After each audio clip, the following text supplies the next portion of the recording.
Survival of wisdom.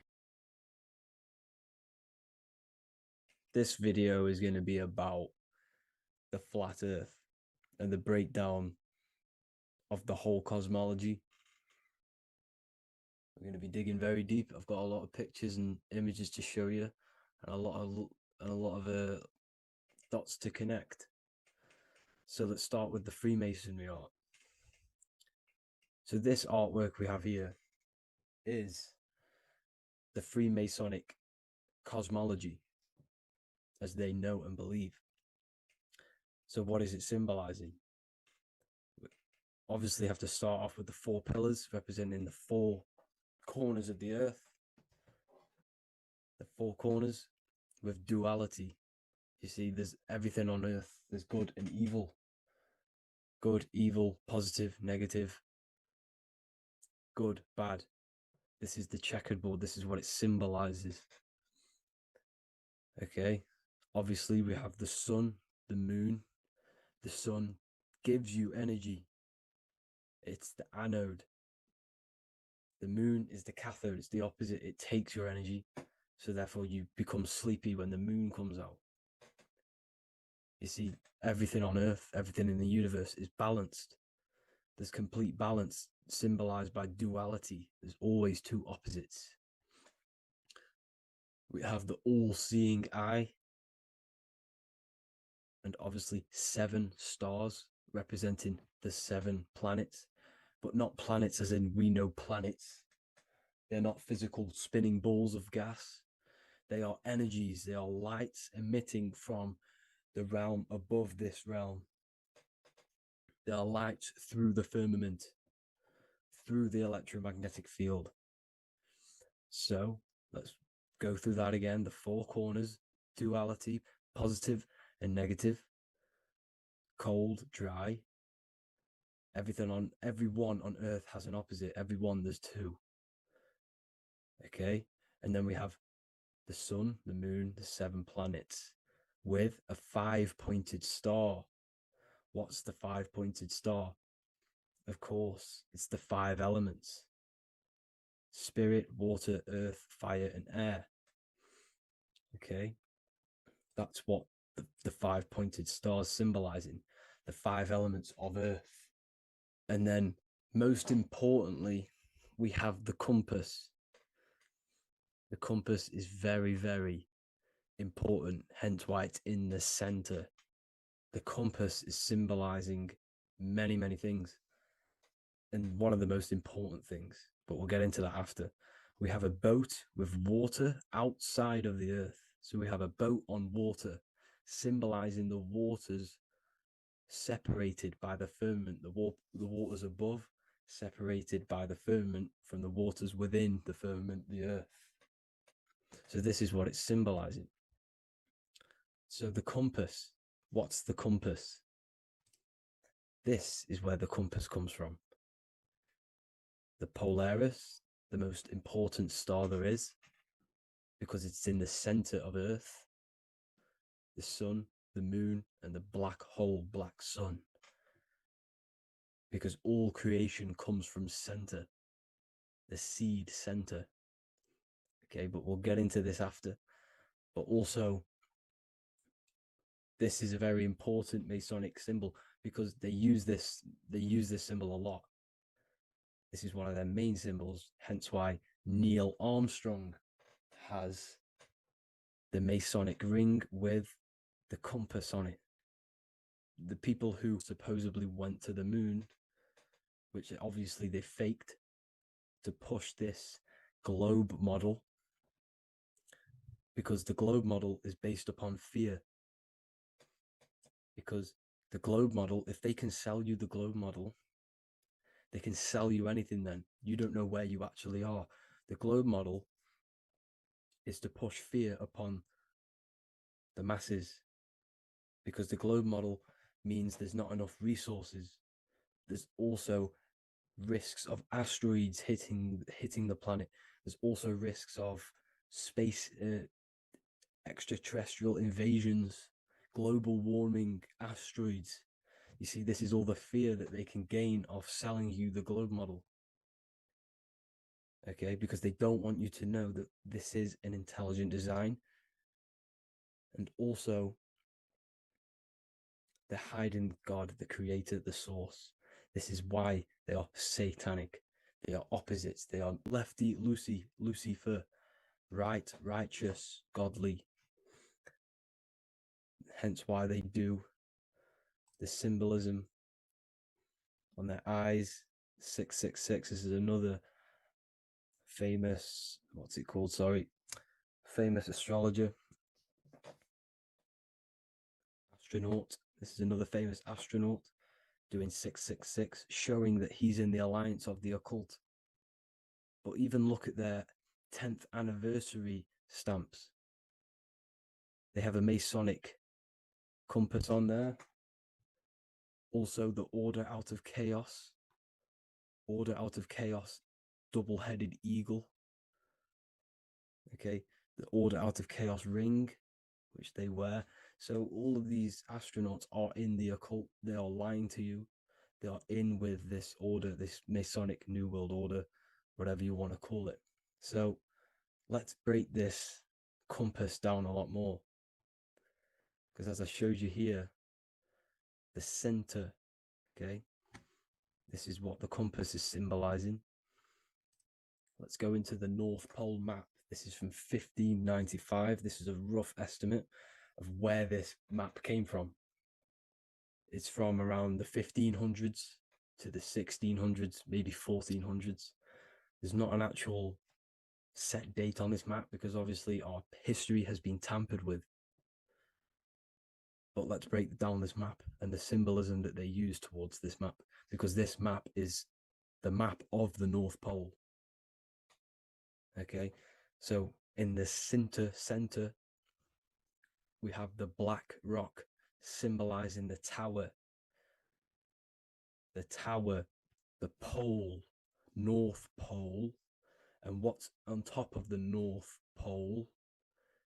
Obviously, it's Polaris. North Pole and Polaris. Okay, with the 4 islands around the center. Okay, 4 islands around the center. And this is what blew my mind, right? They say that Santa sounds similar. And if you look at this pole that's pointing to the North Pole, you see this line here. So this is obviously from the 1600s. What color is Santa? He's red and white. Just like this map pointing to the center is red and white, and Santa comes from the North Pole.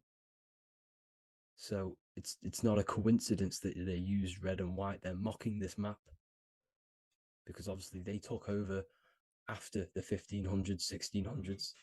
They took over around the 1800s.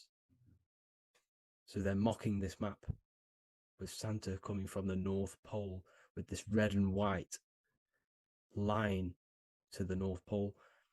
Notice the 4 islands, okay, like windows, their symbol. They obviously in the occult, they're part of the New World Order, is symbolizing these 4 islands with the blue behind it for the water. Okay, so this is another occult logo that's symbolizing this center, because the center is so important. Okay, we'll get into that. Also, we have the Mayan cosmology.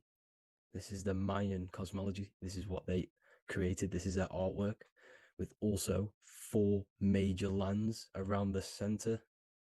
You see this 4 with green in between them all. 4 major lands with the underworld. You see this underworld is also symbolized by the Masons with the coffin of the skull and bones, the deceased, the dead. Okay, so this is also mentioned in the book of Enoch. Okay, and it's called Sheol. Sheol, the underworld. Okay, and in the book of Enoch, it says all spirits of the dead go to these hollow places.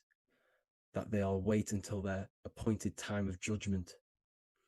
And it also says in the book of Enoch, there are 4 hollow places underneath. 4, as above, so below, representing the 4 islands. As above, so below. That's where that could link in. Okay. The book of Enoch is very important because it was found in a cave thousands of years ago, and has a lot of truths about this realm and about this world we live in. So let's go back to the Mayan cosmology. So the ancient cosmology, they all must have had some sort of communication. They must all be at peace with each other, because all of their cosmologies linked together. See, the Greek, Babylonian, Indian, the Celtic, okay, they're all linked in together. They all knew that they were in an enclosed system with an underworld and obviously a firmament. Okay, so this is what they all knew. They all must have had some sort of communication. They were a lot more advanced than us. They knew the center of the realm. Okay, and obviously the United Nations flag also symbolizes their center. You see how it has like a grid with a circle around the center. It's symbolizing that center of the realm, because that center of Earth is so important. The United Nations flag, all have it. See, some different ones will have that circle around the center, because the center is the seed. All things come from a center. So the torus field is so important because it is the spark of life. It's the building blocks of the universe, this creation, because all things have a torus field. Just like an apple with what's in the center of an apple, a seed, because the center is where the energies hold, is where the energies meet, and it creates that spark of life. Just like your heart is the center of your body, and it has an electromagnetic field, because the center, all things come from the center. So this is why the North Pole is so important, because this is why it's so important, because this is where the creation sparked from, the center. This is where the most electromagnetic energy is stored. So this is why the northern lights come from the center. It's electromagnetic energy. This is what the northern lights are. It's being emitted from this black hole in the center. Okay, and obviously what else is on the center? Polaris. Polaris is the center star. Okay, so the center star is what sits on top of this North Pole, Polaris, because it's a pole of electromagnetic energy, symbolized as a black rock, a black hole, pole. You see, because all creation comes from void. Light is born from darkness. Without light, darkness can't be born from light. You see, but light can be born from darkness. This is why darkness is so important. And this is why there's a black hole in the center of our realm, like the black sun. The black sun, the Polaris star, the North Star. You see, so this is this North Pole, Polaris. This is what they're talking about. And this is why compasses are an 8-pointed star, because Polaris is symbolized as an 8-pointed star. This is where a compass will point you to. It will point you to that center. So notice how a compass has this black hole in the middle. you see, and it will point you to this meeting point, the north, because in the center is the center of the torus field of the earth. This is where the most electromagnetic energy is. You see, everything gets sucked into the black hole. Okay, this whole reality is being projected from that center point, just like your eyes suck in light. It's a black hole. Your eyes suck in the light of this light being emitted from this center place, this electromagnetic energy at the center, which is the seed of everything, of everyone. You see, just like an apple has the seed in the center in darkness, because in the center of the apple, it's dark. It's black. It's pitch black. But that's where the seeds are. That's where the life is. But Polaris is so important because it's that center star which lines up. It is the pole. It's the top of the pole of the torus field. So Polaris would be here at the very, very top. And this is where the compasses point you to. And this is why the star of Ishtar, the 8-pointed star of the Sumerians, also talked about this 8-pointed star, and it's called the star of Ishtar. Okay, and who is Ishtar? Ishtar is the goddess. Okay, so she's not a male, she's a female, because every creation is brought through a female, a womb. Every single human on earth is brought through the womb, the sacred feminine energy. And the womb is pure darkness. There's no light in a womb, just like the center of our realm. It's a black hole. Okay, and guess what? She's the god of fertility and sexuality. She is responsible for all life. Okay, so the star of Ishtar is the star of Polaris, which is symbolizing the responsibility for all life, the center of our realm, the black sun, the black hole. Okay, so this is what that god of Ishtar of the Sumerians is talking about, the goddess, the womb, the seed of creation. So this would be the portal, more than likely the portal in and out of our realm, because it's the top of the torus field. And what's above this realm is the heavens. So this is where you get sucked in from the heavens. Your soul gets sucked in and brought onto this plane of existence called Earth. These are some space NASA symbols. Look how much Polaris symbolism there is. And notice how it's at the center. You see this circle? This is like a half circle.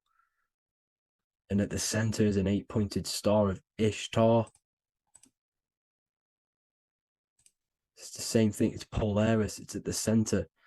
And notice on some of these, look, this one is a bear holding the key and an arrow pointing to the Polaris star, so that they hold the key to Polaris. Another one with like a demon holding a key to the what? Polaris on top of him. Also an eagle, which is a Masonic symbol. The eagle holding a key on top of the center. You see, and notice how there's an arrow going up to the Polaris and an arrow down, as above, so below, to Earth. So you can go out of Earth and into Earth through Polaris, and the eagle holds the key. You see, the eagle holds the key, just like this demon dragon holds the key to Polaris. And look at this one, Earth, with an arrow up to Polaris, the 8-pointed star. So Polaris is more than likely that portal which the Anunnaki used, the Sumerian gods used, because the Anunnaki symbol is also an 8-pointed star. Okay, and like I said, that center is the seed of creation. The center is the black hole. Okay, just like your pineal gland is at the center of your brain. The pineal gland is at the center of your brain, and that's what connects you to that spirit realm, to the source. That's it for this video, guys. Thank you all for tuning in. I hope you all learned something today. Please leave a like, a comment, and please subscribe to the channel for more content. God bless you all. Hello, Seeker. Welcome to Revival of Symbolism, a channel devoted to the language of esoteric symbolism, helping you discover yourself and expand your consciousness into new realms of thought. I'm Harry B. Joseph, also known as Revival of Wisdom, and in this video, we're going to be discussing the symbol of the double-headed eagle, also known as the emblem to represent the 33rd degree Freemason. So let's jump straight into this. We have a piece of Masonic artwork here, which is what we call a complex symbol. A complex symbol is not just one symbol, but many different symbols in one piece of artwork coming together, forming a greater meaning. So we have many different symbols to break down here. And we're going to start off with a little bit of context so we can understand this symbol. This symbol represents the 33rd degree Freemason. Once you reach the 33rd degree of the York Scottish Rite Mason system. So once you reach this level, this symbolism corresponds to that individual. So therefore, this piece of artwork is representing the consciousness, the mindset, the ways of thinking, the ways of viewing the world of the 33rd degree Mason. It represents the consciousness of the 33rd degree Mason. And this is what esoteric symbolism is about. Esoteric symbolism is symbols and emblems representing states of consciousness and teachings within the forces of consciousness. So let's jump straight into this. The first thing that I see when I look at this piece of symbolism is the double-headed eagle, okay? The double-headed eagle. What is this eagle doing? So the thing with symbolism is that symbolism trains the mind to think in a subconscious way. Now, what do I mean? You know, to the person who thinks in linear thought, straight line thought, A to B thought, they see an eagle. They see a piece of artwork. They just see a piece of artwork with no meaning. But to the person who is trained in the occult, these symbols are representing thought vibrations. One example would be in occult symbolism, what we're meant to do. These symbols represent thought forms in the mental plane, within the mind of the individual. Instead of me just giving you the answers, in the occult, they give you symbols. And what you're meant to do is look at these symbols, stare at these symbols, and see what kind of thought arises in your mind, and follow the chain of thought. This is how you unlock deeper levels of symbolism. This is what we call the chain of thought. Now, what do I mean by the chain of thought? If I look at the eagle, I see an eagle on a basic level thought. But then that thought leads to another connection, because this is how thought works. Whatever the character of the thought we think is, or whatever the vibration of that thought, for example, the character of the thought right now would be an eagle, then that leads to another thought. For example, flying. Then flying is connected like a chain to another thought, higher perspective. So we follow the chain of thoughts until we unlock the deeper levels of the meaning of the symbol. And this is what the occult seeks to do.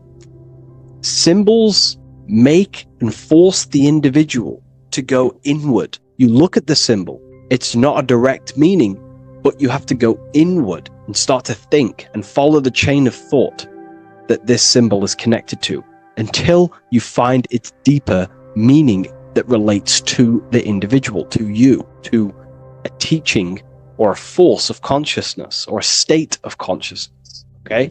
It's very difficult to explain in words because symbols transcend the barrier of words. Okay? So what we're looking at here is a eagle. And what does the eagle do? Well, the eagle has the ability to fly above the earth.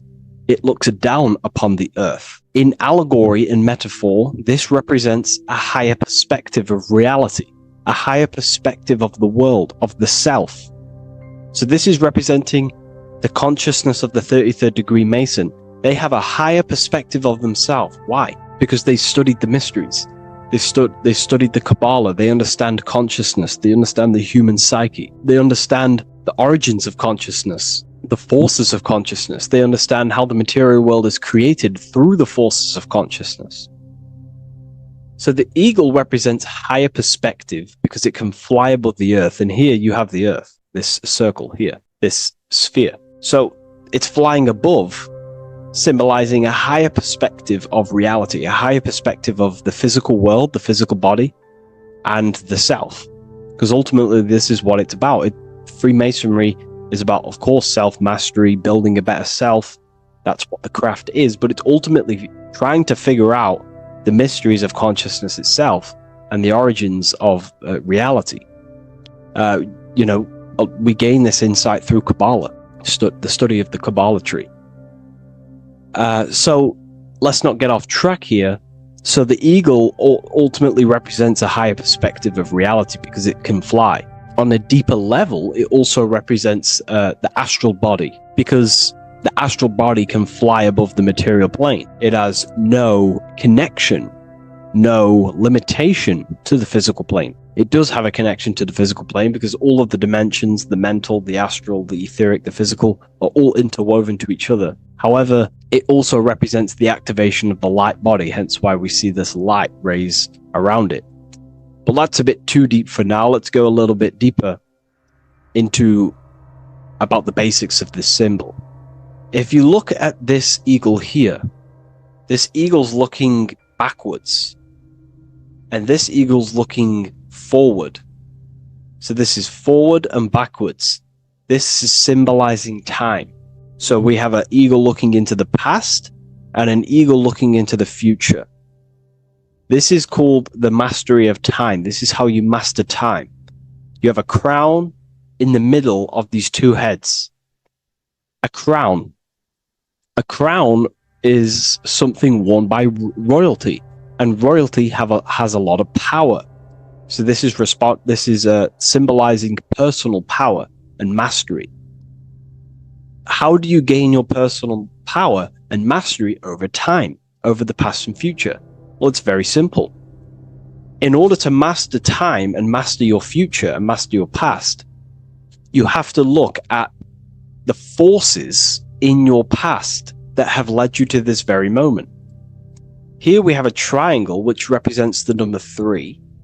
Remember, in this middle, which is the present. So you have to look into the past to see what thought, emotion, action, the number 3, the 3 expressions of consciousness. Consciousness expresses itself through thinking, feeling, and acting. That's how consciousness manifests itself in 3 different ways. You have to look into your past to see what thought, emotion, and action has led you to this very point in your life in the present moment. And what you can do now, which is your power, the present moment is your power, you can ultimately change your thought, emotions, and actions now to create a better future. You observe the past to see what thought, emotions, and actions created your present moment.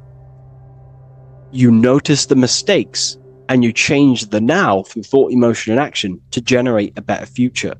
This is how you master time. Now, keep in mind, this is always in the mind of a 33rd degree Mason. someone who is highly, mastered, they keep this in mind. Just like they keep in mind what thoughts they are paying attention to. 33rd degree Mason has a lot of self-mastery power, and they hold conscious thought. Most people think unconsciously and without power. A 33rd degree Mason is trained, their mind is trained. Therefore, their mind thinks powerfully. They do not think randomly, because they understand thoughts are the seeds to physical creation. All physical creation is a crystallization of thought. So ultimately, this double-headed eagle representing left and right, and the crown in the middle represents mastery over time. That's how you master time. Again, here we have the eagle standing on top of a sword. The sword is this, of course, on a basic level, the sword represents power. Because if I hold a sword to you, I hold the power over you, because you will more likely fear. But if we go even deeper, the sword cuts through the air. When you swing it, it moves through the air. Therefore, it's a symbol of the air. Because you can't really make a symbol of the air, because air is invisible. So the sword is a symbol of the air. And the air is one of the 4 physical elements in alchemy. We have water symbolizing emotion. We have fire representing the spirit. We have earth symbolizing the physical body. Then we have air symbolizing the mental body. The mental body. So the mental body is symbolized by this sword. A sword has to be continually sharpened. If you don't sharpen the sword over a long period of time after using it, it will become dull and it won't be very effective. This is an allegory symbolizing the human mind, because the human mind is like a sword. If you do not sharpen your mind, you will lose control over your mind.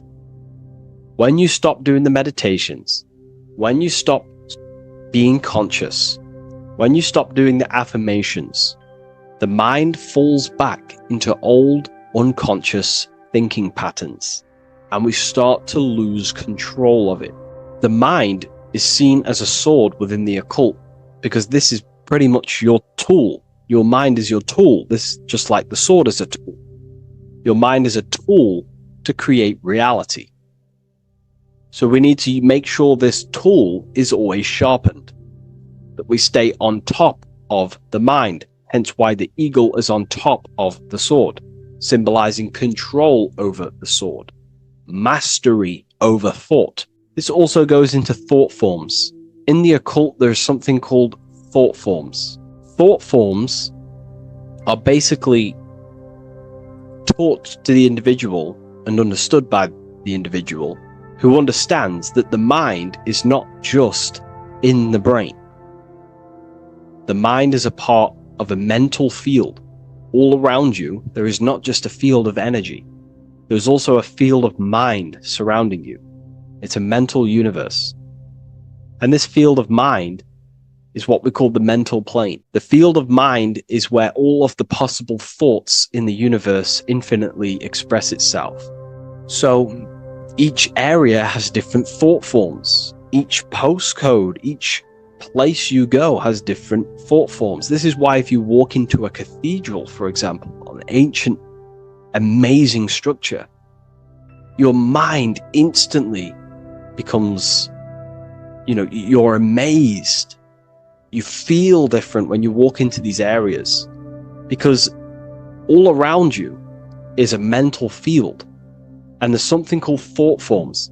Thought forms are basically what religion call spirit guides or angels, helpers.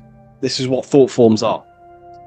Thought forms are basically, if you dwell on the thought that you are going to lose your girlfriend, for example. Let's use a negative example here, because a lot of people can relate to this. Or your boyfriend. Let's keep it simple. Everyone can relate to this at some point in their life, hopefully. Or, if not, it's okay. No worries. It's just an example that most people can relate to. If you constantly dwell on the thought that you are going to lose your partner, what we have to understand is that the mental plane, what we have to understand is that the forces within consciousness, within what we call the universe, is always trying to give you what you want to create. That's your right. The universe, or mind, or consciousness, whatever you want to call it, is always trying to unfold what you want to create. It doesn't know the difference between something you don't want to create or do want to create.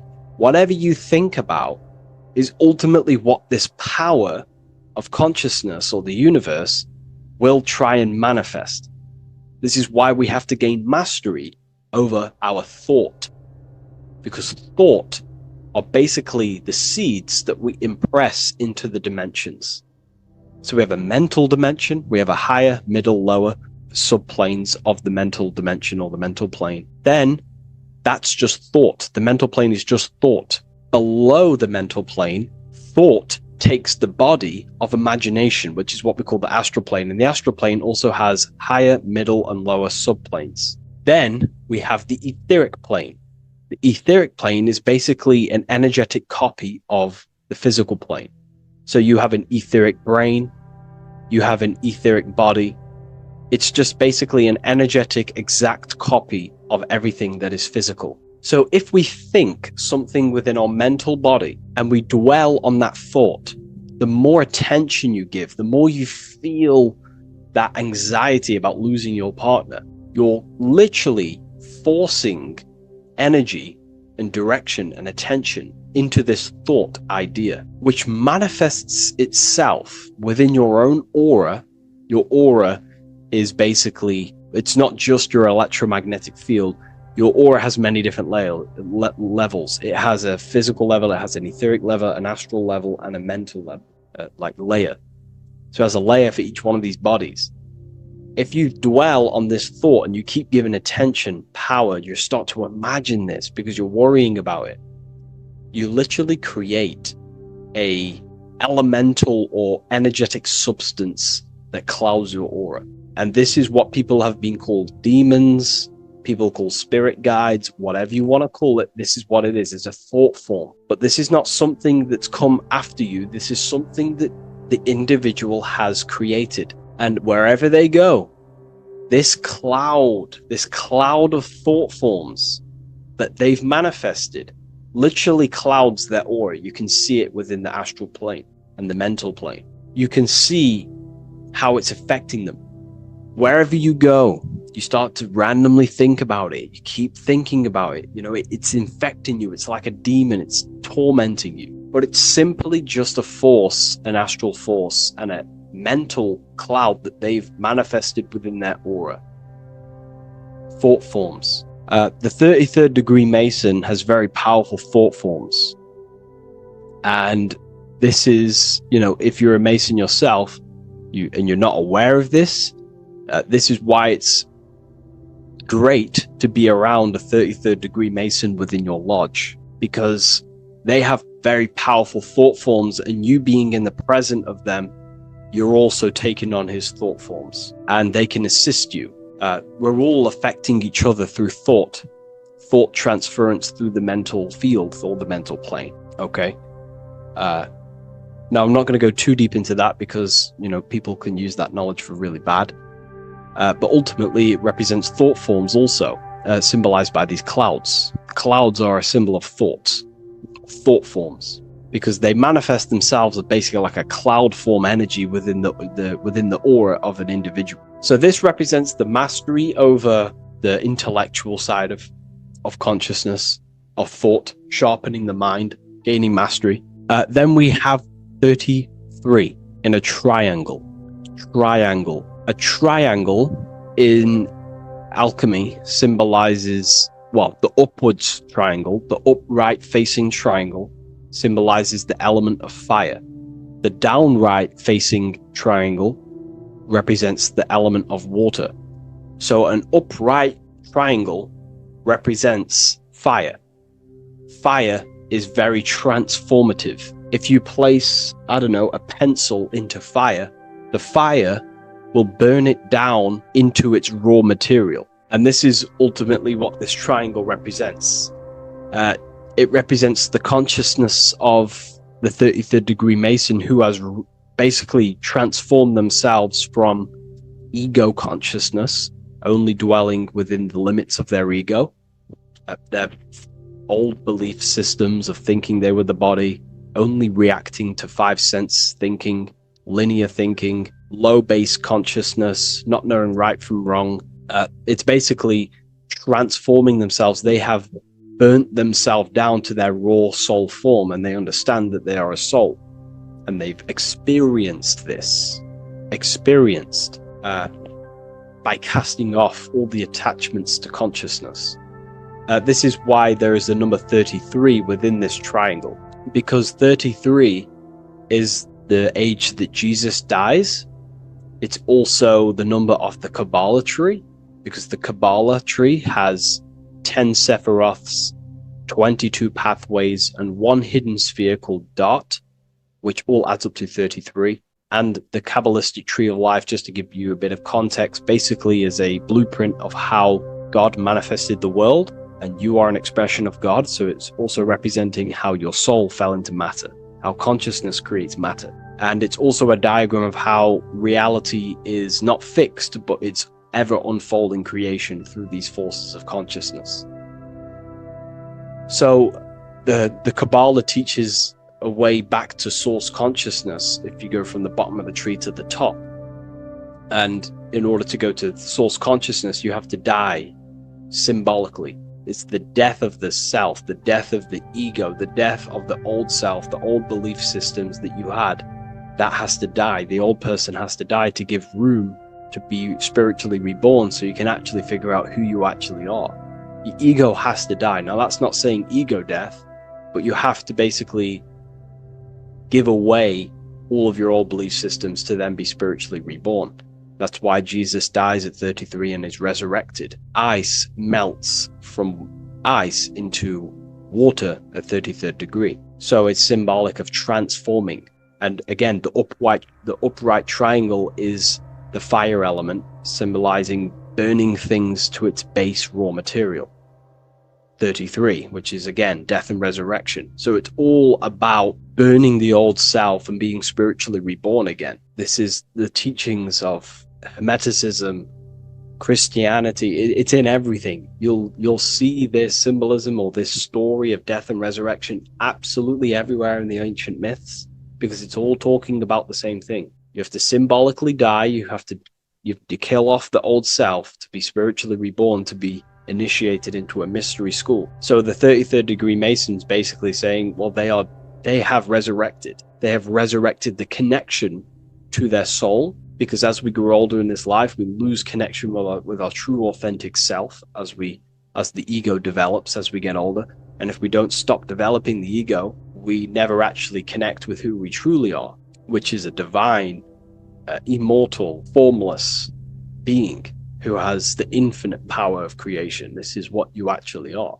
Okay, so it's also symbolizing the union of opposites, hence why we have a double-headed eagle here. It has opposites. Obviously, this is massive within the occult. You see this everywhere, union of opposites. Okay, so union of opposites goes from, basic teachings to the most advanced teachings that most minds are not ready for. Union of opposites is on a basic level, is union of the mind and the heart, going from mind consciousness, which is basically ego, the lower self. That's not to say the mind isn't powerful, but that is the house of the lower self. The ego. It's the house of the ego. So we have to learn how to use the mind for what its proper use. The mind's proper use is for the soul to create. However, we're not taught this in school, so we've basically developed a false personality within our minds, and our minds have become a vessel for a false identity. So what we need to do is integrate the heart, which is the soul self, the true self, with the true powers of the mind. And the mind is basically a powerhouse of creation, infinite possibility. And that's the mind's true usage is for creation, not a false identity. So it's about integrating the mind and heart. It's also symbolizing a balanced mind, and we do this by aligning the left and right hemispheres of the brain, which help you perceive reality for what it truly is. Because the two double-headed eagles, they're joined together, so it's union of opposites.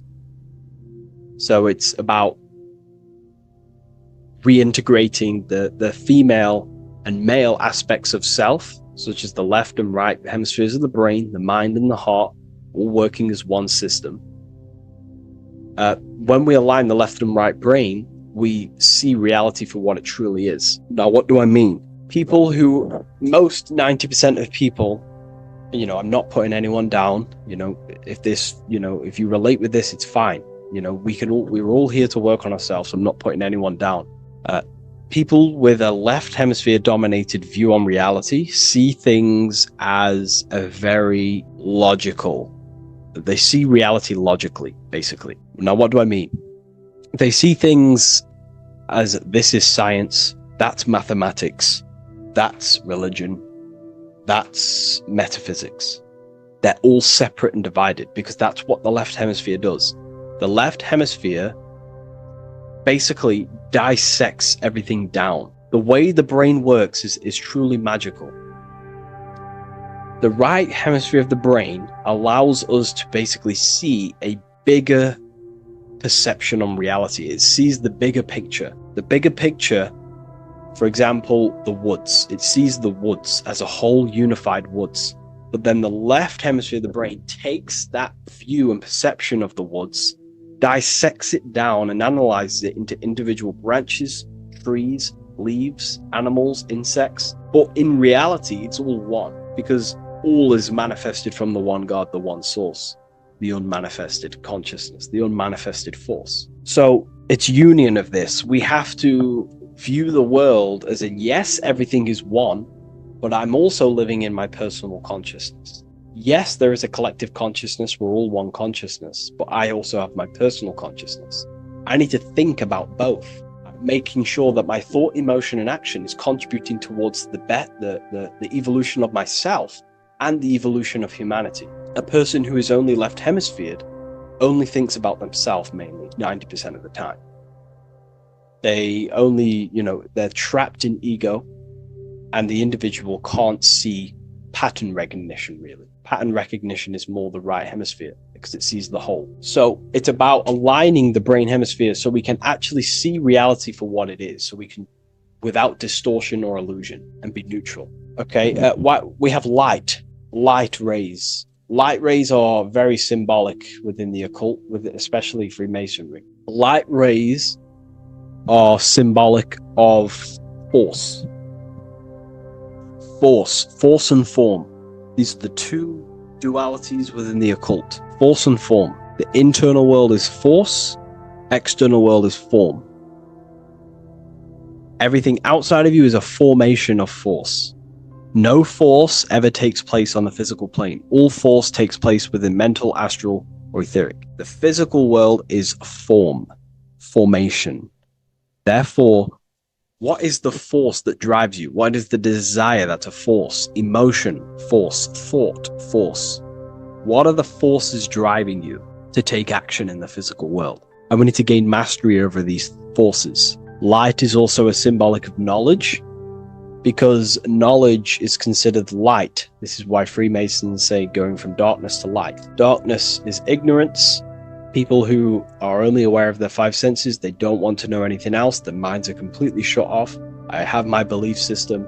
That's it. I'm happy. I don't care. That's their ego limiting themselves and building their own prison. Light, on the other hand, is about going from a state of unconsciousness, of not being aware, into a state of light. Light makes things reveal itself. If I shine light on you when it's dark, I reveal truth. You're there, you're manifested. If you're in a dark room and I shine a torch on you, you're revealed. The veil is lifted. The darkness is gone.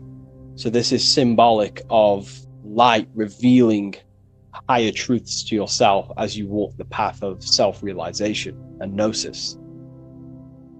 So light is symbolic of this also. They have high amounts of intelligence, a 33rd degree Mason.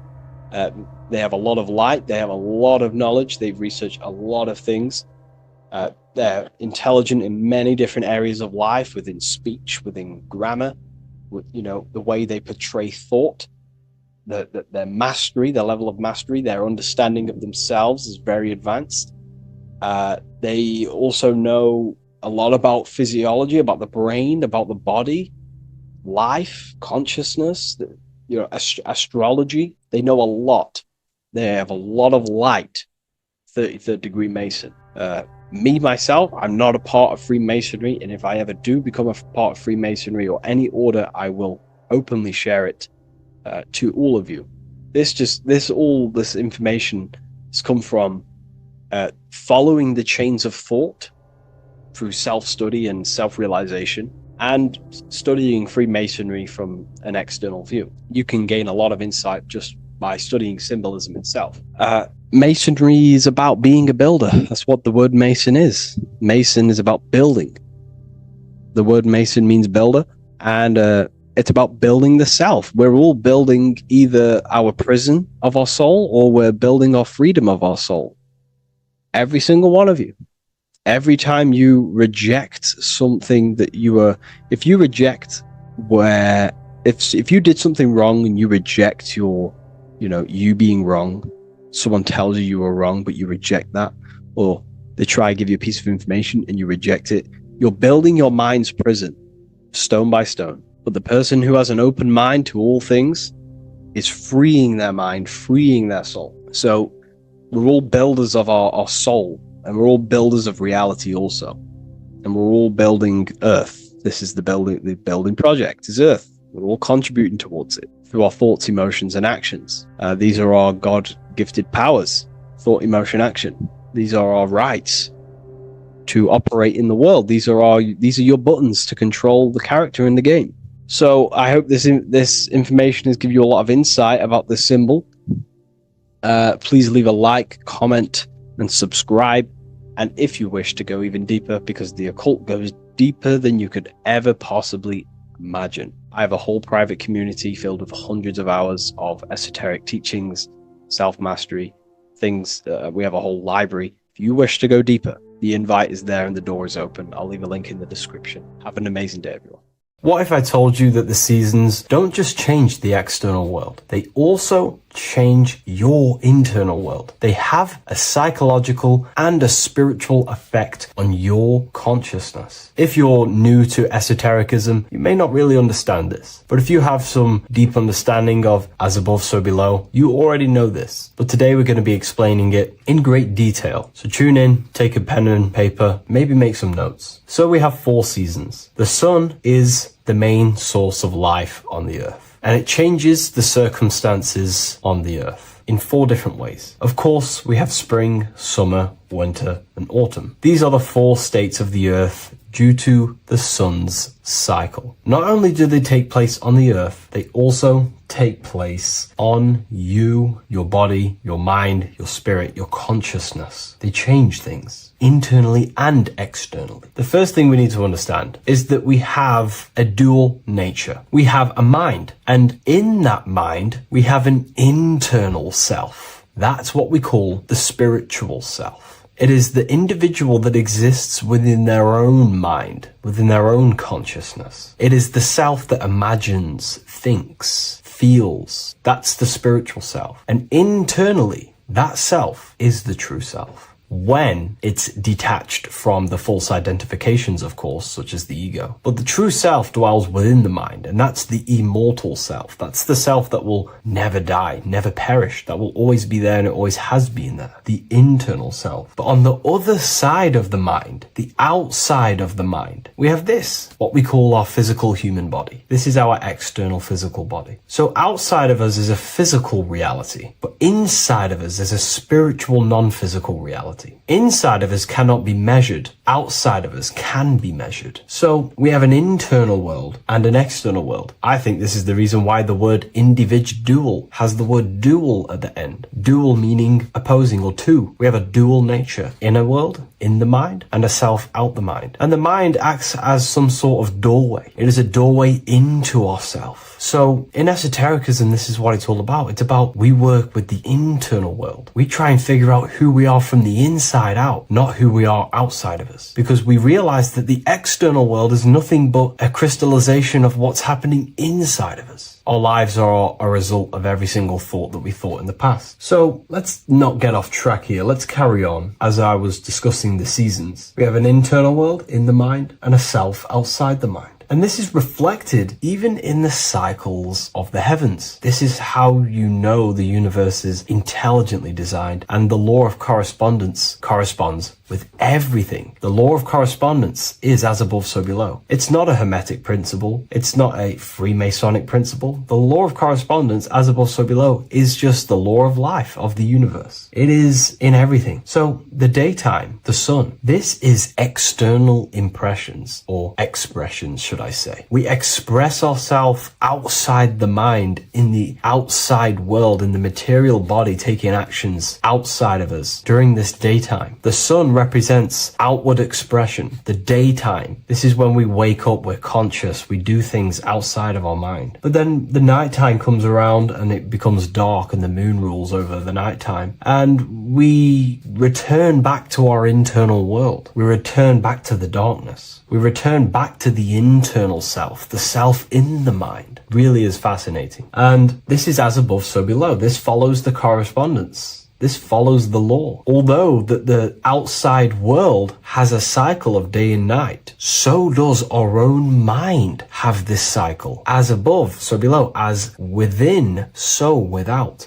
What's happening outside of us is also happening inside of us. The mind is also going in a cycle. Because in the daytime, the mind wakes up and we express things externally. But when the sun goes away and the electromagnetic rays of the sun are not very strong, our brainwave decreases, our body activity decreases. It slows down and we return to the internal self. The body switches off and we return to the internal self in the mind. We enter in the doorway of the mind and return to the internal, the spiritual self. And when the body is less active, this is when we are more connected to the internal world, our spiritual true self. So as above, so below corresponds with the day and night, the sun and the moon. The moon represents our internal world, the world inside our mind, the self inside the mind. And the sun represents the external self in the external world. So not only are these cycles happening in nature, the darkness outside of us when the sun goes away is the same darkness that we go within ourselves when we go to sleep. It's the same cycle. Our bodies are in the cycle of the external world also, as above, so below. But then we can even take this even further. This fractals down even further. If we look at the cycle of the yearly cycle of the sun, which is what we call the 12 zodiac signs, we notice that these 4 seasons also take place in every single cycle of the day. So a yearly cycle can be seen as a big version of a daily cycle, or a daily cycle can be seen as a smaller version of a yearly cycle. For example, if we look at Aries, which is spring, this is when the sun springs everything back to life in the spring. This is when the crops start to spring up and start to grow again. But we could see that at 6 a.m. in the morning, when the sun rises and just cracks over the horizon and starts to bring light into our day. Aries is associated with the morning time also as spring. Morning time is a smaller version of spring. Then we look at the summertime. The summertime is midday, when the sun is at the top of the middle of the sky. This is when the sun is most powerful, most radiant in our day. This could be seen as the summertime. Then when the sun starts to set, this is associated with autumn. Autumn time is the sunset. Then the winter time is associated with the nighttime, the midnight, when everything's very dark. So a daily cycle is basically a smaller version of a yearly cycle. And just how I explained how the cycle of the sun outside of us also happens inside of us with our consciousness falling asleep when the sun goes away, is also happening to us on a yearly cycle also. So the daytime is associated with the summer and the nighttime is associated with the winter. The winter is like the inhale. The summer is like the exhale. It's the breath of the universe, just like how we breathe in and out of our lungs. Everything takes this rhythm and polarity, okay? So winter is associated with the self and the world inside of ourselves, inside of our mind, the spiritual self, the internal. Because the winter is when the sun's rays, electromagnetic rays, are not very powerful. And this decreases brainwave activity, making us more connected to our internal world, inside the mind. But the summer's the complete opposite. The summer is when the sun is very, very powerful.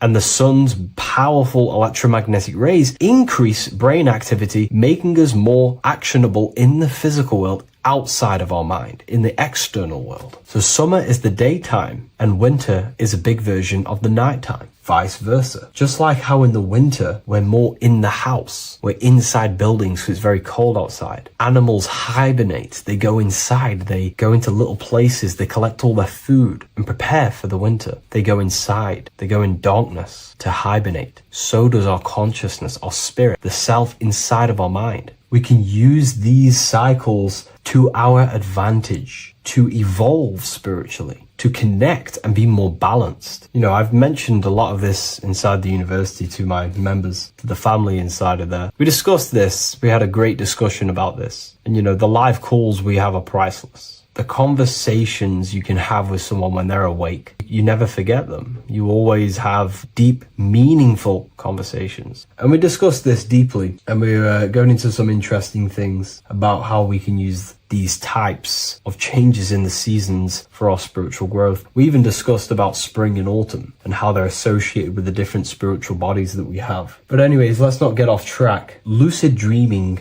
dreaming itself, and astral projections, I find are more easily accessible during the winter and the night times. Like I said, because the brain activity is decreased due to the sun being not powerful, we are more reconnected with the self inside the mind, the spiritual self, the immortal self. Wintertime is a great time to work on yourself, to start to gaining discipline, to meditating, to really working on the subconscious. Because spiritual work is harder than any physical labor. You really got to dig deep within yourself and be honest and true with yourselves. I think this is the reason why, you know, a lot of people convert to spirituality from religion. They come into spirituality and then they go back to religion because they realize spirituality is it's difficult. You have to be honest with yourself. You have to really face the traumas, the negative aspects of yourself, the dark side of yourself, and bring it to light and transform it. And that sort of work is a lot more difficult to do than any physical labor. So the winter time is the time that we go inside ourselves. We reflect a lot more. We need to work on ourselves, on our mind, on our negative habits, on our dark traits, on our things that we have been pushing away and not controlling. The winter time is that time we can really start to connect with the internal self, work on our imagination,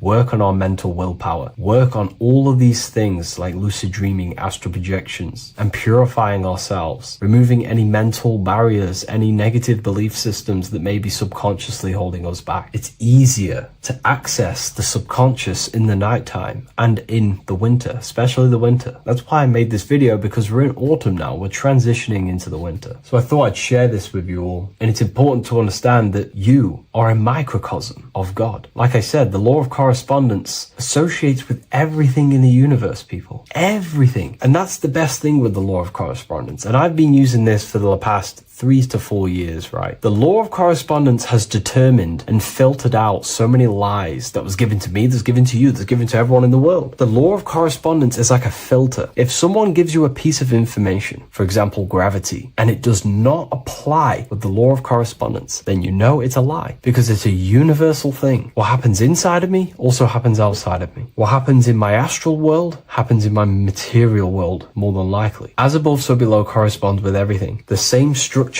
in my veins, in my nervous system, is the same structure in the trees, in galaxies, in everything. As above, so below, the universe is a fractal universe. Therefore, the point that I was getting at is that you are a microcosm of God. The same mind that God manifested things through thinking. He thought the stars, the earth, nature, the human body, designed everything with the God mind. He thought everything into existence. And that mind, them powers that God used to manifest everything into physical existence through the power of thought is the same mind that you possess, but on a smaller scale. God manifested the macrocosm through thought, as the universe is a mental universe. Everything you see around you was thought, then manifested into physical reality. God manifested the macrocosm, the world, through thought, and that same force of thought you use to create the microcosm, to create your own world. You think your life into reality, your world into reality. Your body is a microcosm, a miniature universe. Every thought you think commands 50 trillion cells in your body, and your cells religiously execute on every command that you give it. You're in charge of 50 trillion cells. You're literally commanding a whole civilization inside your body. And this is how you are a reflection of the divine. The God mind created the macrocosm, the world, and you create your own world inside that world using the same power as thought. Very powerful. So everything that happens outside of you is also happening inside of you. The law of correspondence is the most important, the law that you could possibly learn, because it makes everything so clear for you in the universe. Makes life so clear. You see reality for what it truly is. It's a reflection of the higher dimensions. Just like how reality right now is a reflection of what's happening inside of people's minds and consciousness. We can't blame the elites for all the negative things that's happening in reality, because all the negative things that's happening in reality is the negative things that's happening in people's minds. We need to take control of ourselves. So with that being said, thank you all, everyone. If you wish to read more, 90% of you watching this video have already got this book. I want to say thank you for your support. It means the world to me. It makes me research more and write more books, and the book of symbolism is coming very soon. So thank you, everyone. I'll leave a link in the description for the university, for the live calls, and for the book if you wish to join. Have an amazing day. Welcome to Revival of Wisdom. Today, we're going to be talking about portal symbolism, what portals are, okay, and how they show them to us, because they have to tell you the truth, guys. This is the thing with the universal law. They have to tell you the truth. And they tell you through symbols, they tell you through movies, and different things like that. But let's jump straight into this. So first, I want to talk about the Freemasonry symbols. Okay, so first we got, obviously this is some Freemasonry art, but notice how you've got the ladder with a key. Okay, so this is ladder symbolism with a key. So maybe this is talking about ascending. Okay, because look, because this is ascending into the heavens, because it's a ladder with humans going up it with a key. In order to ascend, you must have the key. Okay, so what else do we have with a key? Well, the Netflix show Lock and Key, which is all about portals and keys. Because what the keys do, they open doors, gateways. Okay, so what's interesting about this is that they've got this key here, which represents the Kundalini energy rising up the spine. Okay, but we'll come back to this. But it's that same portal key symbolism. We've also got the Vatican. The Vatican is in the shape of a key. Okay, so you can see the start of it here and the end. So this is key symbolisms. Keys open doors. And notice how it's got the 8-pointed star. Okay, what is the 8-pointed star? Okay, we'll come back to this. This all ties in, guys. I'll break it all down for you. But then you've also got the god Janus. Janus, okay, is known as the god of the doorways.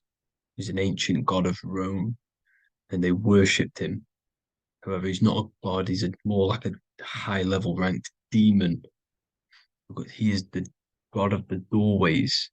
And notice how he's got two faces. Because doorways always have two sides.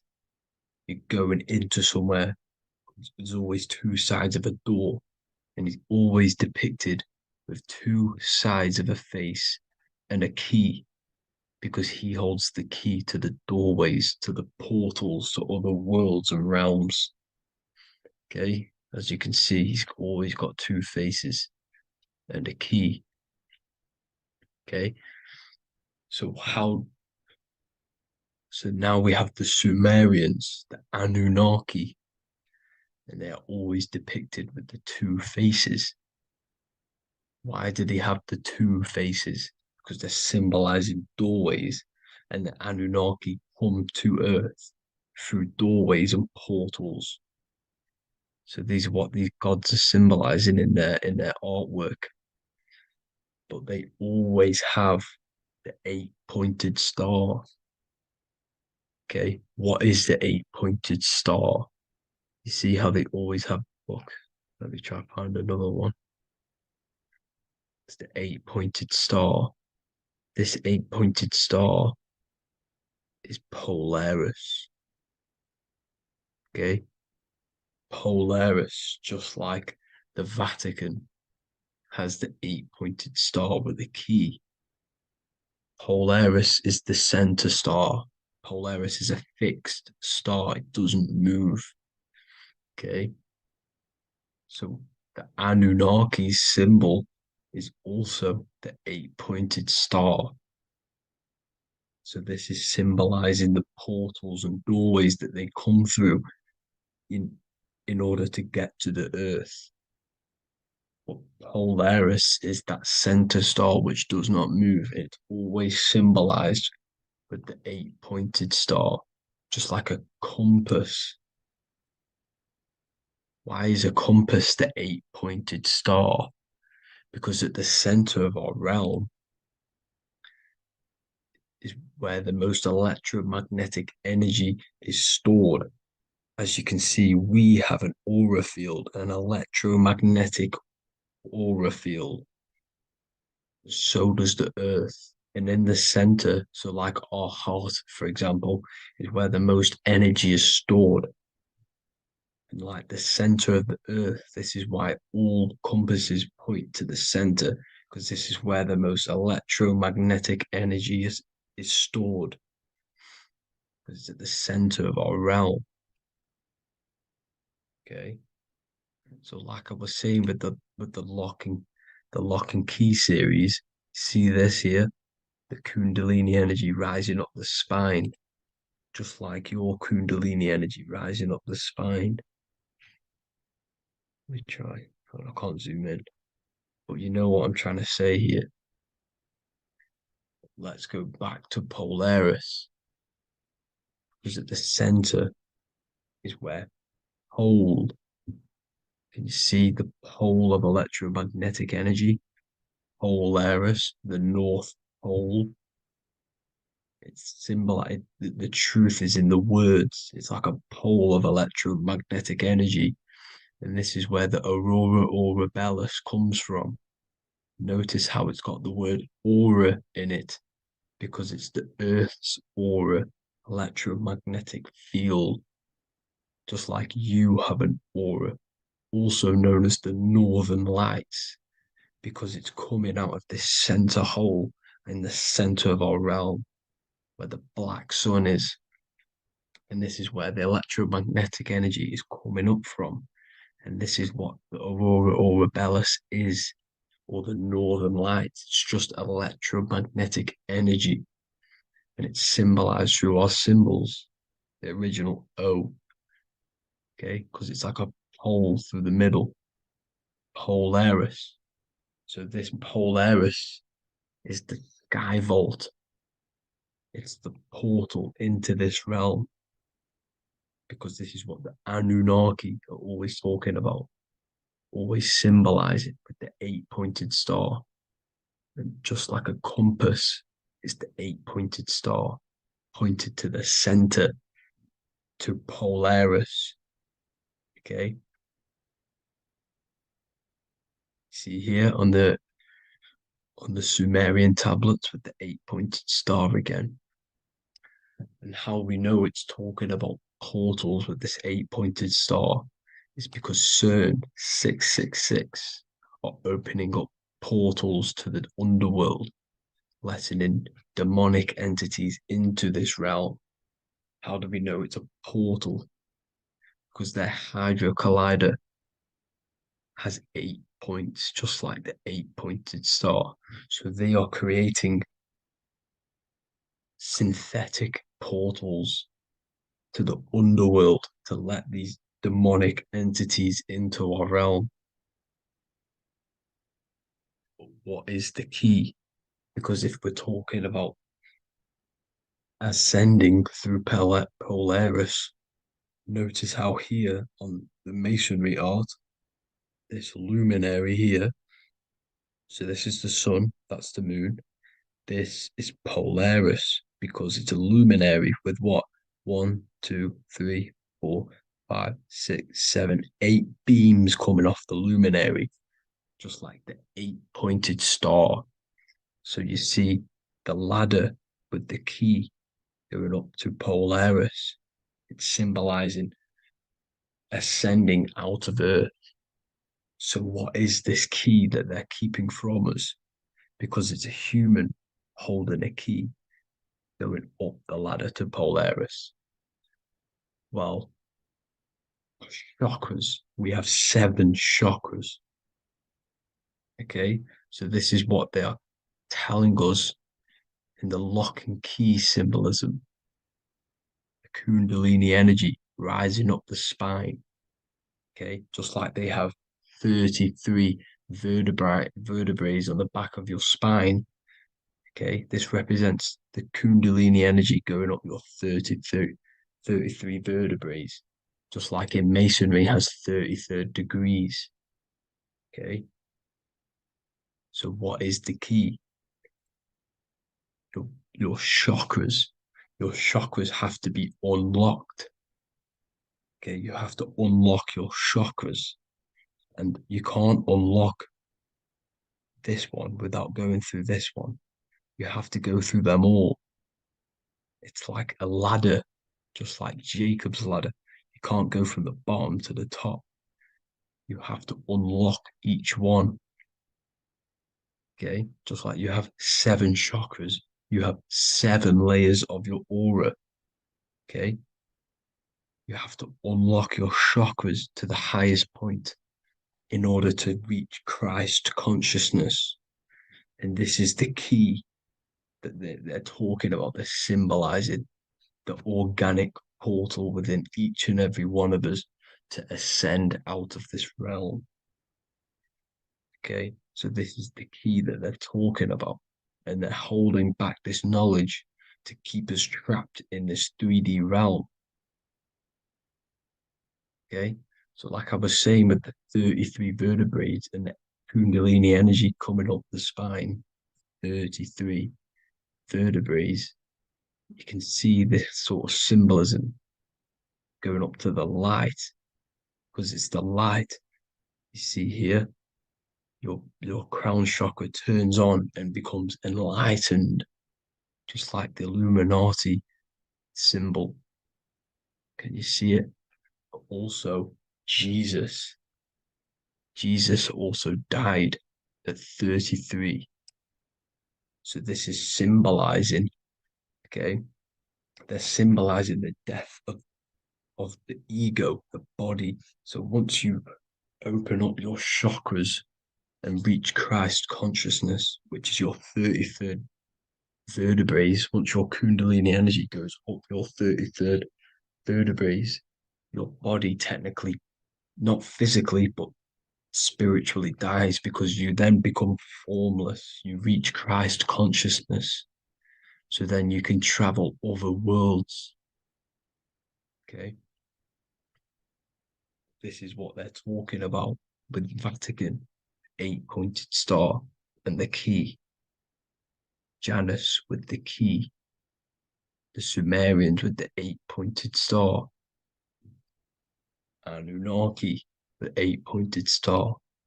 Polaris, 8-pointed star. So Polaris is the way out of this realm, which is at the center pole, North Pole. Okay, so the key is that they're hiding from us is the knowledge to unlock our chakras.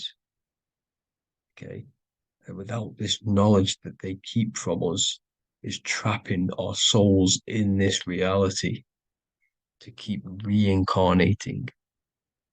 Okay, well, thank you all for tuning in.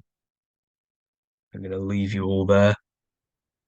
Make sure to leave a like and a comment in the comment section. Let me know some topics to talk about so I can break it down for you. God bless you all. There is a secret meaning behind the number 666. 666 is 3 sixes. The number 3 in occult and esoteric numerology represents the 3 aspects of human consciousness. We see this symbolism in the all-seeing eye with the light and the triangle. The triangle is the number 3. The eye represents consciousness, observation, and the light represents the light of consciousness, because consciousness is pure light. The 3 aspects of our consciousness is thoughts, emotions, and actions. Every thought creates a feeling, and the feeling creates the action. All physical manifestation is driven from these 3 aspects of our consciousness. All physical manifestation comes from thought. Every object you see around you, this screen, the phone you're on, the laptop you're using, or the iPad, was a thought in the invisible realms of consciousness.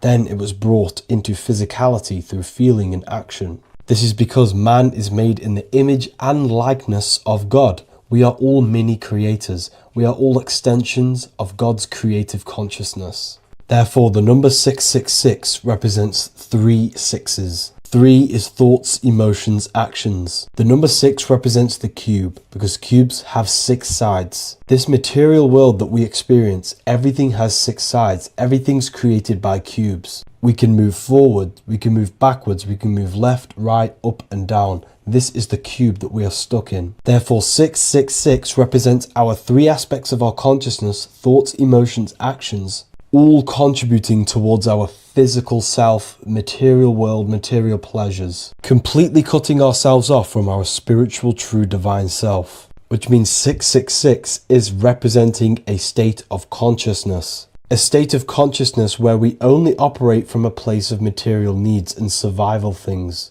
As humans, we possess a physical material body in the physical material external world, but we also possess an invisible inner world, which is what we call spirit. When we disconnect ourselves from our inner worlds, we become lost in this materialistic way of thinking and acting, which can lead to no life purpose, a feeling of emptiness and voidness in our hearts. Humans possess the ability to transcend our animal instinctual natures and turn to the divine mind, to the spiritual inner world. It is our inner world that is projecting our outer world. The outer world is just an effect of our inner state of consciousness. It's important as we go through this human life to not lose ourselves and look for our validations outside of ourselves. The external world is simply just a mirror, mirroring with mathematical precision what happens inside our consciousness. When we change our inner world, we produce effect in the outer world. To get back on track about this number, this represents when we are lost in our material self and we are completely cut off from our true divine self. The devil is always having goat horns, which represents a ground animal. This is the lower animal self of man. He's always red. The frequency of red is the lowest vibrational color, and it also represents the root chakra. This is all to do with survival mode and our physical needs and physical self. Red represents chaotic and intense emotions like hatred and anger. This is why the devil is always red, because it represents anger and an uncontrolled state of emotion and consciousness. You see, we've been taught in the church and all through religion indoctrinations that the devil is an external deity which influences humans. And in fact, this is nothing but a metaphorical story. The devil is a character which represents an aspect of the human mind, the lower aspect of the human mind, a facet of our own consciousness and psyche. The voice that we have in our head that tells us to do these negative things is not an external deity pushing us to do something bad. This is an aspect of our own mind. Jesus and Satan are just two characters which represent the two voices that we have in our own consciousness. In fact, the word devil was never present in the early Gospels. Instead, what was mentioned was a spirit of evil. A term spirit of evil was not meant to denote a specific deity or being, but rather any force of negativity, whether it manifests as a destructive thought, emotion, or action. The spirit of evil represents the darker sides of our mind, the part that leads us astray and brings forth negativity in our lives. The reason why they want you to believe in a devil is because they don't want you taking responsibility for your creations. They don't want you to realize that the external world is truly a mirror of your inner state of consciousness. Instead, when something bad happens in your life, you blame it on some external devil or Satan who tempted you. Everything is your creation in your life. When you realize this, you take full control and you begin to reshape your external world by changing your inner state of consciousness.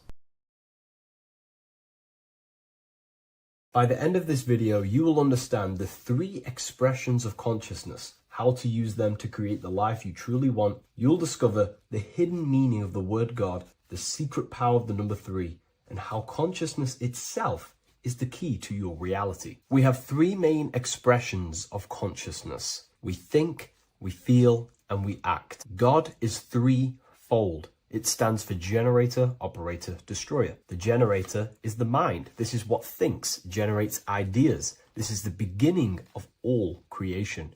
This is the first expression of consciousness. It is the first form of consciousness, not a physical form, but a spiritual form. Then we have the operator, which is emotion. When we think something, if we have care or any emotion towards it, then we take physical action. The body, the destroyer. We think, we care, we act. Thoughts and emotions are the 2 spiritual forces which merge together and give birth to actions. Think about it.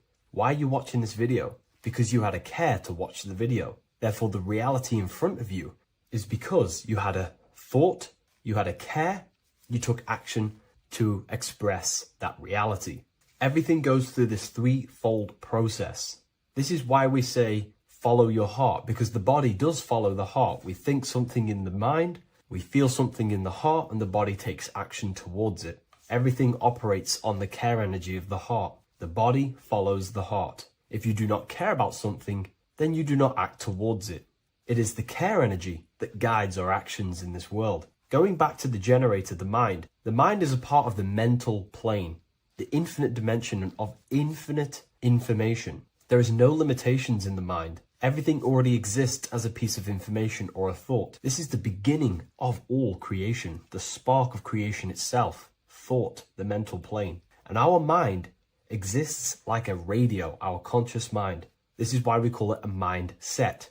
What we set our mind onto through attention, mental attention, whatever we set it on, we receive thoughts that are very similar to what we set it on. The mind is like a radio, and whatever we tune that radio to, we receive that frequency and play that song. So if we purify our minds through ritual work, meditation, and affirmations, the mind can become a temple to receive higher thoughts, higher ideas, and better genius ideas. Going back to operator, this is the Holy Spirit. This is what we care about, our emotion. This is the feminine side of consciousness. Thoughts is masculine, the Father. Emotion is the Holy Spirit, which is feminine. And these 2 create a child, which is Jesus, the Son, which is actions. When thoughts and emotions merge together, you have a physical action, which is a masculine force, which is why it's a son. The Holy Spirit represents a purified heart, love consciousness, holding love in the heart. And when we purify our minds, we have an effect and purify our hearts. And the reason why I say that is because whatever we think in the mind directly corresponds to what we feel in the heart. As above, so below. Thoughts create emotions. If we think something and our heart tells us that is bad, we have a feeling that that is wrong, then we should not take physical action towards it. And if we do take physical action against the feeling of knowing it's bad, then you are going against the spirit. That's what the word Satan means, or Satan. The Hebrew word for Satan is Satan. It means adversary or opposer. You're opposing the Holy Spirit. You're opposing what you know is good. You're taking a sin against the Spirit, against the guidance from your soul, the knowingness of good. So when we do purify our mind, we purify our hearts. And when we cultivate love for the self and one another's in our hearts, we gain the Holy Spirit, which is love consciousness. And when we think in our mind with the love of the heart, and we merge our thoughts with love, it gives birth to perfect actions. This is what the true Christ consciousness is. We think with the love of the heart, and it gives birth to perfect actions.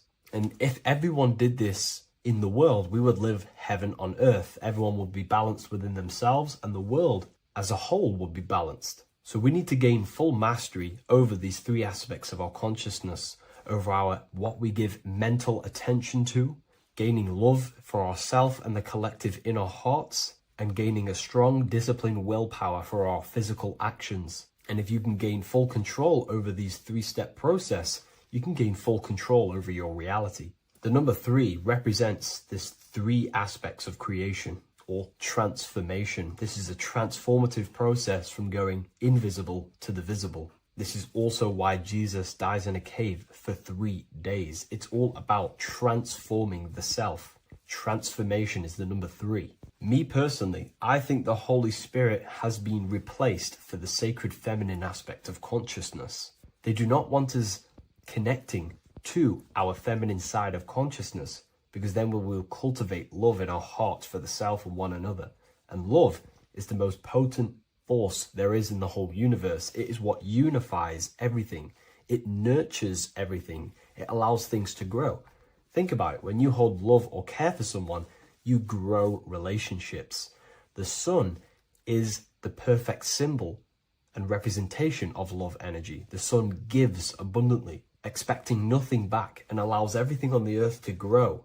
It's a caring, nurturing, feminine force that allows things to grow and unify and come together. In today's world, we mainly have thinking and acting without emotion, without care, without the judge of our hearts. It's all about gaining unity consciousness. We think, we care, true care for one another and the self, and we act. And if you align these 3 forces towards something, your business, whatever you're trying to create, you will fully create that reality, because these are the 3 forces that you can use to generate a reality. You can do ritual work to create care in your heart about something, and then you will take more action towards it. The book I'm using here is the Book of Wisdom, Volume 1. You can get this paperback or PDF on my website. So I hope this video has helped you. Please leave a like, comment, and a subscribe on the channel if you like the content. Let me know what you think about the Holy Spirit and if it is covering up the feminine side of consciousness in the comments section. Religions were made to hide the truth about yourself, God, and the universe. You see, religion teaches there is a God separate from you. He created the universe separate from himself. They did this to truly disconnect you from consciousness, from God, and from yourself. Now let me explain. It's going to be very difficult to understand this from a left hemisphere dominated perception. The left hemisphere sees everything individual. The right hemisphere sees the whole. For example, if you're walking through a woods, the left hemisphere sees individual trees, leaves, twigs, and branches. The right hemisphere sees the interconnectedness of the whole woods. We've been trained our whole life to be trapped in the left hemisphere, to think logically, scientifically, with evidence. This way of thinking traps you in illusion, division, and separateness from everything. Plus, in science, they teach you the universe exists outside of you. You exist in a universe, and the universe exists whether you exist or not. This is completely false. You are the universe experiencing itself. There is only one person in the universe. There is only one awareness in the universe, and that is God. That is your consciousness, not your name, your job, your reputation, your thoughts, your beliefs. That is not God. God is the infinite awareness that you are. the alertness, the essence of life. You are an individual. You have a dual nature, an inner world, consciousness, and an outer world, this physical body. The inner world is the immortal, consciousness, awareness. This physical reality is for the immortal within us to experience and enjoy. And the immortal consciousness, the immortal self, the individualized expression of the only thing that is truly real, which is God, consciousness, is seeking a way to understand itself through infinite vantage points. The same consciousness inside of you, inside of the dog, the squirrel, the plants, the stars, the same awareness is in absolutely everything. Only the right hemisphere can see this connection. The universe is one mind separated into the infinite bodies and life forms. This is why scientists tell you that the universe is forever expanding. It's truth in plain sight. Because the universe is the mind, and the mind is always seeking more vantage points to understand itself. And the mind is always expanding into new realms of thought. The mind cannot be filled up. It does not exist in space. However, human awareness, human consciousness is very sacred. And the reason why I say that is because humans possess a two-way consciousness, unlike a dog, an animal, or a squirrel, for example. The dog looks in the mirror. It is not aware of itself. It doesn't look in the mirror and see that it needs to improve something. However, humans, we can look in the mirror and say, who am I? Where do I come from? And I need to change this aspect of me. I'm lacking in this area. Dogs do not have this awareness. They function only on their immediate surroundings, on survival and instinct. Human awareness is special because we have the ability to reflect on the self. We can question our consciousness. We can question, who am I? Where do I come from? And where am I going after this? The human mind has no limitation. We can surpass our animal nature and rise to a godly nature. This is the whole purpose of reaching Christ consciousness, which is just an ideal consciousness where we have control over self and we know who we truly are. Humans have been given the tools to awaken. Our five senses are locked only to perceive the physical world, but the mind holds the gateway to understand the unseen aspects of reality. The mind holds the secrets to the universe and consciousness. We just have to study ourselves to understand God. We are all individualized aspects of consciousness. There is only one pure consciousness in the universe, but we're fractaled into infinite life forms, experiencing this consciousness in a different form, molding this consciousness into individual egos and individualized consciousness. Me and you are made of the same fabric. However, I have thought different things, believed different things, experienced different things, which has conditioned my consciousness to be my own individualized aspect of God. And that's what makes me, me, and you, you. God is the creative power within us to turn thoughts into physical reality, to create things. We are a creator. Each one of us is a miniature earth, creating and building in this physical 3D reality. Our consciousness holds power over the 3D reality. We can mold it and create anything we wish. However, we have been conditioned to live like an animal, living in our animal nature, eating, surviving, lusting, and these low-level desires keep us trapped from figuring out our creative power.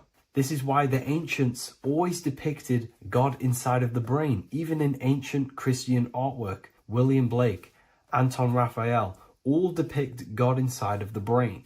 Why is this? Because God is our creative power.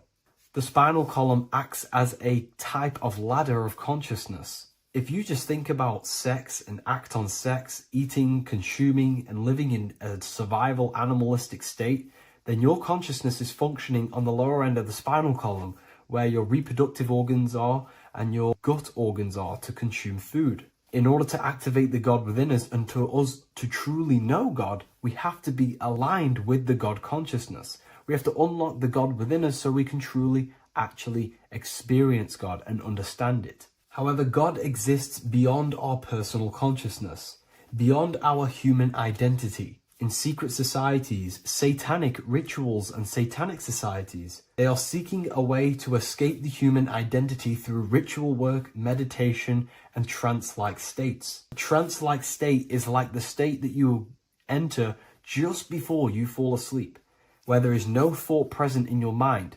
because you are not the mind, you are the observer, you experience the thoughts. And when we escape the human identity through rituals, meditation, or trance-like states, we can actually experience beyond the veil of this material world. However, satanic rituals do this in a negative way. Satanic rituals include ways to make the human mind tap out by pushing the human minds to the limit through pain, suffering, and even torture, to allow the mind to pass out so you can temporarily pass on the veil of the physical world and escape the limitations of the human identity and the human thinking mind. Now, you do not have to do it this way.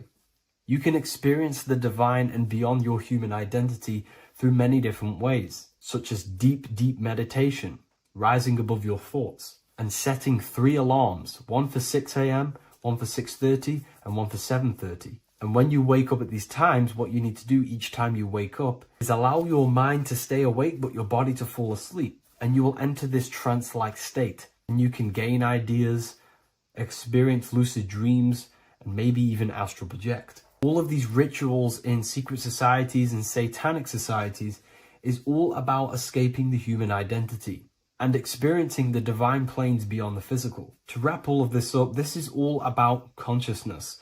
Consciousness is the infinite awareness of the universe, just fractaled into separate bodies. And this consciousness is seeking a way to understand itself in infinite angles and vantage points. And religion was made to cut off your connection to the divine planes beyond this world and beyond your self-identity. Therefore, if you want to know God, you have to study the attributes and qualities of God, such as geometry, numbers, consciousness, the mind, the subconscious, human anatomy. All of these things are aspects of God. We have to study ourselves and study nature so we can see God. God is the infinite awareness of the universe. If you love this video, please leave a like and share it with a friend. I'll leave a link in the description for the Book of Wisdom, Volume 2.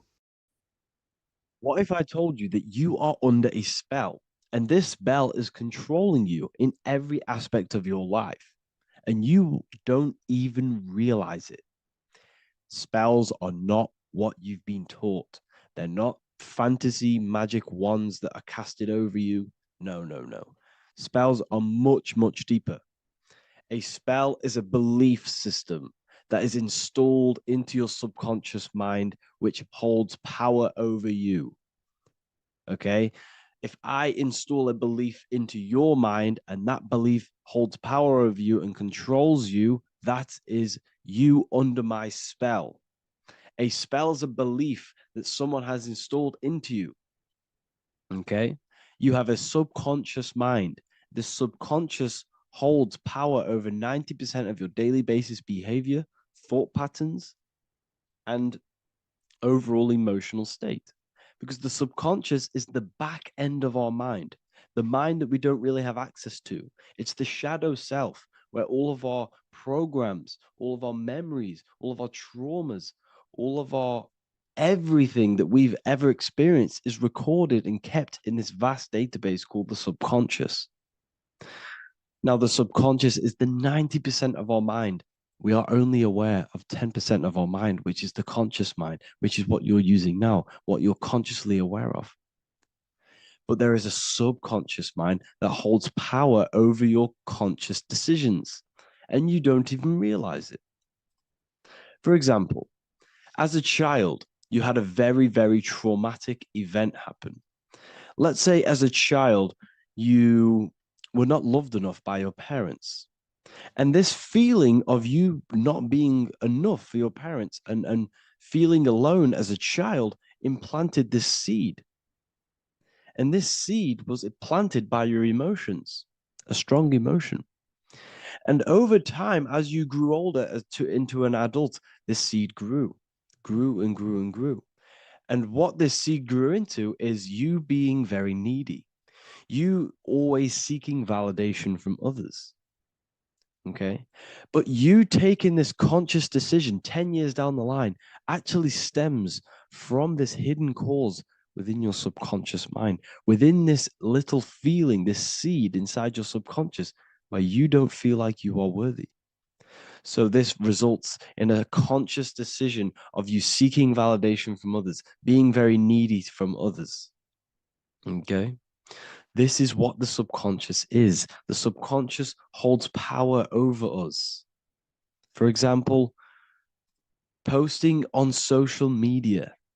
Why are you actually posting on social media? If you take a selfie with your new watch, new car, and you go and post that onto your social media, why are you actually doing that? On the deepest root cause, it's not because you just want to post a picture. No, it's much deeper. It comes from a subconscious belief or a subconscious emotion of you seeking external validation, whether you believe that or not.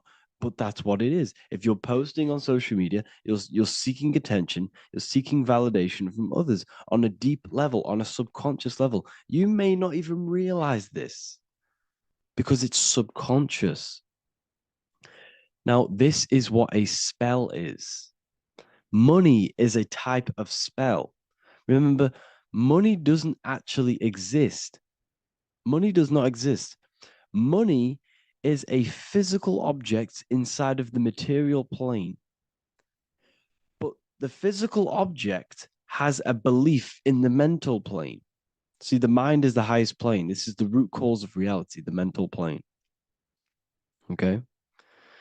So our belief in our mind has given this piece of paper value and a meaning. But in reality, it's just a piece of paper with a belief behind it. But this subconscious belief behind this piece of paper is controlling your daily basis behavior, is controlling your emotional state and controlling your life without you even realizing it. Without you even realizing that it's all an illusion. Money does not exist. It's the belief that gives the piece of paper a power. And the way we break the spell is by realizing that the money doesn't actually exist. The whole world is under the spell of money, and it's controlling all of us. But the spell is the belief. Once we all wake up and realize money has no value, it doesn't actually exist, it's only a belief. There is no actual money. That's how we break the spell. The spell is broken when we figure out that we are under the spell, under the belief, under the illusion of this piece of paper having value, and it's controlling our lives. That's why the word money has mon within it. Mon is moon, and the moon represents our hidden aspect of our mind, our subconscious, and the sun represents our conscious mind. So you have two versions of yourself. You have the self that you show to everyone, the conscious mind, and you have a shadow self called the subconscious, which is the hidden aspect of you. For example, do you really love your partner who you're with, or are you just with them for, is there a subconscious fear of being alone? Do you really want to be with this person, or is it stemming from, are you staying with them because it's stemming from this fear of being alone, of being lonely? Or are you just with them because you have a subconscious sexual addiction? And all of your conscious decisions are actually coming from this little seed of wanting sex or not being alone. You have two versions of yourself, the conscious mind and the subconscious, the shadow self and the self that you show to everyone else. Okay? And the subconscious is what's holding power over you. When you drive your car, you don't consciously have to think about changing gear. You've done it that many times. It's on autopilot. That's the subconscious doing it. You can be walking down the street. Your conscious mind can be thinking about what you're going to cook for tea later, but your subconscious mind is controlling your body and walking your body. You don't have to think about moving the body. You just do it because you've done it that many times. It's a program. It's a belief in the subconscious that's giving this movement power. You see, the subconscious holds a lot of power over you, our beliefs hold power over our daily basis behaviors and actions. Okay, like I said, posting on social media, this is seeking external validation. There's a subconscious there's a subconscious urge bringing this desire into conscious reality. So we must break the spell of our emotions controlling us, our traumas from a child controlling us. For example, another example of this, let's say you were in a car crash years ago, and this car crash led you to having a very traumatic event, very traumatic emotion you felt in that car crash. You felt a lot of pain. That was impressed into your subconscious. And even to this day, you're probably scared of going into trains, going onto cars, going inside of vehicles. And you might not even be aware that it's actually stemming from this event that happened 10 years ago. That's the spell. That's the spell that's holding power over you. And you don't even realize it. You realize the spell when you realize you're being controlled by this old belief, this old trauma. That's what a spell is. A spell is not something I cast over you with a wand like Harry Potter. Spell's much deeper. It's the hidden aspects of our mind that hold power over us, that control us. Okay? So how do we get rid of the spell? How do we break the spell? By installing new belief systems, by installing new programs into our subconscious. The subconscious is impressed by repetition and emotion. Everything you do on repeat, for example, tying your shoelaces, you can be looking up into the sky, closing your eyes, thinking about what you're going to create for tea while doing your shoelaces. You've done it that many times, you don't have to think about it. That's the subconscious taking over. Okay. That's the repetition aspect of the subconscious. For example, you could probably run down your stairs. You know exactly how to run down the stairs. If I tried to run down your stairs, every staircase is different. I'd probably fall over. But you've done it that many times, you know exactly how to do it. It's what we call ritual. When you have an evening ritual, when you tidy the house, you do your skincare routine, you wash your teeth, that's a ritual. This is what the ancients called ritual.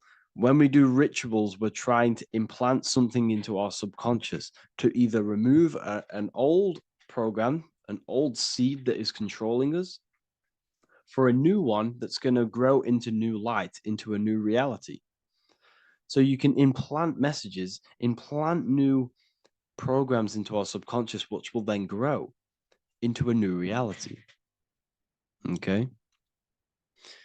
Because if I tell you something over and over and over again every single day, for example, if I say, you do what I say every single day I repeat this statement into your ears, about a month or 2 months in, you're going to start to believe in that statement and you're going to start to be under my spell. You're going to start to do everything that I say. So this is what spells are. Spells are subconscious beliefs that hold power over you, and you don't even realize it. So we need to remove these old programs we have that are controlling us for new programs. And we do that through ritual, affirmation, and imagination. Repetition and emotion is key to impressing the subconscious. They are the two ways that spells are created, that programs are created. The subconscious only knows the now, and it only knows you.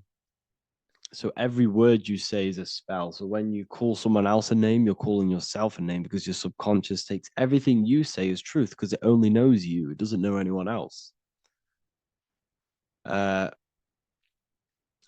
So every night we can do affirmation. We affirm the reality we want. This is what we call a ritual. We sit down or we stand up, whatever it is, you affirm the reality you are, I am statements. and then you imagine that reality. And you do this over and over again, every day, twice a day, 3 times a day, however many times. And this will cause repetition.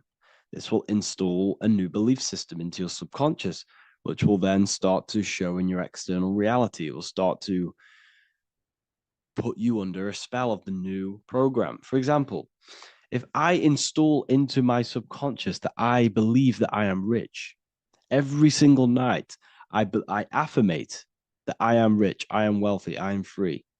And then I do a ritual. I start to imagine this reality every single night. I do these two things on repetition, and I start to feel the reality and imagine the reality. Over time, I'm going to start to believe that I am rich, that I am free, and I am wealthy without having the physical reality. And what this will do is that it'll implant a message deep within your subconscious mind. It will plant the seed of this belief. And this belief over time will grow into 90% of my thoughts, 90% of my actions, 90% of my words. My words, my thinking will change due to this new belief.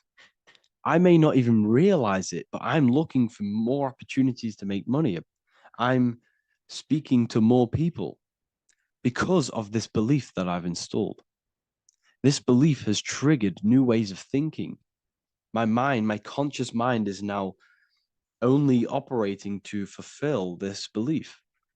And my conscious mind might not even be aware of it. You won't even realize that you're manifesting this belief of being rich. And that's how it happens. You implant the belief within your subconscious. You implant the spell into your subconscious, which will then gain control over you. So we need to make sure we're removing the negative spells, the negative programs that are controlling us, for new regenerated ones, for new ones that are going to create new realities, a better life. Okay? You don't want negative traumas, negative seeds controlling you and growing into your life. If you don't cut them off, they will continue to grow and grow and grow. Your anxiety will get bigger and bigger and bigger. Your depression will get bigger and bigger and bigger. But it's all actually stemming from one belief system or one trauma. Okay? So this is important. Everything in this physical plane is an effect of the higher planes, is the shadow of the mind. Everything we think, all physical objects began as a thought, then an imagination, then energy, then a physical reality. So we must change the mental plane. We must plant seeds into our mind to change down into our physical material life. It's about manipulating this higher plane so we can create change and effect in the physical external material plane. That's what magic is. This is what spellcasting is. This is all what it is. It's not fantasy. This is the manipulation of the higher planes of consciousness, which your mind has access to. You have access to these higher planes. Okay? This is exactly what I teach in my university. I teach different rituals. I teach specific rituals to get rid of certain things, certain belief systems. I teach all different rituals, all different ways for you to create your own reality and live the best reality you want. We also have all of these different courses. We have activating the inner eye. This will teach you exactly how to lucid dream and activate your inner vision of imagination. We have the sexual alchemy course. This will give you the power of transmuting your sexual energy into creativity.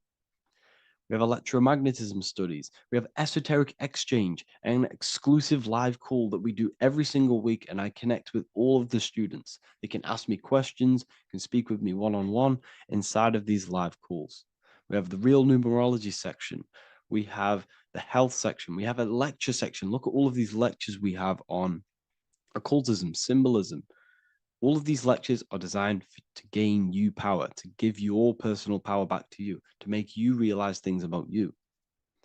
We have a meditation section. We have a library section where you can download all of our library, all of our books, different books on occultism, symbolism, Freemasonry, astral projection. And of course, we have the Manifestation Mastery course, which teaches you exactly how to create reality so you can live that desired reality that you want. This is the last chance to lock in the price of $55 a month. This is less than $2 a day. You can really level up your life, because the price is going to increase as the value of the university increases, because there's a new symbolism course coming out. And if you join now, you'll get this course for free, because obviously when this course releases, the price will go up. The symbolism course will teach you the language of esoteric and occult symbolism. I'll leave the links in the description. Make sure to leave a like, comment, subscribe to the channel if you want to see more content. Thank you all, people. Have an amazing day.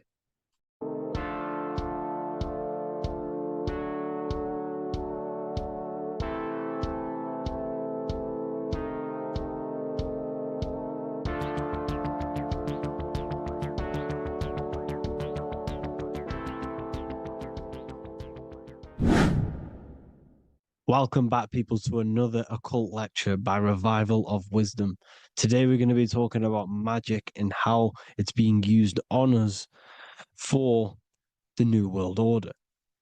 Magic has the word mag within it, which is magnetism. Magnetism is the force. Magic is influencing forces, natural or supernatural forces, and using it for a certain agenda to gain something out of it. Now, magic is not what everyone's being thought. It's not some sort of fantasy thing. It's actually very common, and we all do it, whether you believe it or not. Magic is all to do with the mind. As I said, always say in my lectures, your mind is what creates matter. Your mind is what creates your external world. So it's all about manipulating and planting seeds within the mind, because your mind is a garden, and thoughts and words are seeds which are being planted in that garden. Your life, your physical life, the people you have in your life, your friends, your car you own, the job you have, is all a reflection of the thoughts that you've been thinking in the past. You are where you are in life because of the thoughts that you've been thinking. Therefore, your life is a direct reflection and manifestation of your mind, the Garden of Eden. Okay? The mind is what they are targeting. What you see, say, and hear has a direct effect on your mind. Me talking to you is influencing you. The words I'm saying is planting seeds within your mind. Now it's up to you to consciously act on these thoughts or these words, or to maintain these words. As above, so below. As within, so without. What's inside of me is outside of me. What comes into the storehouse comes out of the storehouse. You have the left, you have the right, you have the up, and you have the down. As above, so below. Whatever is in your mind will be expressed in some sort of way, consciously or subconsciously, spiritually or physically. The mind is what manifests everything. And this is what we need to understand. We need to understand is that the mind is not physical. All things spiritual manifest physical. All things seen come from the unseen. The words you're thinking, that everything you have is coming from the unseen. The actions that you do come from the unseen mind. Another expression for as above, so below is you are the universe itself.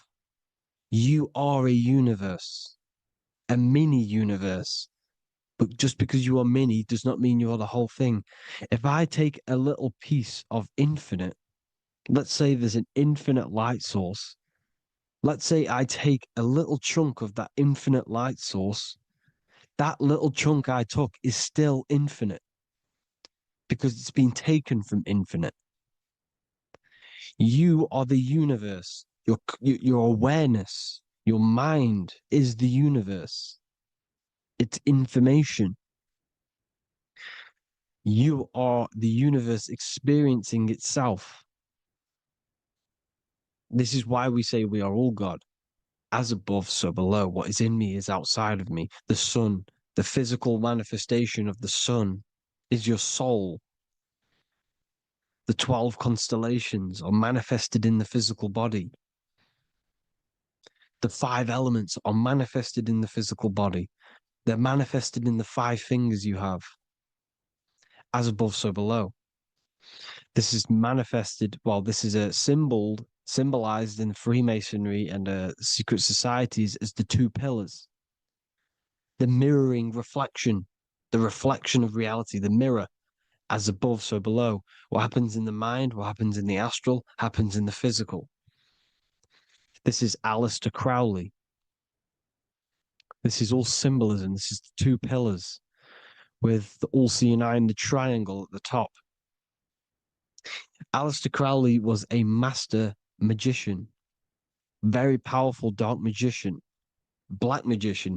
There's 2 types of magic. You have white and black, just like the checkered board, the Masonic checkerboard. You have white and black. You have good and evil. White magic is influencing natural forces to gain something that will help the collective consciousness, help the collective, help the earth, help other people. Black magic is something you manipulate something so you can get something personal out of it. Doesn't matter if it's good or bad. It's still considered as black magic because you're being selfish. Everything you do should be contributing towards the collective consciousness and helping others. And this is why the ancients lived in a system where everything was in unity. We understood that I am you and you are me. What I do to you happens to me because I am you and you are me. We are the same mind substance on the inside. We're all the same mind substance being expressed in different bodies. So what I do to your mind will have a ripple effect on my mind because all of our minds are connected within the mental plane. So this is why they know all this knowledge. They know all this knowledge. So yeah, this is the mirroring effect of reality, the 2 pillars, or symbolizes the number 11. The number 11. We'll go deeper into that. The technology we're using is magic. It's a form of magic. Television is tell a vision. They're telling a vision into your subconscious mind, into your memory. And when you turn on the television, you get a program because they're telling a vision to create a program within your subconscious mind. You see, the conscious mind is only 10% of your mind, which is to do with your, what you're aware of, your 5 senses. What are you consciously aware of? Well, I'm aware I'm here, I'm talking. I'm aware of what I'm wearing, the 5 senses, what I can hear, taste, smell, hear. What I'm wearing, I'm aware of what I think of. But the subconscious mind is the 90% of your mind. It's the hidden part of the mind, which is telling your heart to beat, telling your body to breathe. It's storing all of your emotions. It's storing everything you see, storing all the belief systems that you have. It has everything. It stores all of the habits you have, the values. It stores everyone's name that you know. All the words that I'm speaking right now is all coming out of the subconscious. Everything is subconscious. And it literally manipulates 90% of your daily basis behavior. Most people don't know this. What you did yesterday is what you will do today because of these beliefs and mental programs within the subconscious, stored within the subconscious. So the subconscious is what they're aiming at. They're trying to create programs within the subconscious, because the subconscious manifests 90% of your thought patterns, 90% of your actions and words. They know all this stuff. So the subconscious mind is the most powerful part of the mind. Another way the subconscious manifests and influences your life is, let's say you were in a car crash years and years ago, 10 years ago. Let's say you're in this car crash, right? And you really hurt yourself. The emotion you felt in that time when you were injured in that car crash had a great impression on your subconscious mind. You see, the stronger you feel something emotionally, the stronger impact it has on the subconscious. You can remember and recall that moment, and very vividly, because of the impact it had on the subconscious. Another, for example, you become that terrified of cars that it manifests into your life today, that you are wary to go in certain cars. You don't want to go in cars at all, maybe, because of that moment that stood within the subconscious. And it will manifest into anxiety. It will manifest into not going into cars. It will manifest into depression, maybe.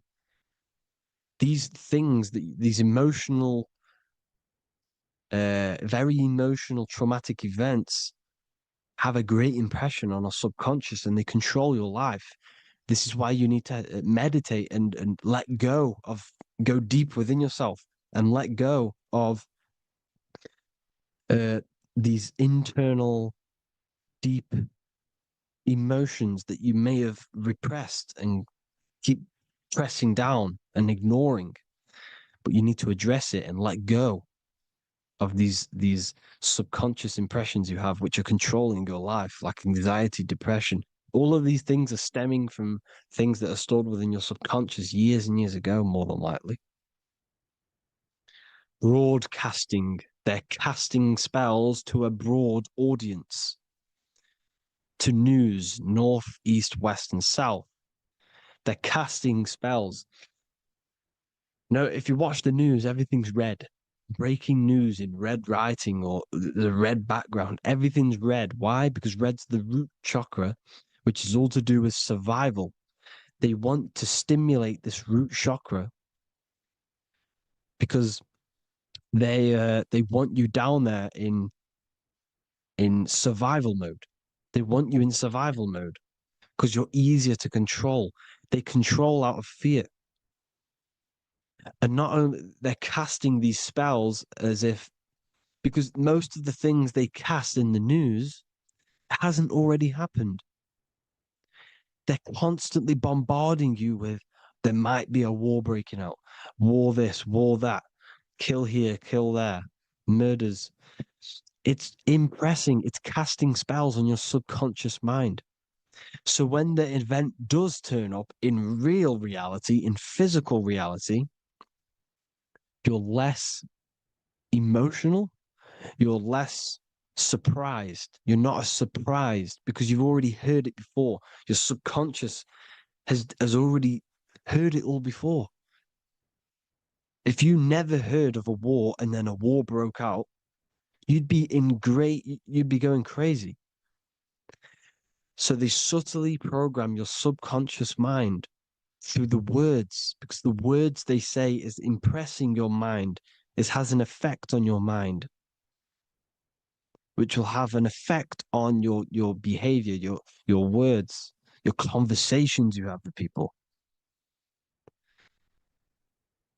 They're casting spells to north, east, west, and south on the they're telling a vision by broadcasting, by saying spells. This is why we call it spelling. Even the word, listen, the words we say cast spells. Bless. Oh, bless you. That's be less. The subconscious mind only picks up literal things. You see, when I say bless you, your conscious mind picks that up as, oh, thank you, you're blessing me. But your subconscious picks up as be less. You see? Because the subconscious it has no filter. It's just, it is what it is. Everything is factual in the subconscious. Therefore, if I call you an idiot, your subconscious, my subconscious will think I'm talking to myself and calling myself an idiot, and it will take that as true. That is truth. Everything is truth within the subconscious. And the subconscious manifests your behavior. The devices this is the biggest one. Black scrying mirrors, device, the devil's vice, the device. Okay. Black scrying mirrors, black screen is scrying. Black scrying mirrors were used to communicate with spirits within the astral plane in the medieval times. They're probably still, well, they're still being used now by black obsidian mirrors. And look at your phone, it's a black mirror. And there's some sort of, I'm not saying this is facts, but personally, I believe these are portals for spirits and ethereal entities to come into your life, to come into your surroundings. So this is the next big thing: the TVs, your iPhone, your iPod, all black mirrors. And mirrors are very, very powerful. Even just a normal mirror. Mirrors have an effect. Whatever you say into a mirror, what you say is energy. And when you say something into a mirror, you're saying it into yourself. It's an infinite cycle of words, of energy, because it's being reflected infinite times. When you say something into a mirror, it has a massive effect. You're saying it directly into your eyes, into your mind. So what you say in a mirror should be said with precaution. Never say anything negative into a mirror, because mirrors are very, very powerful ways for you to reprogram your subconscious mind for the good. You can say very positive things into mirrors and it will reprogram your subconscious mind. Okay? Manifesting is all magic. It's all magic. Everything is magic. But consciously doing it is what they're doing. They hid this knowledge. Your phone is magic. It manipulates your mind. The iPhone. Okay. See, magic isn't all of this with wands. See, Harry Potter, okay, that was created to give you this perception of a mystical and amazing form of magic with magic wands and all sorts of stuff like that. Yes, that stuff was true when the collective conscious minds were on a higher level and our belief systems believed in these things, because the universal mind, all of our minds contribute to reality. If the masses don't believe in magic, if the masses don't believe in a certain thing, it's going to have an effect on physical reality. So when the collective minds are higher and have more open minds, things like Harry Potter can come true. See, it's all in the mind. The iPhone, the eye is the symbol for the mind, the invisible intelligence. The triangle is the ethereal plane. Okay, so the eye in the triangle is the eye that sees into the beyond the ethereal planes. The square is the physical plane. So the iPhone, your phone, is a black box, just like the Saturn black cube. It's a black mirror. It's taking photos of you every 2 seconds, and it's your mind. Your mind is in that phone. Everything you like, everything you text, everything you type in Google, everything you say to someone, every conversation is all recorded on the phone. Therefore, it is a direct reflection of your mind. Your mind is imprinted into your phone because your mind, everything you think in your mind, you're manifesting into typing, saying, taking pictures into the phone, and it's collecting it and storing it. And what they're doing, and this is for all forms of magic, it's manipulating the mind. It's all manipulating the mind. Reels, Instagram, TikTok, this is all dopamine. It's all controlling the mind. Every like you get, every follow you get, every share that you get is dopamine within your brain. They're literally targeting your brain and mind. It's all manipulating, because what they're pushing through the phones, through the media, through the news, through the televisions is visions and programs. You are the one manifesting the New World Order. They're not manifesting the New World Order. They're giving you the information so you can manifest the New World Order. Everything they say is contributing to your mind. For example, digital money and all the information they put out for you to see is contributing to your enslavement. Your mind is manifesting the New World Order. They know this. They don't manifest it. There's billions of us. We could easily run over them physically. But on a mental level, these people have the knowledge and they hide it from us, and they let us manifest reality because we are the collective. They give us the information which manifests their agenda. It's all magic through the phones, the media, the television.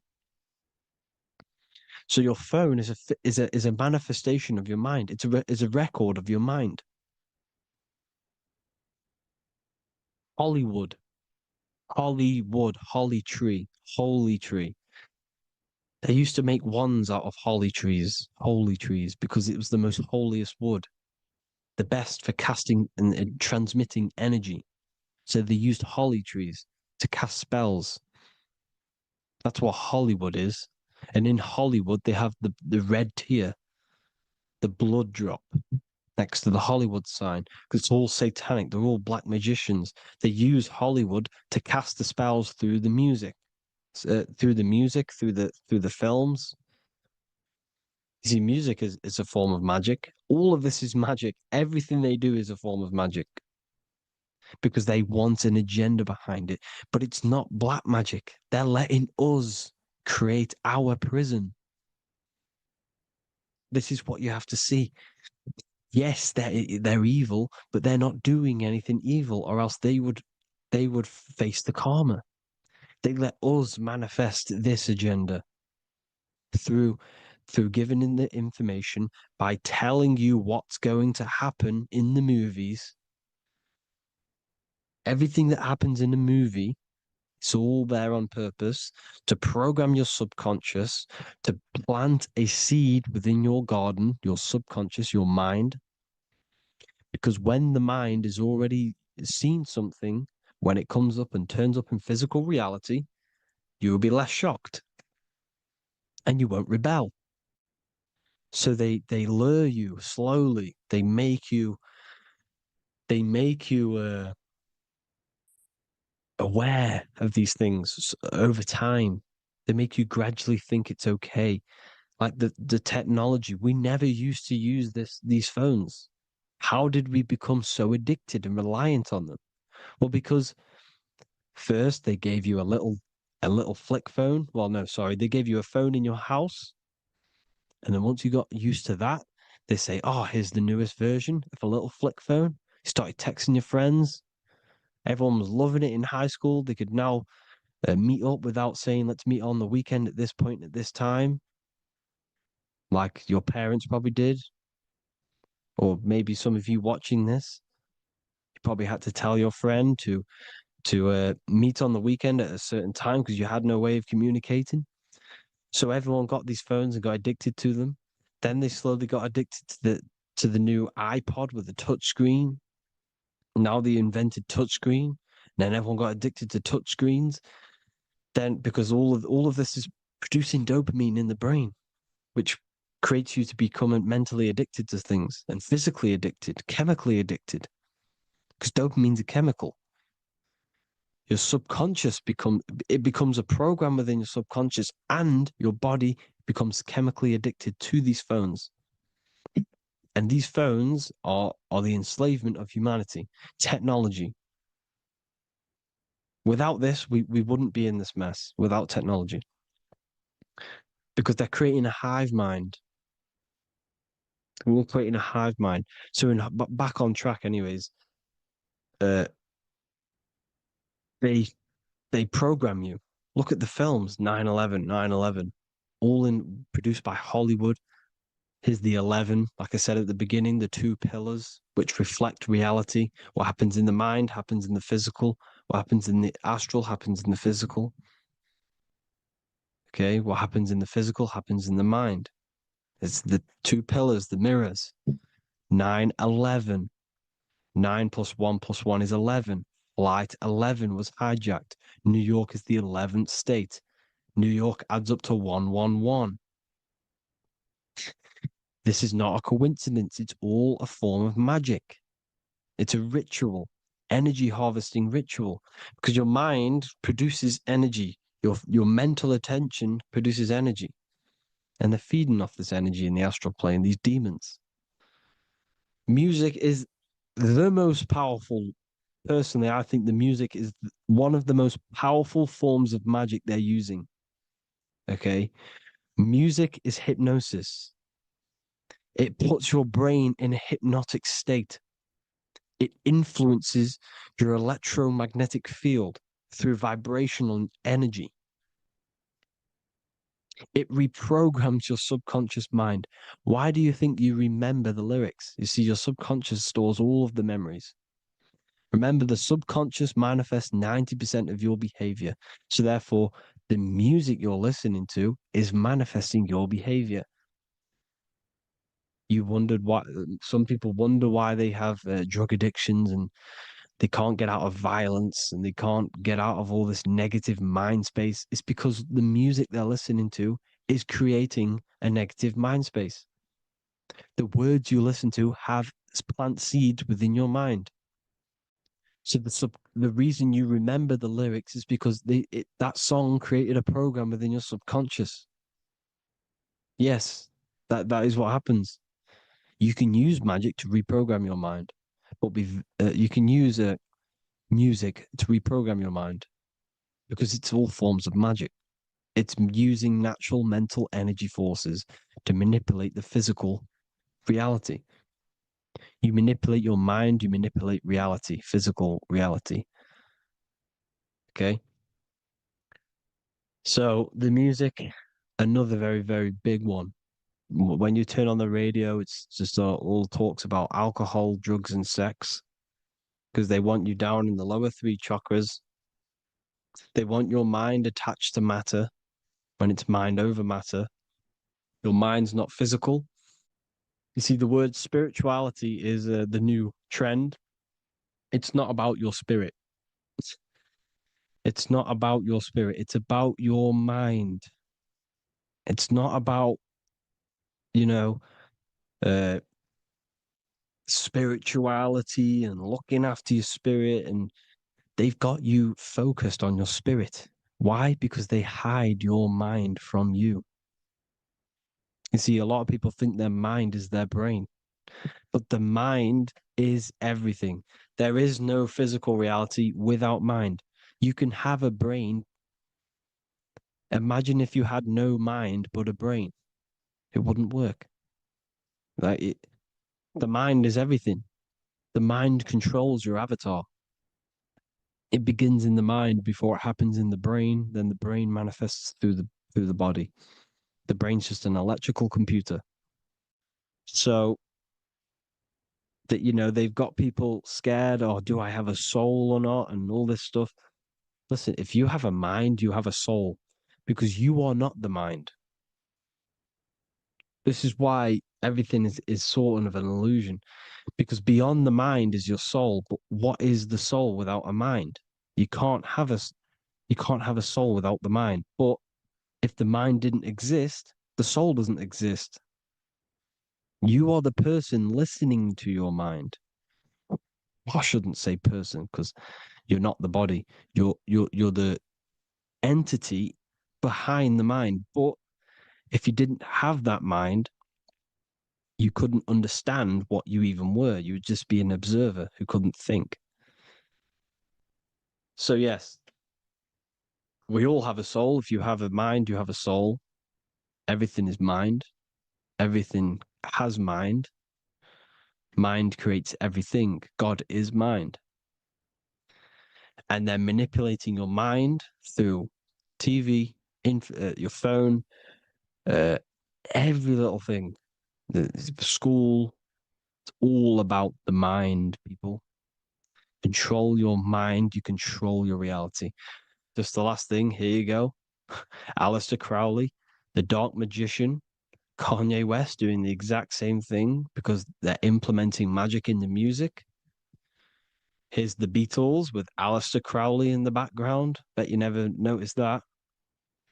Aleister Crowley was influencing music and placing magic within the music to influence the subconscious.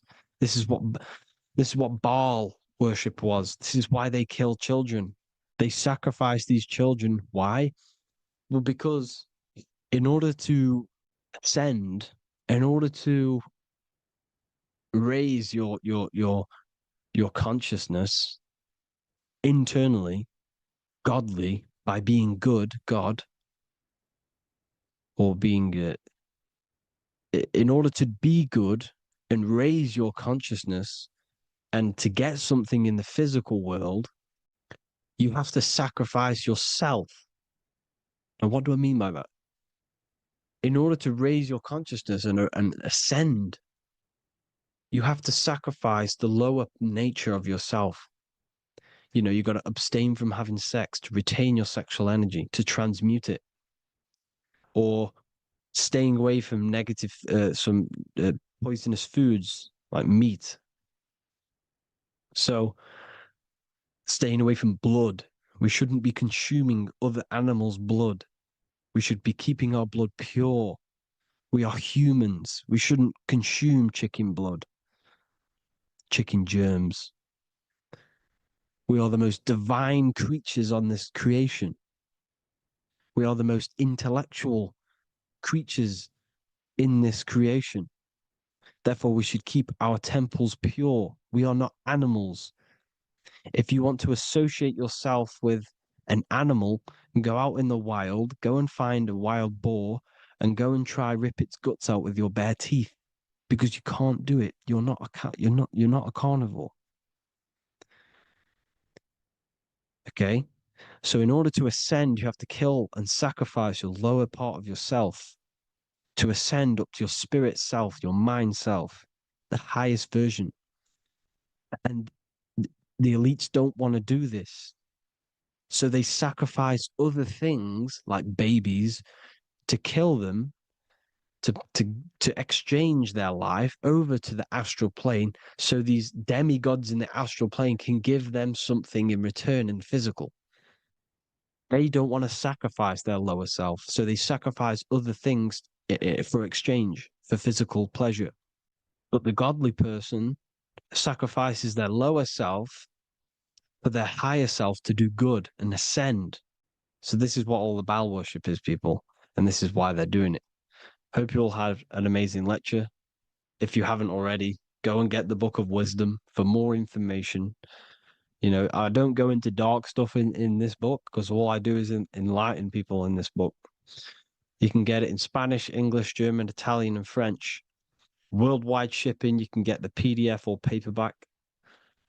Or there is also a new one called the Human Health Guide 2.0. It gives you a list of all the foods, grains, oils, and nuts, you know, everything that's alkaline and positive for the body and not man-made and hybrid. It tells you all the products to stay away from, how to fast, how to improve vision, how to improve everything, literally. So the Human Health Guide has been released. If you want that, I'll pull all the links in the bottom of the description. Hope you all enjoyed the lecture, people. God bless you all.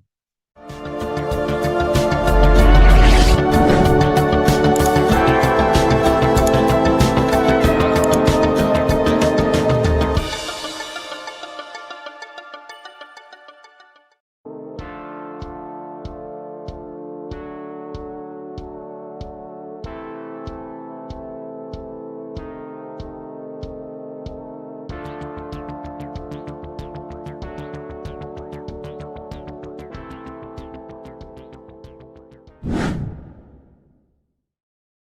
are we all doing, people? Survival wisdom. Today we're going to be breaking down the Bible and its real, true metaphysical meaning.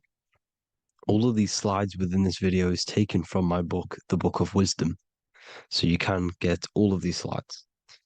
So the Temple of Solomon, you are body, mind, and soul, which is the Holy Trinity, the moon, sun, and earth. The sun is your soul because the sun is its infinite source of energy. It is its own source of energy. And that is what your soul is. It's its own source of energy. The moon is mind. This is why you call people a lunatic. You're a lunatic. Luna means the moon. And inside of your mind, you have a specific mood. Mood is moon.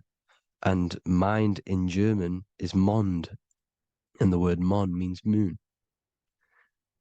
And earth is your physical body because your body contains of the four elements, the four physical elements.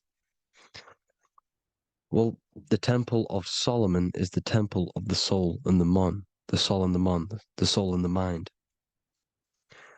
And it's the temple of the Holy Spirit in the Bible. Everything leads back to one singular point in the center of the brain. The brain is not the mind. It's mind over matter. Okay? The brain is the physical manifestation of the mind.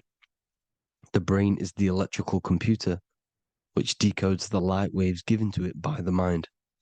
This is why everything in the body leads back to one singular point. And we'll go over this in a minute.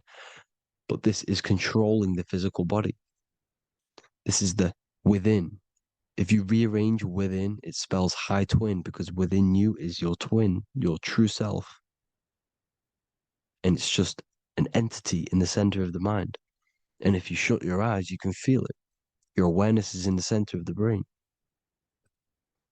So there's just an empty chamber in the center of the two cherubs, the two brains. They are two separate brains. They're two hemispheres.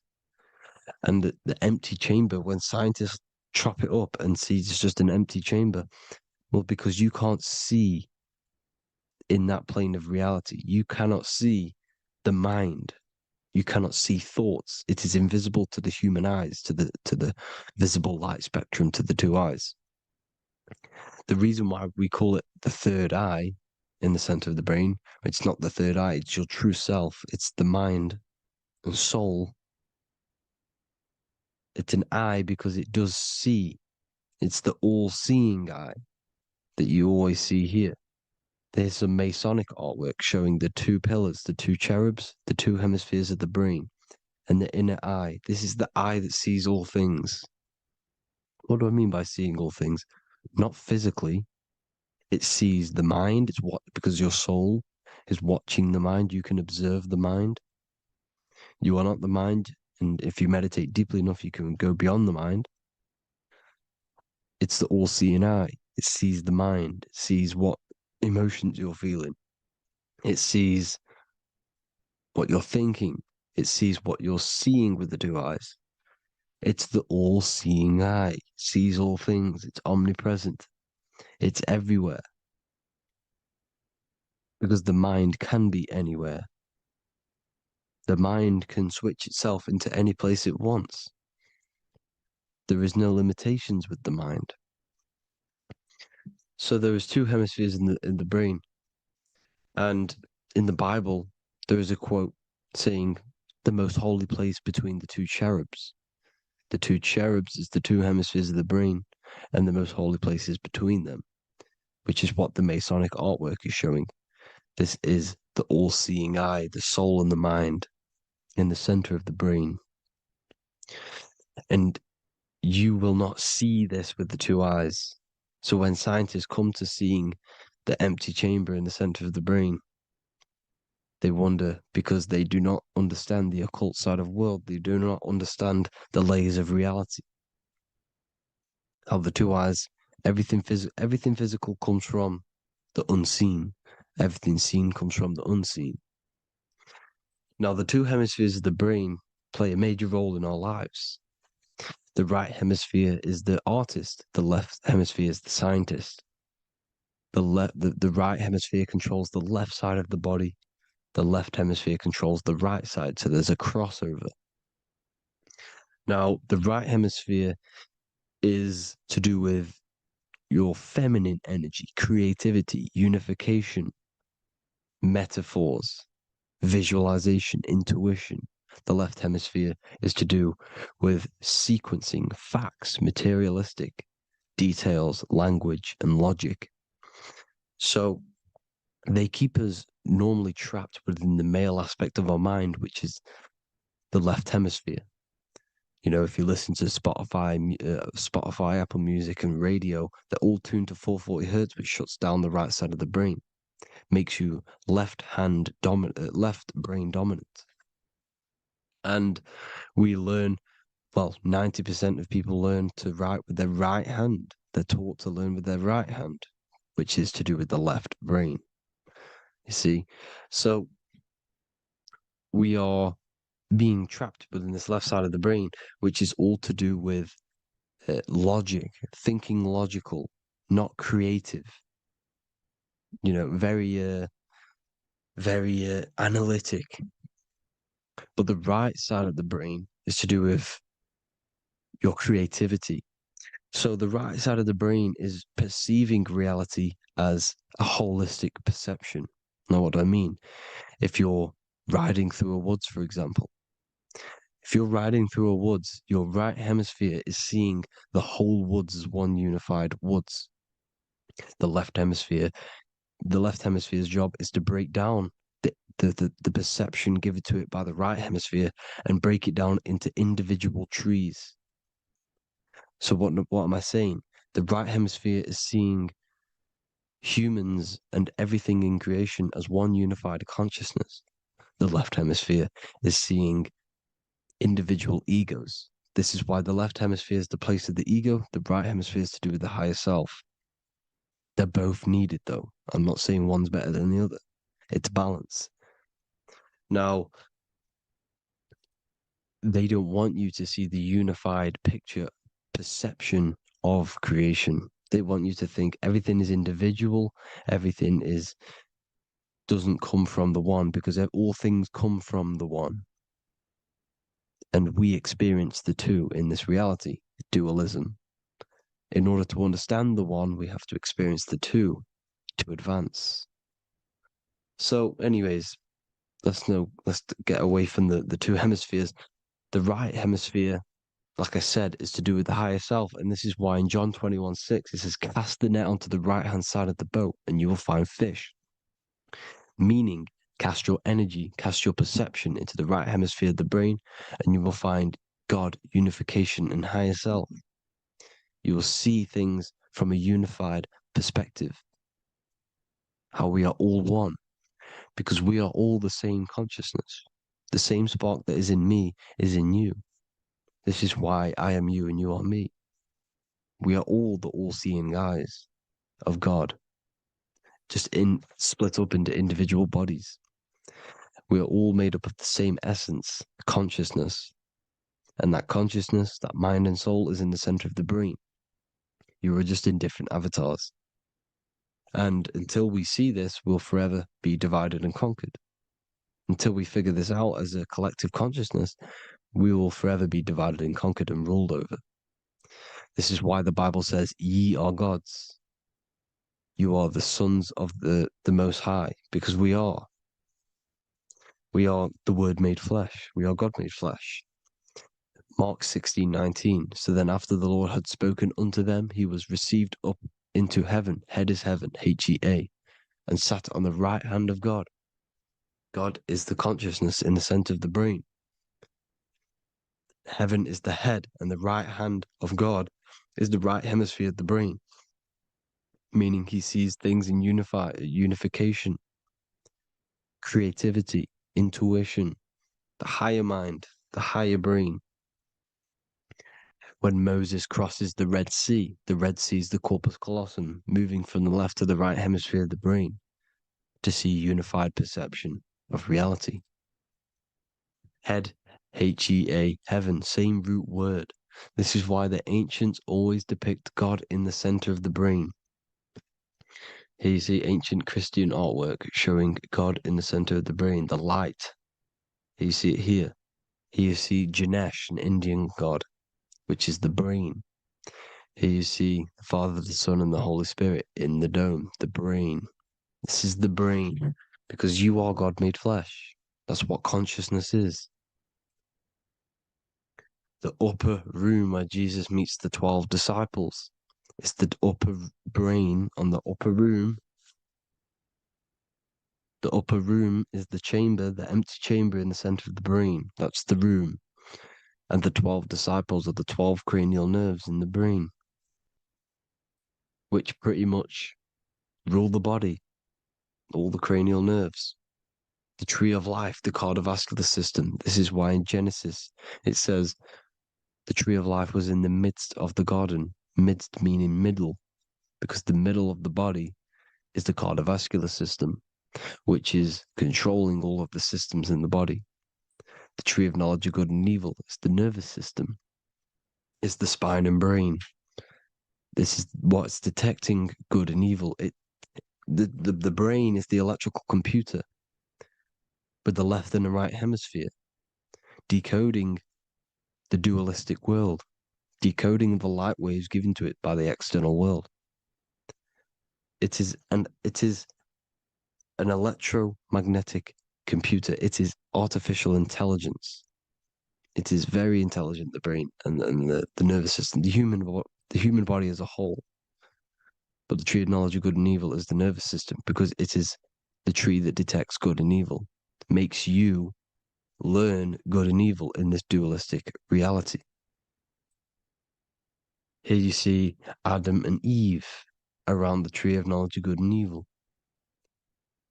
Adam and Eve, male and female energies, with the serpent in the tree, and the tree of knowledge of good and evil. Well, this is the spine, the brain, and the serpent is the kundalini of the spine. The serpent is the S. That's why S, serpent, S, the letter S is the serpent. Sex and serpents make an S noise. You know, the Bible cursed the serpent. So we don't figure out the true religion. The true religion is raising the kundalini and becoming God-man and reaching our higher states, our true God self. Because once the kundalini is saved and hits the pineal gland, it activates 100% of the brain when we're only using around 20 to 10% as of right now without the kundalini awakening. So when you use it, you're activating 100% of the brain. You're activating all the dormant brain cells. You're regenerating the body. And this is the serpent in the tree of knowledge of good and evil. This is the spine, brain. This is Adam, Eve, the male and female energies. The light of the body is the eye. Therefore, if thine eye be single, thy whole body should be full of light. Matthew 6:22. This is the single eye in the center of the brain. It is not the pineal gland. It is what's inside the pineal gland. You have to go beyond the physical world, and there are no words to describe things that are not physical, metaphysics. And the whole body should be full of light. Well, this light is the same pyramid that you see. You are the pyramid with the all-seeing eye on top. This is why the ancients built the pyramids with the stairs in the middle symbolizing the spine, because once you open all the chakras and balance them and raise the kundalini, you activate all of the brain, which gives enlightenment. The word enlight in ment. Ment means mind, light in the mind. Enlighten the mind. And this is enlightenment. We are the temple. And Jacob called the name of the place Peniel, for I have seen God face to face. Within spells high twin. Within you is the God self, which you need to manifest into the external world. And he's seen God in Peniel, the consciousness. He's seen his true self consciousness in the pineal gland. Genesis 28:10, Jacob's ladder. Jacob, he took a rock there and laid his head on it to sleep. Jacob had a dream. He dreamed there was a ladder that was on the ground and reached up into heaven. Head is heaven. The rock he fell asleep on is the sacrum bone, because he's symbolizing the oil that comes down the spine, hits the sacrum bone and rests there, falls asleep, and it looks up and it sees the ladder to heaven. Because when you raise this oil, you become God man. You become God in heaven. You can leave the body at will. Do you not know that your body is the temple, that your body is the temple of the Holy Spirit? Corinthians 16:19-20. Or do you not know that your body is the temple of the Holy Spirit within you? Your body is the temple of the Holy Spirit, the soul and the mind within the center of the brain, the temple of Solomon, temple of the soul and the mind. Romans 8:10. Christ is in you. It's not external. When you give where attention goes, energy flows. When you give your energy to external things, your attention, your worship to external things, you're giving energy, meaning it's draining you, and you're feeding something within the astral plane, a mental thought within the astral plane. So with you realizing that the Christ is in you, that you don't have to worship anything outside of you, this means that you're internalizing your energy. You're not giving your energy, because where attention goes, energy flows, which means you become more present. You become healthier because you're not giving off all of your special electromagnetic energy that's charging you. This is why the religions run by the Vatican is all external. They're exoteric. Exoteric means external teachings. The esoteric is the internal, the hidden teachings. In Psalms 82, I have said, ye are gods, and all of you are children of the Most High, because we are the Most High, split up into individual bodies. That's what consciousness is. Consciousness is the Most High, and we have to raise ourselves to the Most High. Brahma, Vishnu, Shiva, the Father, the Son, and the Holy Spirit. Why is it always a trio? It's a trio because it symbolizes us, the soul, mind, and body. The mind is the bridge for the soul to be in the body. What is the soul? It's the life force. It's the watcher. It's the all-seeing eye. The soul sees into different realities, and it gives life to the body of every reality it goes in. This is why you always see light around the all-seeing eye, because it is the energy, the life force, the light, life, L-I. Life is light. And it's the eye because it sees into the different realities. It sees into the dream world. When you're going to sleep at night and you dream, it's not a dream. It's another reality. You're a multi-dimensional creature. We live in a multiverse. There's infinite amount of yous. And there is a version of you which is the highest self in a reality somewhere.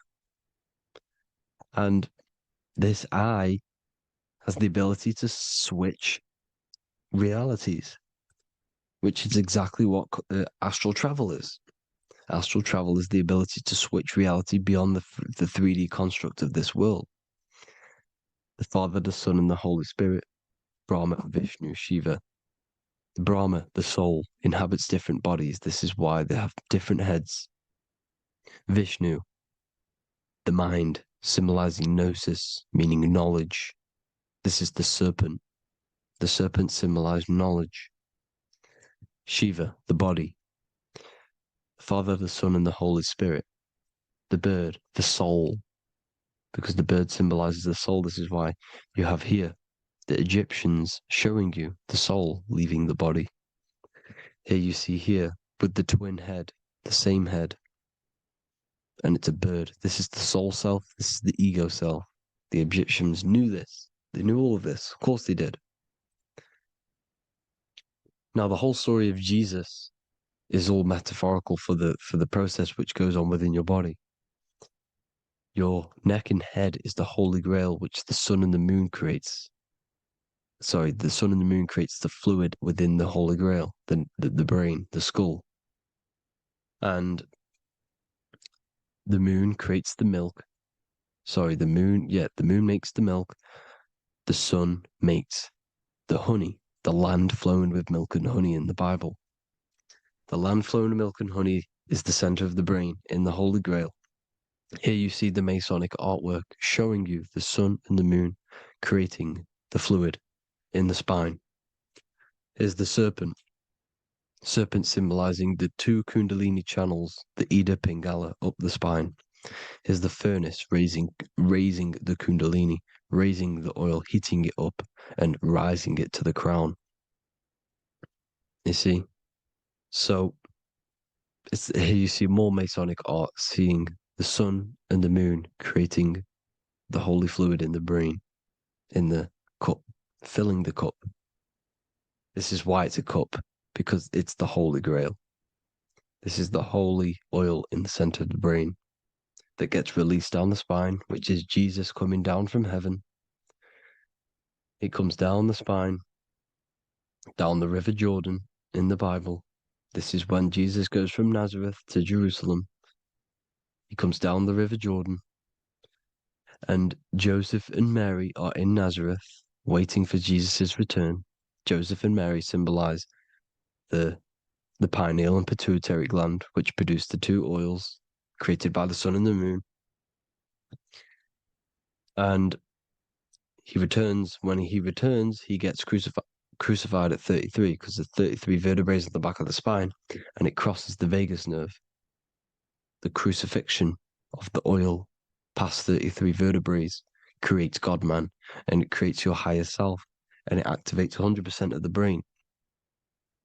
And you turn into spirit, you turn to your spirit self. This is why Jesus dies. He didn't physically die, it metaphorically dies, and becomes his higher self. The ego self is left behind. It's the same with the whole story of Jesus. Jesus comes down from heaven, which is the oil. He dies in a cave for 3 days, which is the oil hitting the cave. Here's the cave. And resurrects after 3 days. If you resurrect the oil, comes up and gets crucified at 33 in Golgotha. Golgotha translates to a place in the skull. The three wise men from the east. Well, if you look at the Masonic artwork, they'll always show you a ladder up to the east. Okay? Here you see north, south, west. This would be east. Here you see east here. East here. The ladder up to the east. The east is the top, up. Three wise men from the east. The thalamus, pituitary, and pineal gland in the center of the brain.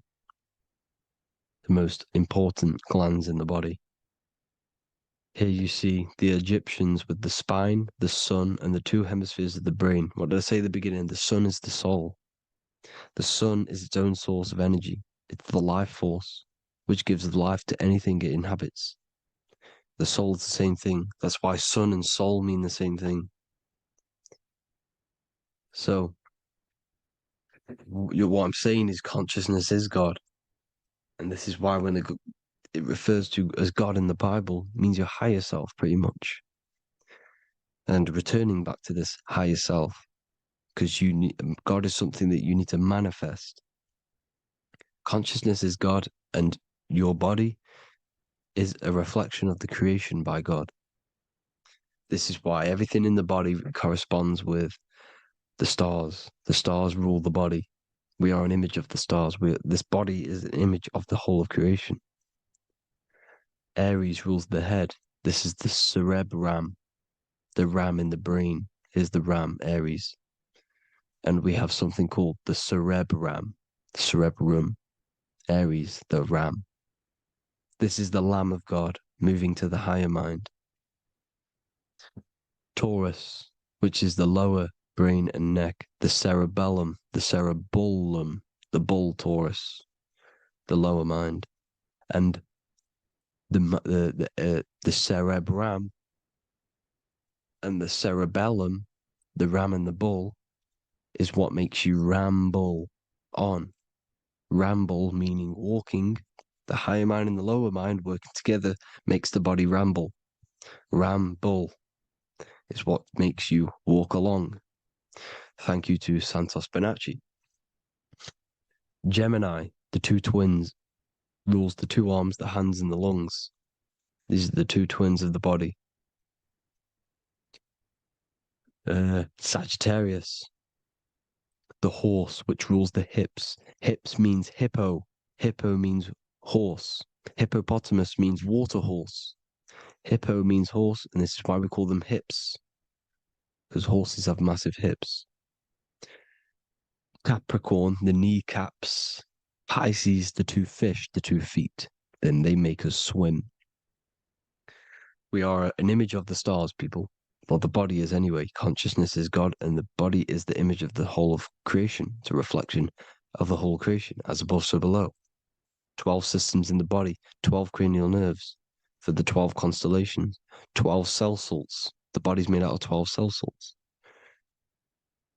So, this is where it gets kind of deep. This is where we get deep.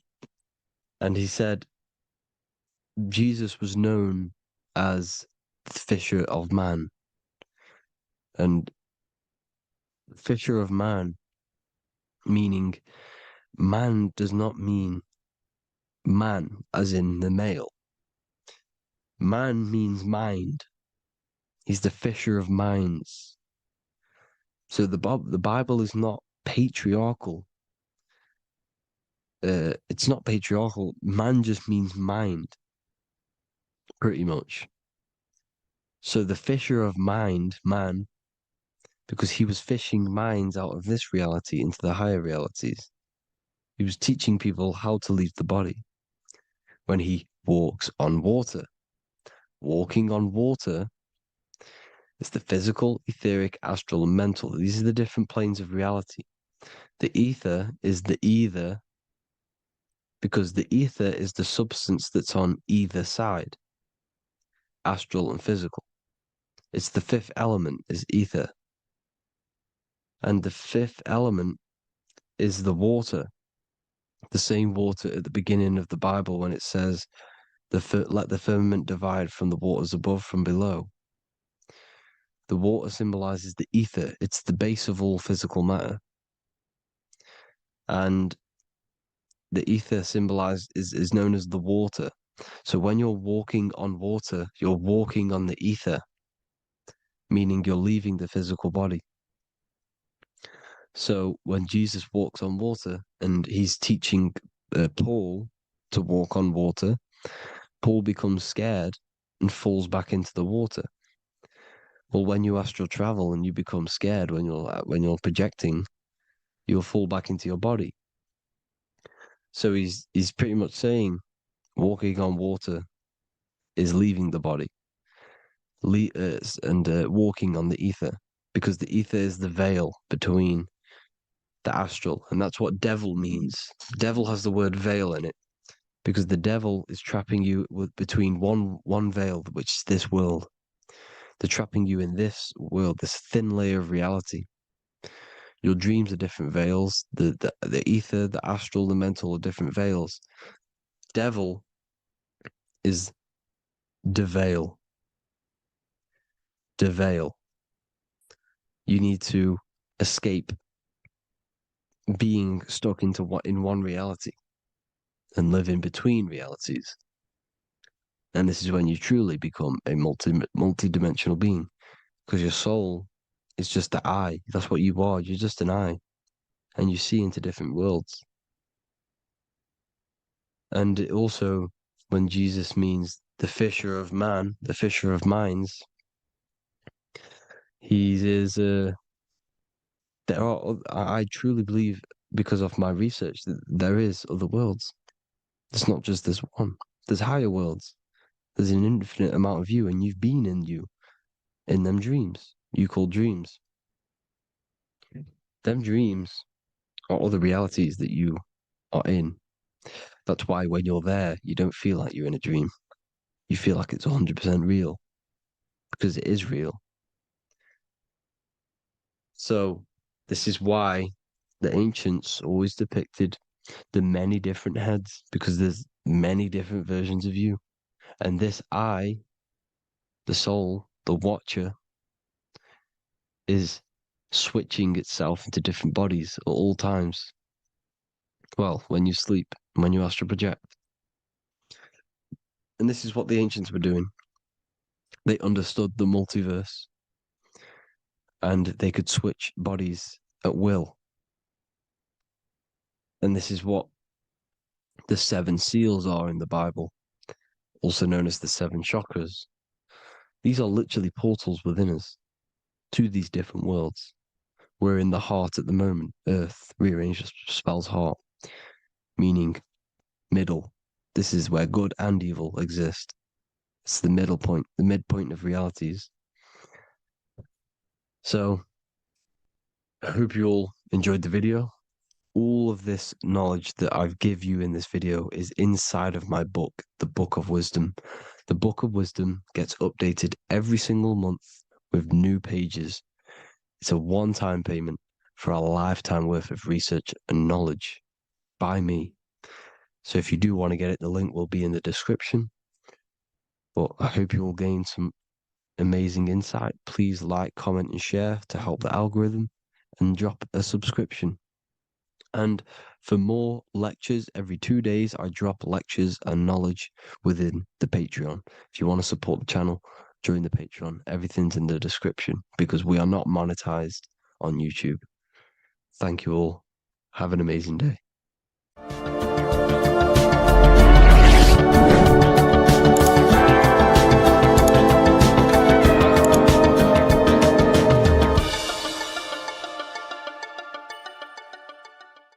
In this video, we're going to be talking about the evolution of consciousness. You are born human, however, you possess consciousness, which is the awareness behind your being, the awareness behind your thoughts, the experiencer behind your 5 senses, the experiencer, the observer behind your thought, emotions, and senses. You are an eye, an invisible consciousness looking through a lens, which is your body. Your body produces this physical world that you experience. Your brain produces this world. Your brain and body is a technological computer. However, you are an infinite, ever-expanding consciousness behind this physical body. And there is an evolution of consciousness, a cosmic journey of expansion. And this is why we see so much pyramid symbolism in the occult and esoteric world, and especially within Freemasonry. Because the pyramid represents climbing, an evolution, a raising state of consciousness, a journey. Steps symbolize a journey upwards. This is the raising and the evolution of consciousness, our inner world. The transmutation of our inner selves, of our souls and consciousness and our minds. So when we see this pyramid, we're seeing a evolution, a way up to source consciousness. And the eye in the pyramid represents your source consciousness. It represents illumination. It represents divine guidance through this evolution of consciousness. This is why we see the ladder. Consciousness is ever expanding on an infinite journey of evolution. Each individual is a part of this cosmic process, contributing towards the ongoing expansion of both mind and awareness. As we evolve, we collectively explore deeper levels of existence, expanding the boundaries of thought and consciousness. The mind has the ability to expand infinitely into new realms of thought, into new dimensions of mind. The mind cannot be filled up. It is not a physical substance. The body can be filled up because it is a physical thing, but you cannot fill the mind. Therefore, the mind is constantly expanding, ever expanding into new fields of thought. So what we see in Freemasonry, the ladder, is again a journey, an elevation of consciousness. When we are born with an infant consciousness, and as we gain older, we gain an adult consciousness. Our inner world, our inner mind, and our emotional intellect changes and evolves. We are significantly different from when we were very young as an infant. It's because our consciousness evolutes, it changes, it alters like water. So just like this evolution of your own consciousness as growing up, there is consciousness of beings existing in cycles beyond our own. And their consciousness is unimaginably different from ours. They operate on a higher level of understanding and knowing, experiencing reality in ways that transcend our current comprehension. Our minds right now cannot comprehend the highest states of consciousness. There are entities, there are beings beyond our own, existing in higher dimensions of consciousness that we cannot comprehend because they have expanded. They are on a further way up the ladder of consciousness. However, we are all on the same journey. None of us can take the same journey. There is one ultimate goal, reaching source consciousness. However, this is always ever expanding. However, we are all on a different journey. There is one truth, one source, one goal.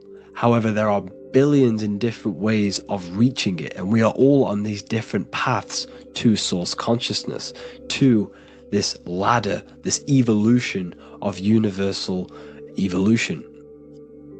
Okay?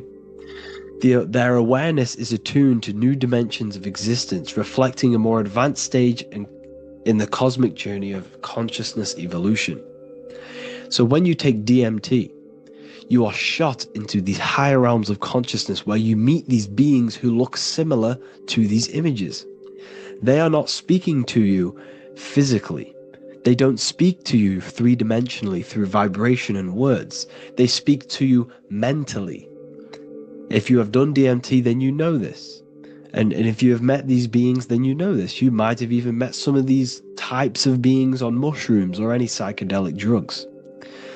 Because ultimately, when you take these mind-altering substances, it's altering your consciousness. It's merging your consciousness with the spirit of that substance. And you are essentially attuning your mind to higher dimensions of consciousness. That's why we say we're getting high when we take these substances. Therefore, when you meet these beings on DMT, you are essentially meeting beings who are attuned to higher dimensions of consciousness, and they speak to you mentally. They speak to you telepathically through thought, because the universe is mental. Everything exists within the mind. The way you are now, your physical existence, is a state of mind. Mind, thought creates matter. Spirit and matter are two opposing ways of thinking. If we have a very spiritual mind, we have an expanded mind, we are a spiritual person through the mind. However, if we have a very low state of consciousness where we think about food, sex, lust, and all physical things, then we have a physical consciousness. Matter and spirit are two opposing forces, two ways of thinking. The mind attunes itself to different levels of understanding in different dimensions. So, essentially, this is what we're looking at. The body is a vessel for the fluidic, formless consciousness, a temple that houses the essence of our awareness. While the five senses are limited to perceiving only the physical plane, the mind transcends these limitations, capable of perceiving the full scope of reality. It is through the mind that we access deeper truths beyond the material, tapping into boundless nature of existence. Physical existence is a thin band, a thin layer of reality. It's like 0.001% of reality. And your five senses are only tuned into this layer of reality. But the five senses are, by design, only allowed to perceive physicality. But the mind has the power to expand beyond this physical five sense state. The mind has the power to expand and evolute. It is a conscious decision whether you want to take this path or not. You can stay in a three-dimensional way of thinking, or you can expand your consciousness from within. It's not an external journey. There is no God going to save you. You must save yourself. Therefore, behind every single one of these eyes is the same source consciousness. However, we are all different cells in a different journey. The organs in your body, the cells in your body are all alive. They all possess same consciousness, universal consciousness. However, we are all on a different journey of evolution. As above, so below. As the baby is in the mother's womb, when the baby becomes conscious, there is a world outside of its mother. What does it do? It presses and seeks a way out to be born in the other world outside of its mother. It is the same with your consciousness, your mind. When your mind becomes aware that there is realities beyond the immediate surroundings, it seeks a way out. And this is exactly what I'm doing to you now. I am now expanding your mind and telling you there is other ways of reality. There is other dimensions of consciousness which you can access through inner transmutation, through different ways of thinking, spiritualism, and meditating and connecting with yourself and detaching from external things. We can upgrade our consciousness. Your body is a womb. Why Jesus says you must be born again to see the kingdom of God, because you are born physically and then you must be born again spiritually, awakening your inner consciousness. So like I said, as the baby is in the womb, it's the same principle. As above, so below. You were a baby, you were in your mother's womb, and you figured out there is a world outside of your mother, so you seek to weigh out your mother to be born in another world. It's the same now. You must do this now. This is your spiritual evolution. This is the evolution of consciousness. It's ever expanding. When you die, this is a transition. You must learn to not fear death. This is another part of your spiritual journey. You must master death. Therefore, like I said before, the mind has limitless capacity to expand into new realms of thought, continuously exploring uncharted ideas and concepts without boundaries. The mind can ever expand. It can never be filled. It can never ever know everything. There is infinite fields of knowledge, infinite fields of thought. Your current state is just one stage on an infinite pathway. You won't remain human forever. The human experience is a crucial phase where we learn to balance polarities, master the fundamental laws of the cosmos. It is a period of growth and transformation, preparing us for the next stages in our cosmic evolution. The goal is to strive for perfection, yet the true perfection is unattainable. It's like a tunnel, and there is a light at the end of the tunnel. And as you walk through this tunnel, the light is ever moving backwards. You should forever seek to meet that light, but you will never meet that light because consciousness is ever expanding. You should strive for perfection, yet knowing that perfection is forever unattainable. The journey is endless, with each step revealing deeper layers of understanding and experience. The pursuit of growth and expansion is itself the essence of our evolution. You can find all of this knowledge in the amazing book that I have read for years. I have read this book, The Emerald Tablets of Thoth, the Atlantean, by M. Dorial, translated by M. Dorial. I'm telling you now, this book, now that I've told you this, you have some context on the book. The whole book is about evolution of consciousness. He's talking about higher dimensions beings. He's talking about how you can transcend this physical plane. It is truly the most amazing book you will probably read. One of the best spiritual texts you'll see. It's hard to understand. So you must read it over and over again. And the more your mind progresses, like for me, I read this every couple months. And the more I learn about consciousness, the more I expand my own consciousness. And every time I read this book, I pick out something new that just completely blows my mind, because you can only understand this book to your level of consciousness, to your level of understanding. So now that I've told you all this information, go and read this book and it will absolutely blow your mind. And so will the Book of Wisdom Volume 2, which is now available. I released it the other day. I'm just going to read a page out now. This page is called Spirit and Matter. The Earth is not merely a dense, lifeless rock drifting through space. It possesses spirit, a living essence that animates its form. But what do we mean by spirit? Spirit in esoteric terms refers to the energy, the life force, animating the principles infused in matter. So essentially, what this page is talking about is how everything has spirit, consciousness within it. You are the middle, you are spirit and matter. You have the ability to expand your mind to the God self and raise above our animal instinct, our material self, and know the divine and expand. Animals cannot do this. Animals are not self-aware. Humans possess self-awareness. We can observe our consciousness. We can say, why do I exist? We can look in the mirror and know that we need growth. And this is what Anunnaki means. Anu means above. Anu was the supreme god of the sky, which is a metaphor. He represents spirit above, heaven.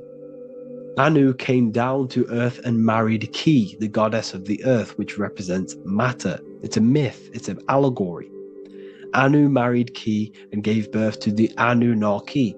Spirit came down and infused with matter and gave birth to the human, which is you.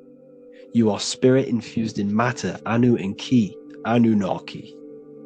You are the Anunnaki. And this is just one of the teachings in my book. Honestly, this book is absolutely amazing. If you truly, truly want to expand your consciousness, give this book a read. And obviously, if you're inside the university, I give you this book for free. A paperback version. If you join the university, follow the steps inside of the general chat, you'll be able to download this book, or sorry, not download it, order a paperback for free. All you have to do is pay for the shipping. You'll also gain amazing knowledge inside of my library, where your mind will just be overblown with the amount of esoteric books. There's over 45 rare occult books, plus you get a PDF of the Volume 1 and Human Health Guide. You get reoccurring updates where I expand on symbolism, occultism, where you will just feel absolutely amazing once you understand esotericism in yourself. You'll also learn how to create the dream reality that you want with the Manifestation Mastery course, where I teach you how your consciousness creates reality.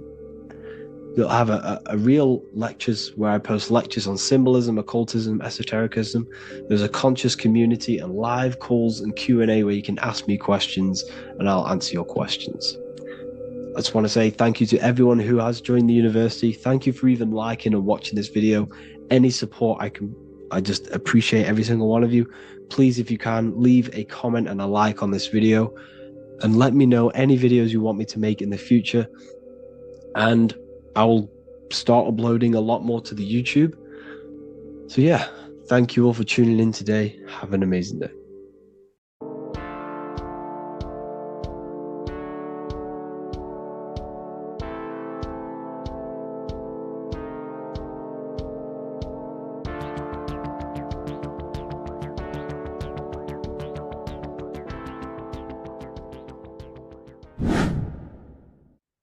How are we all doing, people? It's Revival of Wisdom from the Wisdom Academy. Today we're going to be breaking down God, consciousness, and the higher and the lower self, and how to overcome the lower self. Now, the first thing you need to understand is that you are the invisible intelligence within the brain, within the body. This invisible intelligence is known as the mind. But you are not the mind. You are the observer of the mind, which is the soul, the invisible entity. The mind is your intellect, your intelligence. Now, the mind is it's hard to put this in words, but the mind is something that gives you the ability to explore the universe. And this inner self is the I am. It's the quiet, the inner self, the voice you see in you hear in your head. This is why within spells high twin, inside, internal. The I is also the number one, which is one line. Because the one and only, is the inner self, which is the I am. This is why you say, my name is Harry. You are not Harry, you are the I, the inner self, the intelligence. Okay, this is why Jesus in French is I am. You look with the two eyes and you see with the inner eye. I and I, the same thing. Okay, because the I inside is what gives you the perception of what you're looking at. So when someone's trying to explain something and then you catch on saying, I see now, it's because you're seeing with your inner eye, the one that gives you perception, gives you intelligence, gives you the ability to understand things. This is the internal eye, the invisible self, which the physical body is nowhere near as complicated as this inner self. Is in infinite potential, infinite potential. God, God, generator, operator, destroyer, soul, mind, and body. Brahma, Vishnu, Shiva, the Father, the Holy Spirit, and the Son. They're all the reason why you see God is always a triad is because it represents yourself. Your invisible intelligence is God. Me and you are the same invisible intelligence.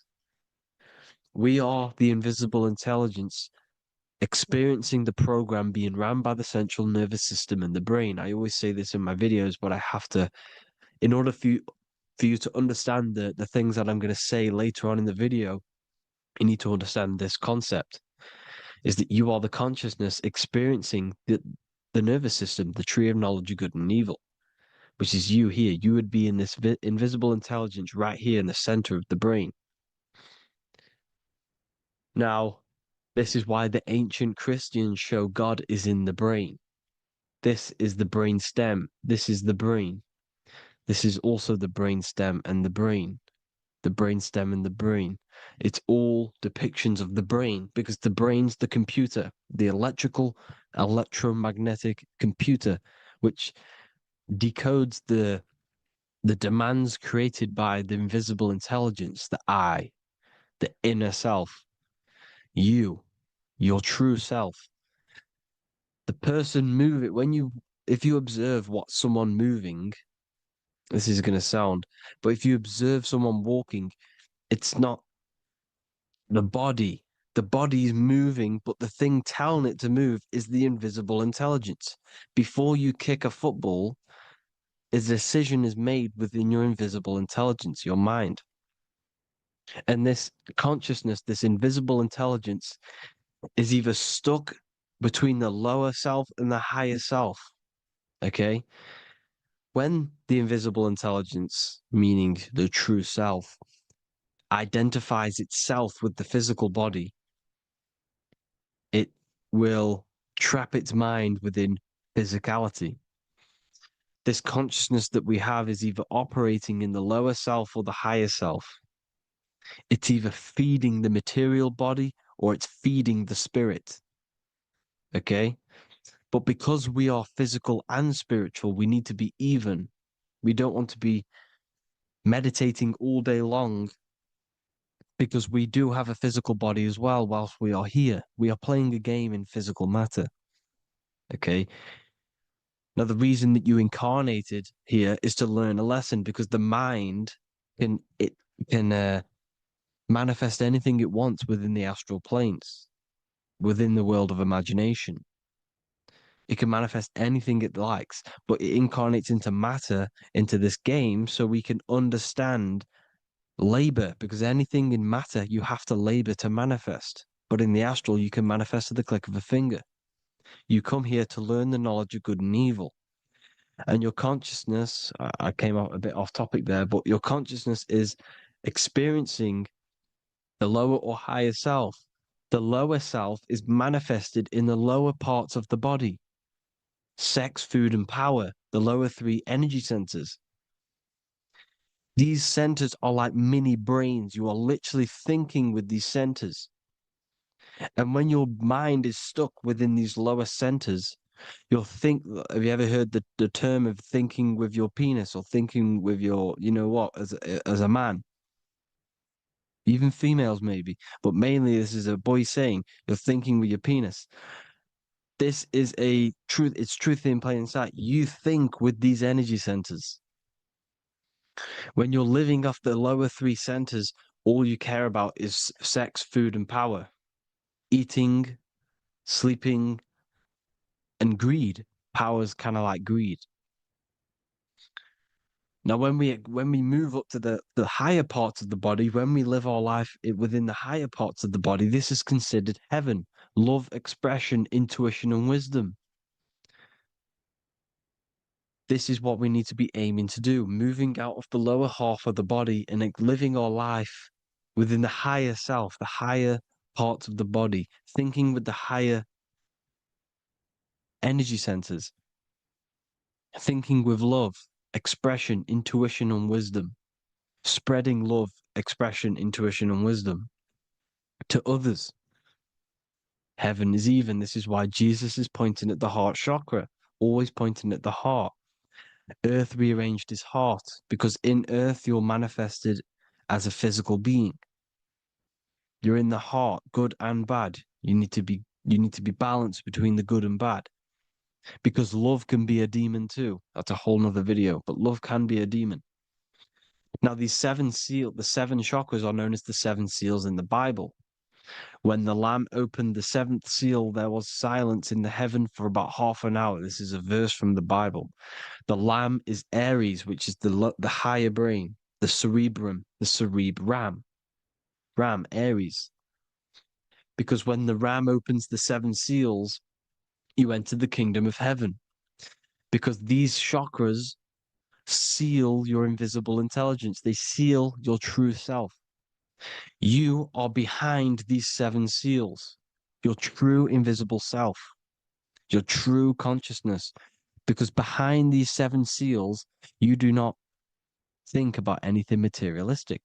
Your intelligence is not material. It's not physical. It's not from the physical world. It does not desire the physical world. The body is the beast. The body's the animal, the lower self, which can corrupt our intelligence. It can corrupt the intelligence. Okay? Now, we need to balance these chakras so that we gain a deeper connection between this intelligence and the brain.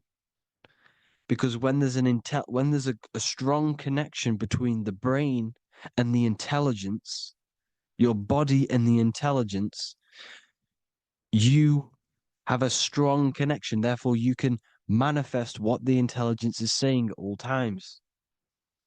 Meaning, when, for example, your higher self, this is intelligence, the higher intelligence is always speaking to you. It's always guiding you.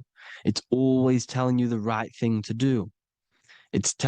You can feel it when you're doing something wrong. You can feel that you're doing something wrong because this higher self, this intelligence knows what it needs to do here.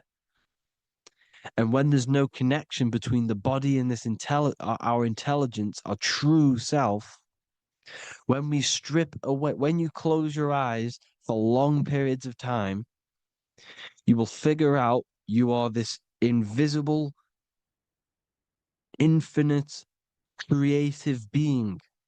There's no words that I can't describe what it is, but it's the voice inside of your head that you can feel when you close your eyes. You are this being inside of the heaven, because this is heaven, this intelligence. And when there's a strong connection between the body, you can manifest everything it's saying. When everything is balanced, when you're no longer thinking with the lower centers, when they're all balanced, you're not thinking in particular with every center, you balance them all, you can manifest everything it says. Your body will act out what the intelligence is always saying. This is God in the brain, the intelligence, trying to touch Adam, representing the lower self. This is why they're not touching.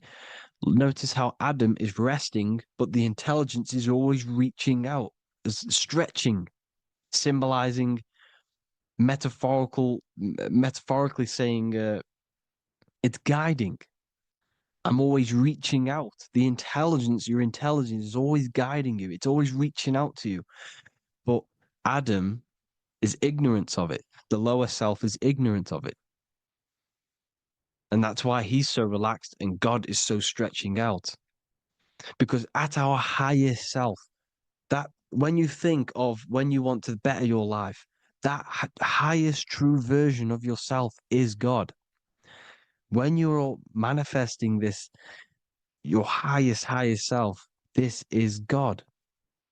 Your truest form, your most perfect form, that is God. Your highest version of yourself, that is God. Emotions are not what you've been taught. Emotions are not something that should be reactive, okay? You should not let the emotion be you, except that you should experience them instead of letting them become you. You need to understand there's a separation in our consciousness. You have the soul, which is the person who is observing your thoughts. When you think a thought, who's the one observing that thought? The soul, you, the I am, the I, the inner self, the one and only. And inside of every single body, inside of me, inside of you watching this video, there is this same intelligence that is inside of me, inside of you. And it's the exact same intelligence, experiencing a different body. And this is what we mean by the universe is mental. We are all sharing the same ball of consciousness in a different body. The animals, the fish, the cells, all expressing this one consciousness. Me and you are the same. This is why the golden rule is treat others like others should be treated, because I am you and you are me in a different body. Now, going back, you need to identify that there's different levels of consciousness: soul, mind, emotion, and body. Okay? Your emotions are on a separate layer than the body, the mind, and the soul. So when you identify there's a difference between all of these, you do not let them become you. You do not let your mind rule you, because your mind can be corrupted. Your soul is the one that is pure good, pure love, but your mind can be corrupted. Okay? Your emotions can be corrupted. The body can be corrupted, but the soul can never be corrupted, only layered on top. You can only throw piles of programs within the subconscious, layering the soul down, but deep down inside of every single one of you, there is a loving being. Because the love comes from the heart. Love is the universal emotion, expression. Now, your thoughts can become bondage, your emotions can become bondage. Now, what do I mean by bondage? By conquering the lower self, we need to conquer our own mind, because the mind is what's manifesting the lower self. When you're thinking with the lower half of the body, when you're becoming your emotions, you need to experience the emotion, not become the emotion. Do not let the emotion become you. Do not let your thoughts become you, because your thoughts are tools that you can manifest. Your thoughts are the idea. Your emotion is the energy that you can use to manifest that thought. Your emotion is energy in motion, emotion. You use emotion to manifest, to feel as if you already have the thought. Therefore, you become that vibration.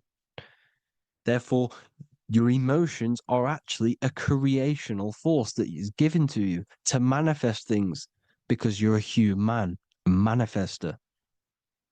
You're here to manifest things. You're a creator. You are a god.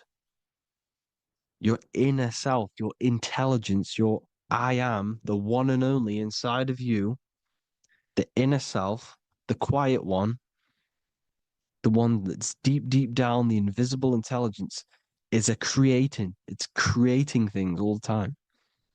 All the time. Speak no evil, see no evil, hear no evil. This is the astronauts, they're Freemasons, but they understand this because thinking, seeing, and hearing can corrupt your mind. And when you have a corrupted mind, you'll have a corrupted subconscious.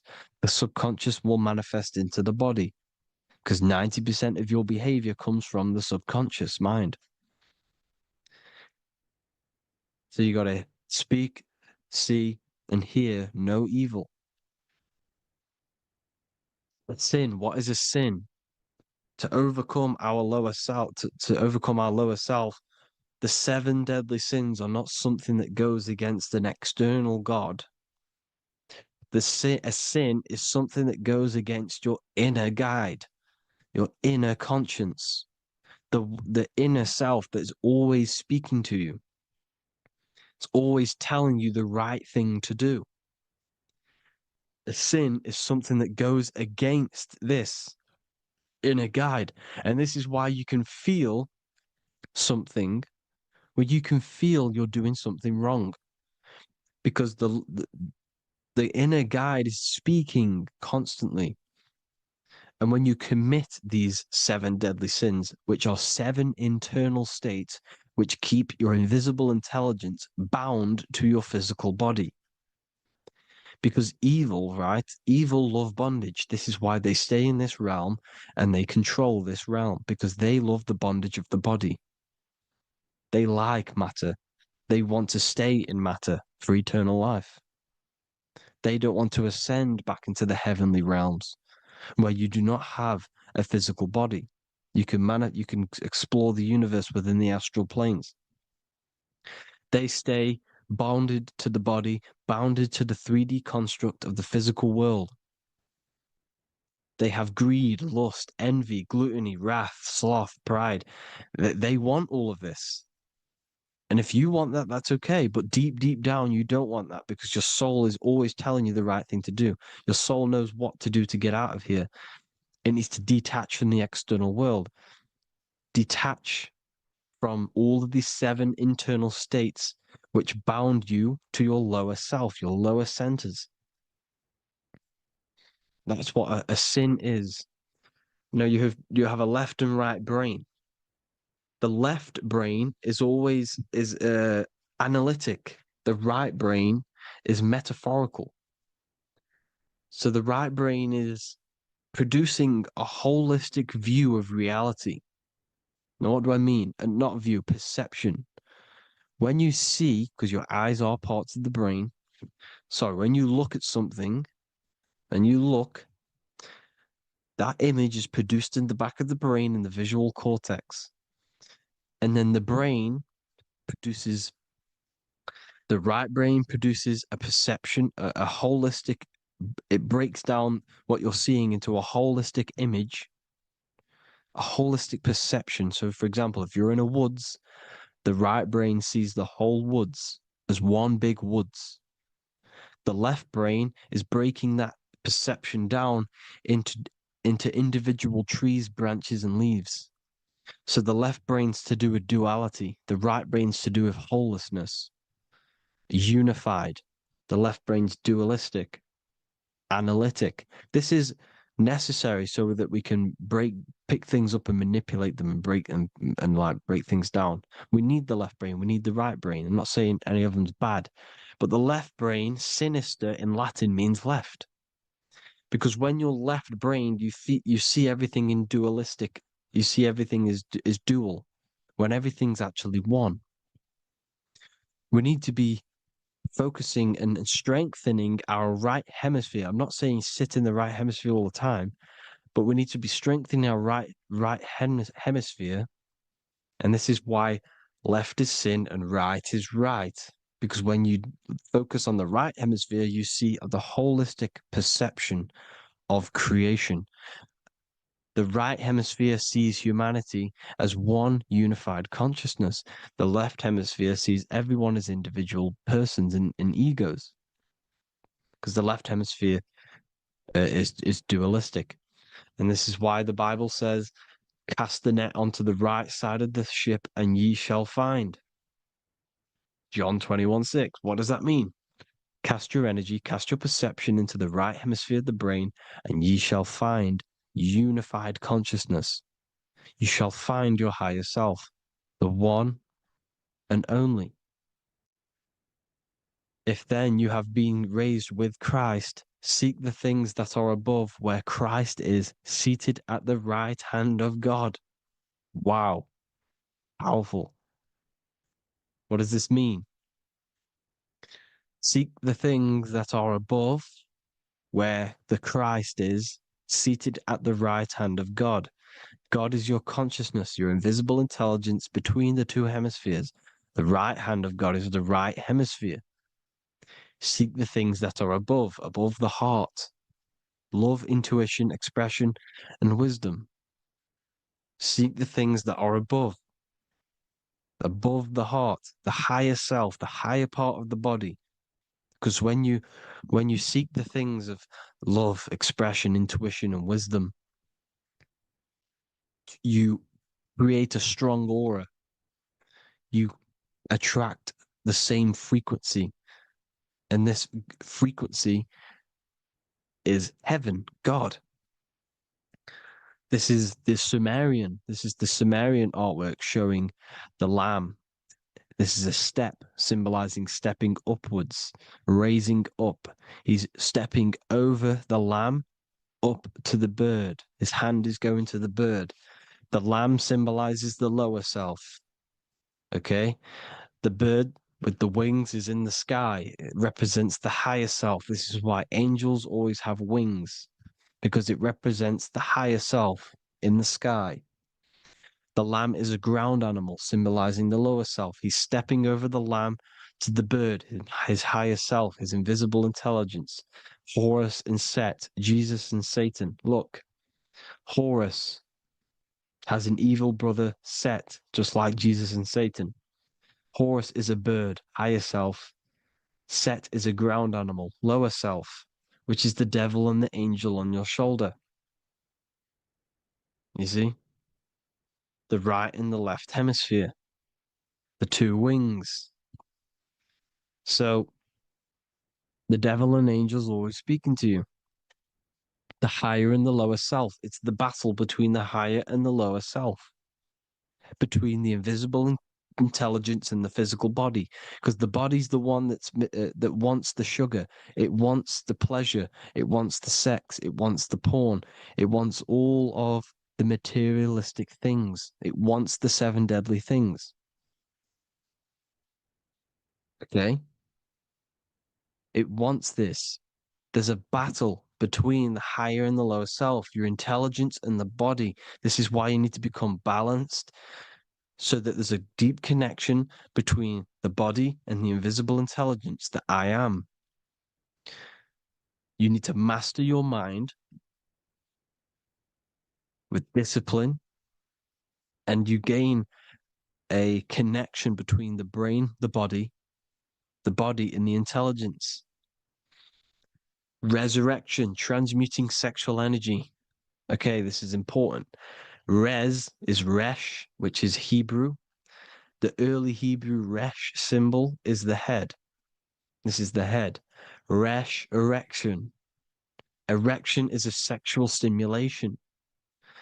Resurrection is rise erection. You got to raise your sexual energy up the base from the spine to the head. This is the Christ, the Christos. There's a psychophysical psychophysical oil produced in the brain every month. Go and watch my other video on raising the chrism. Okay? And every month there's this fluid produced in the brain, which takes 2 trips, because one's produced by the pituitary, one's produced by the pineal, magnetic female, magnetic and electric charge. And it takes 2 trips down the spine to the solar plexus, the bread of life in the Bible, or Bethlehem in the Bible, because the River Jordan's your spine. Goes down to Bethlehem. It gets born in Bethlehem, just like Jesus. Because when this oil travels to the solar plexus, it creates the seed, the seed of life, and it feeds the body, all the central nervous system, all the cells. It regulates the blood, does all sorts of good things for the body, this oil. Now, when you save your sexual energy and you raise your resurrection, you awake the Christ, you raise it from the solar plexus or the sacrum bone up to the brain, you activate 100% of the brain, and this is the true resurrection of Christ. Instead of wasting the energy and giving away your sexual fluids, because behind the fluids is the energy. So when you release that fluid, the energy is out there. You've released the energy. Your sexual energy is the most potent emotional force a human could possibly feel. Same with any animal or anything. The sexual urge, the sexual emotion is the most powerful, potent emotion that you can feel. It takes over the whole body. When you feel sexually aroused, it takes over everything because it's so potent. And when you fight the serpent, when you fight the sexual energy, which is shown here in the Egyptians, the cat cutting off the head of the serpent, or Hercules fighting the serpent, or in the Greek mythology fighting the 7-headed dragon, the 7 chakras. The serpent is your sexual energy because it symbolizes your kundalini. When you fight it and you transmute this energy, instead of releasing it, instead of acting sexually on it, you can transmute the energy, transfer it from the solar plexus up to the brain. You can also do this with other tasks. Instead of releasing it, instead of raising it from the solar plexus to the brain, you can use it for other things. So, for example, you want to think critically. You can use it for critical thinking. You can use it for going to do exercise. You can transmute sexual energy into anything. But you can do this. You can raise the sexual energy, and you can use this energy to push the cerebrospinal fluid from the solar plexus up through the spine, up the 33 vertebrae to the brain, and it'll activate 100% of the brain. And this is the resurrection of Christ. Jesus was never dead. Jesus was never rose from the dead. It symbolizes the Christ, Jesus Christ. Christ is Christos, which means oil in Greek. The resurrection of the Christ, the Christos, the oil. When it activates 100% of the brain when it's raised, and it can regulate all the systems, it can regulate all the blood, it can regenerate the body. And this is the true Antichrist. They don't want us doing this process. The Antichrist is not against Jesus, it's against the fluid in our body that makes us live hundreds and hundreds of years and makes us live as gods. This is the true resurrection. And when you fight the serpent, you fight your sexual urges, your sexual emotion, the most strong emotion that you could ever feel. You can do this process. And this is the true secret of transmuting sexual energy. Because when you transmute the sexual energy, you can become a god. And this is why Hercules is fighting the serpent. Notice how the serpent is low. He's reaching down to it. It represents the lower self. because the lower self wants the lust. It desires sex. The body desires sex. There's a fight between the higher and the lower self. But when there's balance, there's even. Heaven is even.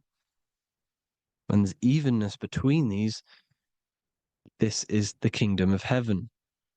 This is when heaven is on earth. So at our highest levels of ourselves, the highest level of our intelligence, this is God. God is something that we manifest. We need to achieve Christ consciousness by battling the body. There is no battle outside of the physical body. It's an internal battle. Jesus and Satan have been externalized. Nothing exists outside of you, because I explained in the beginning how you are the consciousness experiencing the central nervous system. Therefore, there is nothing outside of you. It's all internal. Jesus and Satan have been externalized. Why?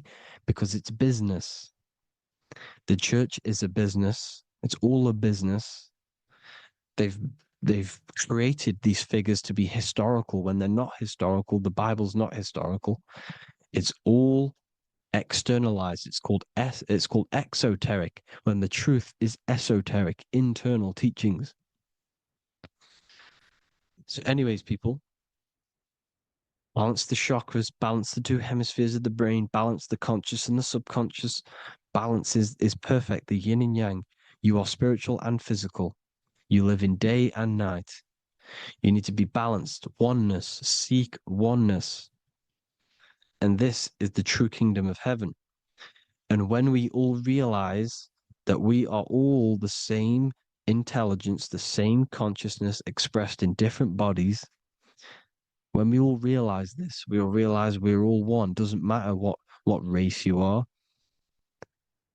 It doesn't matter what race you are, where you're from, your nationality, because none of you are actually from here.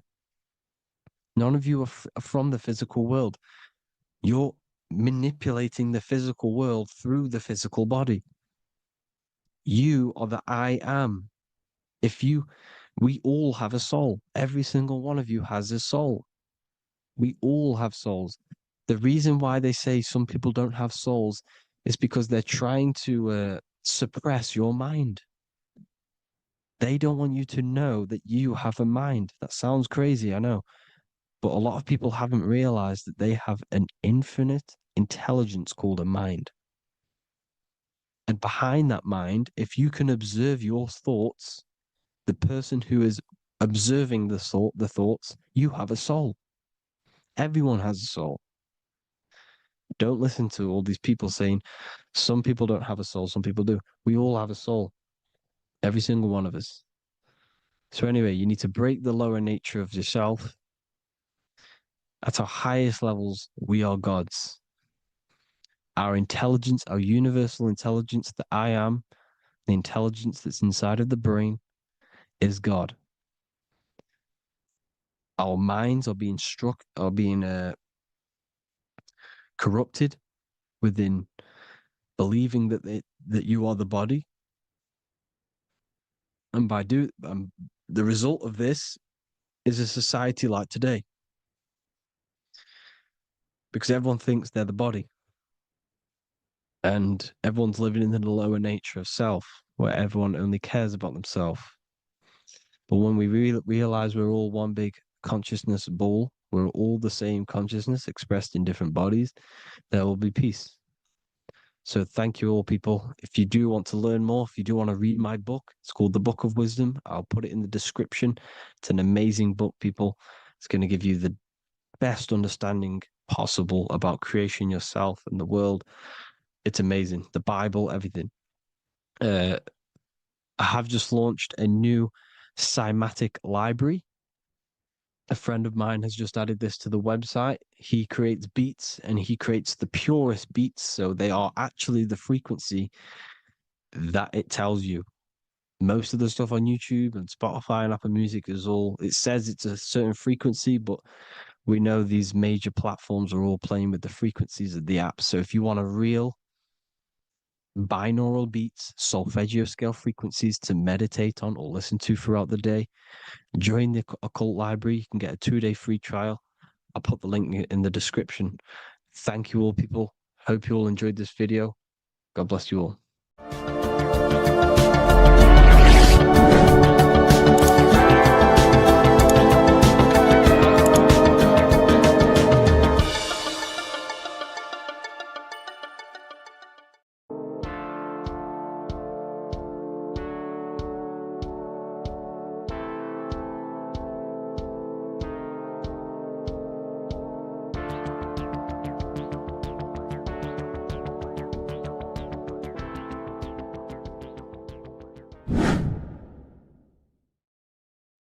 How are we all doing today, people? It's Revival of Wisdom, and today we're going to get real deep. This video is going to get real deep. A lot of people are not going to be ready for this sort of knowledge. Okay, you really have to do is to really deprogram the mind, because everything we've been taught is a complete lies to keep us trapped. Okay, this is really advanced knowledge. Now, let's get straight into this. All of the ancients depicted other worlds, and they called this place Midgard. Midgard is the mid garden, the middle garden. This is why the Masonic symbolism on the floor is always a black and white checkered board, symbolizing the polarity here, the good and bad, because we're in the middle garden, the heart. Earth rearranged spells heart, because we're in the heart of this system, or whatever it is, a super quantum computer, whatever you want to call it, simulation. Now, in the Quran, it talks about the 7 layers of heaven. All of these ancient artworks are depicting these different layers of reality. Okay, and look at the Egyptians here with the boat outside of the firmament. Boats travel on water, and this is exactly what the Masons are doing. So they're still using the same symbols. Why? Because it's the same knowledge, just hidden. The Egyptians have the same knowledge as the Freemasons. It's just hidden. Now, this cosmology that they're showing here, which is probably made maybe 100 years ago, this painting or artwork, is the exact same as the one we see here, with the arch, the boat. You know, it's similar, because the boat is symbolizing traveling these other worlds, because the ether is also symbolized as water, because if you look up at the stars through a telescope, it looks like it's water. It's shining through water, because this ether, whatever this substance is outside of this world, was symbolized as water. Okay, and look at all these ancient depictions showing these different layers of reality. Now, we are being trapped within this 3D dimensional world, which is the cube, the Saturn cube, because there are 6 sides to everything in this world: front, back, left, right, up and down. 6, which is the cube, because we're in the Saturn, Saturn's world. Okay, now, always been depicted as a tree of life, the tree of the universe has always been depicted as this tree. Because let's get a bit deeper. Now, the cosmology of this reality is the sun, the moon, and Polaris, always in the Masonic art. The sun, the moon, and Polaris, the all-seeing eye. If you go inside of the temples, of the Masonic temples, they always have this star in the middle, shining light beams. Okay, look here. The light beams coming from the big star in the middle, which is Polaris. This eye is God. It's God's light shining down from his abundance. Now, when you astral travel, you will see this big ball of light above you, and this big ball of light is God. But you cannot travel towards it until you are pure. It doesn't work like that. You have to become formless. You have to become pure before you can become one with the light. In all these Masonic artworks, it's all depicting the star in the center. This star is Polaris, because Polaris is the way out of this place. And this is why you see the stairway to heaven all the way up to the light beam, the light source. What does it say in the Bible? God is light, because everything is made out of one substance, and that substance is light. And it symbolizes the eye, because God is an eye. All things that are alive have an eye. And we all say, I am. We all see these realities through eyes. God is an eye.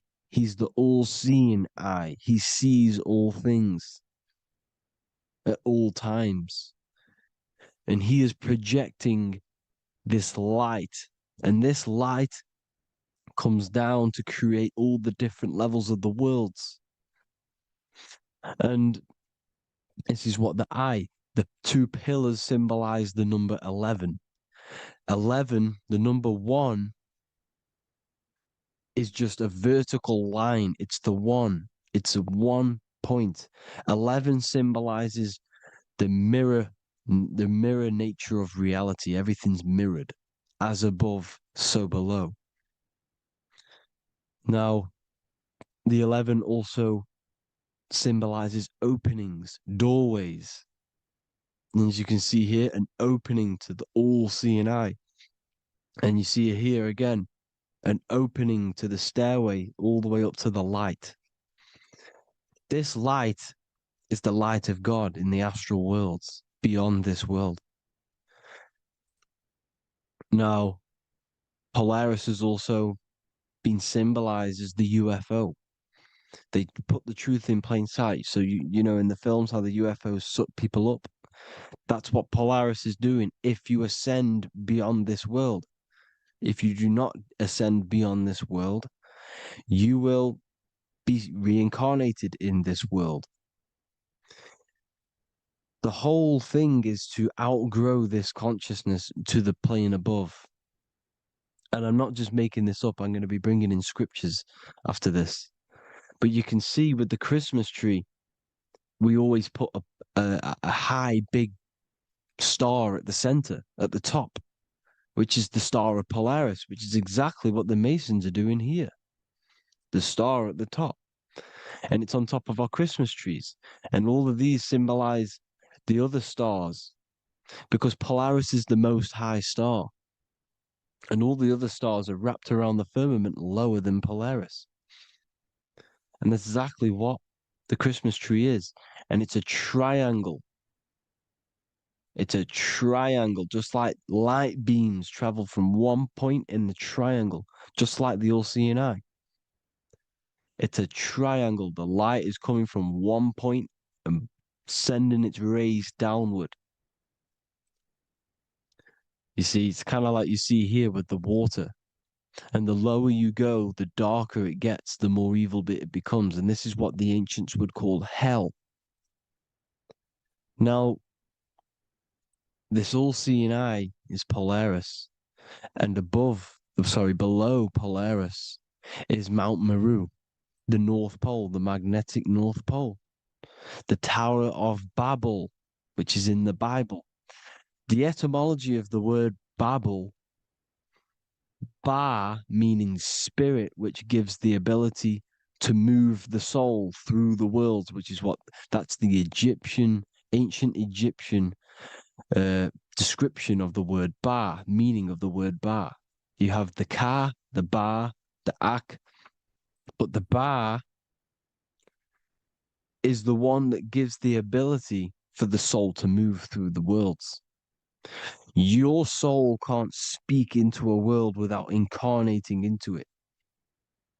Now, the Tower of Babel symbolizes Mount Meru because it's the word Ba is the spirit which gives the ability for the soul to move through the worlds. The Tower of Babel is the magnetic North Pole, Mount Meru, which gives the ability to move through these different worlds. And you can see the ancient Tibetans always showing this depiction of these different worlds coming from the center. Because we have to ascend our consciousness. It's not about how good you are to reach heaven. It's about how you expand your consciousness, you expand your mind. So they teach now that you have to be good in order to reach to heaven. It's about expanding the mind, expanding your consciousness to these different planes, these different realms. So that's what it's about. And Jesus was known as the fisher of man. Now, Jesus is a massive part of this. He was known as the fisher of man because he was fishing. He could have been fishing. He could have been one of these deities that had come down from these different higher realities and pull people up. So they would so they called Jesus the fisher of man. And he says unto them, follow me and I will make you fishers of men. So these deities that we see in the past, like Buddha, Krishna, Hermes, Thoth, Jesus, could all be these entities who were coming down to pick up the minds that were worthy enough to see the higher planes of reality. And this is why they called him the fisher of man. Now, when Jesus walks on water, there is a parable with Paul. And he says, but Jesus immediately said unto them, take courage, it is I, don't be afraid. He's talking about astral travel here. He's talking about leaving the body. Because when you leave the body in astral travel to see these alternative realities, you can't be afraid because fear is a bondage, which is what the Emerald Tablets talks about. Lord, if it's you, Peter replied, tell me to come to you on the water. The water. Come, he said. And Peter got down from the boat, walked on the water, and came towards Jesus. But when he saw the wind, he was afraid and began to sink. When you become afraid in astral travel, you sink back into your body. Lord, save me. So this is talking about Jesus pulling people up into different realities. And you can see the fish is the symbol of Jesus, is another symbol of Jesus, a fish.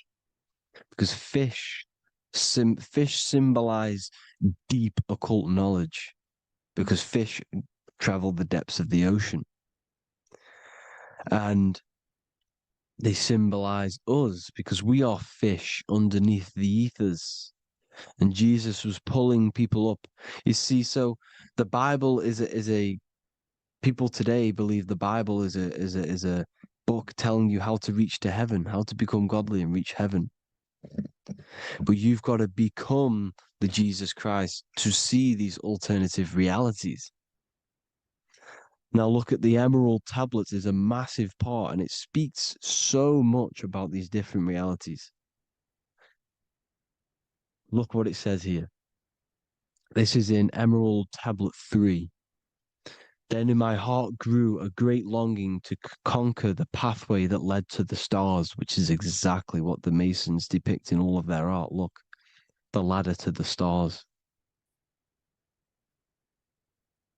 And then he goes on to say, years after years, I sought after wisdom, seeking new knowledge, following the way, until at last my soul, in great travail, broke from its bondage and bounded away, broke from the bondage of the body.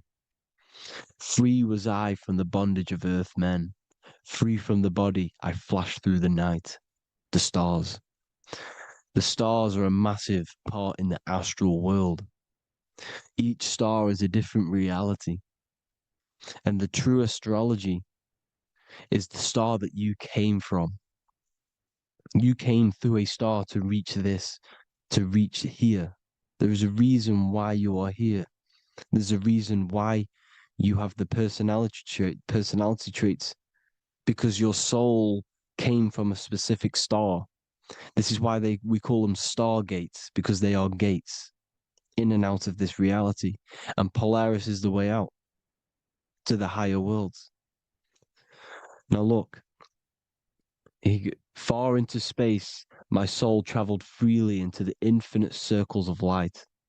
Beyond knowledge were some planets and great gigantic beyond dreams of men. Then he goes to say, lift up your flame from out of the darkness, fly from the night and ye shall be free. Lift up your flame. Your flame is your soul, because it has to be lifted up out of the darkness. This is the darkness, this world, this body is the darkness. Because it's a bondage. You need to break free. You need to learn how to astral travel, people. You have to learn this. If you want to get out of this world, you have to learn how to astral travel and see the other realities. Traveled I through space-time, knowing my soul at last was set free, knowing that now I must pursue wisdom until at last I pass to a plane hidden from knowledge, known not to wisdom, extension beyond all that we know. So he's talking about he went to a place where we cannot even comprehend here, a place that was not even known to Earthmen.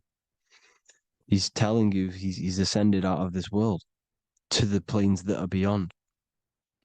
And it says here in the Emerald Tablets, man is in process of changing to forms that are not of this world. Grows he in time to the formless, a plane on the cycle above. Know ye must be one, ye must become formless before ye are one with the light. The light, the same light that I was talking about, the Masonic light, with the triangle, God, the one source. Ye must become formless before ye are with the light. Formless, you have to leave the body. You have to leave the body. You have to gain the ability to leave this body and travel to these other worlds. Now, it says here, not as man am I, for free have I become of dimensions and planes. In each I take on a new body. In each I change my form. Know I now that the formless is all there is of form. You see, all things created come from the things that, all things that you see come from the things that you cannot see.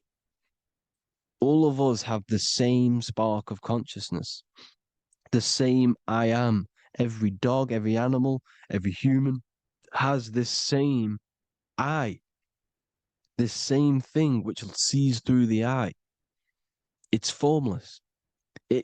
It takes this formless entity is the same entity of us. We are all the same entity in different bodies.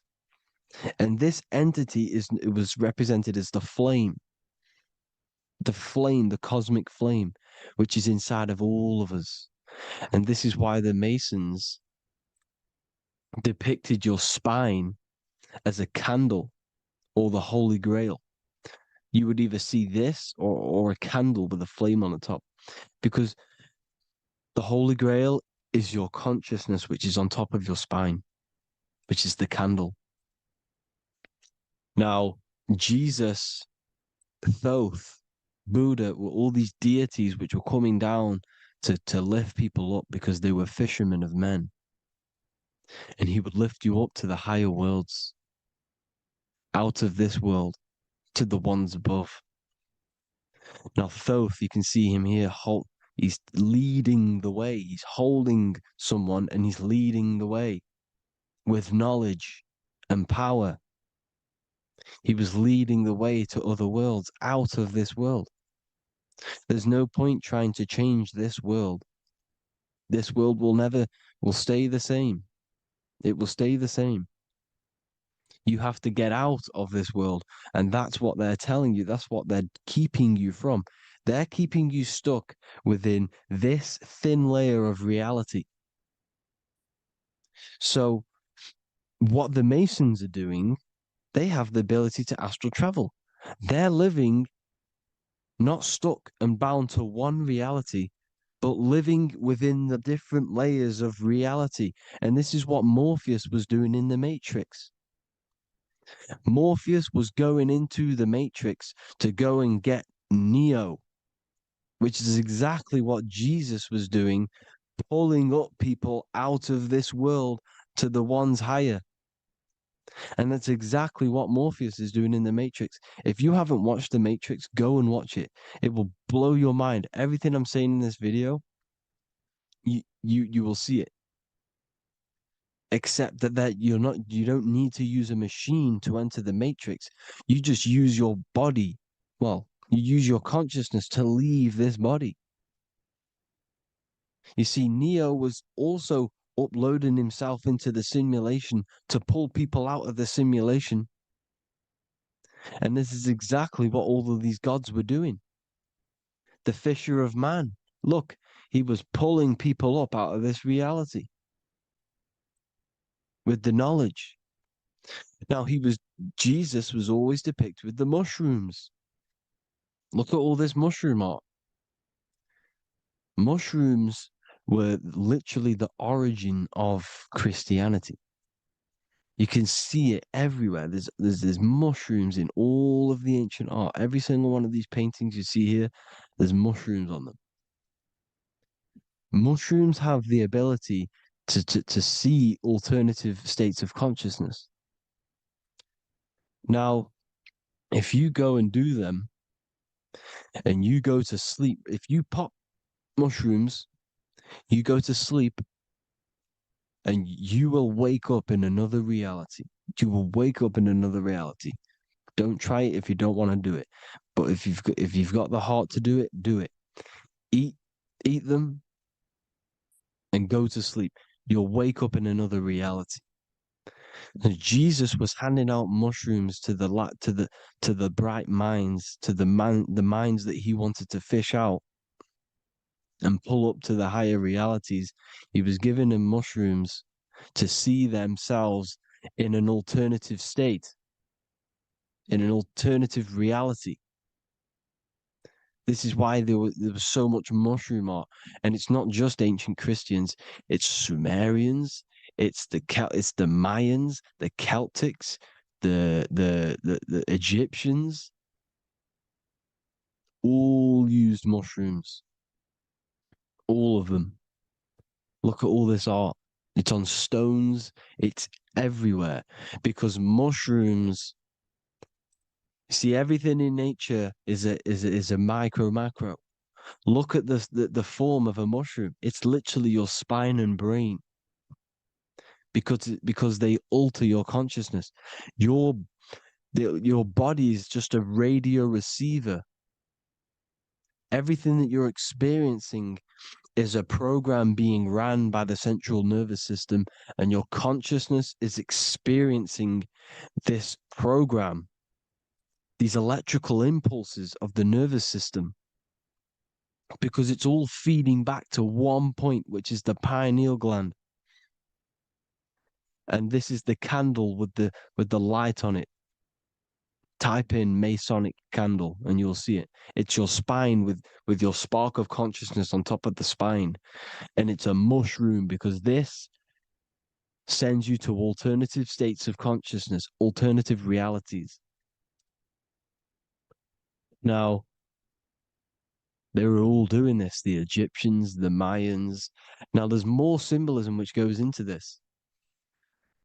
Look at the Christmas trees we use. The Christmas tree with the presents underneath them. Magic mushrooms grow under trees. And these are the presents under the trees that we symbolize today with Christmas. Santa's red and yellow for the red and yellow mushrooms. The same mushrooms Mario has to collect. And when he gets enough mushrooms, he levels up. And then what does he do when he go past the world? When you win that world in Mario, you go to another reality. You go inside of another world. It's truth in plain sight. And it's using mushrooms. It's using mushrooms. Everything, all of the characters in Mario Well, a lot of them are mushrooms. Look at this one. The presents, black, yellow, and red and white. Red and white mushrooms. And the bow on the top is the mushroom head. That's a bit of a reach, but you know, the symbolism never lies, is what you need to understand. And it's as above, so below. Now look at the Sumerians. The Sumerians were also multi-dimensional beings. Okay, look at how they have the double faces. They had 1 foot in this reality and 1 foot in another reality. And look at this one, a double-headed god inside of like a portal.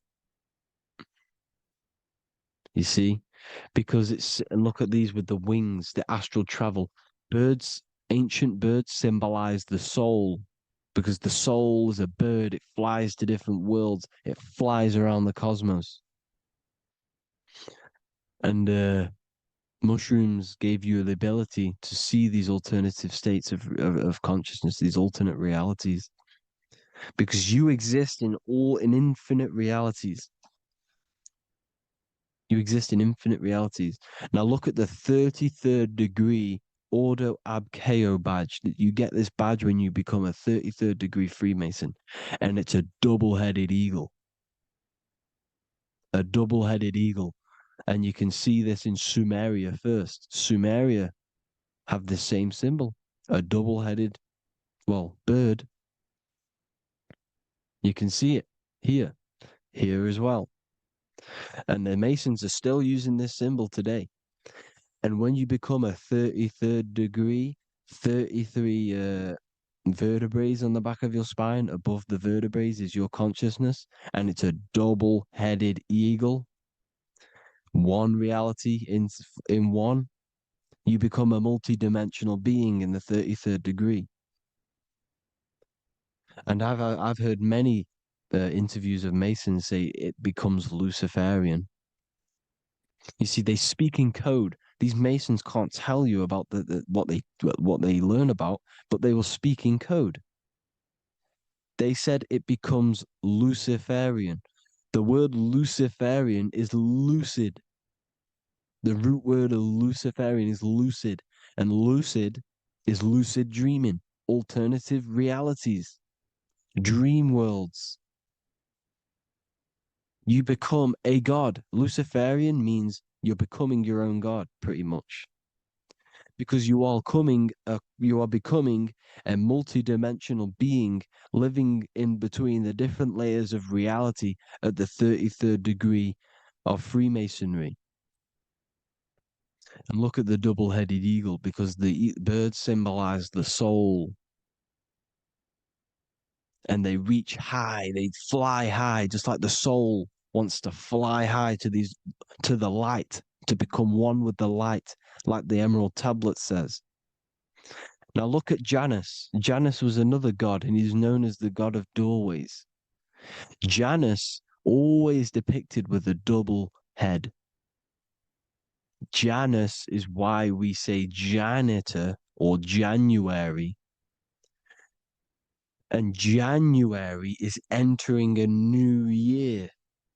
Janus is known as the god of doorways with keys, always got a key, because keys open doors. That's why the janitor holds all the keys. And Janus always has double heads, because he had 1 foot in this reality, 1 foot in another. He was a multi-dimensional being, a Luciferian, living between the different layers of reality, instead of being stuck in one like we are. Well, a lot of people. And that's the whole point. You see, all of this stuff is about like changing the world and stuff like that. This world will probably never ever change. It's probably been like this forever. Well, forever, for a long time. But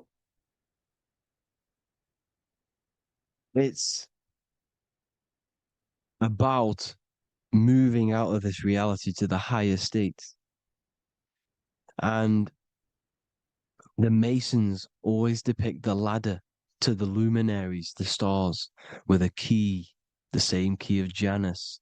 The Vatican is a key, and it's in charge of all the religions.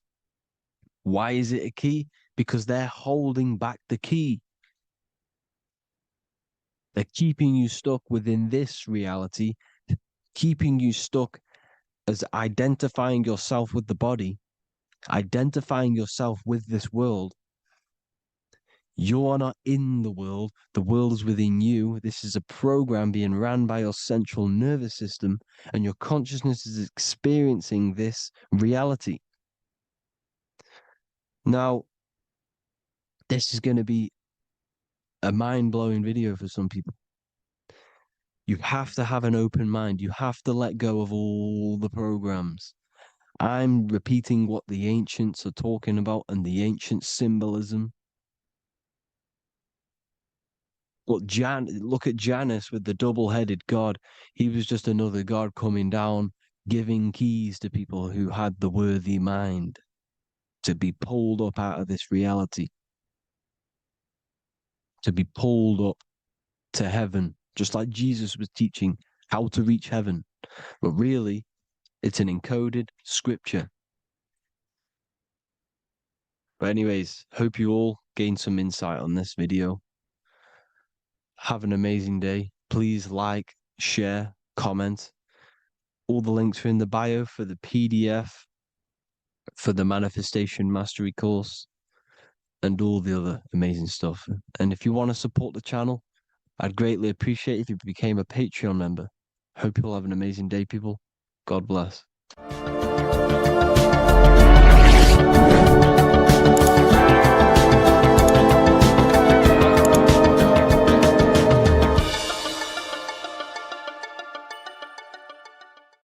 The Freemasonic square and compass is not just a symbol that represents Freemasonry, a lodge, or a secret society. It is a symbol of gaining your own personal power. Now, in this video, I'm going to be breaking down this symbol in the most detail I can possibly go into. Most people live in a state of illusion. They live their life impulsively, acting based on their five senses, tasting.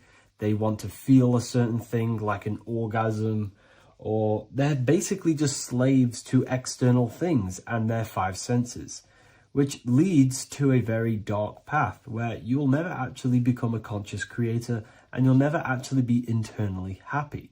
The Freemasonic square and compass reveals some deep wisdom about this. Now let me break this down. If you want to gain your personal power, listen up. The Freemasonic square and compass is a compass which is used to create circles. Now, if you notice something about the circle, they have no beginning, no end. You can't tell where it begins and ends. It's eternal, which means this represents consciousness. Now, if you don't know what consciousness is, if you close your eyes, you have an internal world. You have thoughts, emotion, visualization. This is all consciousness, spiritual. Then we have the square. The square creates squares or lines, which represents matter. It has a beginning and an end. You can quite see where the beginning of the end is, right? So we can even link this to Leonardo da Vinci, the Vitruvian Man. We see the man in the square with the circle. The circle is the eternal consciousness, and the man is the square, limited to the physical world. But consciousness is not limited. That's why it's outside the square. This is eternal. The body is mortal. The body will die. Consciousness will never die. If we look even closer at the symbol, we notice in this particular symbol, we have the compass overlapping the square. This is very, very symbolic. This represents spirit over matter, also known as mind over matter, consciousness over matter, the circle over the square. Like I mentioned earlier, most people are slaves to their senses. They go through their day and all they do is chase validation and feelings. They eat all day to feel good, which means they're slaves to their taste. They're slaves to their feeling. They masturbate, which means they're a slave to orgasms and external things. They're literally being governed by the external world controlling their internal world. They're literally living life on autopilot. And don't get me wrong, I was guilty of this too. We're all guilty of this when we join this world because we're not taught this sacred knowledge. Until you actually stop and recognize this, you'll be living life on autopilot, literally not even living.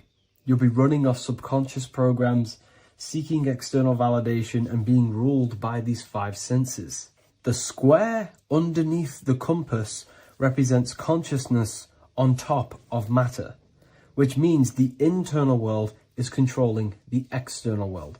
It is the mind controlling matter, and not matter manipulating the mind. In the occult and esoteric world, it's very important that you are conscious of every action that you are taking in your day-to-day life. Never act subconsciously. Always be conscious. What are you thinking? What are you acting? What are you giving your attention?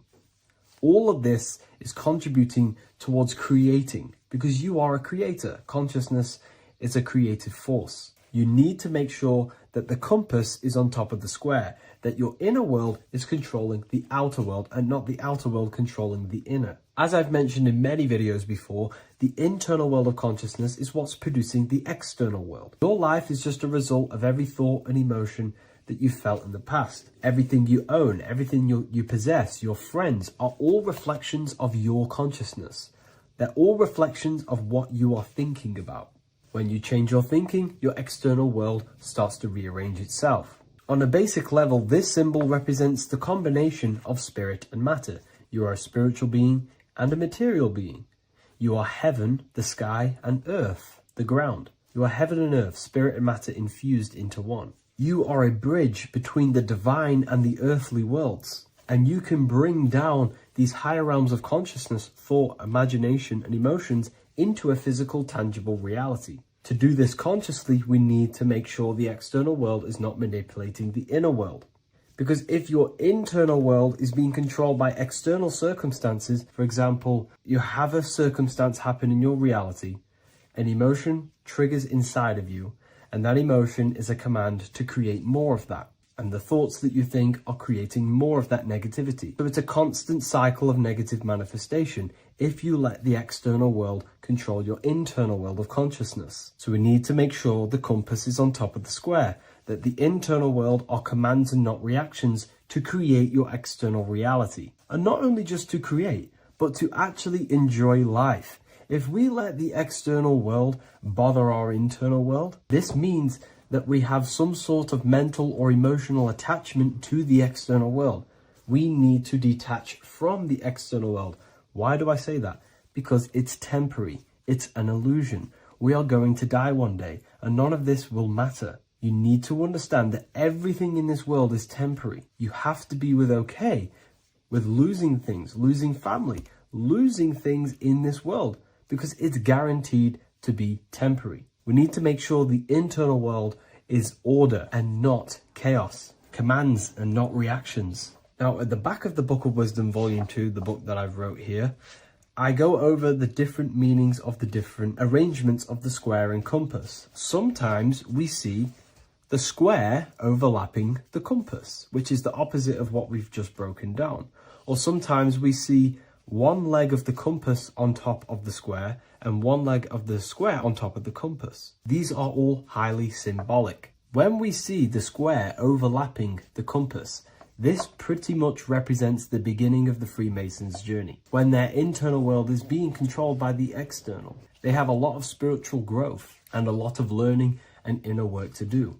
Now, when we see half and half, one leg of the square on top and one leg of the compass on top, this represents the Masons' gradual emergence from the material realm into the spiritual. This interplay of symbols reflects the process of gaining greater light and knowledge as the Masons ascend from material concerns towards spiritual enlightenment. And of course, we've just broken down what this means. This represents spirit over matter. They're not chasing external physical things anymore. They're actually chasing and gaining validation and happiness from spiritual growth, more knowledge and deeper understanding of consciousness and themselves. Most people chase external material things, which actually don't make you happy in the long run. You could be given £1 million today. In a week's time, you would be back to the same original state of consciousness and actually chasing more and more millions of pounds. It's because nothing physical in this tangible world will ever satisfy your internal world of consciousness. So through spiritual growth, we can actually become happy and seek higher understanding, higher consciousness, which actually it symbolizes the triumph of spirit over matter. This arrangement not only signifies the mastery of spirit over the material realm, but also represents the resurrection, ascent, and dominion of spiritual principles over all earthly conditions. It's all about gaining personal power and spiritual growth. It's all about spiritual evolution, going from matter to spirit. The external world controlling the internal world, to the internal world ruling over the external world, where the mind becomes a powerful tool to actually create and command reality. The mind cannot create and command reality if it's being governed and tossed all over the place by external circumstances and thoughts. Here's a quick tip on how to know if your mind is controlling you. If your phone notification goes off and you're working on something and you instantly go to reach and pick up the phone as soon as the notification goes off, that is an indication that your mind is controlling you and you are not controlling it. The mind is the direction of consciousness. The direction, it directs the flow of your attention, your energy, your consciousness. So to practice to gain mind over matter, simply just meditation, allowing the mind to sit still and focus on one thing for long periods of time. And over time, this will gain mastery over your attention and your mind. If you are on your spiritual path, this should be your goal. Your internal world becoming the master. The mind becoming a vessel for you and not a vessel controlling you. It needs to become a command center and not a reaction. Please like, share this with a friend, and subscribe to the channel if you're new. Leave a link in the description for the Book of Wisdom Volume 2. You're living in 4 planes of existence right now, but most people are only aware of one. And that's why they feel lost, disconnected, and stuck in cycles they can't explain. If you don't understand the blueprint of reality, you'll keep trying to fix the physical, while the real causes lie in the unseen dimensions that you have direct access to. You must understand that the universe only exists in the mind. Everything is a projection of consciousness. Therefore, consciousness produces everything. Our internal world is consciousness. Our external world is this physical body, physical world. Everything is an externalization of consciousness. For example, this was a thought. Now it's made physical. But before this was invented, it was existing in someone's mind, in consciousness, invisible. Then it was made manifest, made physical. So everything in this physical plane is the effect. The cause is consciousness, mind, the mental plane. So now I'm going to explain these different dimensions of consciousness. You don't just exist in this physical plane. The physical plane, in fact, is the lowest plane there is. It's the illusionary plane. So first of all, we have the Buddhic plane. This is the nothingness. So think of it like this. Absolute nothingness. If you turn off thoughts, there is nothingness. This is the void. And out of the void springs infinite potential, which is the mental plane. Now, your mind has no limitation. It can think anything, be anywhere, anytime, any place. In the whole world, there is no limitation with the mind. This is the realm of infinite possibilities. This is the realm of thought. Thought is a dimension, information and thought. To go a little bit deeper on this, there are pockets of thoughts, what we call in the occult fields of thoughts. Your mind does not think thoughts, it receives them. Your mind is like a radio. Whatever the mind is tuning into, setting its mindset, setting your frequency or setting your mind, you will receive thoughts based on that set, whatever you set your mind to. So there are pockets of thoughts that we penetrate in the mental plane. The mind is the mental plane, the infinite possibilities. This is the spark of creation. This is where all things begin to manifest as an idea in the mind as a thought. So if you want to gain certain information, you need to meditate or do thought exercises where you are penetrating that dimension of thought, that pocket of thought. For example, if you want to find a way on how to make financial wealth, You would use your mind, set your mind on wealth and money, and think, close your eyes and think about that specific topic and see where your mind takes you. And you will expand your mind into different pockets of thought and gain information. So this is the mental plane. This is how you can use the mental plane. You can use the mental plane to do this. Then we have the astral plane. We have higher, middle, and lower astral plane. The astral plane is the body for thought. So every dimension, physical, etheric, astral, mental, Buddhic, is a body for a dimension above. Each dimension below is a product of the dimension above. So for example, the astral plane is imagination. This is the lucidic realm of imagination. This is where thoughts begin to manifest into some sort of form. It's not a physical form because this is physical, but imagination is a lucidic form. It's not really physical, but it's there. It's a projection of light. It's astral matter condensed by the willpower of the mind. So depending on the vibration of that thought will depend whether it manifests in the higher astral plane, middle astral plane, and lower astral plane. If you think about more material things and visualize material things, this will manifest on the lower astral plane because material matter is low vibration. Now, that does not mean it's evil. That does not mean it's bad. Okay?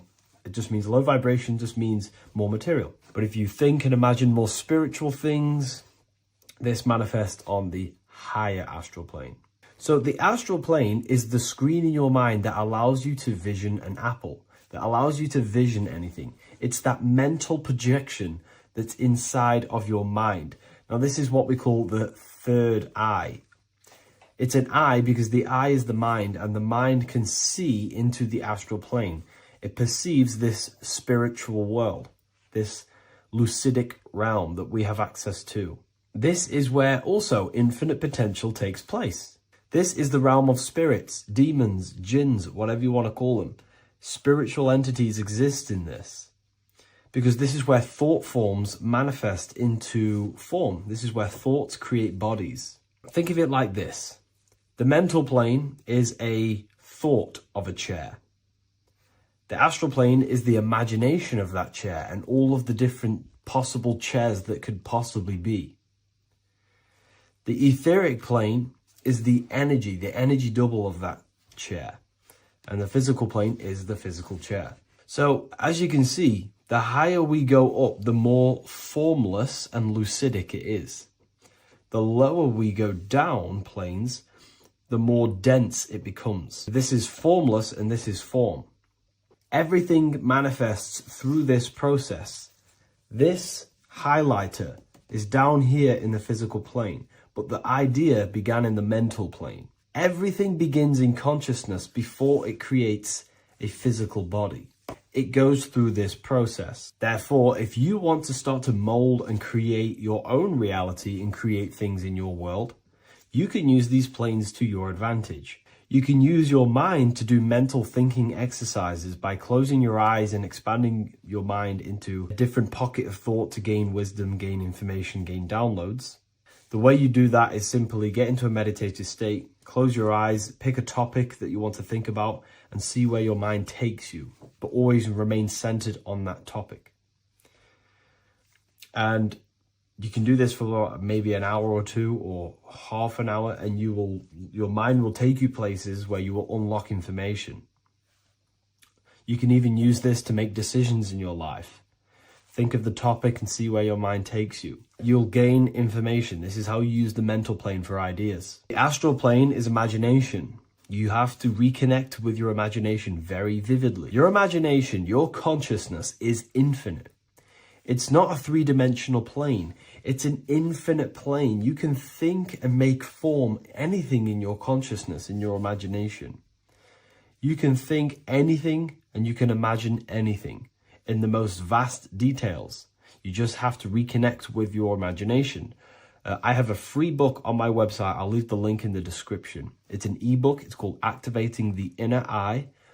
This is going to help you reconnect with your imagination. It's a practical guide on how to imagine. So once you know how to use the mental plane and astral plane, thought and imagination, you pretty much need to use the physical plane to take physical action with this physical body that you have and start to manifest these desires you have in the higher planes. Now, it's very important that we master the mind, because the mind is the very fabric of reality. We become what we think about. Your life is a product of every thought you thought in the past. It is the mind that directs the flow of consciousness. And wherever this consciousness is flowing is what you will create in your life. Consciousness is the most potent force in the universe, and the mind is pretty much the universe in a microcosm form.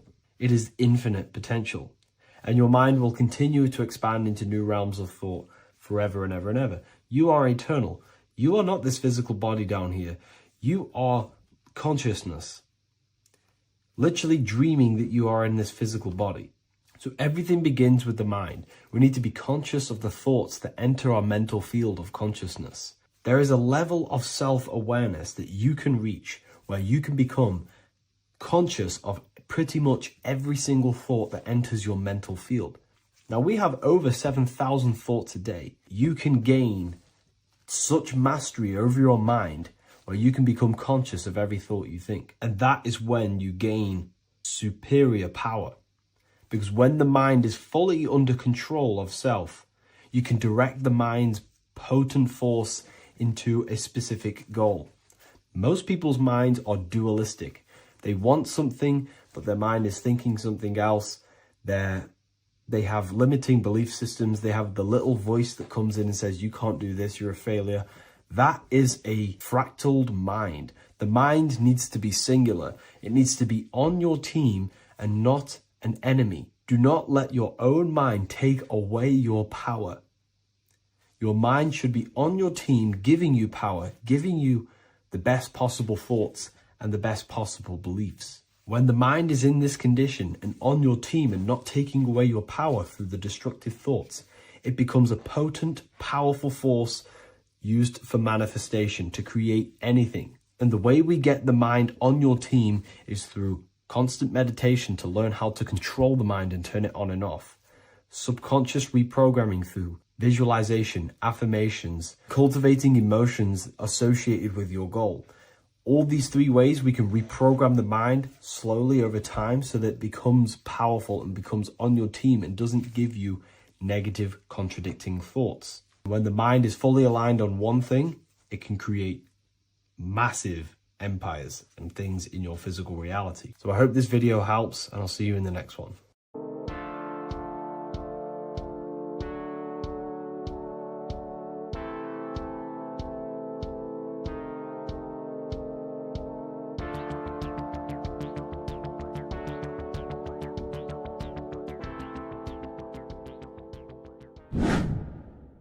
Hello and welcome to another video, people. Before we start, please like, comment, and subscribe if you wish to see more content. Today we're going to be talking about the mental universe and how everything is mental. This is the number one law on the Kabbalion. If you've never read that book, it's called The Kabbalion. A very good book. It's the first law because this is the most important thing you need to understand. Is how everything exists within the mind. Behind every single one of these eyes is the same consciousness expressed in different bodies. The mind is what gives perception to what you're experiencing. Behind every single one of these eyes is the exact same consciousness, but the brain that they inhabit is giving them a different perception, a different being, a different body. Now, this is the difference between humans and animals.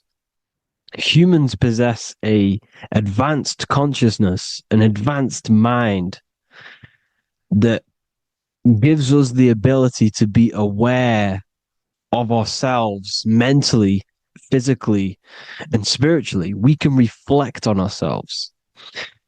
When a dog looks in the mirror or an animal looks in the mirror, It doesn't know what it's looking at. It doesn't realize it has a consciousness. It can't reflect on itself. It can't say, I want to improve in this area. It doesn't have that consciousness. We have a divine consciousness. Take away the N for divine, and you get with a D, put it with a D, you get divide, because we have a divided two-way consciousness. An animal only has one. However, it's still the same mind. We're all mind. We're all mental. We all exist within the mental plane. Look at this person walking. The body, the brain is sending electrical signals through the 12 cranial nerves, which the 12 disciples that spread the gospel of Jesus, right? You have 12 cranial nerves in your brain. There are 12 disciples which spread the gospel of Jesus. Jesus represents the mind, the intelligence, the invisible intelligence that we all are, the same intelligence, the same exact consciousness, which then sends a command into the brain. Then the brain sends these 12 electrical signals through the 12 cranial nerves to control the rest of the body through the nervous system. This person walking is not, the body is not walking. The mind is telling it to walk. And the brain is it's a supercomputer which is decoding these demands given to it by the mind. Because the pineal gland will have something to do with the ether, because the ether is physical and non-physical. The mind is sending the commands through the ether to the pineal gland, which is then getting broken down into electrical codes within the brain and sent throughout the nervous system to control the body. And this is why in the simulation, because the body's the simulation, it's a false reality. It's the fake reality. It's not the real you. You are formless. There is no form. But the third dimension is a dimension within your mind. Matter, mind, light is all a product of your mind. It's all in the mind. Now, this is why The Sims has this green little diamond on top of the head. Because this is you. This is your invisible intelligence controlling the character. Okay? It's controlling the character. And this character is in the world. Your consciousness isn't in the world. The world exists within you, but the body is a vehicle for that realm that you land in. When you have a dream, your mind transcends this body into another body, duplicates your body into another universe, unite. Unite is one. We're all one. It's all one universe, expressed in many different ways, infinitely. And the vehicle that you land in is the body to operate in that realm. This is the all-seeing eye, as you see here. The eye, this is all the intelligence. This is the ball of consciousness, God, expressed in different bodies. We're all the same one in different bodies, as you can see here. And this intelligence is expressing infinitely throughout the universe. An infinite universe.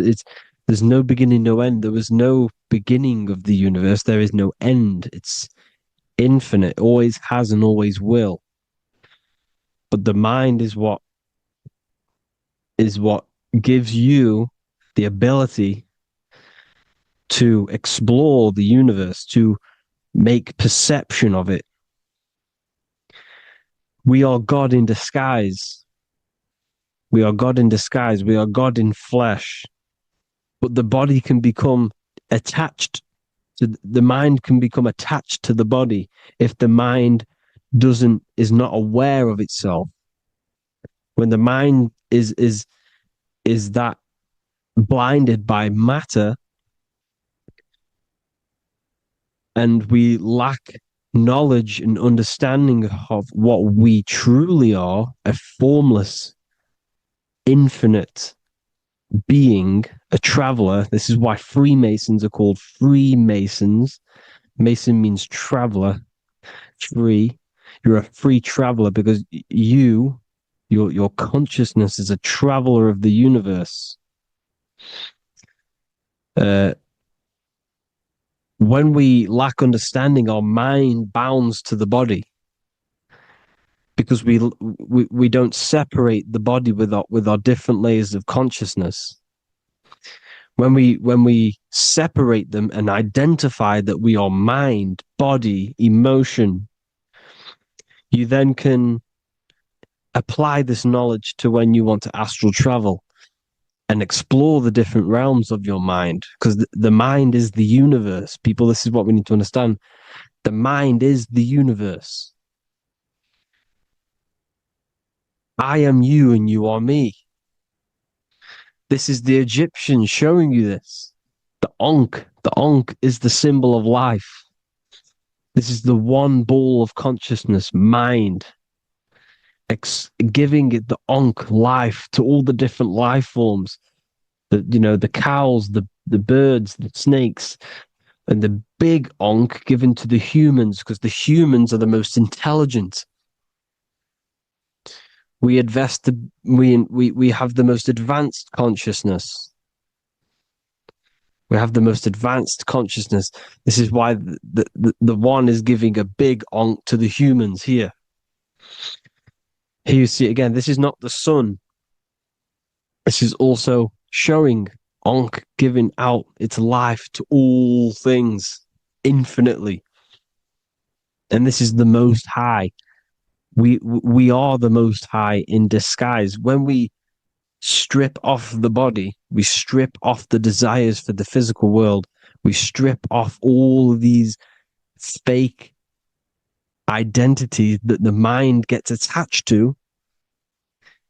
That is God. The universe. You are the universe experiencing itself. I and I. The letter I and the number 1 is just one line. The letter I is the number 1. Because your I am, when you refer to yourself as I, every single one of you who's watching this video refers to yourself as I, which is the one. We are all the one. We are all intelligence.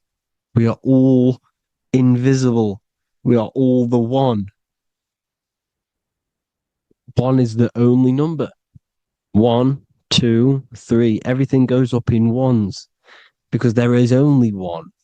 Doesn't matter how far you go down the line with numbers, all of their numbers are created by 1 because there is only one.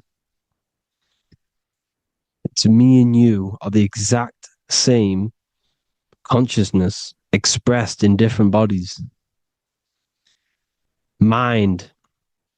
Cause. There is only one cause. There is only one mind.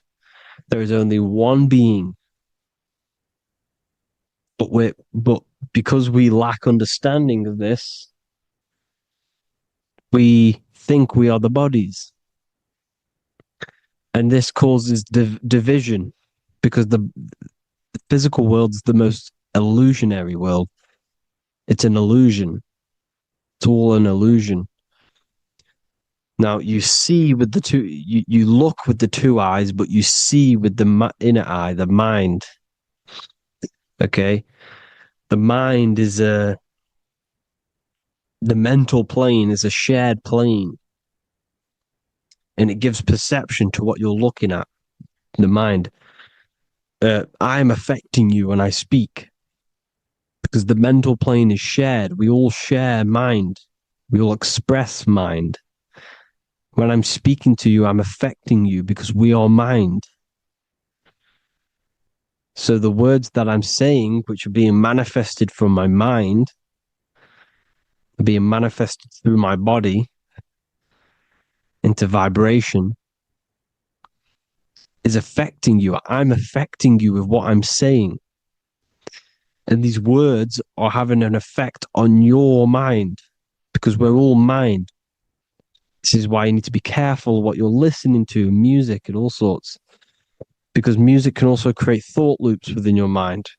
Because the chorus, we shouldn't be listening to choruses.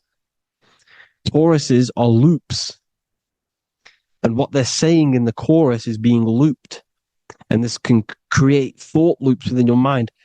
Go and listen to an old song that you used to listen to about 5 years ago, 10 years ago, 20 years ago. Go and listen to an old song, and you guess what? You will get nostalgia. Why will you get nostalgia? Because that song will trigger the thoughts that you were thinking in that time of listening to that song. So songs with choruses create thought loops, and they reprogram your subconscious mind. It's important why music is very powerful. Mind and mind, same word. See, language is the truth, people. This is why I use language in all of my presentations, especially the English language. It's riddled with occult truth. I is my me. I, you, and me are I, one. We are not the name. We are I. Every single one of you is I because we are all the one, all mind. Now, the only thing that is truly mine is my mind. When you say something is mine, it's an illusion. It's not yours. The only thing that is mine is mind, my mind. Okay? It's my mind. It's the only thing. It's the same word, mind and mind. Like I said before, everything's one. Hot and cold is different degrees of the same thing, of the one substance, of degrees. The 7 colors are different frequencies of the one white light. Everything is one. There is only one. We are all one. Everything is one. Hot, cold, day, night. It's the same degree of one, which is mind. The mind's perception is what's giving it, labeling it hot or cold. The mind's perception of colors is what is giving it red or purple, hot or cold. There is only mind. The mind gives things perception. There is only one, that is mind. The conscious and the subconscious mind. The male and the female, these are married. The subconscious mind is your hidden part of the mind. Okay, it's hidden. You can access it through different meditations and Reiki teachings. And dreams are manifestations of your subconscious. This is how you know mind and matter are one, because your mind creates matter in dreams. Your subconscious manifests everything in a dream, in the astral realms. The conscious is what you're conscious of, what you're consciously thinking of. So me, I am conscious that I am speaking into this mic and creating this video. My subconscious mind is the hidden part of the mind, which is speaking to my heart, telling it to beat. It's telling my food to digest. It's regulating all my blood. It's doing everything in my body without me being conscious of it. Without me being conscious. The subconscious is the feminine. The conscious is the male. The Bible, of course. Proverbs 12:4. Helpful, not helpful, an excellent wife is the crown of her husband, but she who brings shame is like rottenness in his bones. In the same way, husbands should love their wives as their own bodies. He who loves his wife loves himself. You can take that physically, you can take that literally, or you can take it metaphysically. See, the Bible's written in such a way where you can take it as your level of realization. He who loves his wife loves himself.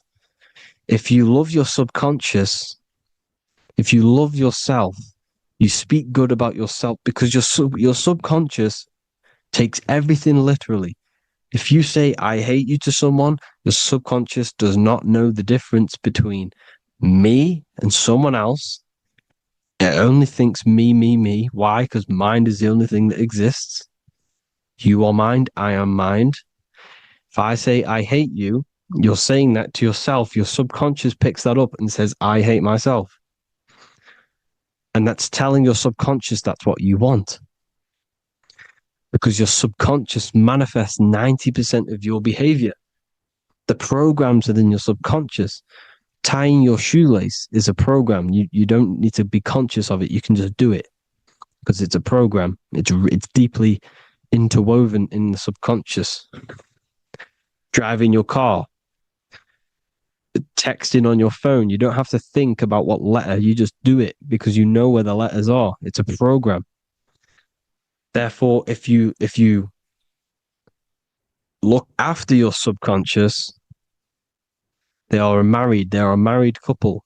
It's your wife. Your subconscious is your wife. And it manifests 90% of your daily basis thought patterns, actions, behaviors, emotions, all the things that you all the trauma that you've experienced is stored within your subconscious, which is affecting you. So let's say you were in a car crash 10 years ago and you had a really traumatic event, you really hurt yourself, and you had a very, very, very strong emotion that you felt of pain. That will still affect you today. And why? Because it will manifest into your behavior. How? Well, you'll be cautious of what cars to go in and who. You'll be cautious because of that event that stored within your subconscious, because of that feeling you felt was so painful and so strong. It's still manifesting into your behavior today. For example, you won't go in certain cars, you won't go with certain drivers. The subconscious stores everything, all your memories, the programs, and everything.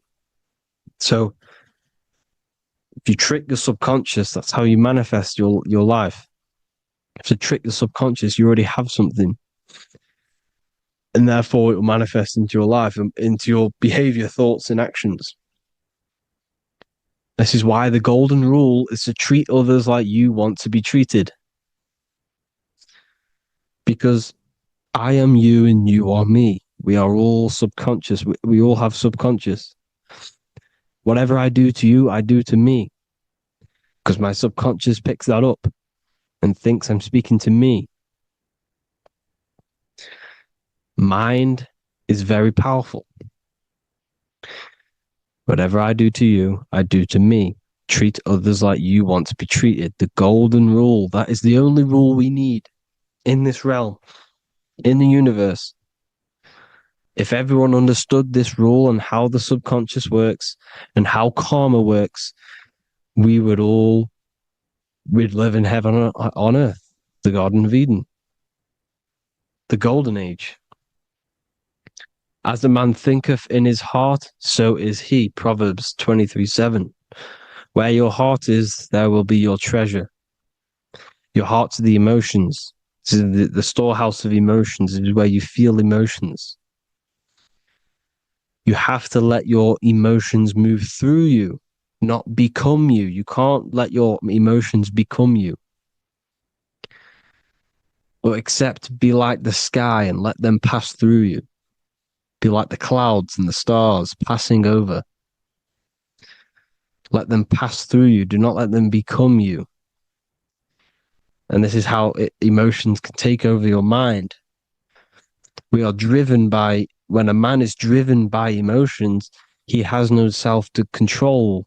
You must control the mind because the mind can be corrupted. Because your thoughts are electrical in the brain. Your thoughts come from the mental plane. So how the mind works is that you place your attentions on something in the mind, and infinite information just flows in. Think about it. When you think of a certain topic, as soon as you think of that topic, information comes flying into your mind. Different ideas, ping, ping, ping. It's all connected. It's why we call it a mindset, because your mind sets itself to frequencies. And when we think of something, we tap into that frequency, and just the universe, the mind, the mental plane just flows in information based on that frequency and that thought. The universe is just information. All of the information out there, nothing is new. It's all there. You just have to tap into it. You can tap into these different thoughts, and it's all there. Everything already exists within the mental plane. You don't think anything. You receive thoughts. We all share the mental plane. We affect each other. I'm affecting you. Listening to me is affecting your mental plane, your mind. The physical plane is the lowest plane. It's the world of effect. Everything you see in the physical plane is the effect of mind. Like I said, the person walking is the effect of their mind telling the body to walk. The physical plane is the lowest dimension of your mind. Mother Earth, we are in a mother. We're in the womb still. The Earth is feminine. It looks after you. It provides you with food for free. It grows on trees with water. It's Mother Earth. It's the womb. The dome above your head is your mother's belly. Okay? Is your mother's belly. You're in the womb still. You're forever in the womb because your mind's constantly expanding. Because when the baby's mind figures out that there is a reality outside of its mother, it starts to hear the people on outside of its mother, what does it do? It figures a way out of the mother, and it becomes born again in the water,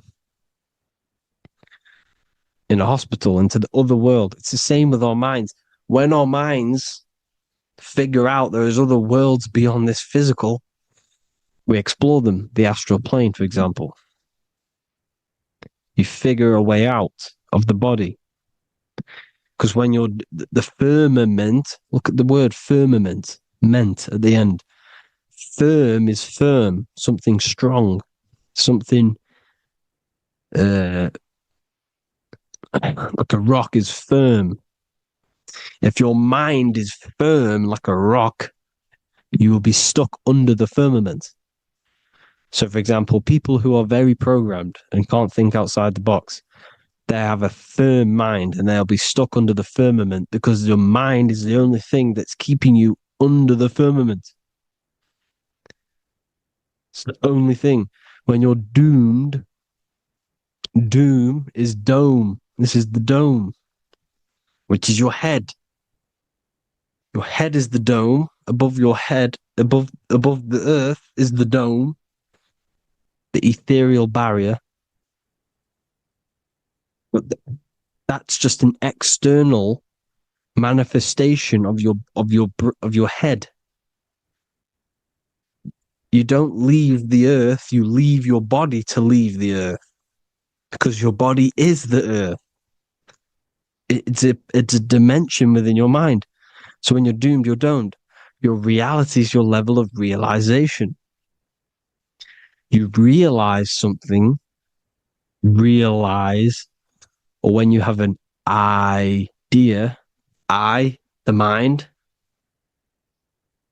in the EYE or I, same thing, mind, it's all mind. Reality is your level of realization. You realize there's other worlds.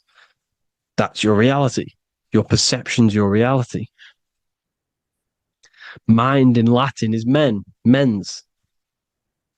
Jesus was known as the fisher of men. which is the fisher of minds. He was fishing minds worthy of knowing the higher truth, the deeper occult knowledge. Jesus figured out that we are all God.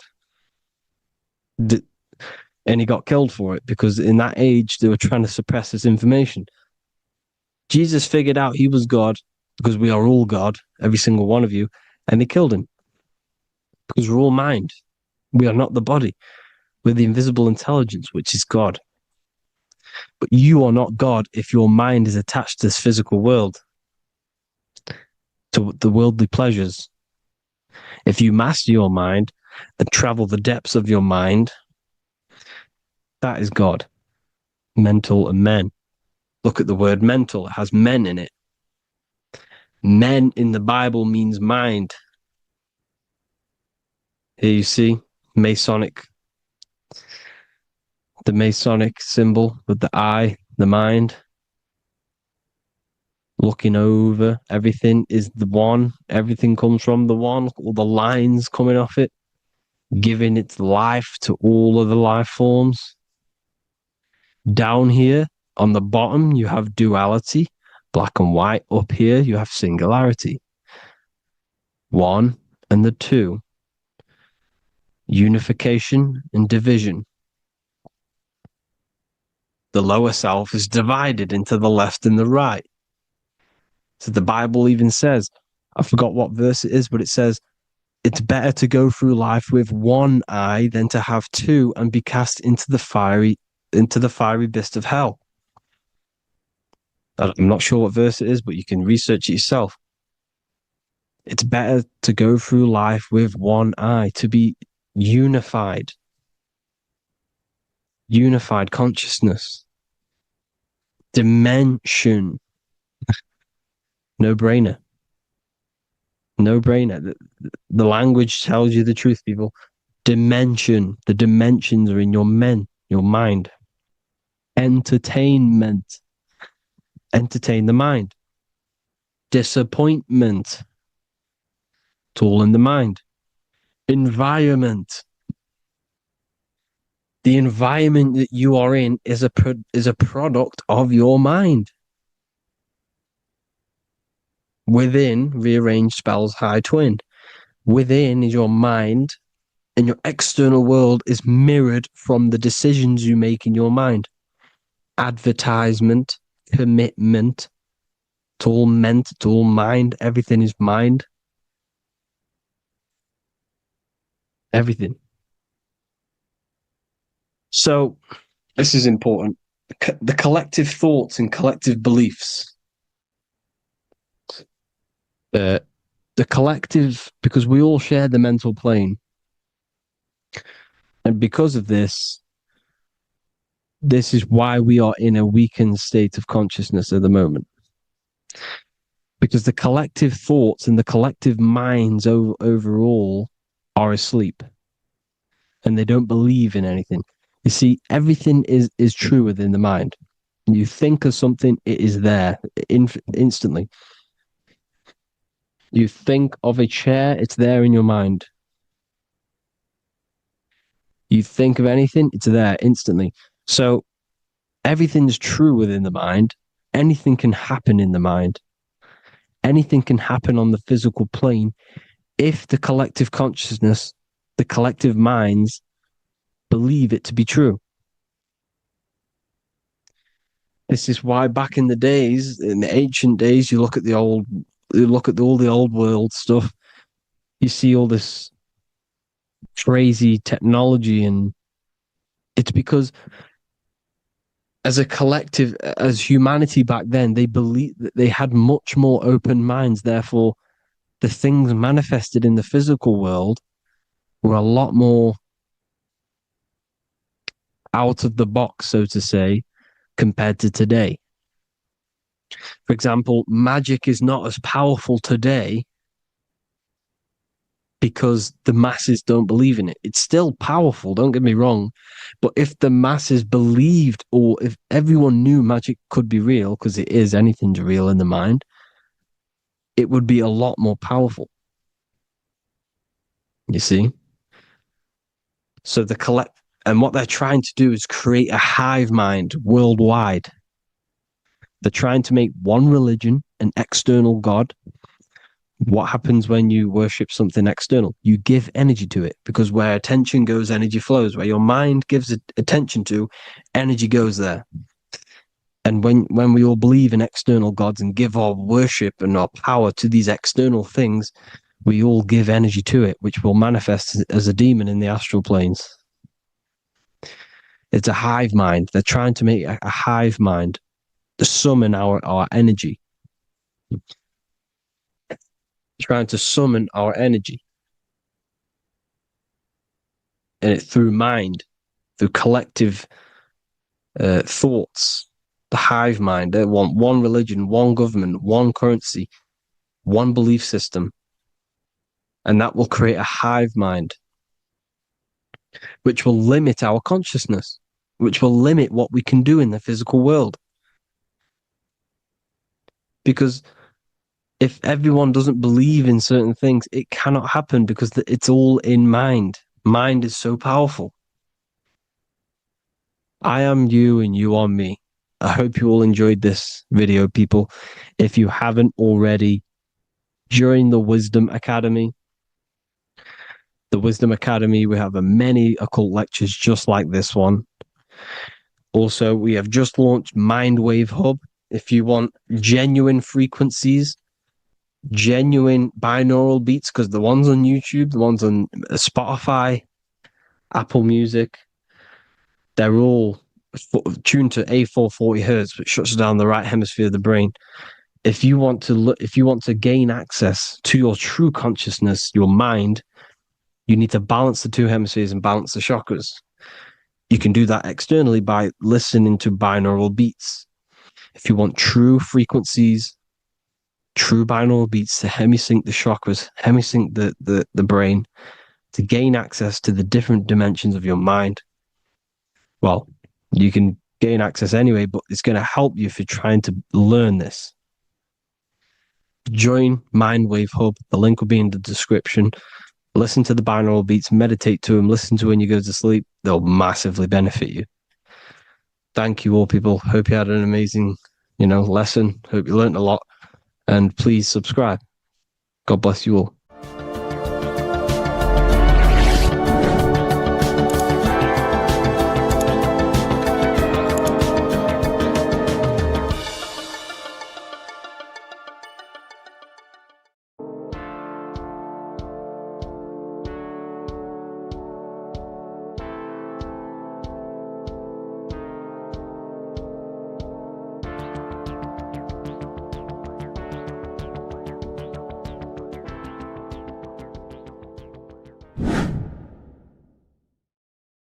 What is up, people? How are we all doing? Today, we're talking about the flat earth cosmology. So let's jump straight into this. Please drop a follow and leave a like to help the algorithm. So we live in a torus field. Everything's made out of torus fields. And every torus field has motion. It's what it is. It's the motion of energy. And every torus field has a center, which is the black hole. It's a womb of creation. It's counter space. Now, this is why the North Pole is magnetic, because the center of this torus field is the most magnetic part, the strongest part of the field. So this is why all compasses will point you to the center. And the Earth's magnetic field is spread across the whole of the Earth. And it's spinning, as you can see here. It's like a tornado at the center. And this tornado is the force which is spinning the sun and the moon around us. You got the sun, the moon, Polaris, just like in the Masonic cosmos here. The sun, the moon, Polaris, the all-seeing eye. Now we'll get into Polaris a bit later, but the sun is the magnetic force. Sorry, is the electric force. Because every field is electromagnetic. Now, the sun is electric. It's positively charged. It's going to give you energy. It's feeding energy. The moon is more magnetic energy, which is taking your energy away from you. And this is why you become sleepy when the moon comes out. Because it's taking away your energy. So these two forces is the balance. It's the yin and yang. It's the balance. Everything in this creation is balanced because the torus field is the earth is the plane of inertia, the 0 point within the field. Because physical matter is a result of two opposing forces equalized on the plane of inertia. And that is where matter crystallizes into physical results. And this physical plane is the plane of inertia, planet Earth. And at the center of this plane is the black hole, the womb of creation.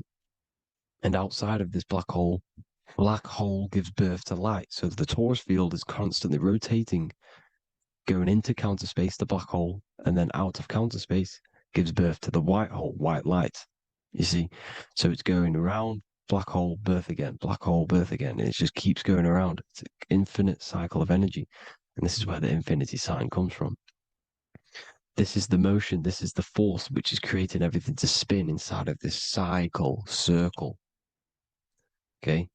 And it's making the stars spin. It's making the sun and moon spin around us, around this center point.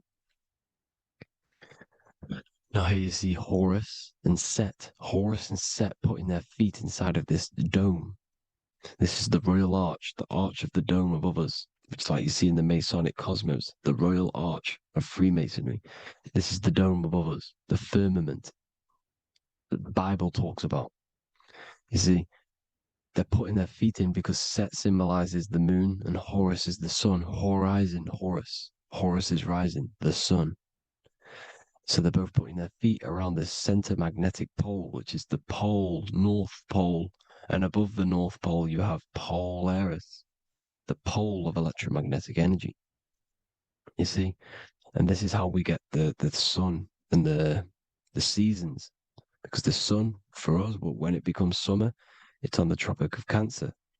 Then it spirals outwards, going out and out and out, then goes to the Tropic of Capricorn. That's winter for us. Then it comes back in and creates summer again.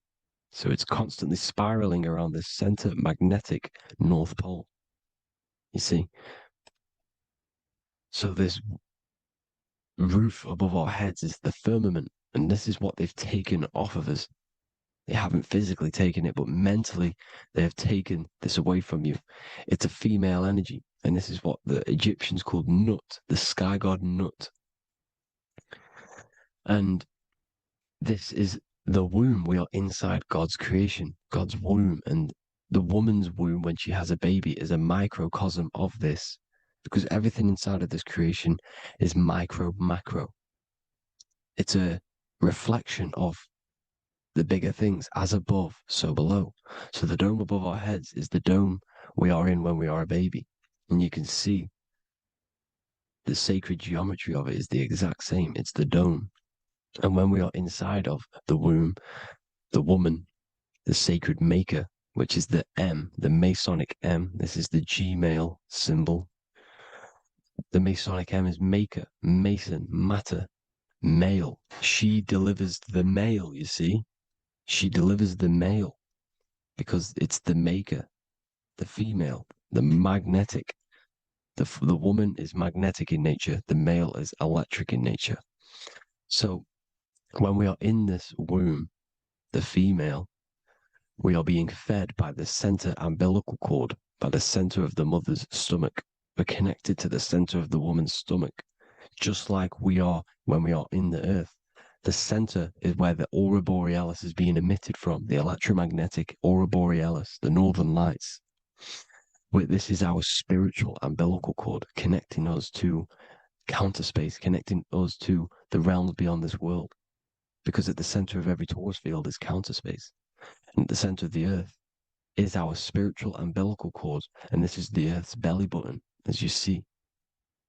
As above, so below. We had a physical umbilical cord. We have a spiritual umbilical cord. And this gets cut when we die, when we're cut away from the physical reality. You see, here's the ancient Egyptian tablet showing this female. You can see the hair, it's a female above us, because the female energy is nurturing, helping, looking after.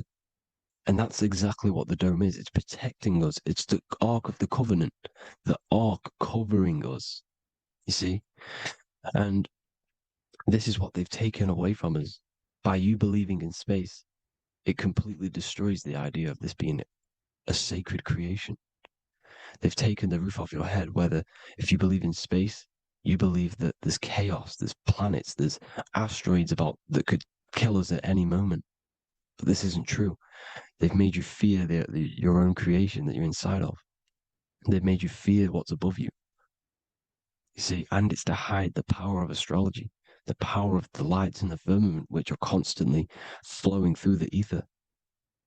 These powers which are above us are sending rays down to the earth, which are influencing our psychology and how we behave. And this is what astrology is. It affects human consciousness. It interacts with our consciousness. And there's a different energy every day because the planets are in different houses, different alignments. And this is, we'll go into this a bit deeper later on. So the world tree, this magnetic north pole, the pole of electromagnetic energy, was symbolized as a tree, the great tree at the center of the earth. You see? And this tree is symbolized everywhere. You can see here how the center person, this Egyptian person, is holding up the sky. This is the North Pole, the hyperboloid, at the center of every torus field. And this tree was in the Mayan cosmology. This is an ancient depiction. This is the torus field. Here's the plane of inertia. Here's the center tree. Here's the tree in the center, the magnetic North Pole, the woman holding the stars. Here's the Hindu with the two birds symbolizing the sun and the moon revolving around this center tree. The Mayan tree, his Horus and Set around the North Pole. They all knew this flat earth cosmology. They knew these secrets. It's so sacred you understand the creation that you're inside of. Because if you don't, you'll be led astray. You don't know where you are. You're lost. You see? And here's the Masonic art with the rays of the stars coming down with the tree in the center. So it was personified as a tree. And we are in Asgard, Midgard, the middle garden, where there's good and evil. So the 7 layers of heaven, which is talked about in the Quran. Each planet has a different layer of the firmament, and this is the 7 layers of heaven, and these are our 7 layers of the energy centers in our body. So we start in the stars, so we are stars in a physical body. And this is why we say Mr., Sister, Fraudster, Sinister. Stir is star, and we are in the stars, and our star descends into the soul system, not solar system. And as we descend into the soul system, we enter Satan's kingdom, Satan's world. As it says in the Bible, Satan is the god of this world. Well, if you've been into my research for a while, you know Satan is Saturn. Saturn's world, because Saturn's the outermost ring. He's the Lord of the Rings. And you enter his kingdom, the kingdom of time. And this is why Saturn's the time god. As soon as you go past the rings of Saturn, you're now in the soul system. You're now in time. You're now bound by space and time. And you're bound to the earth plane, the heart. Earth is heart. It's a rearrangement, it's an anagram for heart. And the heart of the electromagnetic color spectrum is green, and that's why the earth is green. And above green is blue, and this is why the sky is blue. In order to go to heaven on the macro scale, you have to go through the blue sky, through the 7 layers of heaven. In order to reach heaven in your body, whilst you're here, you have to go through the blue chakra to your head, which is heaven.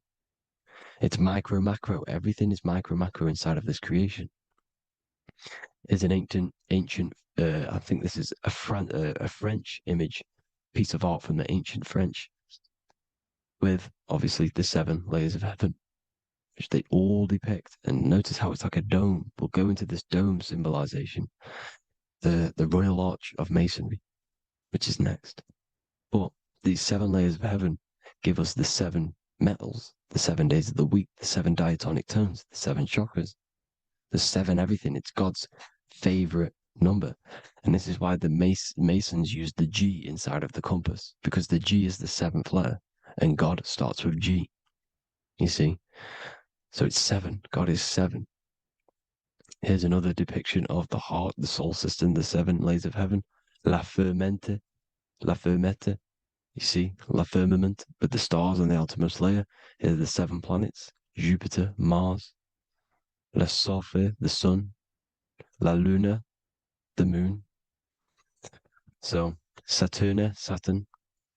So we are in the heart of this soul system. In order to ascend, we need to ascend up our chakra system, reach 144,000 hertz, God consciousness, the God man. You have to unfold God man, master of the mind, mastery of the mind. So what are the stars? The stars make everything unique. The stars are constantly rotating around the center, magnetic North Pole, the tornado at the center, which is stirring everything. It's stirring the ether. The center is the ether, and the 4 elements are born out of this ether. There's 5 elements: ether, spirit, water, air, and earth. The ether gives birth to the 4 other physical elements, which the whole of creation are made out of. About them 4 elements. 4 is the number of stability. You know, a chair, a table has 4 legs.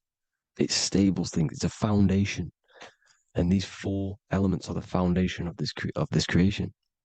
You see, and this magnetic North Pole is stirring this, and the 4 vibrational states of the ether are the 4 elements. Now let me get back to the stars. I just wanted to give you that. The stars are being stirred around this center point. Center.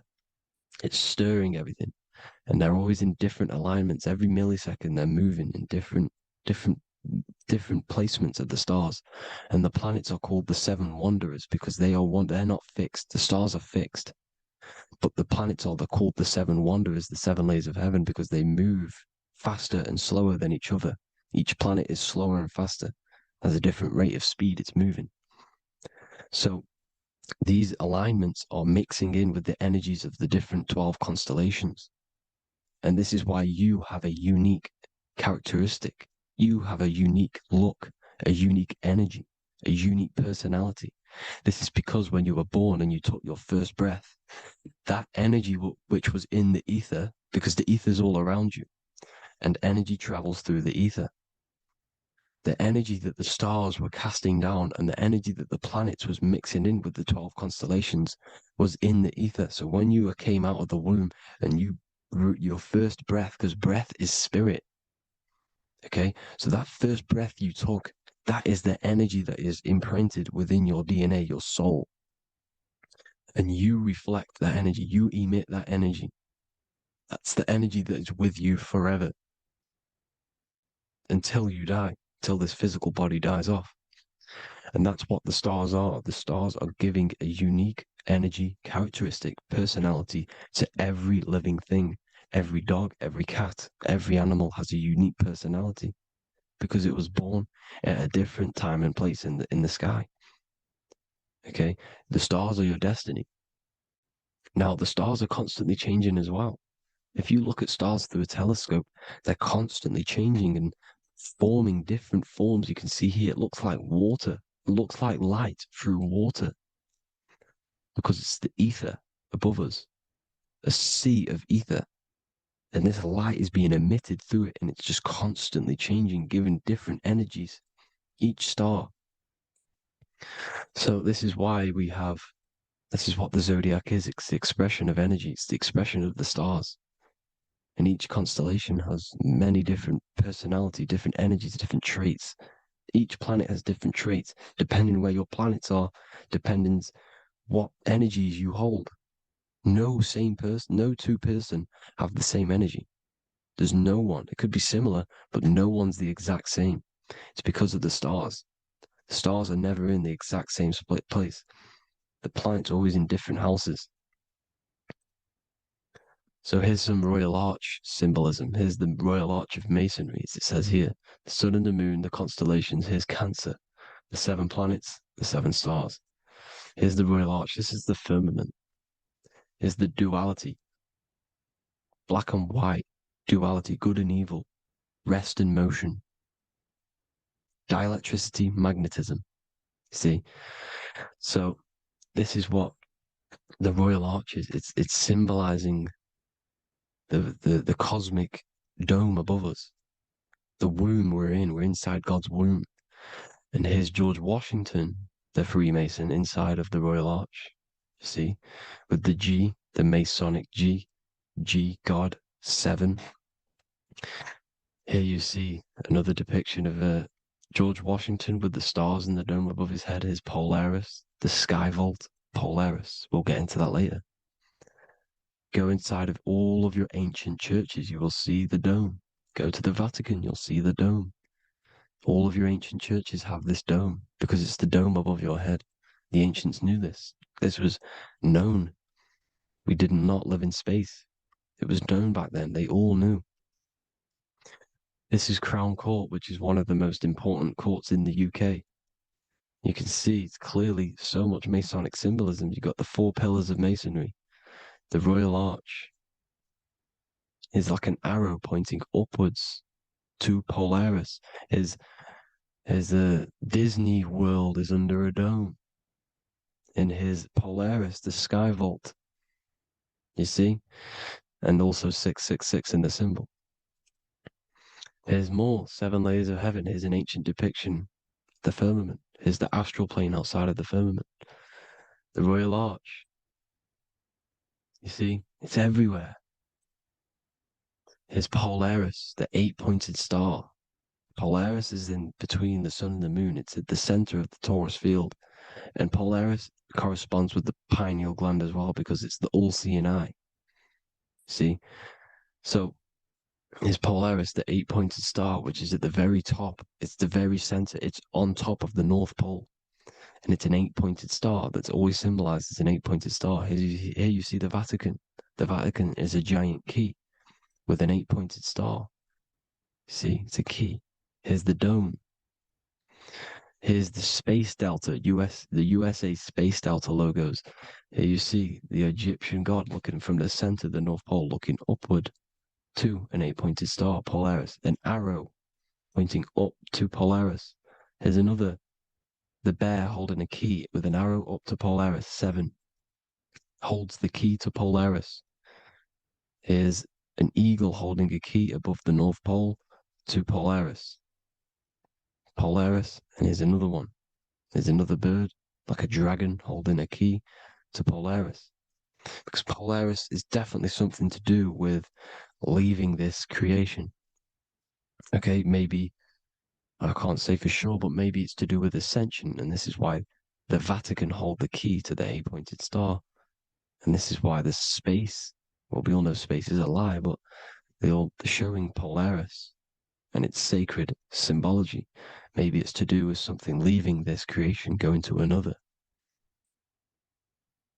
Here's some North Pole symbolism. As above, so below. See the four seasons of the Big Dipper constellation going around Polaris. This is Polaris, this is the Big Dipper constellation, and this is the swastika. This image gives us the swastika, because all the symbols we use are created in nature. They're created somehow in nature. This is how we get them. As above, so below. This is the map of the North Pole with the 4 rivers, looking like the Big Dipper constellation.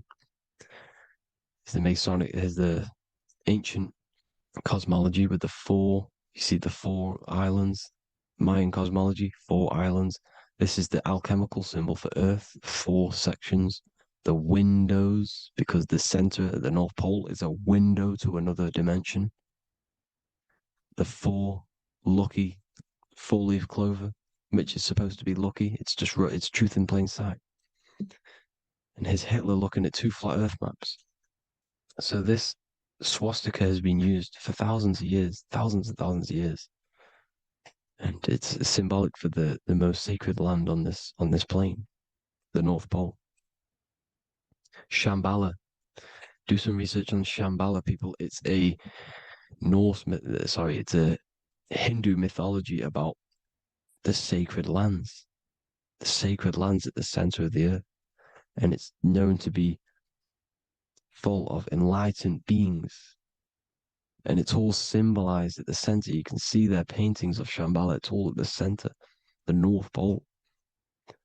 And it's known to be the most godly place ever because it takes you to a portal to the higher places. And maybe this is something to do with Polaris, connecting you to this sacred land at the very center. But anyways, people, thank you all for tapping in. Hope you all learned something. Have an amazing day. Please follow, subscribe, like, all the links in the description for the courses, the PDF. Please have an amazing day. God bless.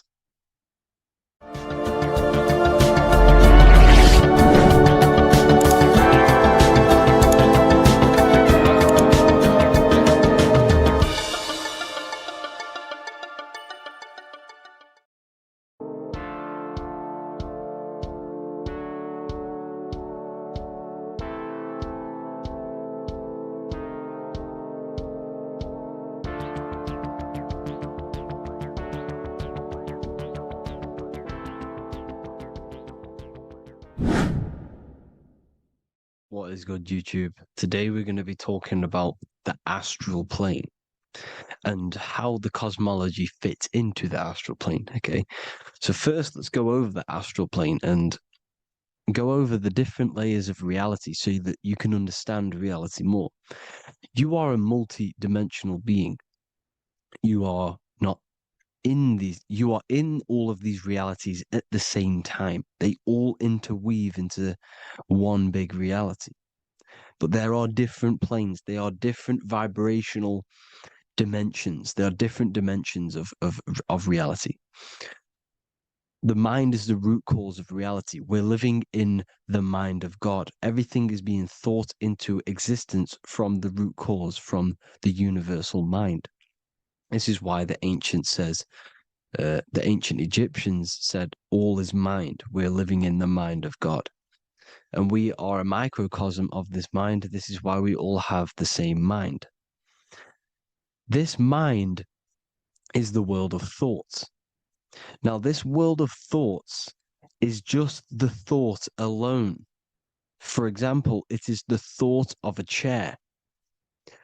But then when you start to imagine this chair and you start to mentally see the chair, you're now manifesting the thought, the singular thought, into some sort of form. So now you're imagining the chair.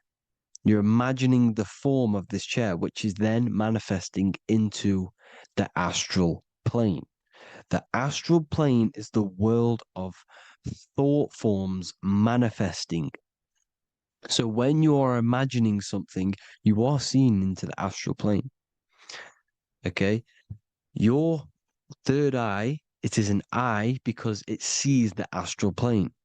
It is seeing the other side through imagination, through dreaming. Well, we'll go over dreaming later. So the thought of a chair is a singular thought.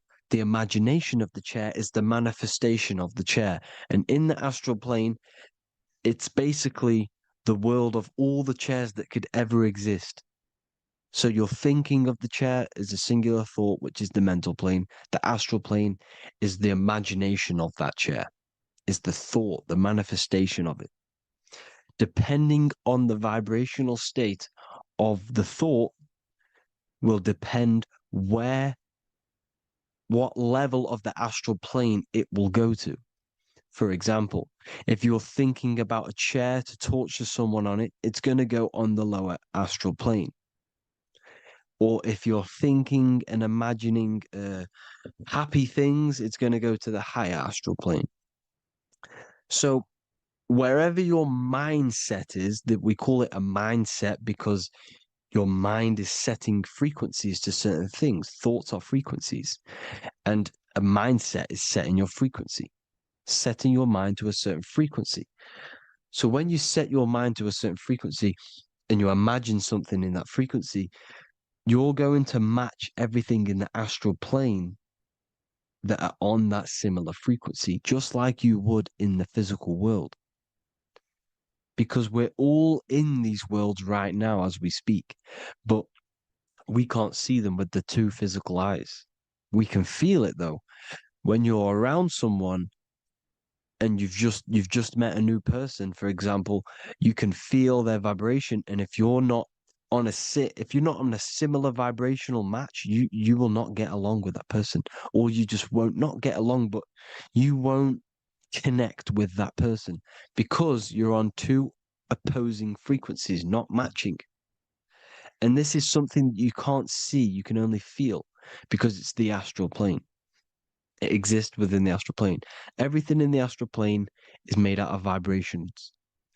So if you do astral project, and if you already know how to astral project, you will see beings and people and things that are on the same frequency as you. This is why before you astral project, you need to sort your vibration out before you astral project, because you are projecting your consciousness into this. It's the mind. The mind is the bridge. It can move between realities. You are a observer. You are a observing soul which observes different realities.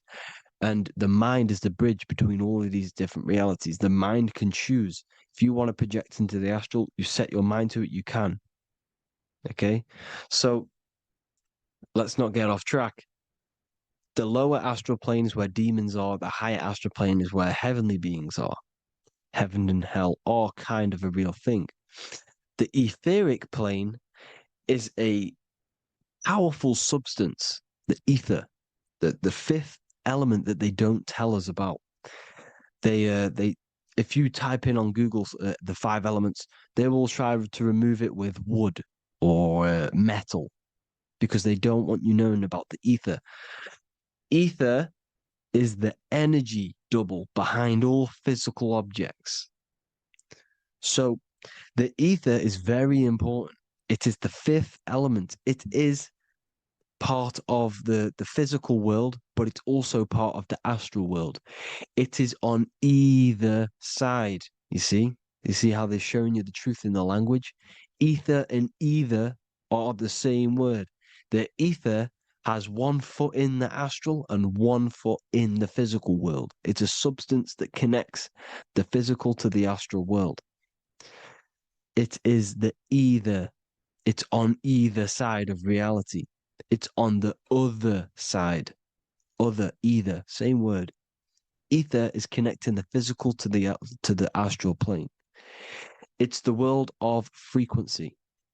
Frequencies, EMFs, torus fields are in the etheric plane.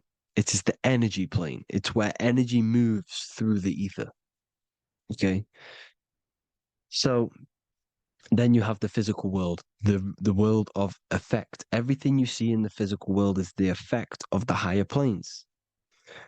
Each plane is a product of the plane above. So, and it melts into each plane. The physical plane is the lowest plane, it's the most densest, and the highest is the most fluid. This is the most fluid, this is the most dense. This is where we get the saying, as above, so below from. As above, so below comes from the different planes of reality. And magicians understand this. This is why magicians always say as above, so below. Because they understand if you manipulate the higher planes of reality, you manipulate the lower planes. Because the astral plane is a direct copy of the physical world, but in the astral plane. It is mirrored. The physical world is mirrored in the astral plane. They are both the same world, but just different vibrational states of the world. Kind of. It's hard to put this in words, people. So just try and understand. The astral plane is the double. It is whatever happens in the astral plane happens in the physical plane. This is why magic works. This is why demons work. This is why spirit communication works. Because if you manipulate the higher planes, you manipulate the lower planes. As above in the astral, so below. Leonardo da Vinci showing you to look up, pointing up. You got to look up. He's telling you to change the mind, you change the physical world. You change your emotions, you're out on the astral plane, you change the physical world. You change your reality by changing the higher planes. This is the Masonic 11, the two pillars. This is the 11, also symbolizing the two hemispheres of the brain here. But the 11 symbolizes the two mirrors. 11. 11. 9, 11. 9, 11 adds to 11. 9 plus 1 plus 1 equals 11. The Twin Towers were in 11. Flight 11 was hijacked because it's a mass ritual within the astral plane. Now, we're going to go deep into that later, and I'll show you these rituals they do in order to manipulate the astral plane. So, this is what the 11 is. It's the mirroring of reality. If you contact spirits and conjure spirits, you can either summon or attract demons and spirits.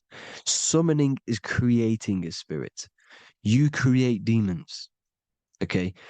Like I said here, the mind is the root cause of reality. If you think of if you think of a traumatic event that happened in your life over and over and over and over again for years and years and years, where attention goes, energy flows. The mind is the director of energy.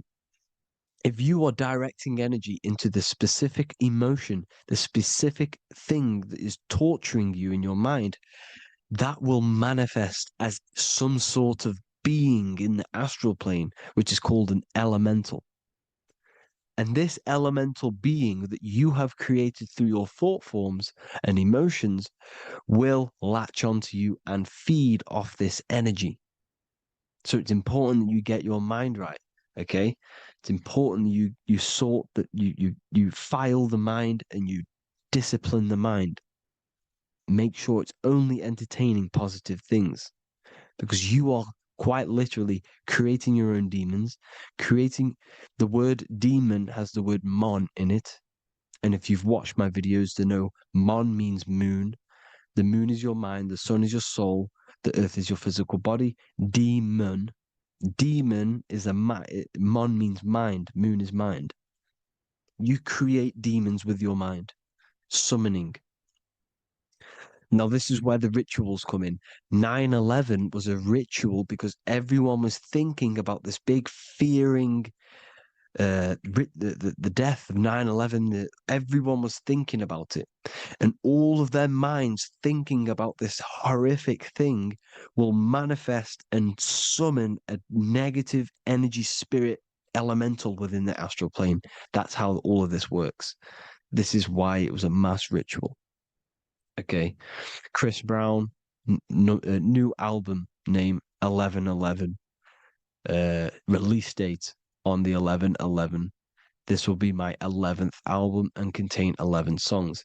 All of these people know the occult. This is Hermes Trismegistus with the star of Saturn, the six-pointed star, as above, so below. The mirroring of reality, physical and astral, the two Masonic pillars. So as above, so below. What's above us? The stars. The stars are connected to the astral plane. This is why we call them stargates. When we dream, we are experiencing these different realities. And what are stars? They tell in the Bible, it says Genesis 1:14. And God said, "Let there be lights in the firmament of the heaven to divide the day from the night, and let them be for signs." Signs translates to things to come. Why things to come? The stars tell the future. Why? And why do we say as above, so below? As above us is the astral plane and the etheric plane. As above, so below. Whatever happens in the stars happens on Earth. The stars are connected to the astral plane. Above us is the astral plane. We are a star in a physical body. This is why we say Mr., sister, stir equals star. The E and the A are interchangeable. We are stars, and the stars are the start of our incarnation. We start in the stars, same root word, and we descend through the 7 energies, which are our 7 chakras. Then we enter the heart of the soul system. The heart rearrange spells earth. And this is the true cosmology. Here's the Masonic cosmology. This is Masonic now. Here's the firmament. Let there be a firmament in the midst of the waters to divide the waters from above, from the waters that below. Genesis 1:6. The firmament, firmament comes from the word firma, Latin, I'm pretty sure, which means firm. When something is firm, meaning it's stable, it does not move, it is firm. The firmament is firm. So, is the firmament Genesis 1:6. What does he say? Genesis 1:3, sorry. Let there be light. This is before the sun and the moon was created. Let there be light. Before the sun and the moon was created, light was appeared. So what's that tell you? This is a holographic projection from some sort of light being, some sort of projector. And that projector is the all-seeing eye you see in the Masonic cosmology. This is the all-seeing eye projecting the light beams. Let there be light. Everything is made out of light. The universe is created out of light waves. The torus field is one unit of light. The light projecting this reality is Polaris. Okay, the famous all-seeing eye. Now, what else? Then we have after let there be light in Genesis 1:16, and God made the 2 great lights. This is the sun and the moon, electric, magnetic, male and female. Then we have the Masonic checkerboard, the black and white symbolizing dualities within the dualistic reality we're in, spirit and matter, light and matter, rest and motion, positive and negative, good and evil. Everything's dualistic here. Okay? And it's a dance. The universe is a dance between flickering of white and black light, which is the torus field. We're not going to go over that, but this is all connected to the astral plane. This is the true cosmology. The astral plane cannot work on a spinning monkey ball in the middle of space. Does not work. Cannot work. It's impossible. Okay? Impossible. So, even in the Quran, it says, Allah has made the earth for you as a carpet, flat. Quran 15:19. And the earth we have spread out like a carpet, set there on mountains, firm and immovable. It is immovable. In the Quran, it also says 65:12, it is Allah who has created the 7 heavens of the earth. The 7 heavens meaning the 7 layers of heaven, the 7 planets. And Psalms 104:5, he set the earth on its foundations and it can never be moved. Never. So here you see in Isaiah 40:22, he sits enthroned above the circle of the earth and its people are like grasshoppers. He stretches out the heavens like a canopy and spreads them out like a tent to live in. We live in a tent. This is the tent. The projection of light. Here you see an ancient picture here. Here you see the ethereal barrier, meaning the firmament, the etheric barrier. And here you see his head popping out. Why is his head popping out? Because your head is heaven. Your heel is hell. Your head has access to the astral plane. This is why your head is heaven. The pineal gland, when stimulated, has access to project itself, project consciousness into the astral plane. Here you see another ancient picture here with the Masonic Royal Arch, with the zodiac here, the zodiac on the top, arching, because there's a firmament above us. Here's God in the brain. Consciousness is God. Here you see the Masonic Royal Arch, symbolizing the firmament. George Washington above the Masonic Royal Arch. These are the stars. This is Polaris projecting reality. Here's ancient churches with the dome. Polaris projecting reality with Jesus. Disney World is under the dome. The seven layers heaven, ancient paintings, all depict the if you go and look at the ancient paintings, they'll all depict the firmament, the arch above us. This is where we get interesting. The Masonic Royal Arch has the 6-9, which is Cancer. The constellation Cancer, which is 6-9 is associated with portals because CERN is the 6-9. Okay, CERN is opening portals. They're trying to create a portal to the other side.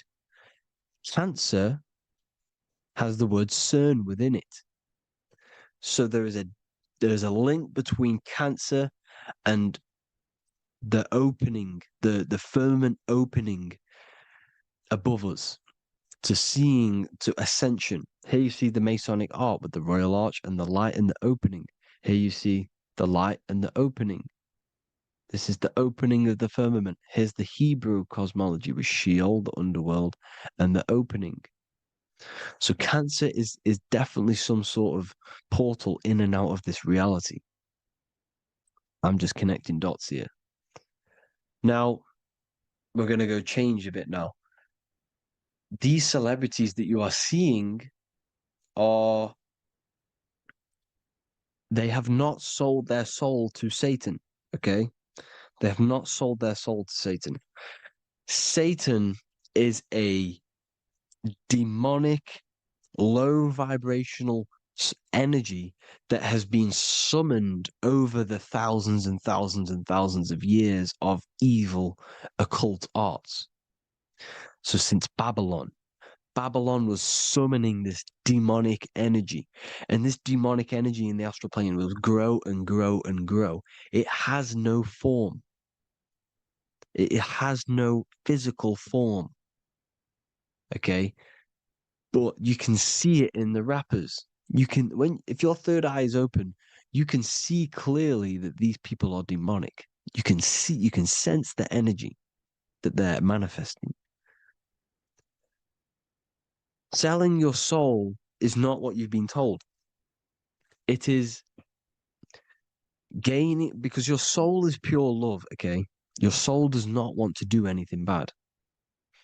So when you sell your soul, you're gaining physical gain. You're gaining physical wealth, for example, like for these rappers. They will be given millions of pounds because the people in control of the music industry, which is the dark occultists trying to brainwash the masses, the people in charge, they're dark occultists. They understand Satan and the energy.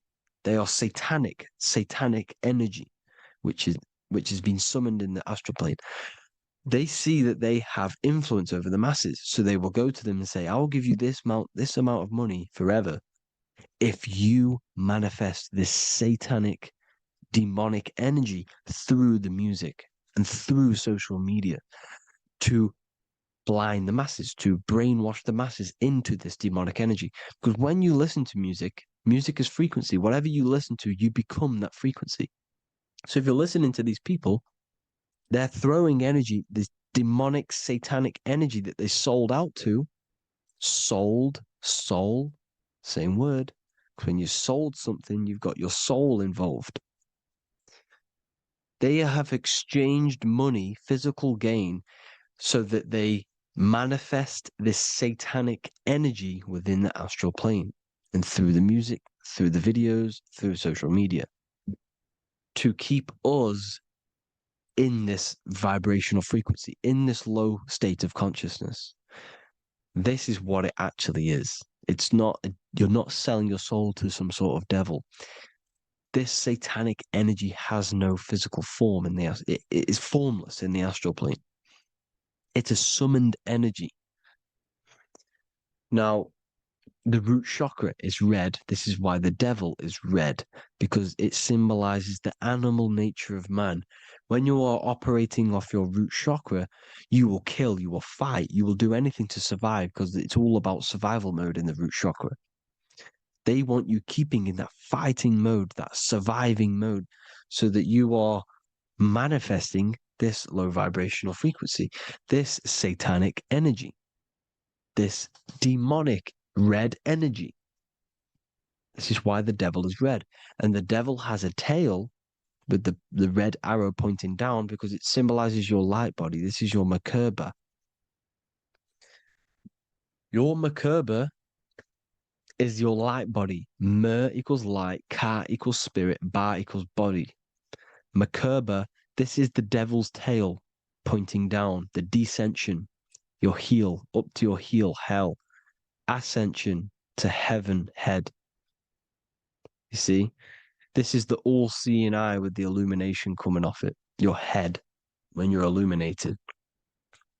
The Merkaba is your celestial sphere to portray different planes of reality. It is the vehicle of ascension.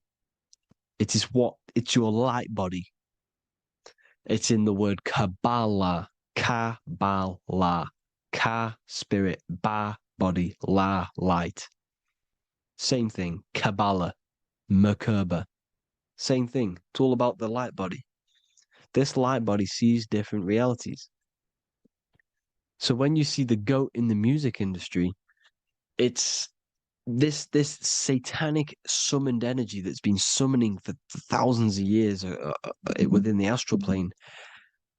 When it becomes to the physical plane, it will manifest through different things. A goat, an owl, Satan, Moloch, Baal, same deity, same demonic energy that's been summoning in the astral plane. And this is why the Baphomet has a goat head. Drake's new album is the goat. The Polo G, the Masonic G, with the goat. And here's Ryla Rodriguez in the mirror with the goat in the mirror and him in his physical body. It symbolizes, the mirror symbolizes the astral plane because he's manifesting the goat, the demonic energy. He's sold out to the demonic energy. And in the physical plane, he's his physical body. The mirroring, the Masonic 11, the mirroring of reality, the astral and the physical. And what do you call them when they're an amazing rapper, the best rapper? You call them the goat. Because the goat, you're the goat because you're manifesting the goat energy, the satanic, demonic energy within the astral plane. So Baal, Moloch, all the same thing. Because in the astral plane, if you want to gain spirits to come to you and communicate you in the physical world, if you want to communicate with spirits, you have to gain their attention. You can either gain their attention or come together and agree to create some sort of being, which is Satan. Okay. You can, like I said earlier, you can create these beings, you can summon them or attract them. One way to attract them is sacrificing. In order for you to become God, man, to turn to God, you have to sacrifice your life. You have to sacrifice, not drinking, not doing things, not doing anything demonic, not doing anything bad, not eating meat. You have to sacrifice yourself to become the light. However, if you want quick, instant gains in the physical world, you can sacrifice something else to communicate with these spirits because these demonic energies feed off demonic energy, your demonic energy. So these dark occultists will give away babies, they'll sacrifice, torture babies so that they gain, so that they can communicate with these spirits for physical exchange. Yes, you can do this. These powerful spirits, these powerful demons can give you powers. They can give you certain things. And this is what they are doing. They're summoning and attracting these demonic energy. This is why, trafficking is one of the most, Balenciaga. Baal is the demonic energy in the astral plane, which requires child sacrifice for his presence. Balenciaga, and they were trafficking children. They were trafficking, killing them, and offering them to the spirits. This is what they are doing. Balenciaga. It's in the name. Here you see, you can see here a stick man with two horns. The goat, obviously, it's all the same deity. Baal, the goat, Moloch, is Moloch the owl, the Egyptian owl? Because it comes from the owl of Moloch, which is Baal, which is Satan, all the same demonic energy.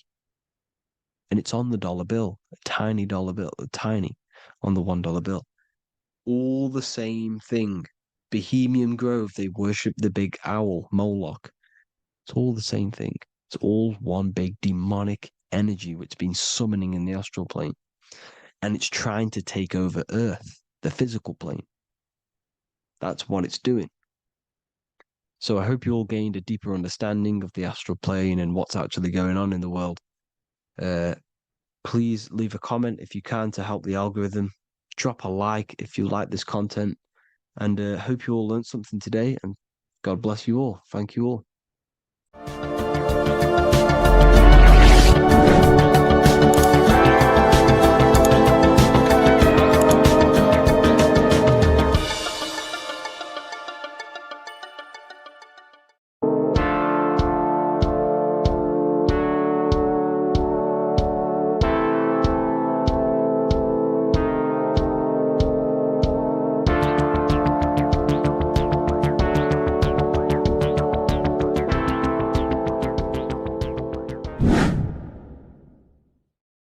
What is good, people? We're back with another video, and this is going to be talking about the connection between the micro and the macro.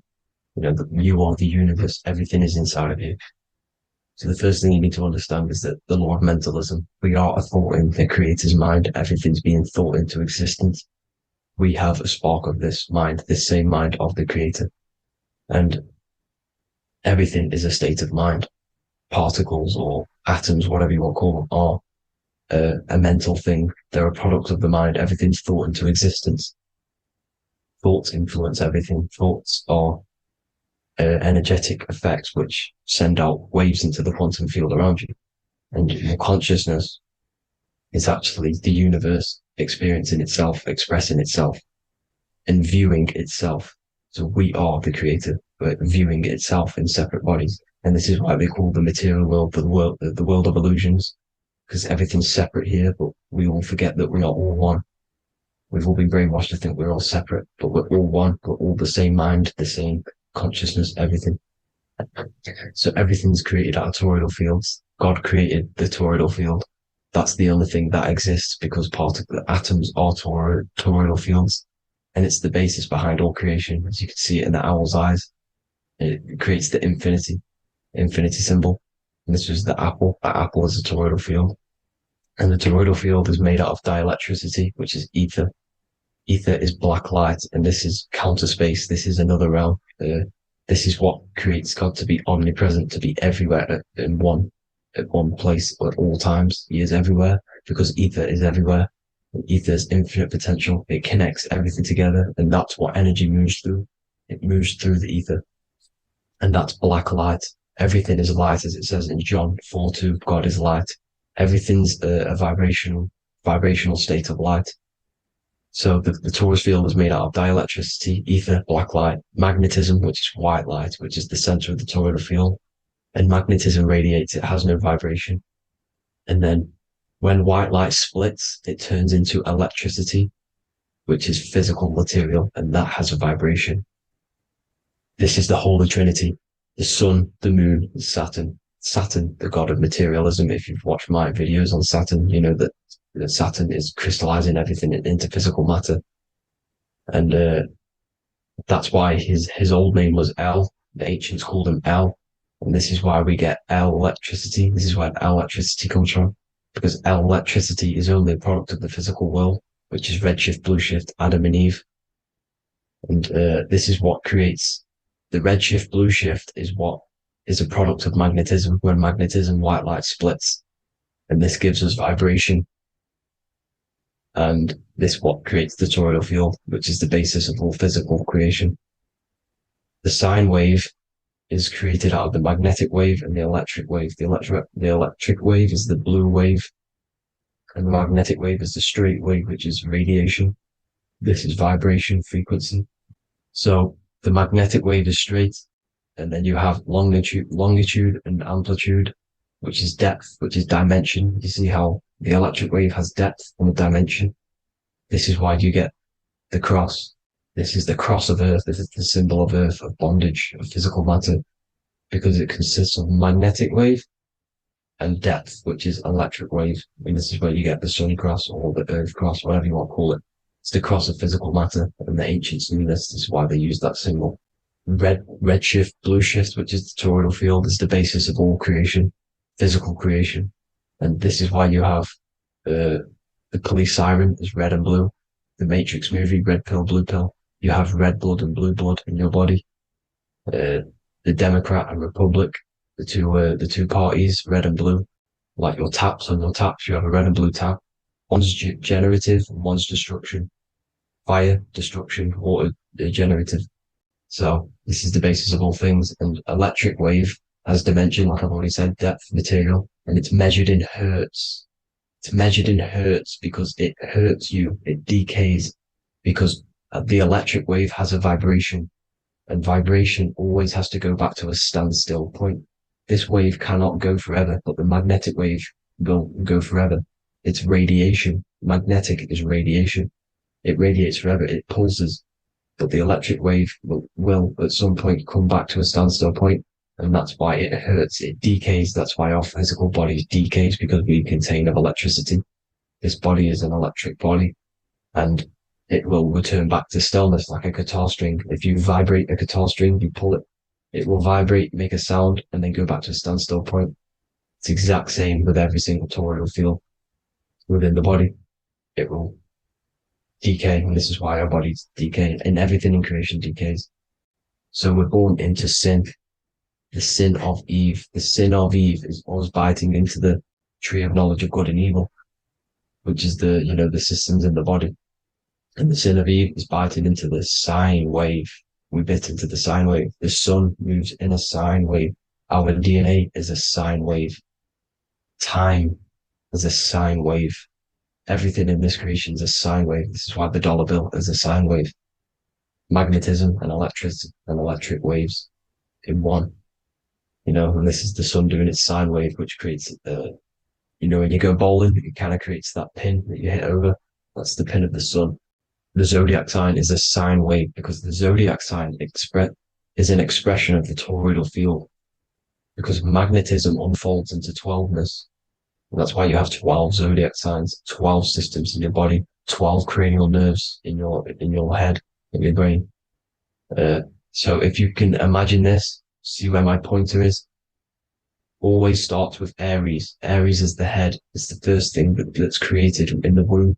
And this is Aries, the ram. And this is why it's called a cerebrum in your brain, which is the first thing that creates when you're in the womb. And what's the element of Aries is fire. Fire is the first element. F-I-R, first, because it's the first thing on the wheel, the first expression of energy. As you can see here, my pointer, this is the center of the toroidal field. It would go Aries, Virgo, Capricorn, Pisces, Scorpio, Cancer. Then we'll go back to Libra. Libra would be center.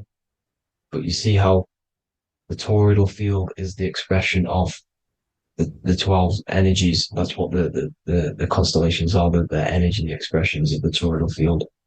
So it would go outwards, starting from Aries here, all the way back to Pisces, which is beyond the bottom half. But Libra would be the center. That's why Libra is the equinox. It's the equinox. Libra is when it goes from summer over to autumn. It's the equal. It starts to transition into the winter side. Equinox, equal, which is Libra. And that's why Libra has the two scales. It's symbolized with the two scales. That's because of the sun moving over. It's being judged. It's equal now, but then it's going to tip over into the winter. That's why Libra is here, the center of the sine wave. And like I said before, magnetic energy unfolds into 12ness. Magnesium is number 12 on the periodic table. It's the sacred number. And this is why the scientists are NASA is trying to bring in another constellation to destroy the holy science of astrology. So Aries rules the head, which is Mars. Taurus rules the neck, the lower head. Gemini, the two twins, which is your lungs, your two twins, your arms, two twins. Cancer, the breasts or the chest area. Leo, the heart, which is the sun, which is fire, the center of the toroidal field. Virgo, the belly, which is the intestines. Libra, the kidneys, the two scales, the kidneys, balancing out everything. Scorpio, the sex organs. Sagittarius, hips and thighs. Capricorn, I've missed that out, which is the kneecaps. Capricorn, kneecap. Aries, which is the ram, which is the cerebrum in your brain. And then Aquarius, the calves and the ankles. And the Pisces, the two fish, the 2 feet. So everything corresponds, as you can see here. This is an ancient way of depicting it, of the folded human. And this is everything. Each constellation rules that part of the body, gives energy to that part of the body, makes you do certain things. So magnetic energy unfolds into 12ness, electricity unfolds into 7s. That's why when you get electric, the light spectrum that we see, it consists of 7 colors. Why we have 7 planets. The 7 planets give us our 7 metals and the 7 solfeggio scale frequencies. So the rotor, this is the rotor, and rotor is an anagram for Torah, the Torah, which is I think it's the Hebrew Bible. Don't quote me on that, but it's one of the holy books. Which is the Torah, the Taurus. Everything goes back to the Taurus field because it's the basis of all creation. So the chief cornerstone, it says in the Bible that the builders rejected the chief cornerstone. The chief cornerstone, you are the builder. You decided to incarnate into the physical world, into the electric world, El, the world of El, Saturn. When you are created in the womb, it takes you 9 months for you to be created. So for example, if your parents, if you went into the womb here, it'd take you 9 months. So let's say you're born in Scorpio. So you'd go back 9 months, 1, 2, 3, 4, 5, 6, 7, 8, 9. You consist of all of these 9 energies because it takes 9 months or however long you took to be born. Some people are born earlier. You'd have to find out how many months you were in the womb for. But you consist of these 9 energies, and each constellation has a cell salt associated with it. And these cell salts are vital for your health, and your cells are the optimal health of your body. So the chief cornerstone that you rejected is these 3 cell salts, these 3 constellations. So you're mineral deficient in these 3 constellations. For example, fluoride, magnesium, phosphate, and potassium sulfate. So that's the chief cornerstone. And a cornerstone, people always get it rejected with the cornerstone. The cornerstone is not, it doesn't say the cornerstone in the Bible, it says the chief cornerstone. The cornerstone is a cornerstone of a building, but a chief cornerstone is the top of the pyramid. This is where we get the pyramid of the wheel. So you're mineral deficient in whatever 3 zodiac signs you're not. You were not in the womb for. This is the chief cornerstone you rejected. So the human body is the micro. It is the universe in a physical form. It consists of everything in the universe. Just like your consciousness is the universe, watching itself, experiencing itself. Your body is the whole universe. 12 systems in the body, 12 zodiac signs, 7 chakras are the 7 planets. The Holy Trinity of you is your Temple of Solomon, the soul and the mind, the sun and the moon. You know, everything is in you. You consist of everything, all the energies, everything. Heaven and hell. Heaven and hell is a mind state. It's a state of the mind. Head, H-E-A, which is heaven, and the heel, the bottom of your foot, is hell. And the bottom of your foot is the soul. So they're basically saying, well, it's wordplay. They're saying that your soul is in hell because, you know, with the elites being in control. So they call the bottom of your foot the soul, trying to say that you're in hell. The Christ is in you. And this Christ is Greek for Christos. And Christos is Greek for the oil. And this oil is produced in the cerebrum, the Aries, the ram, the cerebrum. It goes down the pineal.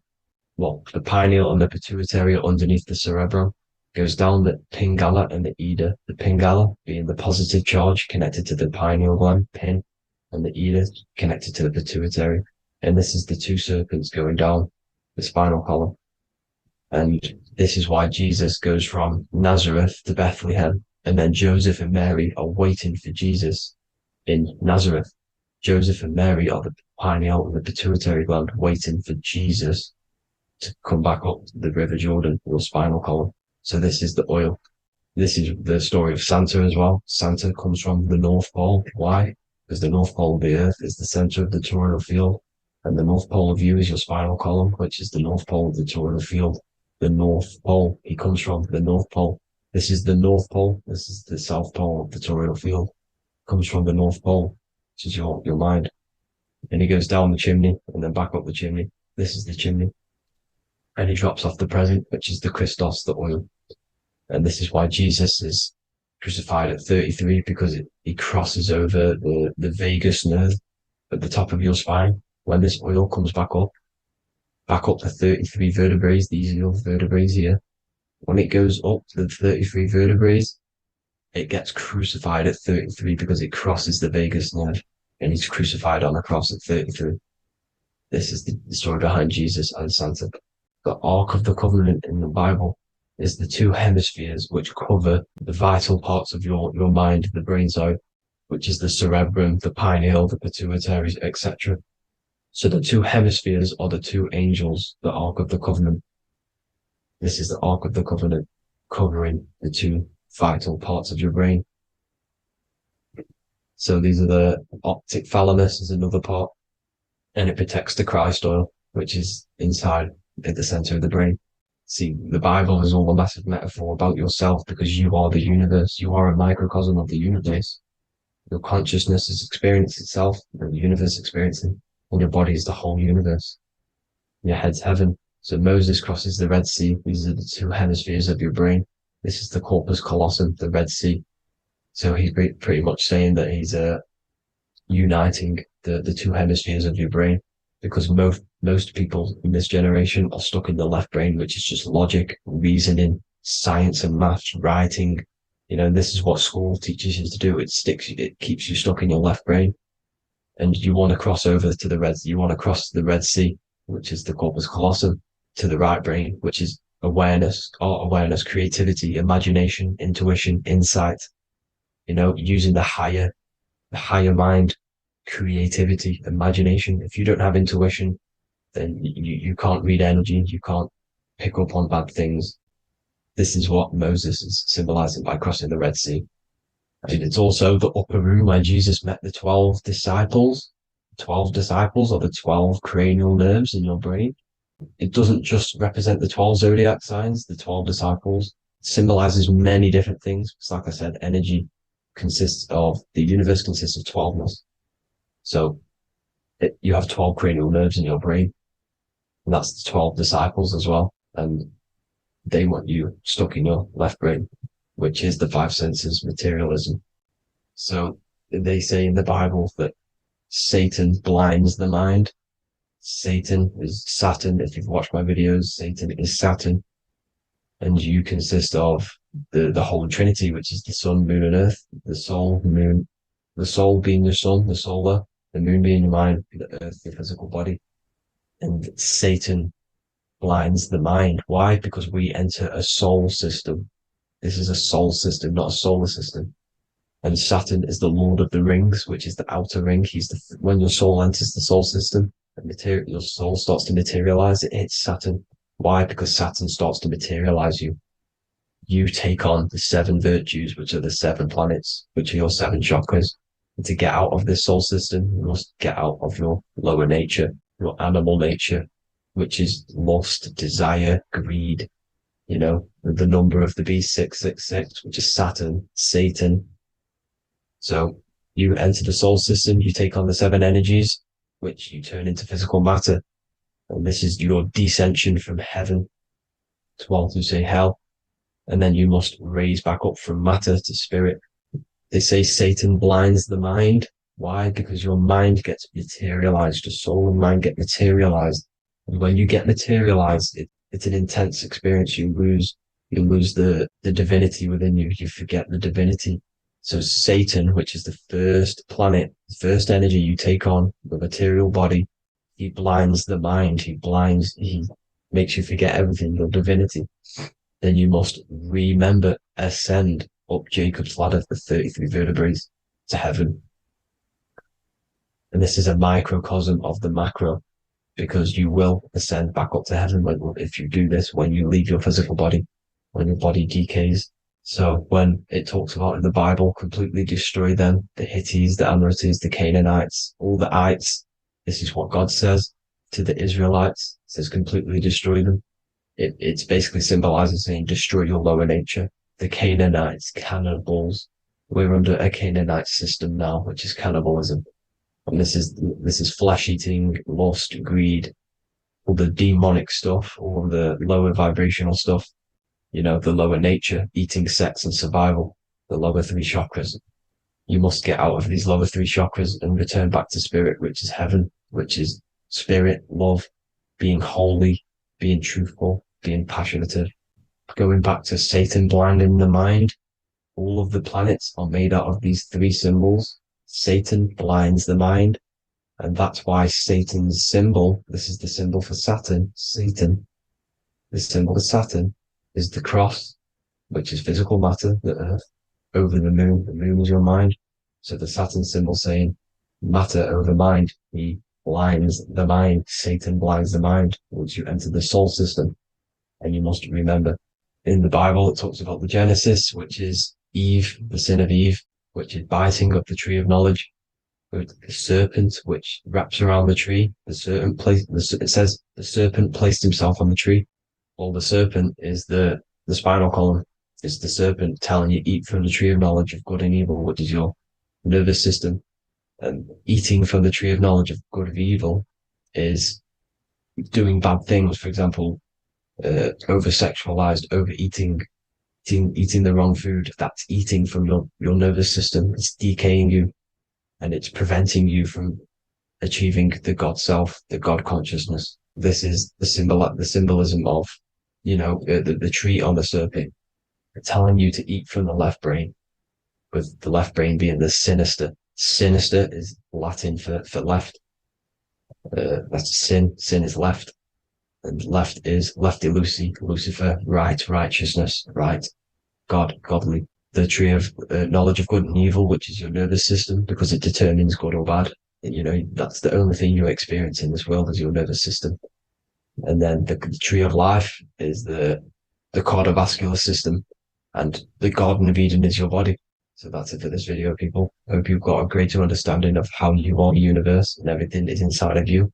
Just keep in mind you are the universe experiencing itself, and your body is a reflection of everything. The 12 constellations, the 7 planets, everything's inside of you. This world is an expression from the inside outwards. You can't affect the outside world to manipulate reality. Everything's inside of you. I hope you got a greater understanding of this. God bless.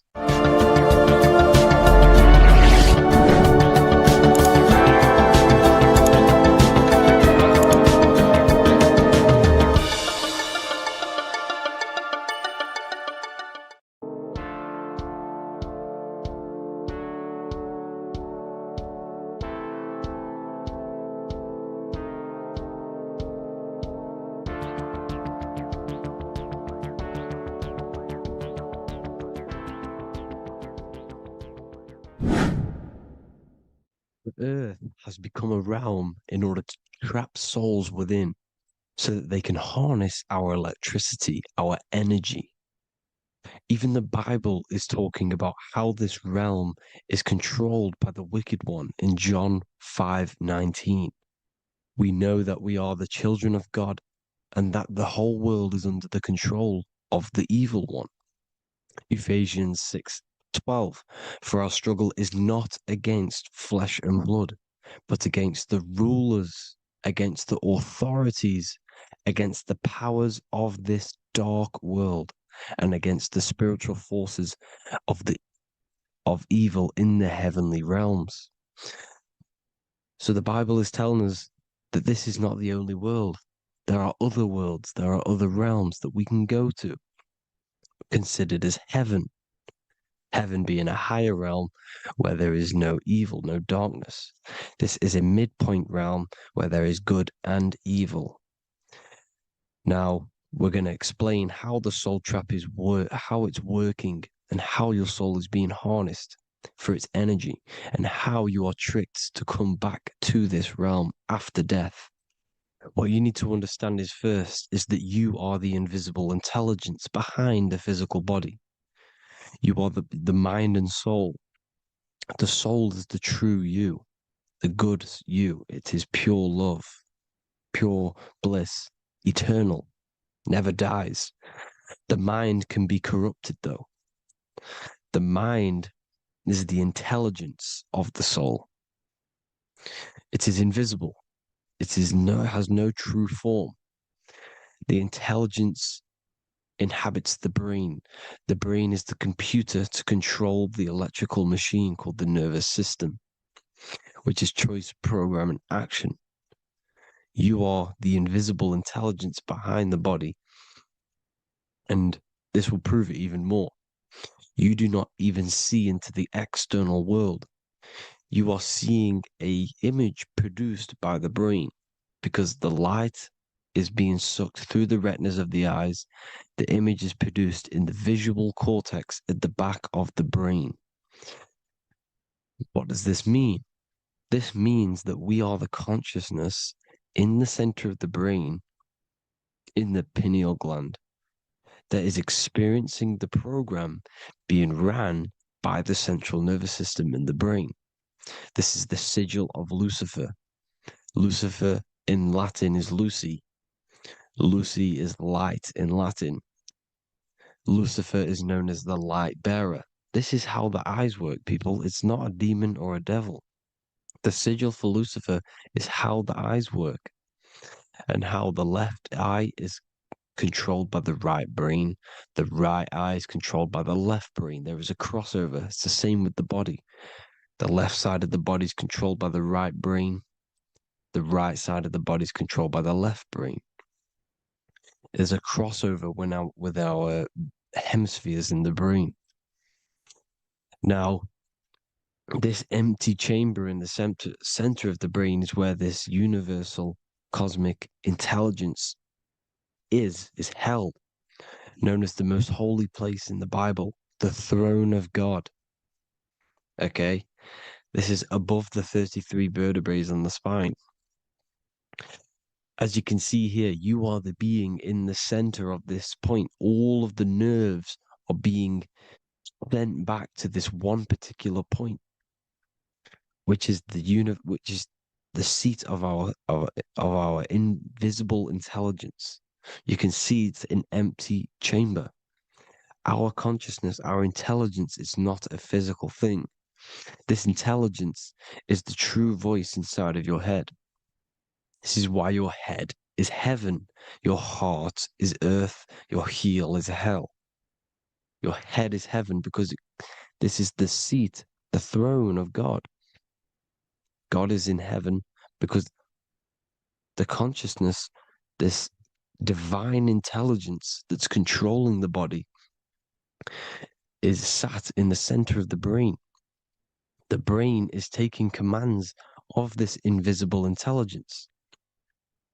When you close your eyes, you can feel your awareness, your consciousness, your intelligence is all in the brain. Your awareness is not in the feet, the heart, the legs, the arms. It's all in the center of the brain. Now, if you meditate deeply, you will find that you are beyond the mind. You are the being observing the thoughts. You are the soul observing the thoughts. Now, with this being said, you are the consciousness experiencing the program being ran by the central nervous system in the brain, because you're not seeing into the external world. It's an image, it's a simulated image produced by the brain and the central nervous system. You do not experience the external world. You do not feel the external world. You feel electrical impulses on your nervous system. Your nervous system is decoding what you are feeling. So the only thing that you truly feel is the electrical impulses on your nervous system.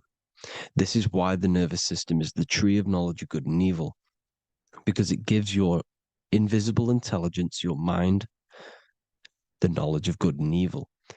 It can detect good things, it can detect bad things. If it's hot, if it's warm, if I need to go, the nervous system is doing this. It is the tree of knowledge of good and evil.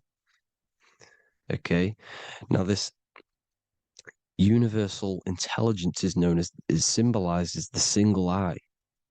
Okay, Matthew 18:9. It is better for you to enter life with one eye than to have two eyes and to be thrown into the fire of hell. What does this mean? It's symbolic, it's metaphorical, people. It is metaphoric. Your universal intelligence is the single eye, the one eye.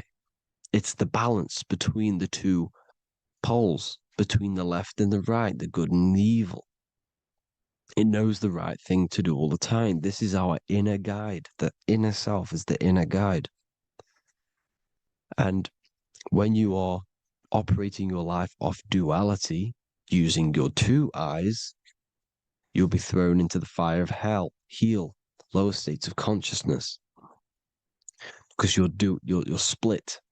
You need to live in oneness, even, balance. Matthew 6:22, the light of the body is the eye. The light of the whole body is the eye. You are a light being. Human. Hue means an attribute of a color.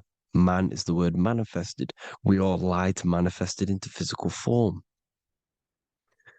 Depending on your vibration is depending on what color that you are vibrating on, which is a hue, a human. If therefore thine eye be single, thy whole body should be full of light. Again, it's talking about the single eye, oneness, completeness. When you balance the hemispheres of the brain, we'll go over that later. But anyways, the body is the earth. This is what we need to understand, people. The body is running the simulation, the program that our consciousness is experiencing. So when we leave the body during death and astral projection, we leave the earth. This is how it works. The body is the vehicle for the earth, for this realm. Everything exists within our mind. You have the soul, mind, and body. The soul is the observer, the watcher, the true being. This is why she has many different heads, because the soul inhabits different bodies. This is the serpent, which means knowledge, which is the mind, wisdom.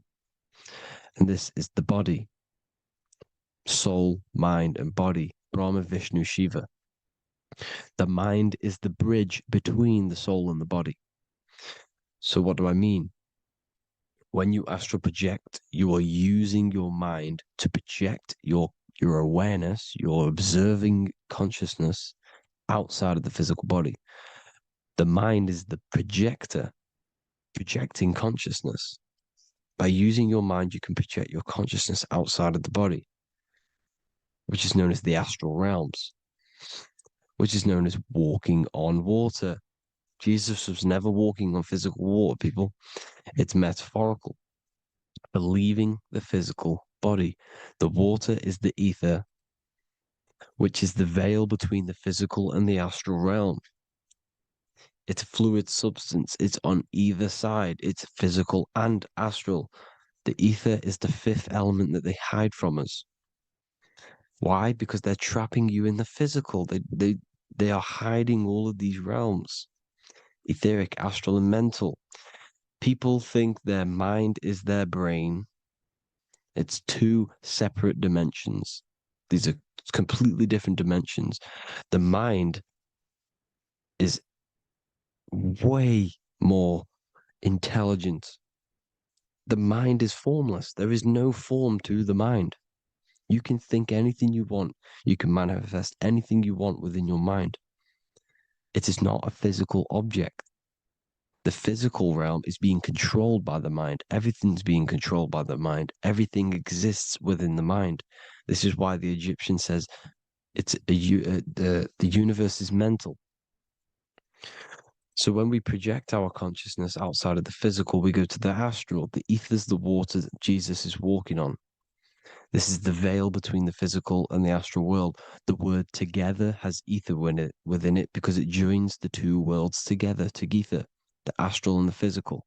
The word either is ether because the ether is on either side, physical and astral, physical and spiritual, physical and non-physical. In the astral realm, the mind can manifest anything we want. We incarnate to restrict our minds. This is why Saturn, if you go and watch my video on Saturn, how Saturn is this simulation, okay, our minds can manifest anything we want in the astral plane in the click of a finger. However, when we incarnate in matter, we now have to labor for our manifestations. This is why Saturn's known as the great teacher in astrology, because he teaches you a lesson. When your mind incarnates into matter, it's teaching your mind a lesson, the knowledge of good and evil. This is why the Bible says, you shall be gods and know the knowledge of good and evil. When you incarnate here, you have to know the knowledge, you need to know the knowledge of good and evil to become a god. Okay? Now, the square is the physical plane, the triangle's the ethereal plane, the circle's the eternal plane. The circle has no beginning, no end, it's eternal. The physical plane is the square, it's limited. The square is limited. The cube is the geometric shape which gives rise to matter. Now, the term think outside the box has truth in plain sight. You have to think outside the box to project your consciousness, use your mind to project your consciousness outside of the box, the physical plane, into the astrals. The astral realm is the realm of the stars. Above us is the stars. Through the stars is the astral plane. This is why astral has the word star within it. The devil is the de-veil. When you sell your soul to the devil, quote unquote, it's metaphorical. The devil exists in the physical plane. It's the lowest state of consciousness. The de-veil, you de-veil yourself into the physical when you are the devil. The de-veil. The ethereal plane. Now, we all know what the famous symbol of the all-seeing eye, right? The all-seeing eye with the eye in the triangle. Look at the Masonic artwork showing you the triangle above in the sky. This is symbolizing the ethereal planes. The eye in the triangle symbolizes your invisible intelligence, your mind, which has the ability to see on either side. Because the triangle's the ethereal plane. The eye is your consciousness, your intelligence. And this intelligence has the ability to see in the physical plane and to see in the ethereal planes, in the astral planes. This is why it's above the earth. It's above the ground. Because it can see here, it can see in the heavenly realms. Now, the stars are, well, this is known as heaven, the realms of the astral planes. This is some quotes from the Emerald Tablets of Thoth. Out of the darkness ye must rise upwards, one with the light and one with the stars. Man is in process of changing to forms that are not of this world. Grows he in time to the formless, a plane on the cycle above. So there's other worlds. The Bible's telling you there's other worlds, there's other realms. Know ye must become formless before ye are one with the light, the astral light above, which shining through the stars. Not of the earth are ye, earthy, but a child of the infinite cosmic light. You are the invisible intelligence controlling the physical body. The body's not you. It's the vehicle that your soul lands in when your mind projects your consciousness into that realm. Free from the body, I flashed through the night. Unlocked at last for me was the star space. Wow, that's powerful. The star space, the astral planes. This is what he's talking about. We are all a star. We descended from the astrals, which is the star. We are all a star. look at the ancient paintings of Jesus' birth. It's the star beaming his consciousness down into the physical plane. Here's another one. Here's some Freemasonic artwork showing you, again, the ether, that invisible intelligence, the I, manifesting itself inside of here, in the physical realm, where the people are. You see? It's the same here. This is Jesus. Here's the bird symbolizes the Holy Spirit, your invisible intelligence, descending into the waters, the ether, the ethereal, everything. The ether's the base of all physical matter. Here's Truth in Plain Sight. Mr. Bean, the famous TV program in England, in the UK. He begins the program like we all begin the program, from falling from the stars. He falls down with a beam of light. And this is truth in plain sight. This is false. The aliens don't exist. They're a lie, alien. But this symbolizes the star beaming our consciousness. And when we die, this star will suck us back up. Just like this UFO is doing. It's truth in plain sight. So, this is some more Freemasonic artwork, going from duality to singularity. Sun, moon, masculine, feminine.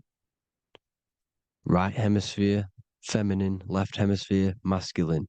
The consciousness in the center, the balance point. Here's another more Freemasonic artwork.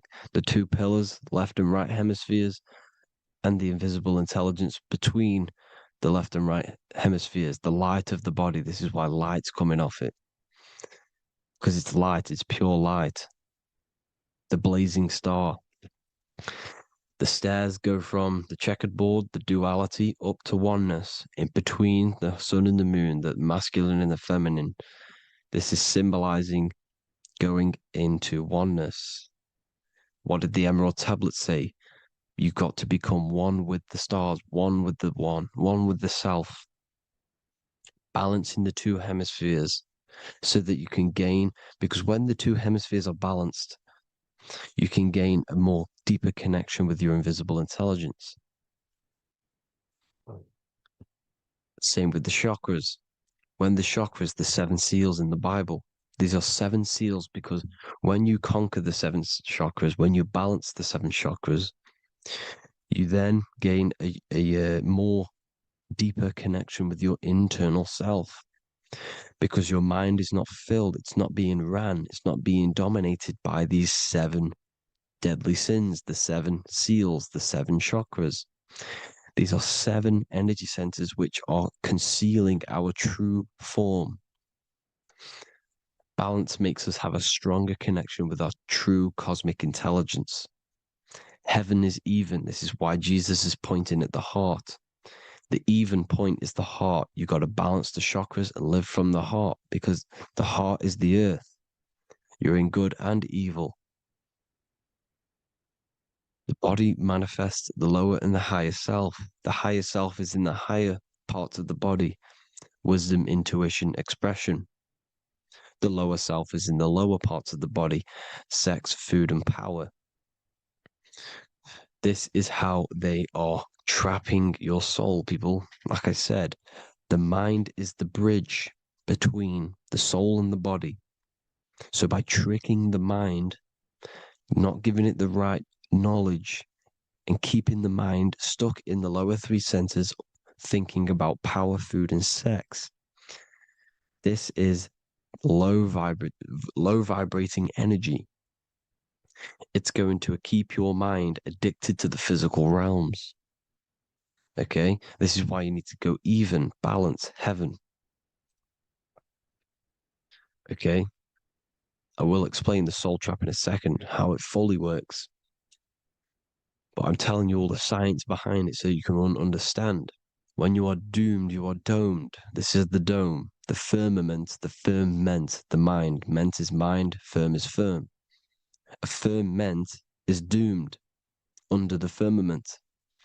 You must have a loose mind, an open mind to expand your consciousness beyond the stars, beyond the ethereal barrier. You have to vibrate higher than this world. Your consciousness must be expanded more than the physical plane. You need to learn how to astral project. You need to learn how to leave the body, how to operate outside of the body, so that you, when you do leave the body, you will have recognition, you'll have knowledge, you'll have practice. But this is as above, so below. The woman's belly is the earth. It's as above, so below. It's a microcosm of the macrocosm. We are the children in the womb. We are the people in the earth being ready to be born into the heavenly realms. As above, so below. It's a microcosm, macrocosm. Everything is in everything on a bigger and a smaller and a larger scale. Now, when the baby figures out that there is a world beyond its mother, what happens? The baby starts to move around and tries to get out of the mother. Because once it starts to hear the external world, starts to hear people, it's going to wonder, what's outside of why am I in here? What's outside? So the baby will force its way out of the mother. It's the same with our minds, as above, so below. When our minds figure out that there are other realms beyond this world, we will seek a way out. This is the womb, the Mother Earth, Mother Nature. It's the mother. We're in the womb. We can be born out of this world, which is being born again in the Bible. When you are doomed, you are domed under the dome, under the firmament, the firm mind. The firm mind will keep you under the firmament. Due to the law of polarity, there has to be other realms. There has to be. Because the law of polarity works in this world, and it will work on every scale possible. It's universal laws. These are universal laws. The law of polarity means that there are other realms polarizing this realm. There is a hell, there is a heaven. There is a midpoint, which is Midgard, which is the one we are in now. Earth, heart. Earth is the heart. Heart is the center, good and bad. The balance between good and bad. Your reality is your level of realization. Your mind realizes other worlds, you will seek a way to them worlds. It's that simple. The soul trap is to keep you stuck in this physical body, which is the earth. This body is the earth. It's running the program, like I said at the beginning. It's running the simulation that your consciousness is experiencing. You are an electromagnetic being, and you're hidden in a cage, your rib cage, and you're stuck in cells, a prison cells. Look, you're in cells. We produce electromagnetic energy. Your soul produces this energy. And by trapping your consciousness inside of this physical realm, they harness this energy within the astral realms. They're using you to manifest demons, because your mind creates demons through emotions and mental thought energy, which is a whole nother video. I can make a video on that. You're manifesting everything for them because they're trying to create a hive mind. This is why they want everyone to believe in one belief system, one government, one belief system, one religion, because they're creating a hive mind. This hive mind will manifest and be summoned within the astral planes, because the mind manifests the astral plane. The astral plane is the realm of imagination. The mental plane is the realm of just thought alone. The etheric plane is the energy. The physical plane is the matter. So all of our minds together are manifesting these demons within these subconscious realms, the astral. Now, how are they keeping you stuck to this realm? Well, when you die and you're stuck in your lower three chakras, Okay, when your mind and soul detaches from the body, which is the earth, when you leave the earth, you're still going to have these mental addictions to the food, the sex, the materialism, the phone, the cigarettes, everything. This is why they get you addicted to everything possible. The TikTok, the YouTube, they get you addicted to as many things possible. Because when your mind is addicted to these things, and when this mind leaves the physical body, you're still gonna have these addictions. Okay? You're still gonna have these thoughts. And you will be manifested into the lower astral realms because you're thinking materialistic, you're thinking negative, because your level of realization was your reality. You were manifesting hell on the earth. When you leave the body, you're going to manifest hell in the astral planes, which means you'll be vibrating on the very low, which will put you in the lower astral realms. So guess what? You're going to come back. You're going to come back into materialism. You're going to reincarnate. Because you haven't prepared for life after death. You must detach from the external world. Okay? Moon is mind. The sun is the soul, the earth is the body, the moon is the mind. This is why we say lunatic. In your mind, you have a specific mood. Moon.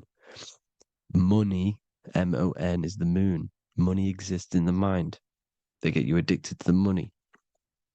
The Bible's telling you this. Do not conform to the pattern of this world, but be transformed by the renewing of your mind. It's telling you. Of this world, but be transformed by the renewing of your mind. Who knew that the Bible was this deep? Matthew 16:26, what good will it be for someone to gain the whole world yet forfeit their soul? James 4:4, don't you know that friendship with this world means enmity against God? Therefore, anyone who chooses to be a friend of this world, of the world, becomes an enemy of God. John 4:4, dear children, are from God and have overcome them, because the one who is in you is greater than the one who is in the world. It's talking about the invisible intelligence. It's greater than the physical world. John 2:15, do not love this world, nor the things it offers you, because this world will create you to, if your mind has attachments to what this world offers, sex, money, and power, pretty much, you will reincarnate here. You will come back here, because when you leave the body, your mind will still have these addictions. Do not love the world, nor the things it has to offer you. All of this is in my newly published book. The paperback versions are now available. Finally, for all the people who have been waiting, the Book of Wisdom. All of this knowledge is inside of the Book of Wisdom. The paperbacks are available. There is worldwide shipping. You can get it anywhere, pretty much, any country. My new website, it's amazing. There's going to be some amazing products coming on the new website. But I thank you all for the support. Before I leave, I need to explain what is going on with the soul trap. Like I said at the beginning, the mind's the bridge between the soul and the body. The body's the realm. By tricking your mind with false knowledge, they are keeping your soul stuck to this realm. They get you addicted to all the physical things, and that is it.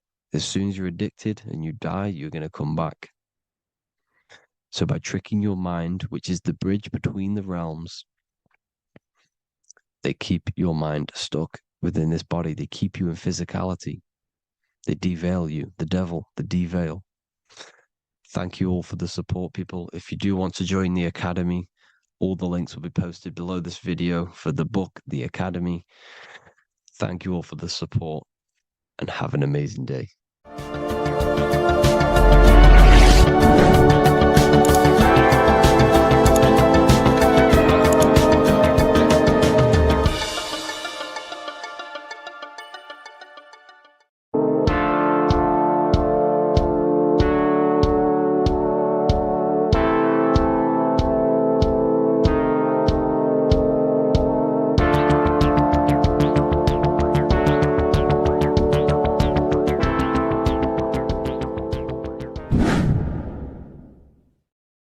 Welcome back, people. We're back with another video. Let's jump straight into this. Make sure to tune in till the end because this has got so much information in this video. So sit back and enjoy. So everything's torus fields. The Earth's a torus field. Everything's torus, which is electromagnetic field, electric and magnetic. The center of the torus field is where the two opposing forces meet in the center. And this is what creates the plane of inertia, the dielectric plane of inertia. Okay? You got red shift, blue shift, positive, negative, south and north pole, right? This is what the ancients were showing with the tree of life. As you can see here, this is the plane of inertia and this is the torus field. Everything consists of this. Everything is a torus field. A atom is a torus field. Okay, now the inertia is the 0 point. So this plane is a 0 point. It's the balance between two poles. Okay, now this creates matter because matter is two opposing forces in motion equalized. So these two forces coming together is what creates matter on this physical plane. And this is why we can't see the electromagnetic field, because it consists of one of the elements, which is either electric or magnetic, but when they combine together, it's what creates this physical plane, which is physical matter, which is light in motion. Now, everything is one. Don't get confused by duality. Duality is two opposing forces, but them two opposing forces are created by the same substance. It's two aspects of the same substance. So, for example, water and ice are the same thing, you know what I'm trying to say, but it's two aspects of the same substance because all is one. The whole universe is one. All goes back to the one, which is God, the creator, or magnetism, whatever you want to call it, because magnetism pulsates. Electricity has two poles, red shift, blue shift. Okay, so red shift, blue shift is electricity, and electricity vibrates, and all vibration always comes back to a standstill point. But magnetism is what pulsates. This is why your heart pulses. You breathe, which is a pulse. This is the breath of the universe, magnetism. Now, this is why the earth is green, okay? Earth can be spelt heart. If you just move the H to the beginning, it spells heart, okay? Because the heart is the center of the torus field, which is the heart chakra for us humans, okay? We consist of the same field, as you already know. Heart being the center, which is green, which is the center of the seven colors. The center of the seven colors. This is the most powerful chakra in your body. People think it's the crown chakra, but it's the heart chakra because it's the center of the torus field. You must align them all and combine them all into one, which is the heart chakra. Now, earth is green. Nature's green. Okay, this is because we live on heart chakra, the plane of inertia. It's the center of the torus field. Okay, and this is what the Egyptians called Isis, which is nature. Nature is balanced, and nature is female, Mother Nature, because it looks after us with the fruit it grows with abundance, and the water. It's a female energy, Mother Nature, and this is the symbolism of an equal, balanced arms. This is the scales, it's balanced. Mother Nature is balanced. This is why the sky is blue, because what comes after the heart chakra? Blue. Sky is blue. We live in Midgard. This is what the ancients called Midgard. You don't have to take this tree literally. It's a metaphor. We live in Midgard, where both positive and negative duality here. Now, Mount Meru. Mount Meru was known as the center of the earth, okay, or known as Hyperborea. And this is the North Pole, the electromagnetic North Pole. But when I say Mount Meru, it's not an actual mountain. They weren't saying there was a real mountain in the center of the earth, a magnetic rock. No. The plane of inertia, okay, there's something called a hyperboloid. That's what it's called, a hyperboloid. And this is the center of the torus field. And this hyperboloid is what is in the shape of a mountain, you see? So if I go to this next one, they say Hyperborea on this map. Why do they call it Hyperborea?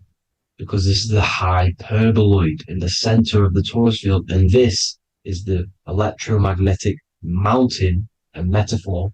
Mountain, what they're metaphorically saying, this is the electromagnetic mountain at the center, the double vortex, the center of the torus field, which is the North Pole. Pole of electromagnetic energy. So this is why they call it Hyperborea. It comes from the word hyperboloid. And the center of the earth is so sacred.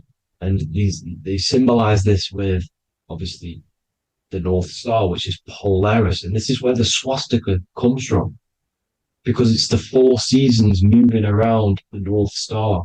This is the Big Dipper constellation moving around the North Star, which is Polaris. There's that pole again. Pole. Magnetic pole of the torus field.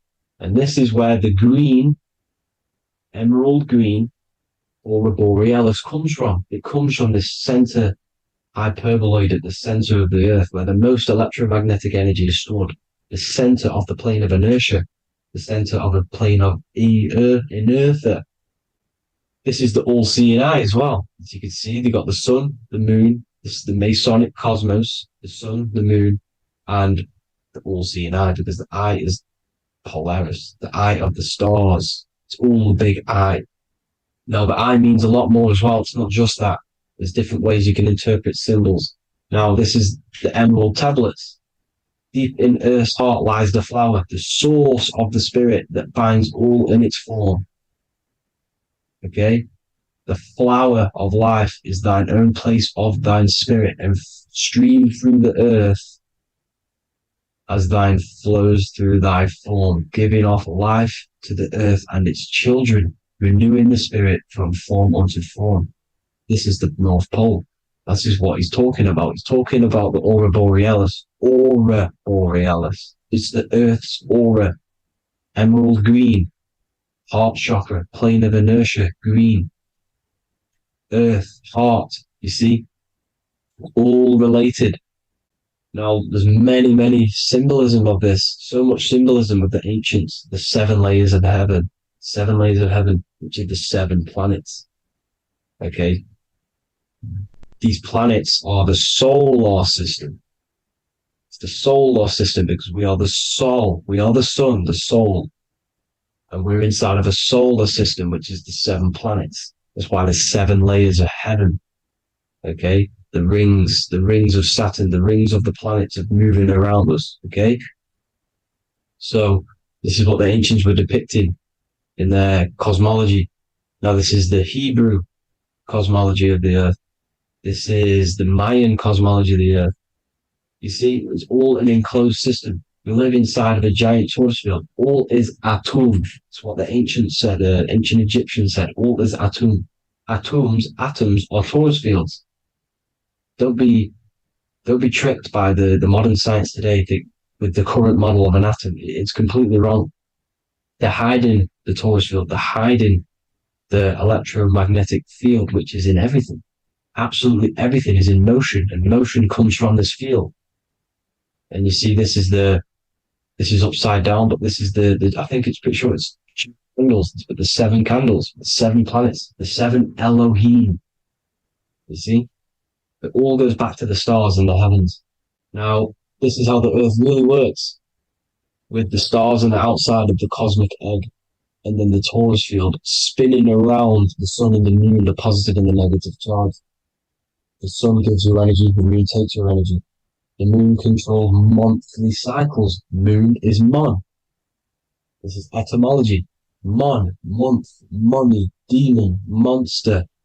Stir is star, moon star.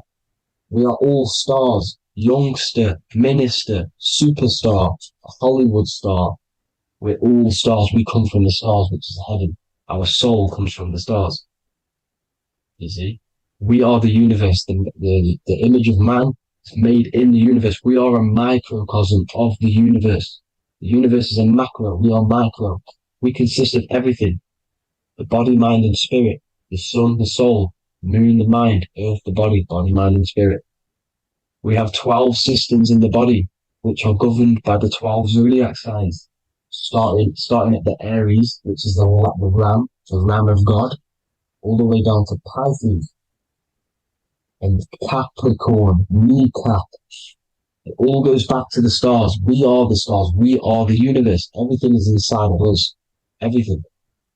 I would say the Temple of Solomon, the temple of the soul and mind. The soul, the temple is the body. The soul is the soul, and the mind is the mind. The temple of the soul and the mind. Body, mind, and spirit. We consist of the 5 elements: air, spirit, water, earth, and fire. We consist of everything. We are the universe. We're made in God's image, which is the universe. You see? Now, everything goes back to the stars. The ancients worked with the stars because the stars govern everything. They govern the systems in the body. They govern your life. This is why your zodiac is so important, your sign. Each zodiac has a specific element associated with it as well. Aries, which is the first sign, the Ram of God, the Lamb of God, which is a fire sign. Fire, first. Fire, first. F-I-R, this is etymology. The cerebrum, ram, which is in the brain.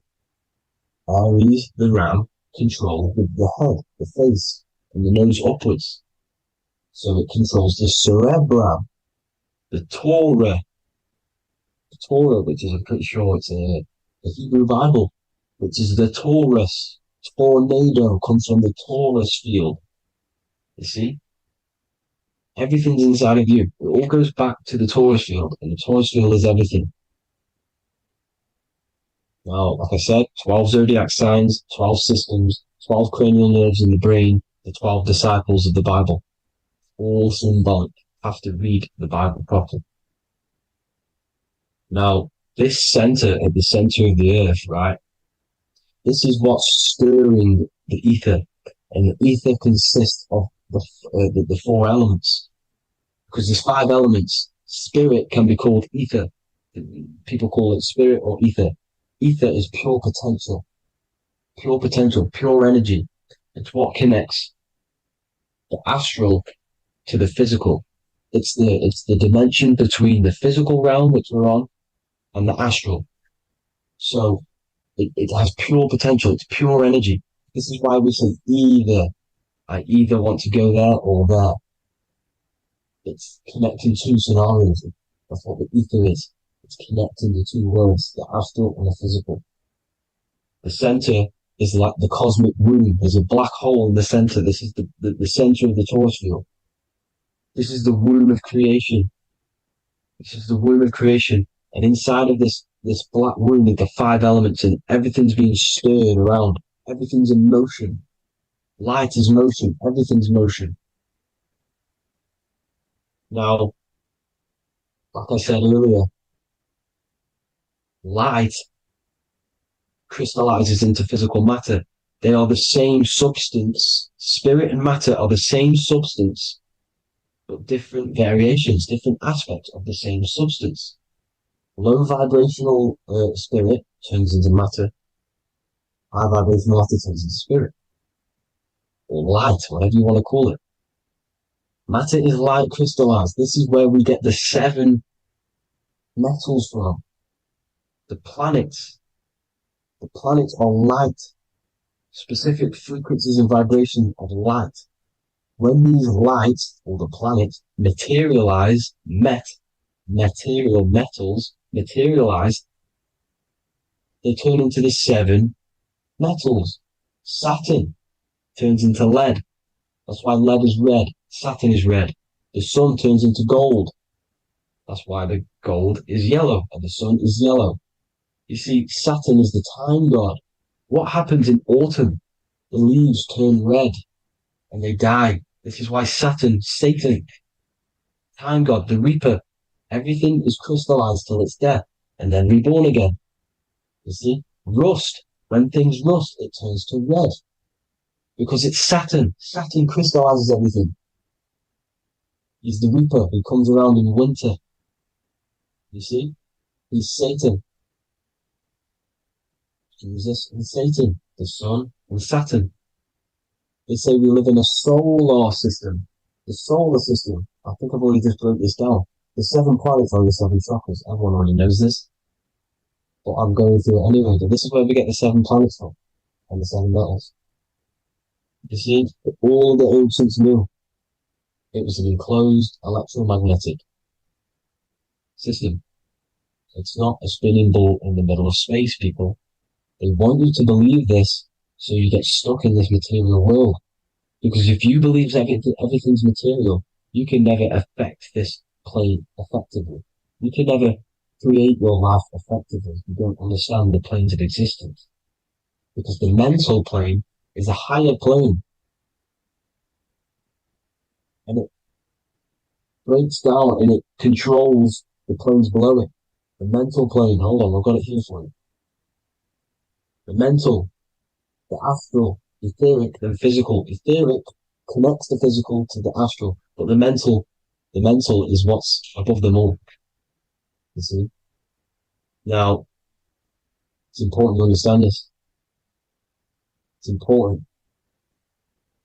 However, the ancients always talked about the enclosed system.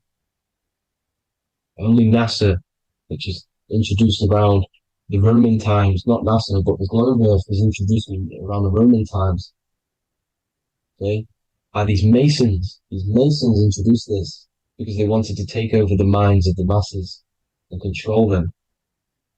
These people worship the physical realm. They know how it works. They know the ins and outs of it. They know how to do the magic. They know how to do it all. They understand it all. That's why Masonry have to take the oath. The oath of not speaking. You're not allowed to speak about anything you learn about in Masonry. Because they're discovering the truth about your mind and how it creates reality and stuff like that. So, this is the Masonic cosmology. The 5-pointed star, the 5 elements. The checkerboard board for duality, positive and negative. The 2 aspects of every substance. This is another ancient painting depicting the firmament. The stars inside the firmament. The sun. You see, the ancients worshipped the sun because it's so important for sustaining our life. It's the only reason we're alive is because of the sun. But then people think it gives you cancer today. They brainwash you to think the sun gives you cancer when it's the #1 source of all life. They want you to believe it's a big, spinning, dangerous ball and says, it's not. It's here to give us life. It's God's son. That's why Jesus is known as God's son. It is the Son of God. God created that to sustain us. You see? So it's important you understand the true cosmology of where you are. Because if you don't know where you are depleted of all of your morals. You're depleted. You're demoralized. You're lost. You don't know where you are. You don't know where you exist. Okay? Once you accept the globe model, the heliocentric model, you will subconsciously think that you come from nothing. This is why they implemented the evolution theory just after the globe model was introduced by Charles Darwin. Charles Darwin came in after the globe model. He's a Mason. He was another Freemason. And implemented evolution where we came from monkeys because they want you thinking less of yourself so they can manipulate your mind. You see? They want to manipulate your mind and they have done since you got here. Since you came through that portal, you were manipulated from that day to believe this, believe that. The true cosmology, the truth will set you free. You will understand things better. You will feel better in yourself when you know the sun is here for you. You'll feel better in yourself that you know that you didn't come from a monkey. You were created as a human, a manifester, a creator. You're so intelligent. Your mind is amazing. You can manipulate matter, mind over matter. See? Thank you all people for tuning in. Tap in with yourself. Love yourself. Find the truth. Spread the truth. Nothing dies. Nothing in this creation dies. Everything's energy. Everything's light. Light can never die. You're a light being. That's why it says Q. Q man. Q is light in Hebrew or Latin. Either one of the two. You are light. You're a light being.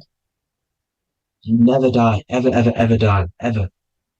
Stop thinking you're going to die. This body will die because it contains electricity. And electricity always goes back to a standstill point because of vibration. Electricity vibrates. You are pure light. You will never ever die. Thank you all people. God bless. Make sure to like, subscribe and share.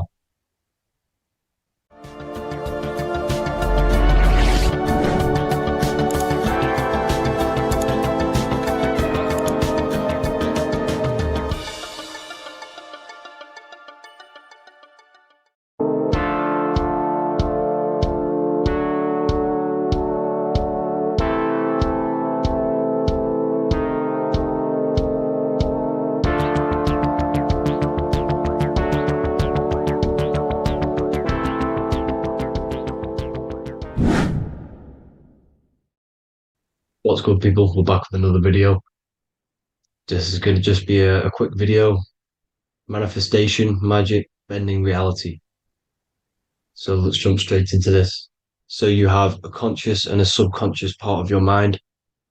The conscious is what you're conscious of, what you're actually doing, where you can choose or not.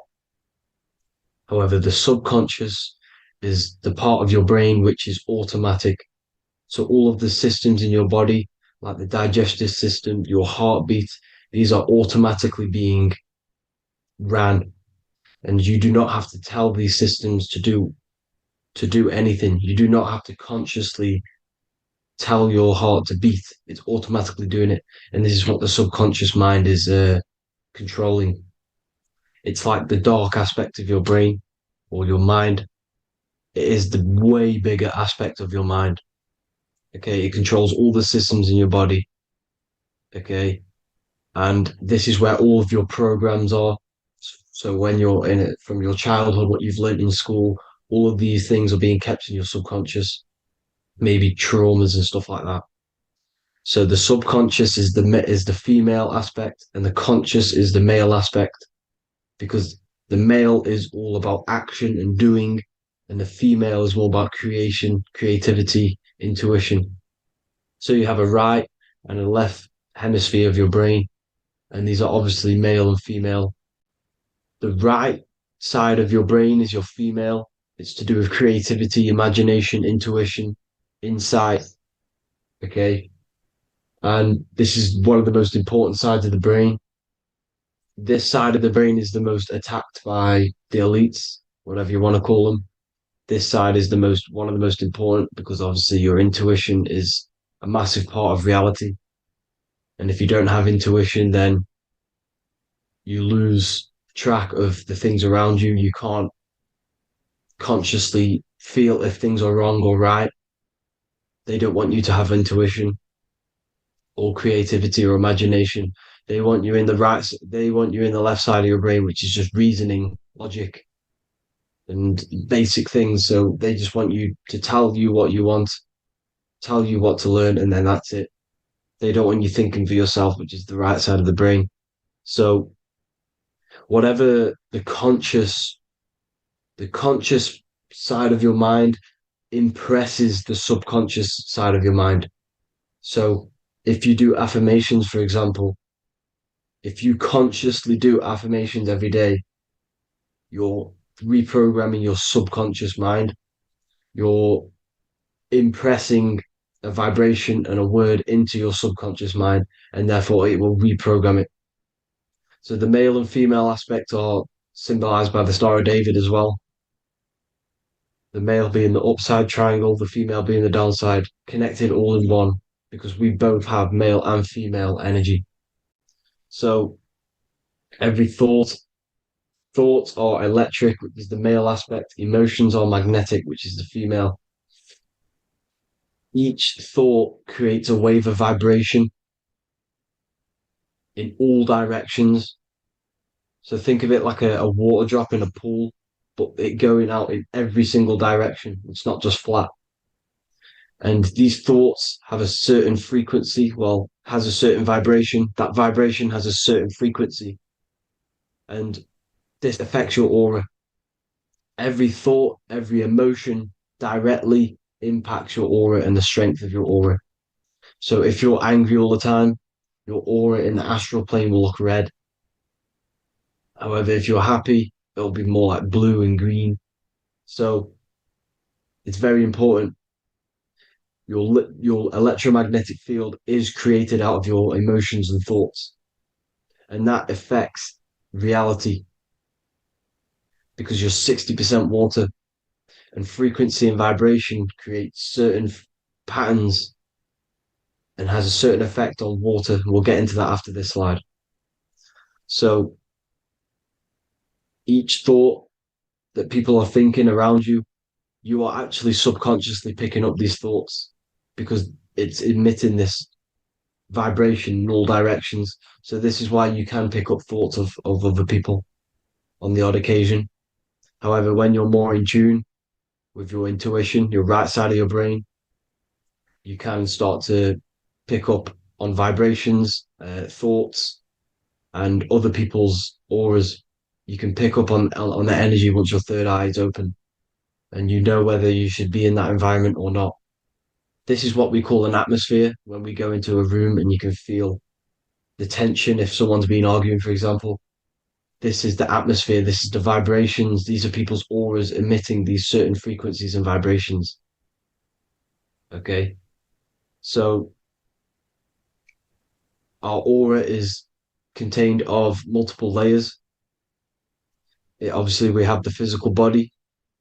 This is the electromagnetic layer. However, you have the different planes of existence, the spirit, mental, astral, etheric, and then physical. The physical is the lowest plane of existence. And the physical plane is a product of all of the planes above.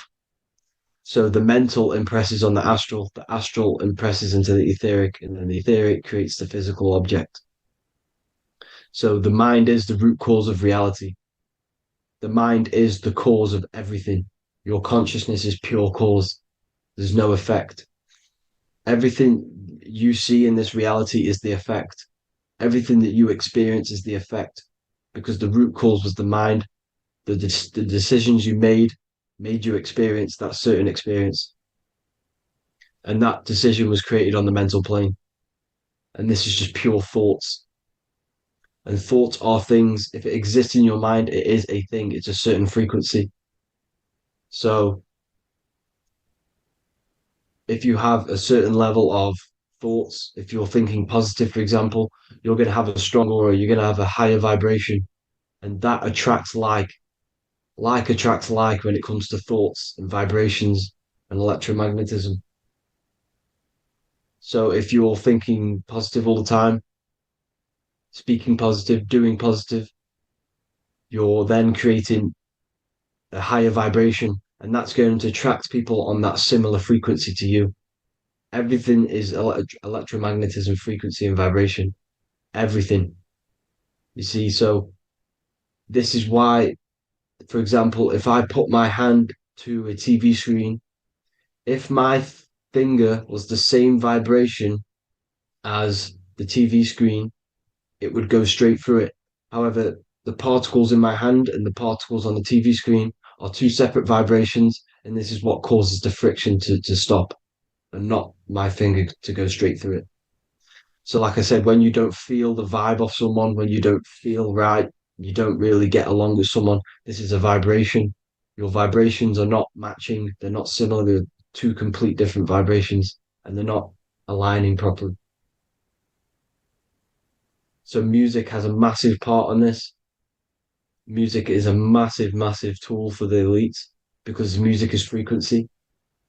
And in 1975, the musical instrument are all tuned to 440 hertz. So Spotify, Apple Music, most of the music on YouTube is all set to 440 hertz.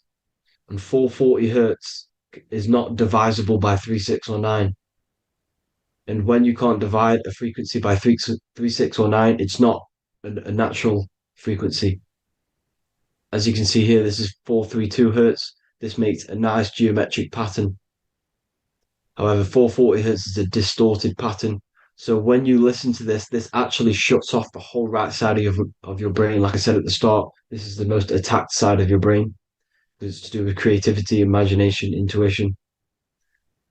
When you listen to 440 hertz, it shuts off the whole right side of your brain. And obviously shutting off all of these forms of your brain. Music is very, very powerful tool for the elites because it's the only thing which can enter your soul or your ears without consent, your body without consent. Everything else has to be through consent. You choose whether to eat something, you choose whether to drink something, but frequency, you're going to hear it no matter what. This is why it's so powerful. And music influences the body in many different ways. It's the most powerful imitator of everything. It directly affects all listeners. It directly affects intentions, gestures, movements, and actions. It stimulates your mind, and certain songs, certain catchy songs, can reprogram your subconscious mind, invoking certain emotions. This is why when you listen to slow beat songs, it makes you feel more sad. When you listen to upbeat songs, you feel more energetic. This is because these frequencies have a profound influence on reality and on how you feel. Because like I said, you are 60% water. And as you can see here, each frequency creates a different geometric pattern. And inside of you is 60% water. So like I said, 440 hertz is going to make a distorted pattern in your water. And this is going to have a profound effect on your emotions and your reality. So like I said, health is not just the body. It's you are made of body, mind, and spirit. You need to look after what you put in your body. You need to look after your spirit and look after your mind. It's very important to keep all these in balance because once one of these are unbalanced, it affects the other two. So if you're eating wrong, it's going to affect your spirit and mind. If you're thinking wrong, it's going to affect your body and spirit. These are all interlocked. You have to look after them all. So it's very important you understand music. Stop listening to low vibrational music. To be honest, you want to listen to music without any sort of speaking inside of it. You just want pure frequencies, which are the solfeggio scale, like one of these, for example, 432, 528 hertz. These are all good frequencies. It's called the solfeggio scale. And these frequencies make you more in tune with nature. 528 hertz is what the earth vibrates at. So it's very important. And the Rockefellers are the one who changed this to 440 hertz. The Rockefellers, one of the elite families. So if you want to manipulate reality, it's very important to have your chakras aligned and having a high vibration, because the higher your vibration, the more powerful your words and your intentions are on reality. So the lower your vibration, the harder it is to affect reality because you're on a lower state of consciousness. Like I said, you have the mental, astral, etheric, and physical. Everything is a product of the one above. As above, so below. This is what Hermes Trismegistus was saying in the Egyptian days. This is where it comes from. As above, so below. If you affect above, it directly affects below. So like I said, meditation helps on this, helps align your chakras. Think positive, feel positive. Like I said, your feelings are magnetic, your thoughts are electric. So once you combine these two together, you're then creating an electromagnetic frequency. And that will have profound effect on reality. So the law of cause and effect. So the law of cause and effect. Every effect has the root cause. Like I said, your mind is the root cause of everything. Every decision you make is having a different effect on reality. Everything happens for a reason due to the root cause, which is your mind. You choose everything that happens in your life. Okay. So it's very important you understand this and you constantly make the right decisions, the good decisions, to have good effects on your reality. You have to be very conscious of this law because nothing escapes this law. This is the law of all consciousness. So think about it. Imagine a massive ball of consciousness. However, off this ball are different sparks, and each one of these sparks are in each and everyone's body. This spark is governed by these laws, the law of cause and effect, the law of correspondence, the 7 Hermetic principles. It's very important you understand this because this mass ball of consciousness is what is obeying these laws. And everyone has this spark of consciousness inside their third eye. And like I said, everyone is the same consciousness. This is why if you do bad unto someone else, that will directly affect your reality. So if you hurt someone, it's going to come back to you in one way or another because you are that same consciousness. This is like a mirror reality. As within, so without. Whatever you feel on the inside, you're gonna see that on the outside. You're gonna experience that reality, whatever you've impressed. So there's different ways to bend reality to your will. This is kind of a sort of magic. So obviously you have black magic, which is manipulating reality to harm and influence others, or to be very selfish. And then you have white magic, which is manipulating reality for the good of humanity. So you do have to be very careful with your intentions, people, when you're trying to manipulate reality, because this is nothing to be played with. If you are manipulating reality for the wrong reason, it's going to come and bite you in the ass in some way or another. Because everything is balanced. Everything balances out in this reality. Nothing escapes the laws. Not one thing escapes the laws. So if you're stealing from yourself, because it's just going to come back in one way or another. Inside of everyone's heart, you know whether you're doing good or wrong. You can feel it when you do something wrong. You can feel it when you do something good. The heart is the center of the torus field. It's balance. And this is why you say follow your heart, because it's the center of the torus field. It's very important to listen to this inner voice inside of you, because that is telling you the right things to do, the good decisions to make. And when you keep following that voice, that good voice inside of you, it takes you to your life path. Very important to follow that voice. However, don't let the ego get in the way of it. Don't care what your friends are going to say. It's very important to understand this. So you have different ways of manipulating reality. You have sigil magic. This is where you create your own sigil or symbol. You create your own sigil and symbol, and then you charge it. You behind that symbol, you have an intention. So, for example, if you want to manifest wealth, you create a sigil which represents what you want. You create that sigil, you draw it out, you charge it, because wherever your attention goes, energy flows. So whatever your attention is, you're sending energy that way. So what you do with your eyes and your hands, you place attention on the sigil.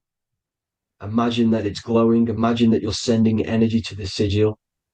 And then you burn the piece of paper once you've done this. And then after this, you meditate on that symbol. You constantly think about that symbol, because that symbol is the frequency, is the thing that you want to manifest. So that's one way. Or you can just meditate on your reality. So imagine yourself having already what you have. This is what they call a mindset. You must set your mind to the frequency what you want to manifest. Okay? So if you want to manifest wealth, for example, imagine yourself being wealthy. What would it feel like? What would you be doing? Imagine a scene in your mind. Constantly do this, and you're putting out that frequency. Like I said, you must think, because the thoughts are electric, and then you must feel, which is magnetic. Together, this creates an electromagnetic frequency, and this is how you attract things to you. You will attract the certain people to come in your life to bend reality to your will. Okay? Or you've got mirror magic. Stare yourself in the mirror, because a mirror reflects light. It also reflects energy. So you've got to be very careful with what you say to a mirror. You've got to be very, very, very careful, because whatever you send into that mirror is directly sent straight back to you. So if you're thinking negative, you're sending negative energy back straight to you, and that's going to have an effect on your reality. Affirmations. Affirmations are very important because your words are frequency, your words are vibrations, and each word you say has a certain frequency. If it's if it's positively charged, it's going to affect you positively. If it's negatively charged, because like I say, your brain and your mind is like the director of energy. That's what your brain is, and it directs energy into certain things. You can either positively charge it or negatively charge it, and this brain is creating your reality constantly. It's manifesting your reality constantly in the present moment.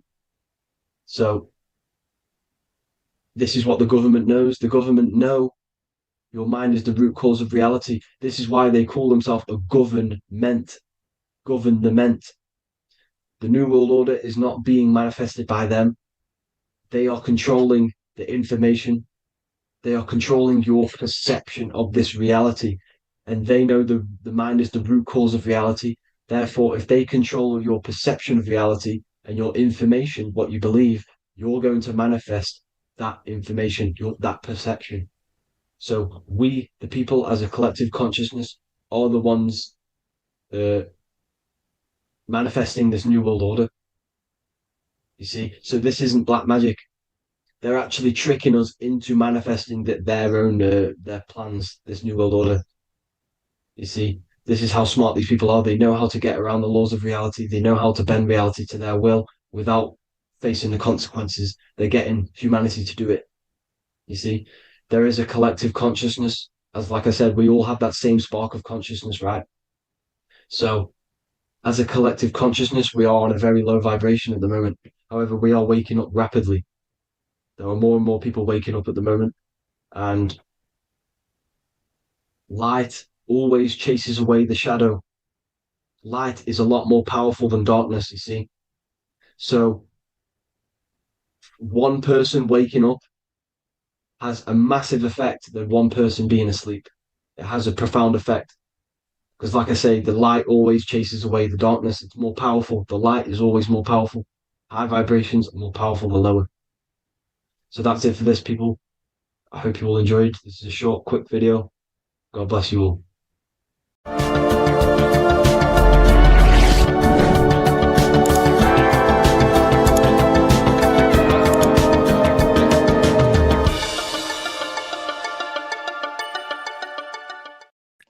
What if I told you that reincarnation is real and that there is a metaphysical, spiritual science behind this? Most people leave this world just as lost when they entered it. That they carry their fears, attachments, and addictions with them, only to be born again, trapped in the same cycle, repeating the patterns of lifetime after lifetime. This lecture is not just about preparing for death. It's about mastering yourself before death, so you don't take them burdens with you. Because the truth is, whatever addictions, fears, and unresolved emotions you cling to in this life, you carry with you into the next. Unless you break free now. You must master yourself before death. Death is not the end, it is the great passage. But how we transition depends on our mastery of the self. This was symbolized by the Ouroboros, the snake biting its tail. Every ending is a new beginning. It's an infinite cycle of consciousness. Now, your human body is basically an antenna tapped in to a stream of consciousness. Just like a radio is tapped into a specific frequency to play that radio. Your body is basically an antenna, a crystal picking up the consciousness of God. You are on an ever-ending journey, a journey of learning and expansion of the mind into new fields of thought. This was symbolized as the Ouroboros. When you die, it is a new beginning. It's a transitioning, not an ending. Everything is eternal in this universe as consciousness is formless and constantly transforms into new forms of life. Let's break down the word death. Death contains the word ether. Now, the ether can be found in the word heart or earth. Ether. Everything in this plane comes from the etheric plane. The etheric plane is the barrier between the physical plane and the spiritual plane, the astral plane. The astral plane is the screen that you have in your mind that allows you to imagine a red apple, for example. This is the imaginative plane where thought forms start to take form. Everything begins as a thought, then the thought form becomes an imagination, then energy, then physical. Everything in the physical plane is a shadow of thought. All objects manifested as thought. You came from the astral. You came from the stars. This is why we say reach for the stars. Or this is why you say you are a star. Cis star, miss star, fraud star, stir is star. And when you become famous, you become a superstar and you gain a star on the Hollywood floor. You are a star. The ether. The ether is the infinite energy source which all things come out of and return back to. This is the cycle of life and death, summer and winter, day and night, sleep and awake. The ether is the infinite energy source which all things come from and will return back to. Okay, sorry about that little error. The ether is the boundless source of energy from which all things emerge, to which all things return to. We can see this in the cycle of the sun. The sun does this wave of creation. It rises and it falls. We have the day and the night. The daytime represents our conscious mind when we are alert. The nighttime represents our subconscious mind when we are inside the spiritual realms. The nighttime is spirit, the daytime is matter, spirit and matter. Awake and asleep, conscious and subconscious. We see this in the yearly cycle. Summer is life, winter is death. Spring is the morning, summer is midday, autumn is evening, winter is the night. Everything is a macro and a micro cycle of being born out of the ether and returning back from life and death. Life and death is manifested within the cycles of the sun and everything outside of you, as within, so without. This is why we say sleep is the cousin of death. The macrocosm is death, the microcosm is sleep. Every time you go to sleep, you are essentially it's a miniature death. You're entering into spirit and then returning back into matter in the morning when the sun rises. Everything is a reflection of the macrocosm cycles. Preparation for death.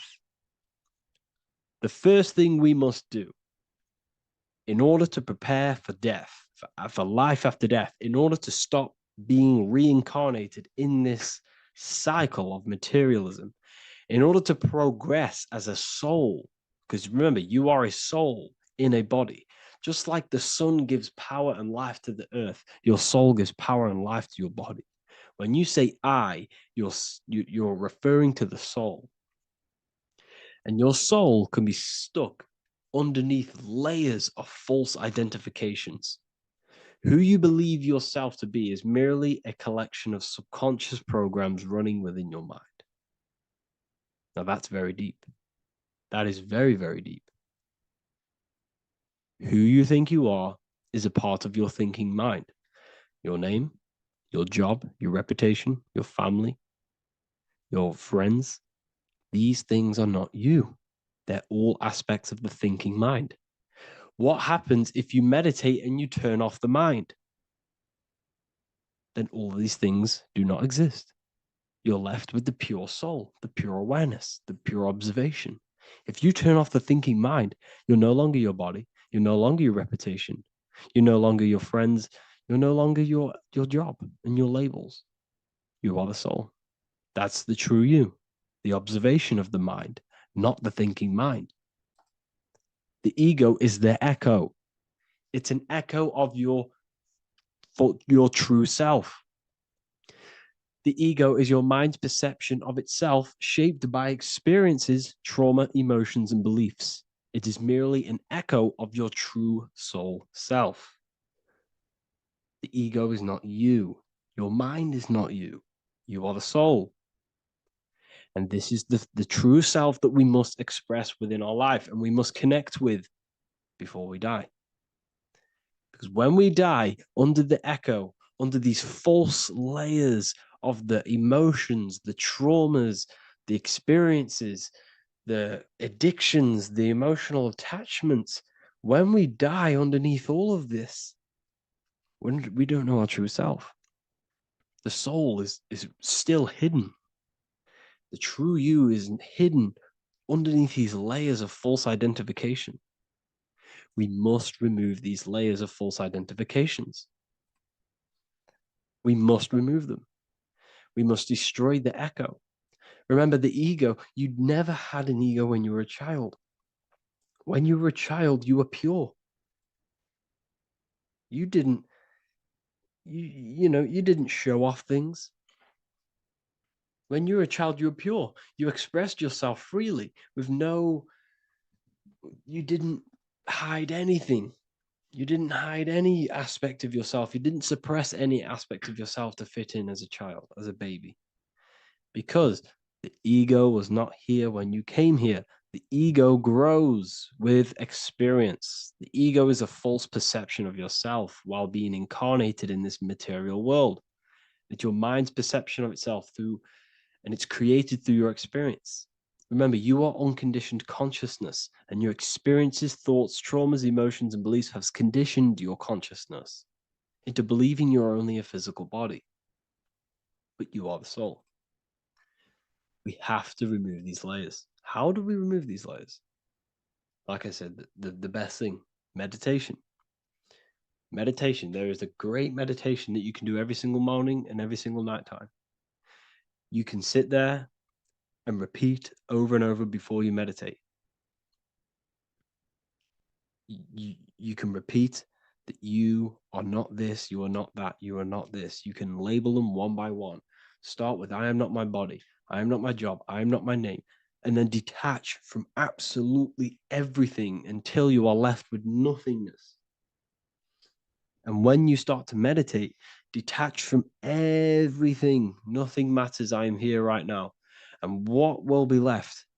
The only thing that will be left is the language that your mind is using. Now, this is very deep. Not many people will tell you this, but I've lingered in meditation many times. And I can tell you from experience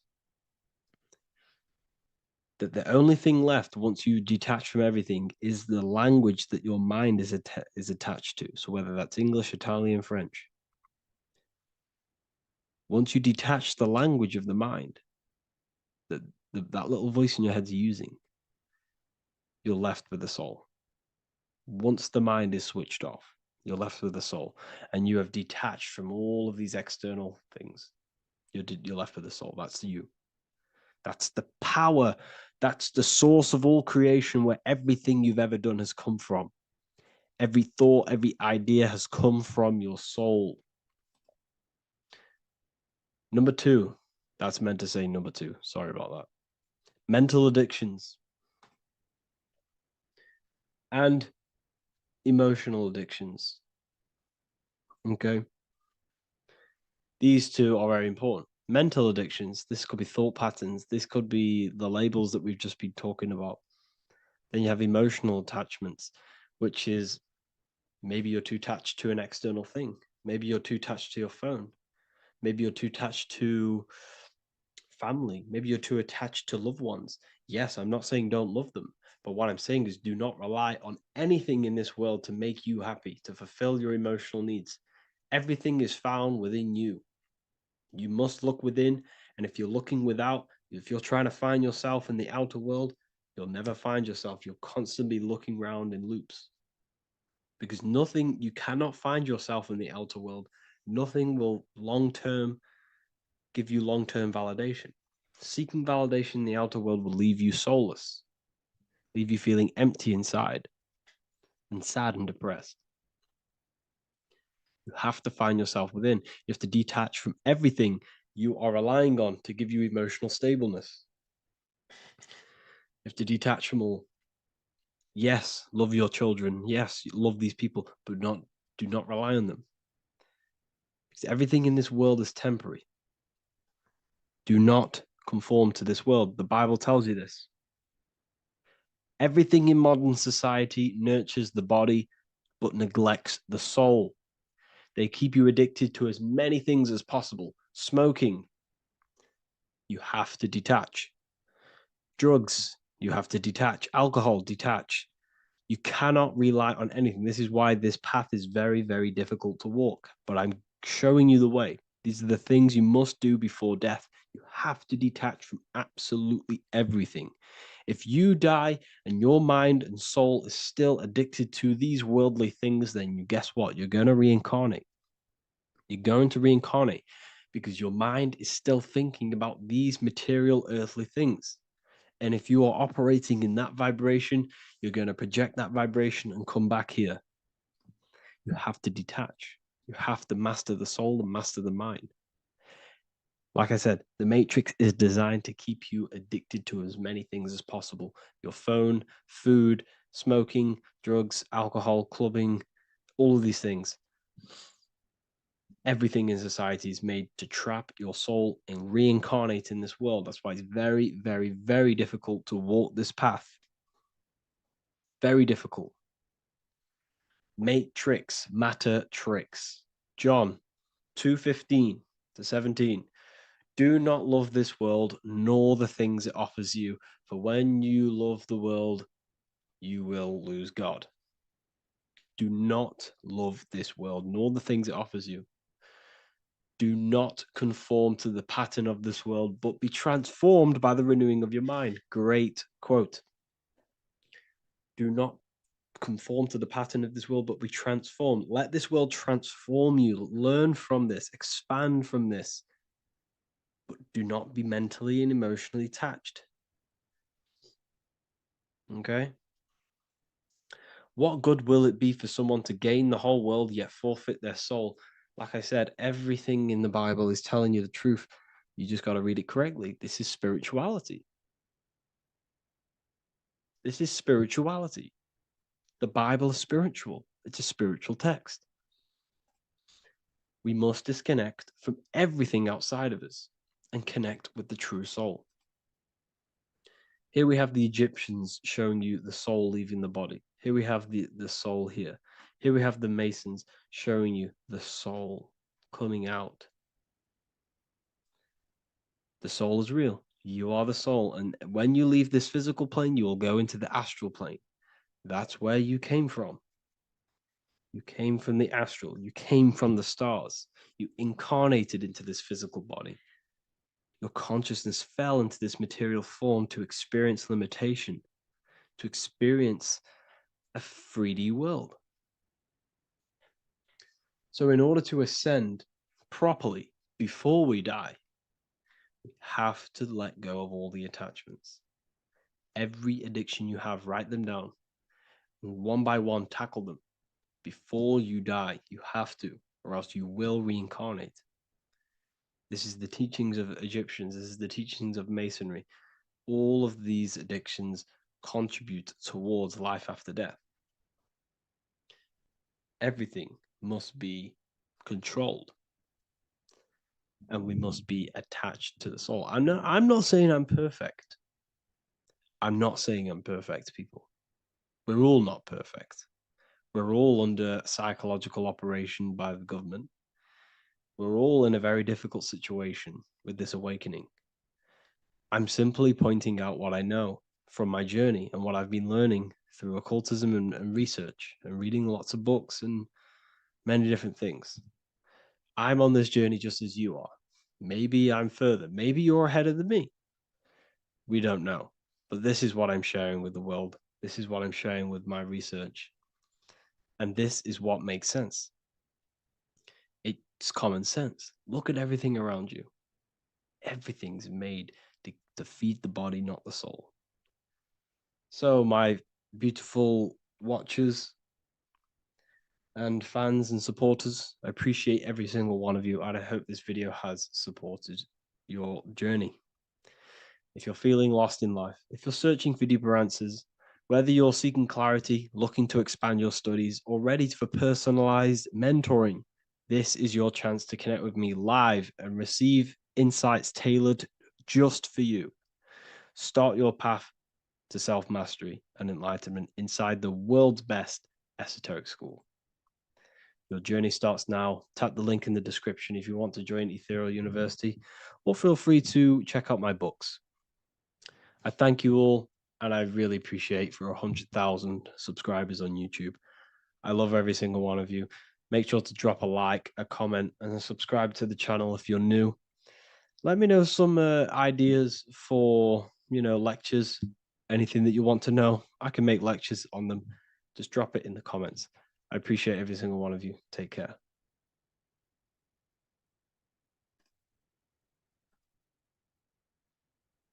Welcome to Revival of Wisdom. Welcome people, we're back with another video. Please make sure to hit the like, the subscribe button, and turn on notifications to never miss a video. The Vatican is a giant key from a bird's eye view, and it also contains an 8-pointed star. The Anunnaki Sumerian gods also depicted this 8-pointed star. The sky god Anu from the Anunnaki also uses the 8-pointed star for his symbol. And even Freemasons depict an 8-pointed luminary with a ladder and a key. This is symbolizing the key to ascension up to the 8-pointed star, which is Polaris. Polaris is always depicted as an 8-pointed star. Polaris is the standstill star at the very center of our realm, which is perfectly aligned with the North Pole. The Earth is a giant torus field, and at the center is where the most electromagnetic energy is stored. This is why all compasses point to the north. Hence why a compass is an 8-pointed star, because it points you to Polaris, which is the North Pole, the center of this realm. The 8 points of the 8-pointed star symbolize the 8 points in space and time. So yes, Polaris is the portal which you ascend through if you outgrow this consciousness by aligning your chakras. Our earthly realm is a macrocosmic reflection of us, and we as humans are the micro reflection, with the earth containing its 7 chakras as well as us. The North Pole is the 7th chakra, which is the crown chakra. So the key to ascension is held by the Vatican, hence why it's a giant key, because they mislead the masses through their religions, which teaches the masses to look outside of themselves. As stated in the 20,000-year-old emerald tablets, written by the Egyptian god Thoth. On Earth, man is in bondage, bound by space and time to the Earth plane. Encircling each planet, a wave of vibration binds him to his plane of unfoldment. Yet within man is the key to releasement. Within man may freedom be found. So the 7 planets are associated with each 7 chakras. The lowest chakra being the root chakra, which is associated with Saturn. This is why the elites love Saturn and reflect it in all of their symbols. Because the chakras are an ascension of spiritual principles, starting from the material and ascending up to the spiritual, the crown chakra. However, evil love bondage, and they are trapping souls in the physical realm by stopping and provoking the ascension process. They do this by abusing the energy of Saturn, and Saturn is associated with the lowest chakra. The lower 3 chakras are associated with survival mode, which keeps the consciousness in a constant state of fear and only aware of its surroundings. Once you start to ascend up your chakras, you become more consciously aware of spiritual deeds. And this is the process of returning back to your true spiritual form. Going back to Polaris and its connection to ascension, Kanye West symbolizes this on his music video 24. As you see him rise up into the sky, you see an 8-pointed shape around him, which symbolizes the 8-pointed star as you see the beam of light. And even NASA symbolized this in their Space Delta logos, a bear holding a key with an arrow up to Polaris, the 8-pointed star. Here's another NASA logo of an arrow from the Earth to Polaris. The series Lock and Key on Netflix is all about portals and doorways, and they have the Kundalini energy as one of their keys. Kundalini energy is the energy which rises up the spine, the 33 vertebrae, and activates the third eye. The third eye is the spiritual gland which connects humans to other spiritual realms. We are not the body. Our spirit, our soul inhabits the body. We exist physically, spiritually, and mentally. Therefore, we are multidimensional. The intellectual and spiritual inhabit the body. Therefore, this is just an avatar within this timeline. However, within each and every one of us, we all have the key to releasement, as says in the Emerald tablets. This releasement is ascension, up until higher states of consciousness. As stated in the Emerald tablets, man is in process of changing to forms that are not of this world. Grows he in time to the formless, a plane on a cycle above. And another one saying, man is a flame bound to a mountain, but we in our cycle shall ever be free. Know ye, O man, that when ye have progressed into the cycle that lengthen above, life itself will pass to the darkness, and only the essence of the soul shall remain. That's it for this video. I hope you all enjoyed. Please feel free to leave a like, subscribe, and comment any subjects you want me to talk about. God bless you all.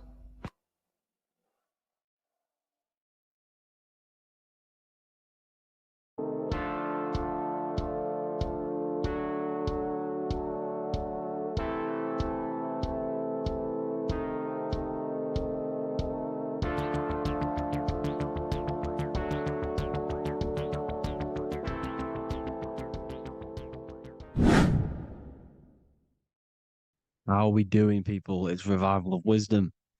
We're back today talking about sun worship. Okay? And please enjoy, sit back and enjoy the video. First thing we need to understand is that the sun is the risen savior. It's the light of the world. Without the sun, we have nothing. Now, the sun is the Son of God. We didn't make the sun. No one owns the sun. But who created the sun? Obviously, the Creator created the sun. Therefore, it is the Son of God. And that is what Jesus is symbolizing in the Bible.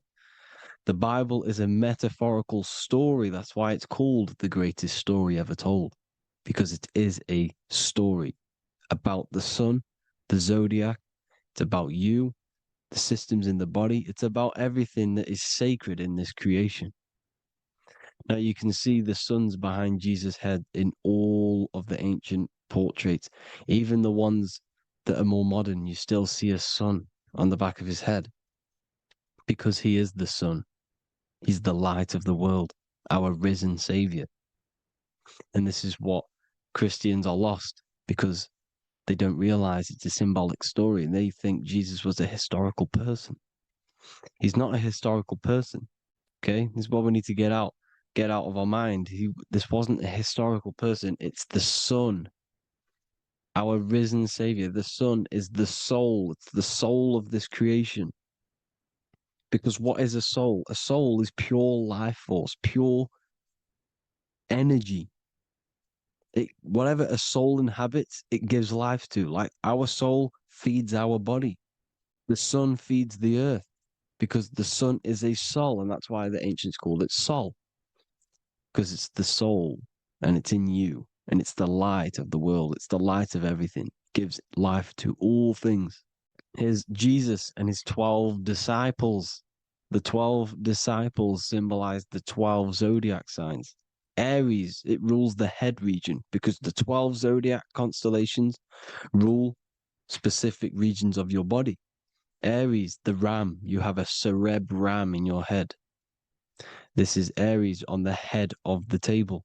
His Gemini rules the arms and the lungs. The two twins, Gemini. He's holding up two hands for the two hands and arms. The twins. Cancer has a knife in his hand. It's not so clear, but he has a knife in his hand. Cancer is the crab. Crabs have claws. And he's pointing at Virgo's Adam's apple, saying there's no Adam's apple there. It's a woman. Who's the sixth sign? The sixth sign is Virgo, the Virgin, the only woman in the painting. Now notice how there are 3 people in 4 groups for the 4 seasons and for the 3 months and 3 zodiac signs in each season: spring, summer, fall, winter. Matthew, Mark, Luke, and John with the suns on the back of their heads, because it's the 4 states of the sun. The 4 states of the sun. Now, 6th sign, Virgo, the Virgin, the only woman in the painting with no Adam's apple. Then we have the sun, Jesus, red and blue, red shift, blue shift. Electromagnetism. The ancients knew this. He's got one hand open, one hand down, because the sun gives and retrieves. The sun rises and it falls. It gives, then pulls away. That's what the sun does, and that's what he's doing. His arms are out, symbolizing the rays of the sun, casting down onto the earth, giving and then receiving. Libra, his 2 hands are equal, he's holding his arms out equally, because Libra is the 2 balanced scales. Libra is when the sun is balanced between the summer and the winter. It's being judged. The sun isn't balanced. That's what Libra is, the 2 scales. Capricorn is the goat. Goats have 2 horns, and you can see the 2 horns on his head here. See? So this is astrology. This is what Leonardo da Vinci is depicting here. It's astrology. He knew the story of the Bible is all astrology. It's all based on astrology. The Son of God, the real sun. Now here are some Bible verses. I am the light of the world. Obviously, that's the sun. What other light is there that lights up the world? The moon can't do it. It's the sun, the one and only sun, our risen Savior. Because if the sun didn't rise, we'd all be dead. So it's our risen Savior. And it dies for our sins every night and then gets reborn every day. Now Jesus calms the storm. Mark 4:35-41. The disciples are all on a boat and there's a heavy storm. But Jesus is asleep. The disciple says, Jesus is asleep. We need to awake him. They wake up Jesus, and Jesus got up and rebuked the wind and said to the waves, quiet, be still. Then the wind died down and it was completely calm. Well, when Jesus was asleep, this is the sun not being risen. It's not risen yet. Because in the night times, that's when the storms happen on the sea, in the ocean. And when they awake Jesus, Jesus rises because he's the sun. He rises and everything calms. Because when the sun comes, the storms go. You see? So it's the sun. It's all about the sun. Here's another, Luke 22:10. A disciple asked Jesus, when will we know it's the end times? And Jesus says, as you enter the city, a man carrying a jar of water will meet you. Follow him to the house that he enters. Well, this is clearly talking about astrology, the topic that Christians think is satanic, when they don't realize the whole thing's based on astrology. Because the end times is the end of Pisces, which is the 2 fish, which is the age we've just gone out of. And you can see all these ancient churches here with 2 fishes, because they knew it was the age of Pisces. There's an ancient artwork with the 2 fish, Pisces. And the end times, as it talks about in the Bible, when Christians think the world's going to end or something, but No, it's just the end of Pisces. As you enter the city, a man carrying a jar will meet you. Follow him. Follow him to the house. The house is the zodiac sign that he enters. And the zodiac sign is Aquarius, because that's what it is, a man carrying the water. We know this is astrology because a woman, that is a woman's job in the ancient times. In the ancient times, the woman used to get the water. You would never see a man collecting water back then. That was the woman's job, whilst the man builds the houses, for example. You see, so we know it's talking about astrology because astrology is the man holding the bucket of water. It's the end of Pisces. Now we are in Aquarius. And of course, Luke 24:36, the risen Savior, the Son. Now, the Son is also born on the 25th of December, a virgin, just like Horus, Mithra, Buddha, Krishna, Hermes, and thousands of other gods, all born on the 25th of December. Well, it's because the sun moves 1 degree northward on the 25th of December. And on the 22nd to the 24th, it stays in the same degree because it's moving south. But then on the 22nd, it stays in the same degree on the Southern Crux constellation. And the ancients called this the sun dies on a cross because the cross is the Crux constellation, the Southern Cross. And it stays on that same degree for 3 days on the cross. The sun dies on a cross, and then on the 25th, moves 1 degree northward, bringing back the summer, the light, the warmth, the growth of crops. And this is the sun being reborn again, a virgin, because it's pure. And here's Mithra, another sun god before Jesus was around, before Christianity. It was Mithraism, and Mithra, Ra is Ra, the sun god, Egypt. It's all about Ra, the sun. You can see the crown of thorns on Jesus' head, symbolizing the rays of the sun. And here are the rays of the sun on the back of Mithra's head. Krishna, the sun. Buddha, the sun. Horus, horizon. All born virgins, all did miracles, all resurrected. Dead for 3 days. Well, here he is, dead for 3 days on the cross. And resurrected, because it's the most ancient religion ever been on the face of the earth, the worship of the sun. And we should worship the sun, because without the sun we are nothing. The sun feeds us, feeds the earth, feeds everything. Without the sun we are nothing. It's been reversed, and now we're worshipping man. When we're worshipping a man called Jesus, was never real. It's all about the sun, the most high, the most powerful, potent, celestial body in the sky, the orb that feeds us every day. It dies for our sins and rises every day. It's the sun. Now on the Holy Communion Day, it's the worship of the sun. They give out many suns.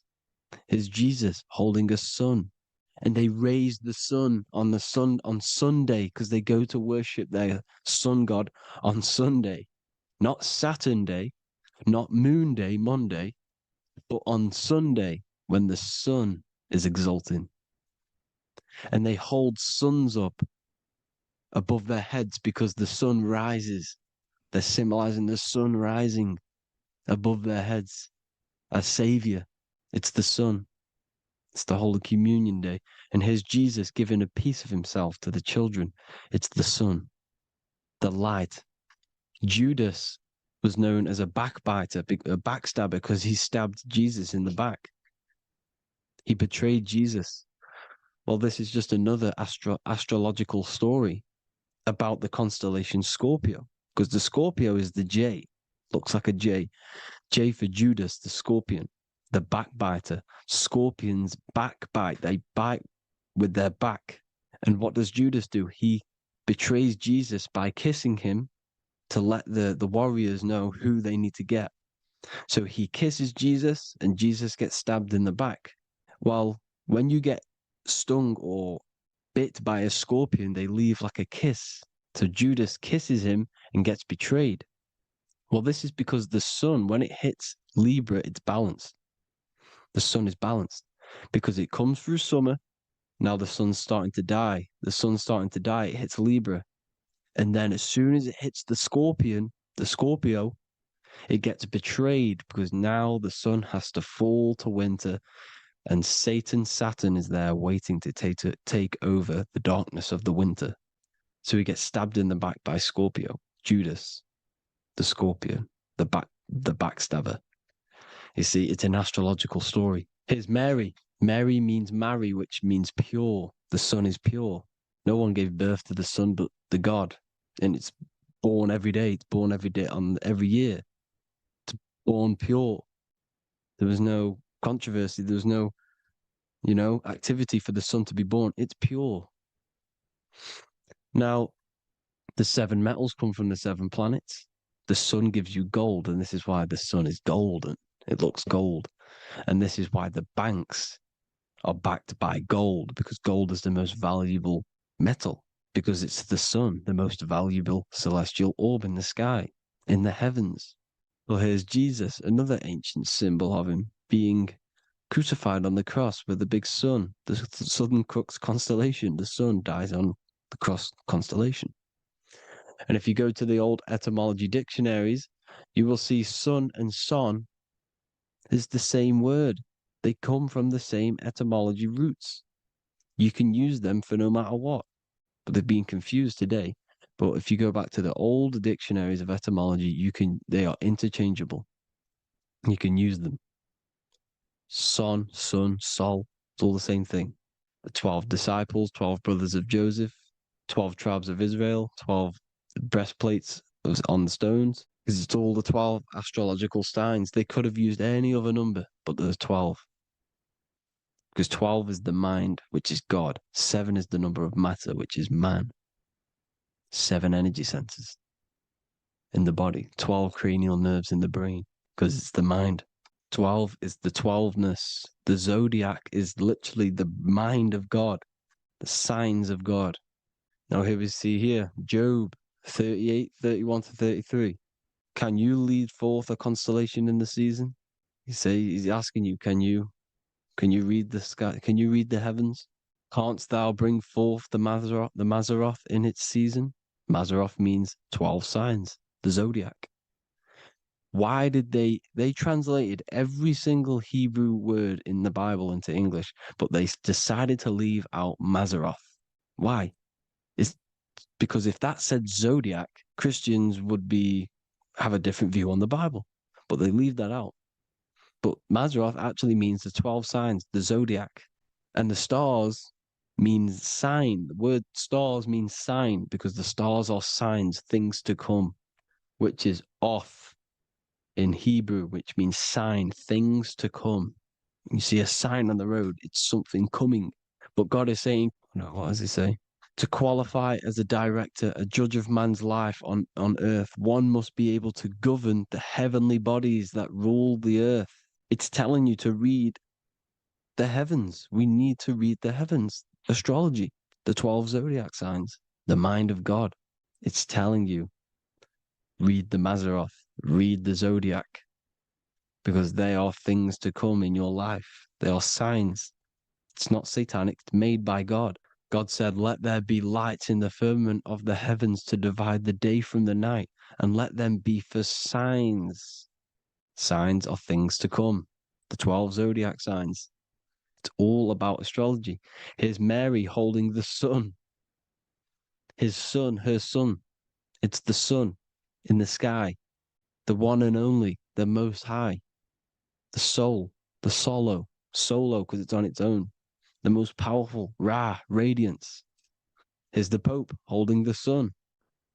All 3 popes holding the sun because they're sun worshippers and they know the true meaning and origins behind Christianity. Sun worship. Here's the Vatican is a sundial.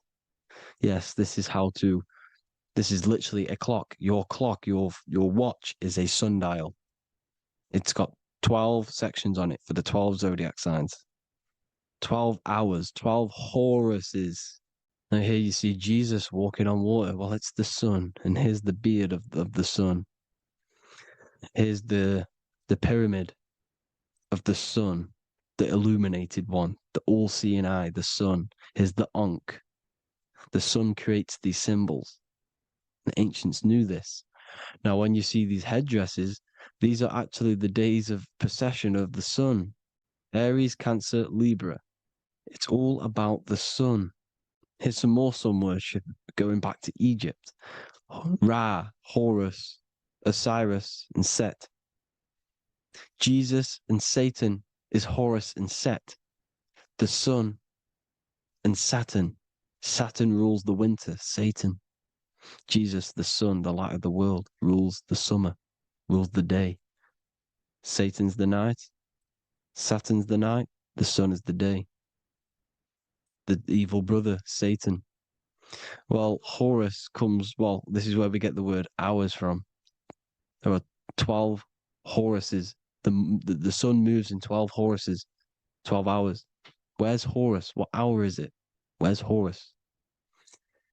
His Ra, 12 noon, Ra, radiates, powerful, the most high sun. That's why he has a sun on the top of his head. These are the 4 states of the sun. Set, sunset. This is why we say sunset, because the sun is setting. His sunset, his Horus, horizon, the Horus is rising, Ra radiating, and the sunset. Then midnight is Osiris. Here's another ancient symbol for the sun, the scarab. Ra, the sun, scarab. It's got the word Ra in it because it's the sun. And here's the sun on top of the scarab with the wings. Because scarabs roll dung up hills, and then they'll let it fall down the hill to gain more matter. To gain more bigger, like a snowball effect. And this is, the ancients saw this as a process of the sun, because the sun climbs up the hill and then it falls. So they used the scarab to symbolize the process of the sun. The sun climbs and falls. Here's an ancient Egyptian cat cutting off the head of the serpent. Well, the cat is cutting off the head of the serpent, symbolizes the sun cutting off the nighttime. When the sun rises, it cuts off the nighttime. It cuts off the serpent. The serpents represent darkness or evil. Oh, there's some more symbology of the sun and the heavens, the arch, the royal arch, the firmament, the sun inside the firmament. These are all ancient churches, and they all depict the firmament with the sun inside. Is the ancient cosmology, you see, because it's all about the sun. Everything's about the sun, because the sun is our orb made for us to sustain life in this, inside of this creation, inside of this firmament, the royal arch of heaven. Here's the Freemasons depicting it. Here's the Masonic royal arch. But you can even see the zodiac signs. Here's Cancer, the checkered board. It's the royal arch of the firmament. Obviously, they don't want to tell you that. You live in space, apparently. Some more sun worship. Here's the beard of the sun on the water. They all have this long beard. And why do they say amen? Amen at the end of every prayer. Amen is a sun god, a creator god. It's all about the sun. So thank you all, people. Hope you all enjoyed. Hope you all gained some knowledge and insight. Please give me a follow, drop a comment, drop a like. Have a good day. Love you all.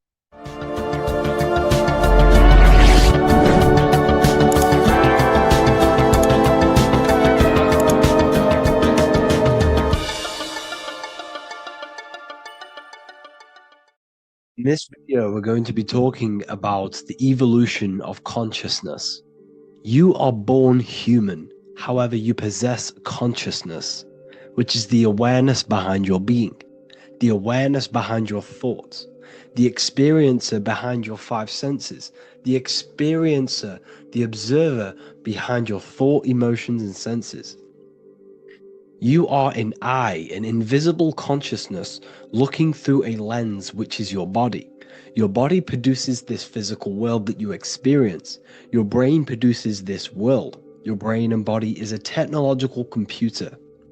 However, you are an infinite, ever-expanding consciousness behind this physical body. And there is an evolution of consciousness, a cosmic journey of expansion. And this is why we see so much pyramid symbolism in the occult and esoteric world, and especially within Freemasonry. Because the pyramid represents climbing, an evolution, a raising state of consciousness, a journey. Steps symbolize a journey upwards. This is the raising and the evolution of consciousness, our inner world, the transmutation of our inner selves, of our souls and consciousness and our minds. So when we see this pyramid, we're seeing a evolution, a way up to source consciousness. And the eye in the pyramid represents your source consciousness. It represents illumination. It represents divine guidance through this evolution of consciousness. This is why we see the ladder. Consciousness is ever expanding on an infinite journey of evolution. Each individual is a part of this cosmic process, contributing towards the ongoing expansion of both mind and awareness. As we evolve, we collectively explore deeper levels of existence, expanding the boundaries of thought and consciousness. The mind has the ability to expand infinitely into new realms of thought, into new dimensions of mind. The mind cannot be filled up. It is not a physical substance. The body can be filled up because it is a physical thing, but you cannot fill the mind. Therefore, the mind is constantly expanding, ever expanding into new fields of thought. So what we see in Freemasonry, the ladder, is again a journey, an elevation of consciousness. When we are born with an infant consciousness, and as we gain older, we gain an adult consciousness. Our inner world, our inner mind, and our emotional intellect changes and evolves. We are significantly different from when we were very young as an infant. It's because our consciousness evolutes, it changes, it alters like water. So just like this evolution of your own consciousness as growing up, there is consciousness of beings existing in cycles beyond our own. And their consciousness is unimaginably different from ours. They operate on a higher level of understanding and knowing, experiencing reality in ways that transcend our current comprehension. Our minds right now cannot comprehend the highest states of consciousness. There are entities, there are beings beyond our own, existing in higher dimensions of consciousness that we cannot comprehend because they have expanded. They are on a further way up the ladder of consciousness. However, we are all on the same journey. None of us can take the same journey. There is one ultimate goal, reaching source consciousness. However, this is always ever expanding. However, we are all on a different journey. There is one truth, one source, one goal. However, there are billions in different ways of reaching it, and we are all on these different paths to source consciousness, to this ladder, this evolution of universal evolution. Okay? Their awareness is attuned to new dimensions of existence, reflecting a more advanced stage in the cosmic journey of consciousness evolution. So when you take DMT, you are shot into these higher realms of consciousness where you meet these beings who look similar to these images. They are not speaking to you physically. They don't speak to you three-dimensionally through vibration and words. They speak to you mentally. If you have done DMT, then you know this. And if you have met these beings, then you know this. You might have even met some of these types of beings on mushrooms or any psychedelic drugs. Because ultimately, when you take these mind-altering substances, it's altering your consciousness. It's merging your consciousness with the spirit of that substance. And you are essentially attuning your mind to higher dimensions of consciousness. That's why we say we're getting high when we take these substances. Therefore, when you meet these beings on DMT, You are essentially meeting beings who are attuned to higher dimensions of consciousness, and they speak to you mentally. They speak to you telepathically through thought, because the universe is mental. Everything exists within the mind. The way you are now, your physical existence, is a state of mind. Mind, thought creates matter. Spirit and matter are two opposing ways of thinking. If we have a very spiritual mind, we have an expanded mind, we are a spiritual person through the mind. However, if we have a very low state of consciousness where we think about food, sex, lust, and all physical things, then we have a physical consciousness. Matter and spirit are two opposing forces, two ways of thinking. The mind attunes itself to different levels of understanding in different dimensions. So, essentially, this is what we're looking at. The body is a vessel for the fluidic, formless consciousness, a temple that houses the essence of our awareness. While the five senses are limited to perceiving only the physical plane, the mind transcends these limitations, capable of perceiving the full scope of reality. It is through the mind that we access deeper truths beyond the material, tapping into boundless nature of existence. Physical existence is a thin band, a thin layer of reality. It's like 0.001% of reality. And your five senses are only tuned into this layer of reality. But the five senses are, by design, only allowed to perceive physicality. But the mind has the power to expand beyond this physical five sense state. The mind has the power to expand and evolute. It is a conscious decision whether you want to take this path or not. You can stay in a three-dimensional way of thinking, or you can expand your consciousness from within. It's not an external journey. There is no God going to save you. You must save yourself. Therefore, behind every single one of these eyes is the same source consciousness. However, we are all different cells in a different journey. The organs in your body, the cells in your body are all alive. They all possess same consciousness, universal consciousness. However, we are all on a different journey of evolution. As above, so below.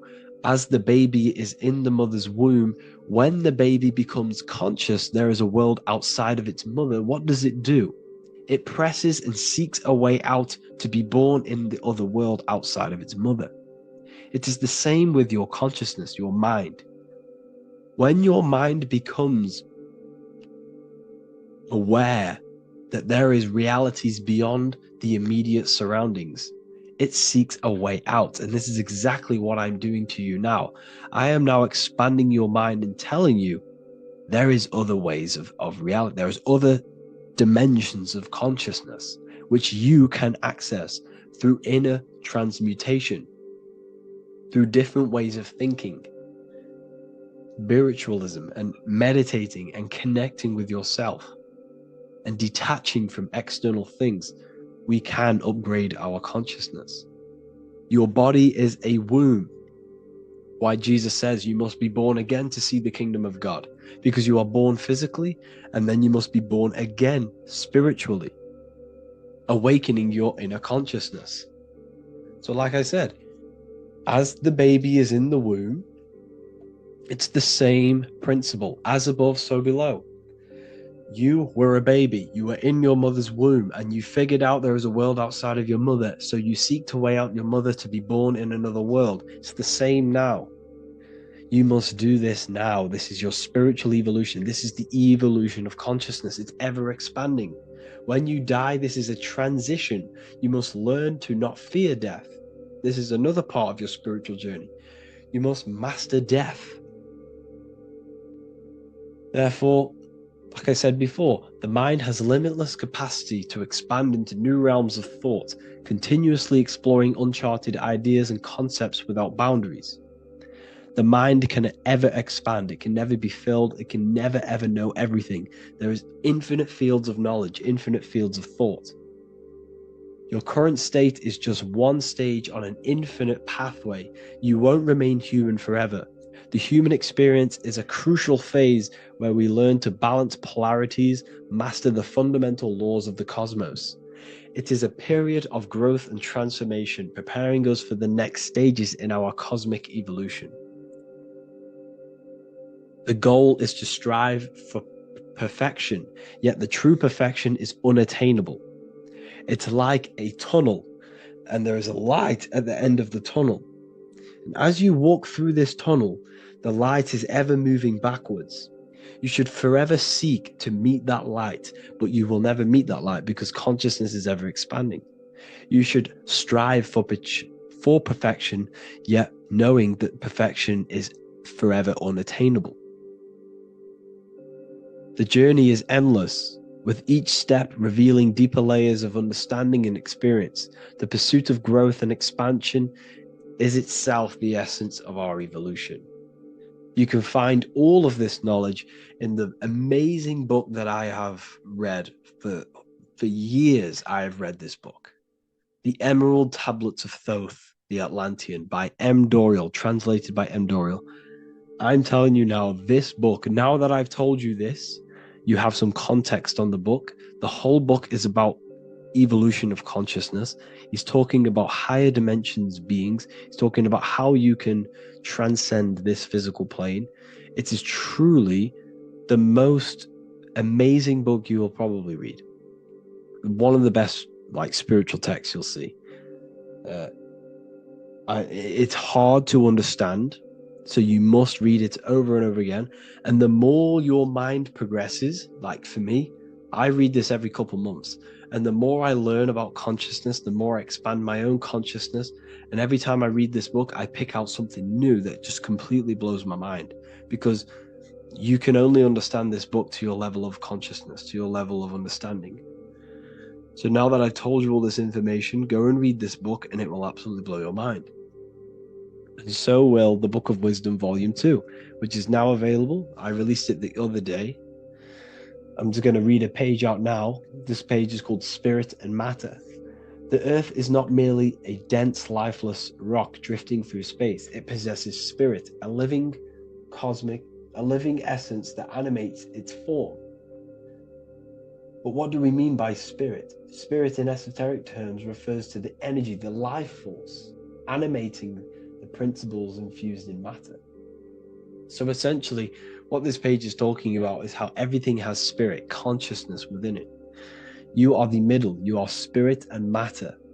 You have the ability to expand your mind to the God self and raise above our animal instinct, our material self, and know the divine and expand. Animals cannot do this. Animals are not self-aware. Humans possess self-awareness. We can observe our consciousness. We can say, why do I exist?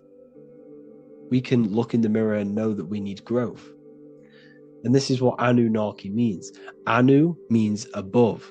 Anu was the supreme god of the sky, which is a metaphor. He represents spirit above, heaven.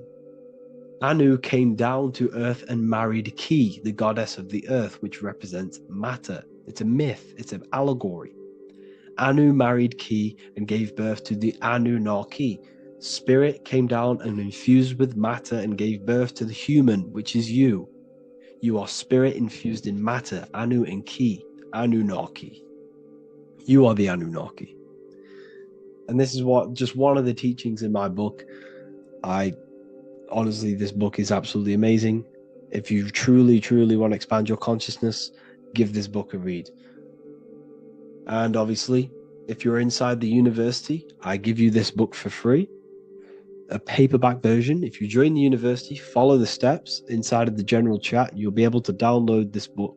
Sorry, not download it. Order a paperback for free. All you have to do is pay for the shipping.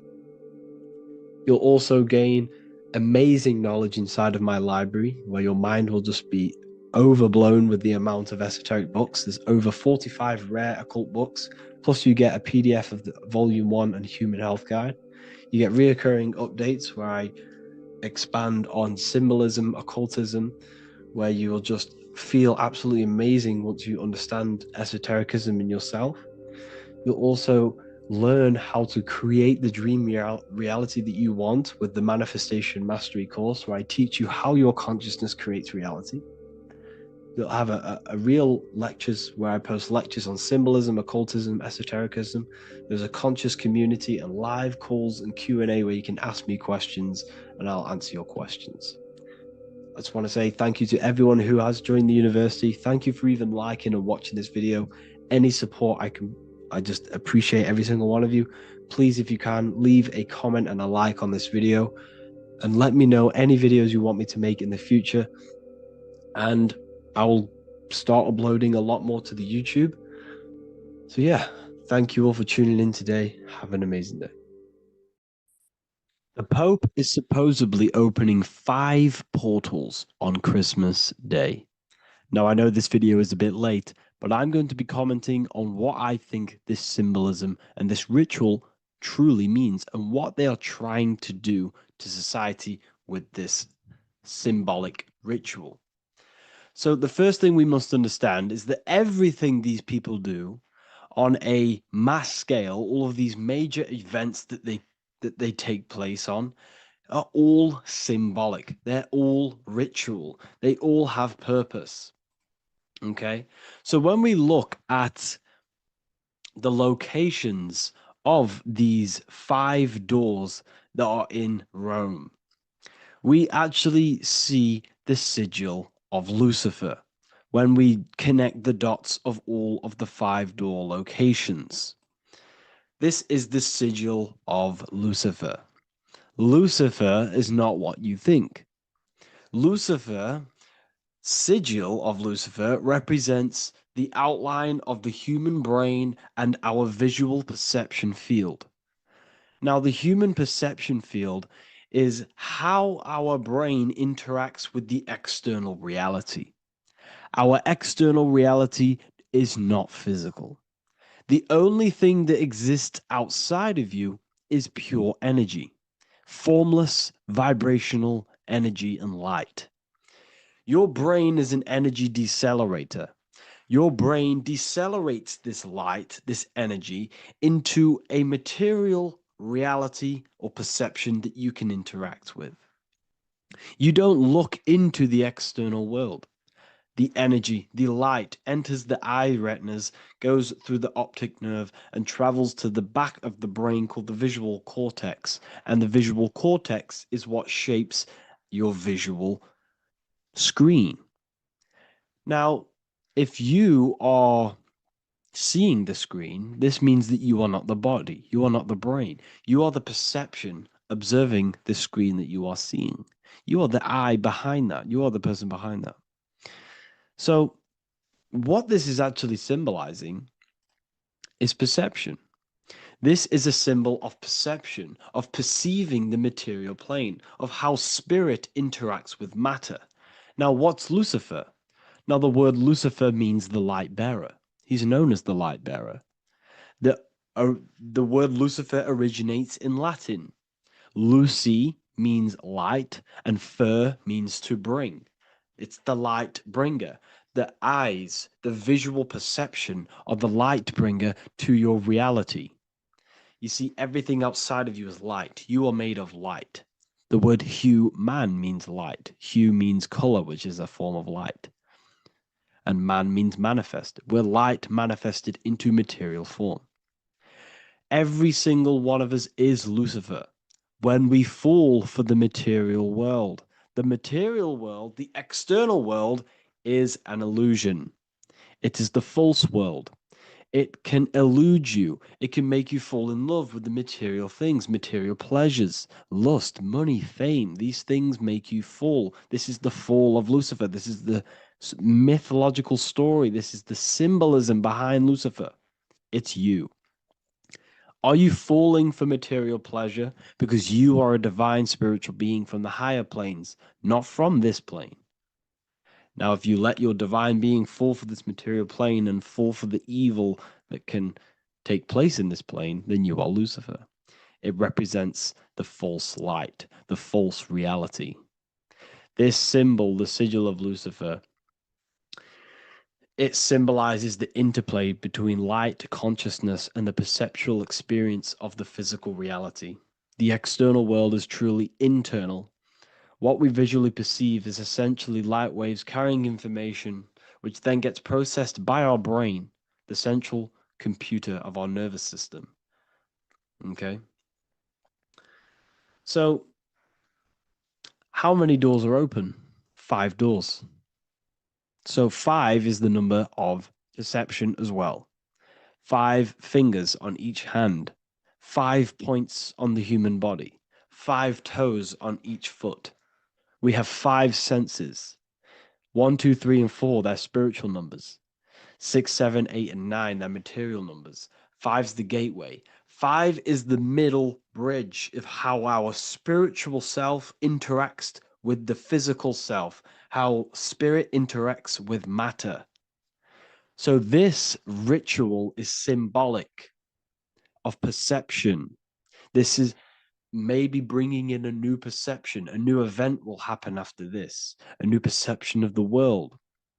Or personally, I think this ritual was to obviously shape the collective consciousness, because your reality is an externalization of your inner consciousness. It's simply just a mirror. Your material life, your material world outside of you is simply a mirror reflecting with mathematical and geometric precision of your internal consciousness. Your consciousness is creating and causing the effect called reality, physical reality. Your life is a result of every thought you thought in the past. Therefore, with that being said, everyone who perceives this ritual of, oh, the Pope's opening 5 spiritual portals, who's letting in demonic energy into the world, they're going to let demonic energies and demonic spirits all in the world. Well, what if I told you the only portal they're opening is a portal in your own mind for negativity? By you believing in negative forces coming into the world and going to possess everyone, that's opening up your own mind. The collective spiritual community has been brainwashed in thinking there's going to be demonic energy. Therefore, what will happen? There will be demonic energy. Not because the Pope opened up a portal to the demonic energy, it's because everyone opened up their own minds to the demonic energy. Therefore, we as a collective consciousness shape the external world on a macrocosm scale. For example, the microcosm is your personal life. Your personal life. You have created it through consciousness. Your belief system is just externalized in your world. But on a collective scale, we all believe in money, for example. And because we all believe in money and we believe that this piece of paper holds value in our minds, okay, in the mental plane, this has an effect on the physical plane by shaping the physical plane by being ruled by this belief on a macrocosm scale. Yes, I know that money doesn't exist. It's just a belief in my mind. But that doesn't have an effect because the collective consciousness believes that money has effect, has power. When it doesn't, it's just a piece of paper with a belief behind it. If the collective consciousness stopped stopped believing in money, then the collective consciousness would have broke the spell and we would have no longer had a material plane ruled by money. You see, our beliefs is ruling and shaping our physical plane. This physical world outside of you is truly just an effect of the mind, an effect of our consciousness, our inner world. So I believe this ritual was done to change our perception, to make us think the Pope is bringing this spiritual energy and negative forces into the world. And it's just simply us creating the negativity in the world by believing in this, by thinking this. Remember, they have the power to send messages into millions of people's minds through media. And then messages are then believed, and that belief is shaping our world. What have I told you? that the New World Order is not manifested by the elite, it's manifested by you and us. We're all manifesting the New World Order. They can't manifest it. We can, because we are the ones believing it. We believe it. It is reality. It shapes our own prison. We're all shaping our own prison by believing in the prison, by believing in money. So this ritual was all to do with perception, creating a new perception, creating fear in our minds to, of course, distract us from what's really going on. This is all a ritual to implant messages in your own mind. So I hope you all understand this video, and I hope you all gain some insight, and I'll see you inside the university. So depression doesn't actually exist, and in this video I'm going to show you how depression is actually a choice. And I'm going to give you some solutions on how to deal with it. And this is probably going to change your life forever just by doing this alone. Okay, so the first thing you need to understand about depression is that it exists in your conscious mind. It exists in your thinking mind. So what is inside your thinking mind? You have your body, your name, your reputation, your trauma, your memories, your family, your worries, your interests, your bills, your passion, dislikes, goals, right? Most people identify their lives with this. They identify their lives with their thinking mind. They think they're their name, their job, their reputation, their memories. But this is not who you actually are. Who you actually are is the observer of that. What happens if you stop thinking? What is left? You're left with unconditioned consciousness. You're left with the self, which is what we refer to as I. We are the consciousness, not the thinking consciousness. You are not these labels. You are not your thoughts. You are not your job, your name, your reputation. Okay? And the reason why I'm telling you this is because it's very important, is that we are something beyond this body, beyond this name, beyond our thoughts. We are the consciousness. So depression exists inside of the thinking mind, the conscious mind. Okay? So if you want to get rid of depression, you must learn how to escape the thinking mind. And not only just escape, but that's step one. In meditation, you do meditations, right? We sit still and we have to learn how to control the mind and turn off the thoughts. And when we turn off the thoughts, depression goes out the window because there's no thought present in your mental field of consciousness to be depressed. Okay? You must understand, who is the one suffering from the negative thoughts? Who is the one suffering? Your mind is not suffering because the mind is producing the thoughts. Your body's not suffering from the negative thoughts. You are suffering. And who is you? You are a soul. You are that feeling. You are that person beyond the thoughts, beyond the feelings, beyond that. You are the one experiencing. You are that. Meditation gives us the ability to turn off the thinking mind. This allows us to escape our thoughts. Okay? And it gives us, over a long period of time after meditation, you'll be able to turn this switch. And this switch will be able to turn off your thoughts. And by doing this, we will be able to control our conscious mind directly by the hand. So when you notice yourself gaining them negative thoughts, we can then turn off the switch of turning off the conscious mind and rising to our authentic self and knowing the thoughts are just illusions. Now, let me tell you something that's very powerful. Most of your thoughts are coming from beliefs. Most of your feelings are coming from beliefs. So if you have a feeling of lack, this is coming from a belief that you don't have much. If you are feeling alone, this is coming from a belief that you are alone. So what we must do is restructure ourselves. We must restructure the subconscious mind. And we do this in many different ways. We can do this with meditation. We can do this with visualization, visualizing our desired reality as if we are living it. We can do this with affirmation. Now, a lot of people think, oh, I'm trying to speak something into existence with affirmation. No. You're not using vibration to try and change reality with what a lot of these new age people will teach you. Vibration, your words will not have much an impact on reality. That's the truth. But what they do have an impact on is reprogramming and recrafting and refining your mind. If you repeat, I am wealthy all day long, your subconscious mind, that word will be lingering inside your subconscious, and you will start to mold that into your conscious. You'll start to be consciously thinking about this. Most of your thoughts are coming from your subconscious. So if you want to get rid of depression, you got to figure out the trigger. What are you depressed about? What are you feeling? What are the beliefs that are making you feeling and thinking this way? And that's what you must restructure. You must restructure your subconscious mind through visualization, meditation, and affirmation. You do these all the time. You do these every single day, and you will slowly, if not surely, restructure your subconscious mind. While by doing the practice of meditation, you'll gain the off switch as well.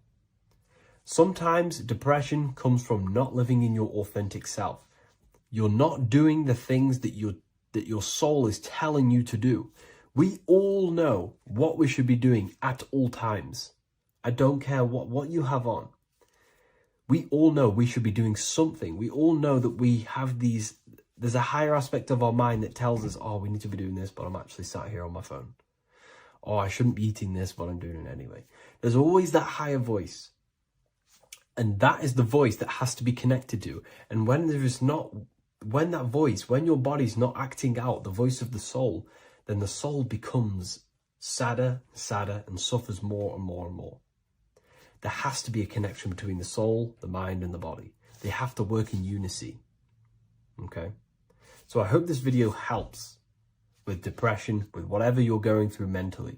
Neo is plugged into the matrix on the back of his neck. And if we look at the human brain, the back of the neck is the reptilian brain stem. And when one operates their life out of the reptilian brain stem, they are unaware, unconscious. They are consciously dead, because the reptilian brain does not really critically think. It acts on instinct, fight or flight mode. This is considered in the occult spiritually dead. When one is taking actions without intention, simply very reactive to life. They're not living, they're simply experiencing. When you're walking down the street and you see someone, and in your mind you think me versus them versus me, that is an animalistic way of thinking. I used to be trapped in this way of thinking, always thinking of fight or flight, always judging people, always reacting to the world, never consciously creating and commanding with intention in the world. This could be considered the matrix, when one lives unconsciously, simply surviving in the world. Another symptom of living in the reptilian brain could be obsession, a constant need to assert your power over others to feel safe or superior. Views relationships as power hierarchies, not as mutual connections. It could be a conquest for sex, lust, seeking validation through sexual activity. Sex becomes a tool for dominance, escape, and self-worth. Intimacy is avoided. Pleasure is pursued without emotional depth. Seeking pleasure all the time. This is all to do with the reptilian brain. Seeking safety. It could be compulsive eating or food hoarding, driven by craving and not actual hunger. Eats to soothe fear or emotional discomfort, often unconsciously. This is the unconscious. Fear-based decision making. Every choice is shaped by perceived threat or insecurity or fear within the subconscious mind. Long-term vision is sacrificed for immediate safety and gratification. All the reptilian brain. Territorial behavior overacts when personal space, possessions, or status is threatened. Acts as though survival depends on ownership or status. Addiction repeats patterns to feel safe, even if they are harmful. Avoids anything unfamiliar or unpredictable. Low empathy. No empathy or emotional care for one another and for fellow beings in the world, sees people as threats, tools, or competitors. This is all to do with the reptilian brain. Intense jealousy or possessiveness, sees others as rivals or objects to control, cannot tolerate perceived threats to loyalty or status, quick to be angry, slow to reflect, reacts with rage, withdrawal when challenged, lacks emotional regulation or deep self-awareness. So this is considered, this brain could be considered the matrix, hence why Neo is plugged into this brain. He's operating the life out of this brain, unconscious, simply navigating life like an animal. I was in this state, and you can only really realize this when you come out of this brain and you start to function from the higher regions of the brain, which we will discuss very soon. And my life was chaos because there was chaos operating internally. I was never thinking about the future. I was always operating life out of fear, out of lack, never had care for another person. When you operate life out of this brain, the matrix, things outside you, can easily control you. This is why they keep us in a constant state of fear. So we operate life out of this. So we never gain full control over our reality, over our actions, over our thoughts. So Neo is called Neo, and he works at a place called meta cortex, very symbolic of the neocortex, the higher region of the brain. Now, this brain makes you human. It ultimately allows you to hold control over the animal urges, okay? The neocortex is the brain that allows you to have self-mastery, that allows you to control your urges, your instinctual survival urges. So humans can overcome their reptilian animalistic state and start to operate their life in a conscious mastery state. And Neo is plugged out of the reptilian brain, and he starts to use his neocortex, the human brain. This allows one to learn to have self-control, allows one to create, allows one to think about others. It allows one to critically think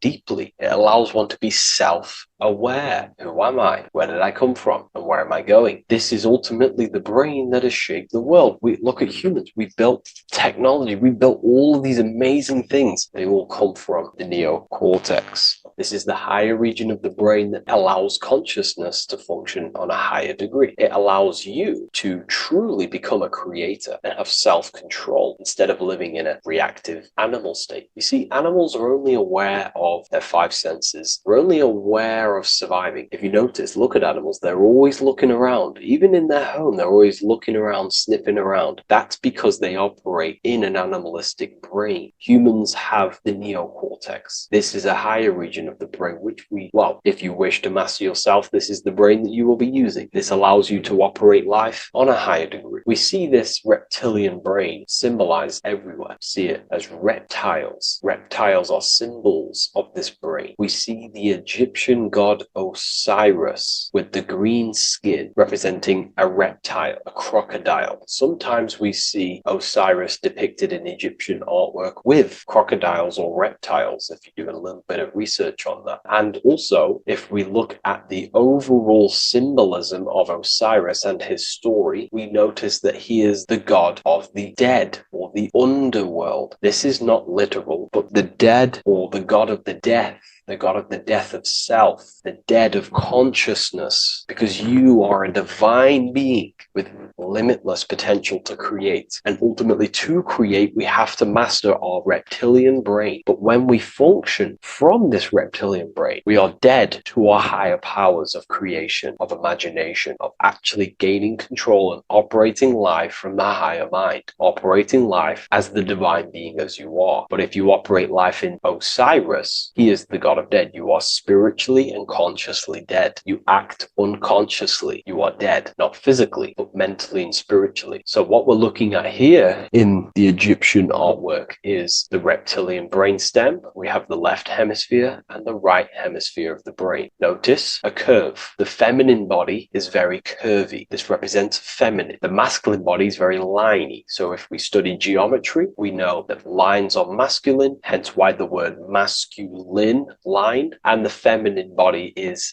in geometry, feminine is represented as curves. So this is the left masculine brain on the left side, and this is the right feminine brain on the right side, with Osiris, the reptilian brainstem, in the middle. So we're going to go deeper into some Mesopotamian artwork now. Now let's have a look at this. We're looking at the reptile on the very bottom. We see the left brain and the right brain, the Eye of Ra and the Eye of Horus on the left and right. In Freemasonry, we still see the symbolism of the two pillars, Yakin and Boaz in Freemasonry, with the two pillars symbolizing masculine, feminine forces of consciousness, also representing the masculine left brain and the feminine right brain, with the reptile down here. But if we have a little look here, right, we have a little look at these reptiles. This person is standing on top of the reptiles. When you are on top of something, you have power over the below. You are standing atop of something. You have mastery over it. You have control over it, symbolizing gaining control over the reptilian brain, the reactive actions, the sexual urges, the addictions, the territorial behavior, the fear-based decisions, constant internal tension, never being able to focus. It's symbolizing gaining control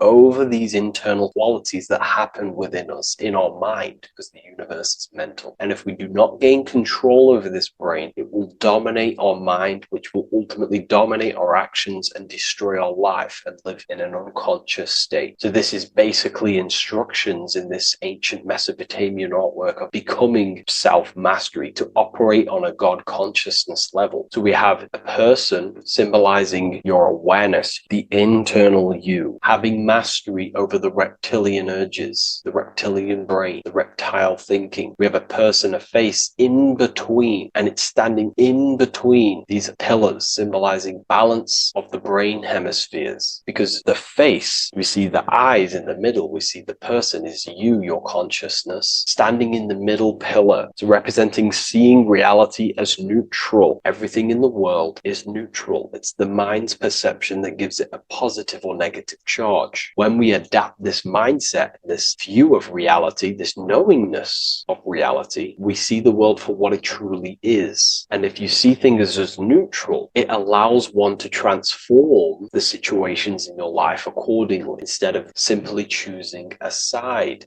This is a major problem in society, and this was a problem within myself also. We like to choose sides, and choosing sides can keep your consciousness locked in a certain mindset, in a certain belief. And belief is what is ultimately destroying humanity. It's about knowingness, and knowingness is in the middle. We want to seek to know things. Knowing things allows you to go out there, directly experience it, and know it for yourself. For example, I know I'm not on a spinning global ball flying through space. Why? Because my senses tell me I'm not doing that. My senses tell me I'm not going 1,000 miles per hour and 360,000 miles per hour through space while spinning around the sun. I know that because I know myself. I know I'm not my body because I've had direct mystical experiences beyond the physical body. So we should seek to know things, and that's what we call gnosis, direct knowledge obtained through direct experience, knowingness. And that is a middle pillar quality. So in Freemasonry, we see the middle pillar. The matrix is designed to give you two wings all the time. Democrats, Republicans, feminism, and then there's another side. There's always two sides that they're giving you because they want you locked in either way, which is seek the middle pillar, seeing things as neutral, seeing things as the middle pillar, seeking direct experience, gnosis. And this aligns with the brain because the brain gives us these two perceptions also. The right brain sees the woods, the whole woods, but the left brain sees the individual trees and branches and leaves. If we're too left hemisphered, we're going to see everything as divided. If you're too left hemisphered, you're only going to see yourself. You're only going to think about me, myself, my ego, my consciousness, my life. And I'm only going to operate in the world, take actions only towards me without considering the collective, which is the right hemisphere quality. The right hemisphere allows you to see the bigger picture, how we're all connected, we're all one family of consciousness, we're all one being separated in different bodies, one consciousness operating in different bodies. So it's about aligning these perceptions of the brain and standing in the middle, and also conquering the reptilian brain. This allows us to operate in the world and see the world for what it truly is and operate from a place of balance. We also see some more symbolism in Egypt of the ram sphinx in Egypt. Ram sphinx. Please leave a comment and please leave a like and a subscribe onto the YouTube if you like my content. Smash that like button and we'll get straight to this. So this is the ram sphinx in Egypt, also symbolizing the brain. This is my research. These are my conclusions. You can take this with a pinch of salt and go out and do your own research. This is what makes sense to me based off my information I've gained, my symbolism that I can read. So take what you can from it. I'm not here to obstruct anything. I'm not here to place anything in your mind. I'm simply here expressing my research. Never take anything off anyone as solid truth. I've never have said everything I say is solid truth. This is my research. If the research aligns with you, that's great. Maybe it doesn't with some people, that's fine. Simply take things with a pinch of salt, go out and collect as much research and information from many different sources and place together your own understanding of symbolism and your own perspective on reality. But like I say, seek to know and not believe.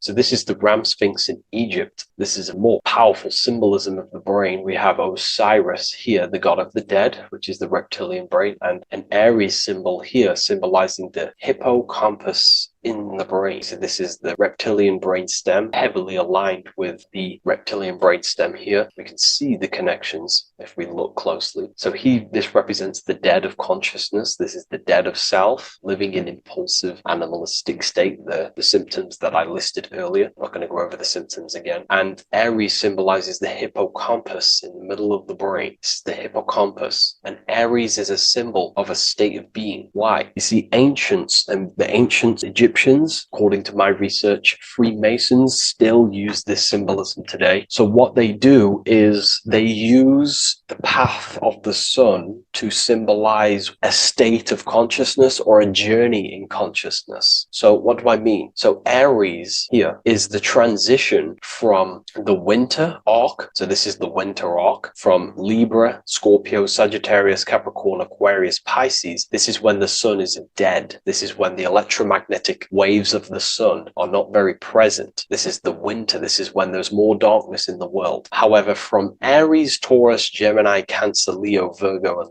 to Libra, this is when the sun is giving more electromagnetic rays. Everything grows. Everything is reborn again. Everything's growing. There's more light. There's more warmth. You can grow crops. So this is very symbolic as a state of consciousness. Aries is used heavily to represent the rebirth of the sun, but internally as an esoteric interpretation of Aries, it symbolizes the resurrection of awakening of the self. It is the rebirth of the sun, of the soul, the rebirth of becoming aware out of the darkness into the light, living in the reptilian unconscious state, the unconscious, not being aware that I possess consciousness, not being aware of my thought, emotion, actions. And Aries is that symbol, is of the rebirth of the spirit, the rebirth of the self, becoming self-aware. So that's what we're looking at here with the ram sphinx. We're looking at Osiris, dead, the reptilian brain, operating life in an unconscious state, not really thinking,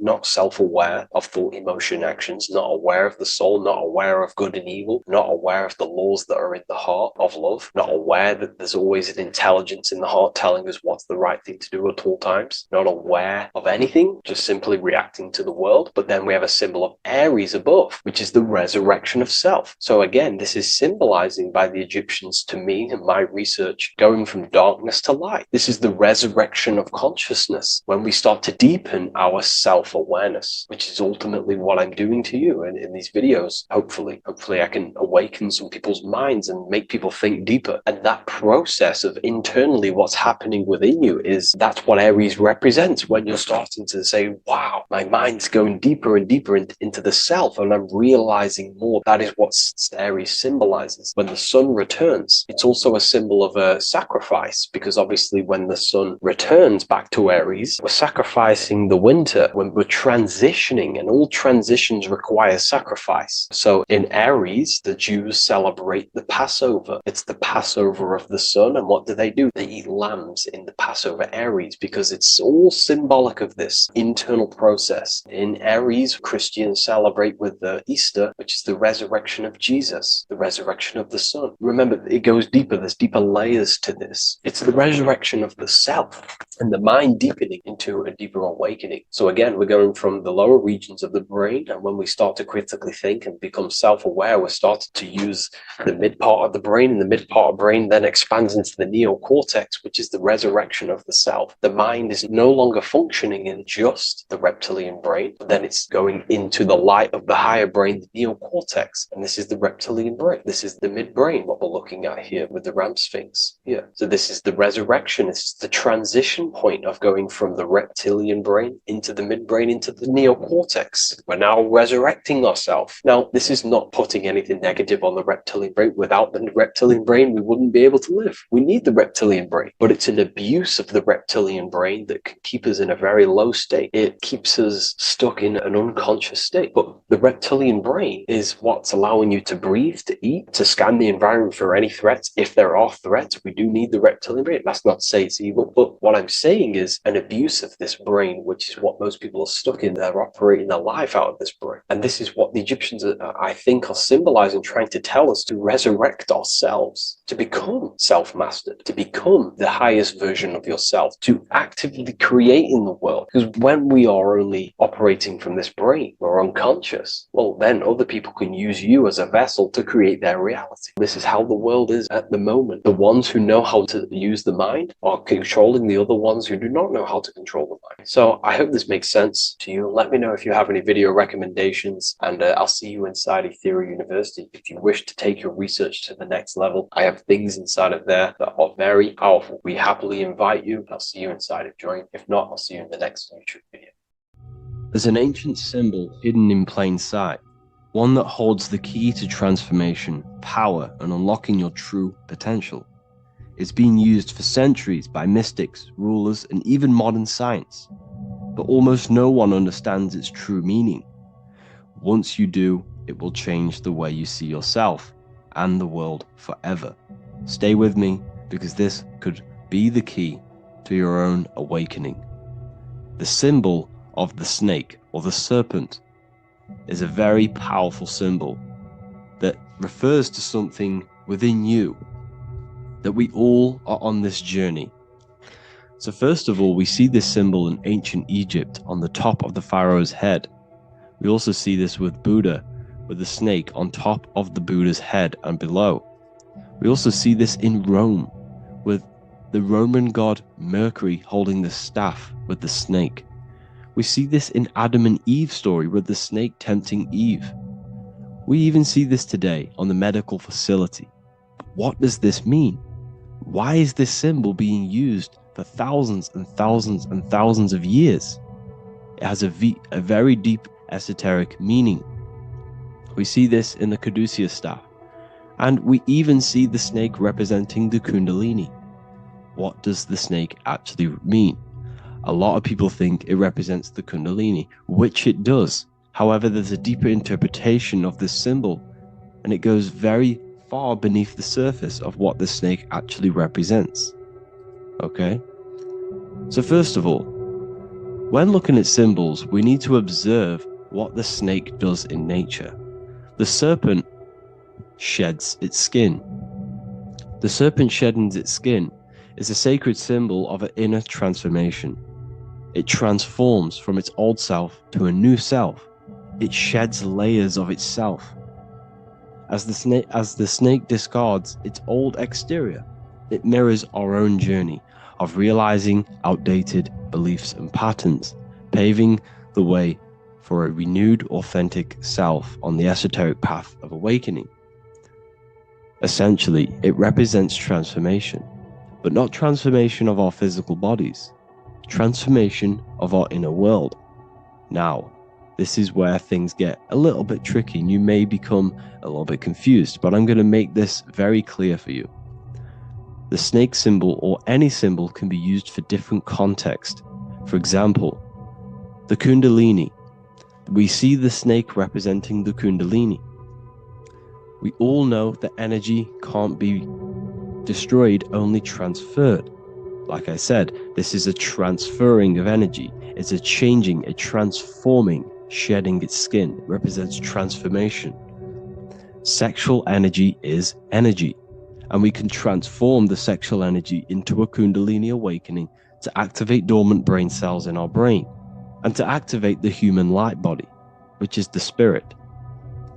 We can cultivate, save, and retain our sexual energy, transmute it up the spine to activate the brain. This is a symbol of transformation, of energy in this context. However, when we go to the emergency services, this does not mean the same thing as the Kundalini. The snake in this context represents transformation of health. When we are picked up by the emergency services, we are looking for a transformation.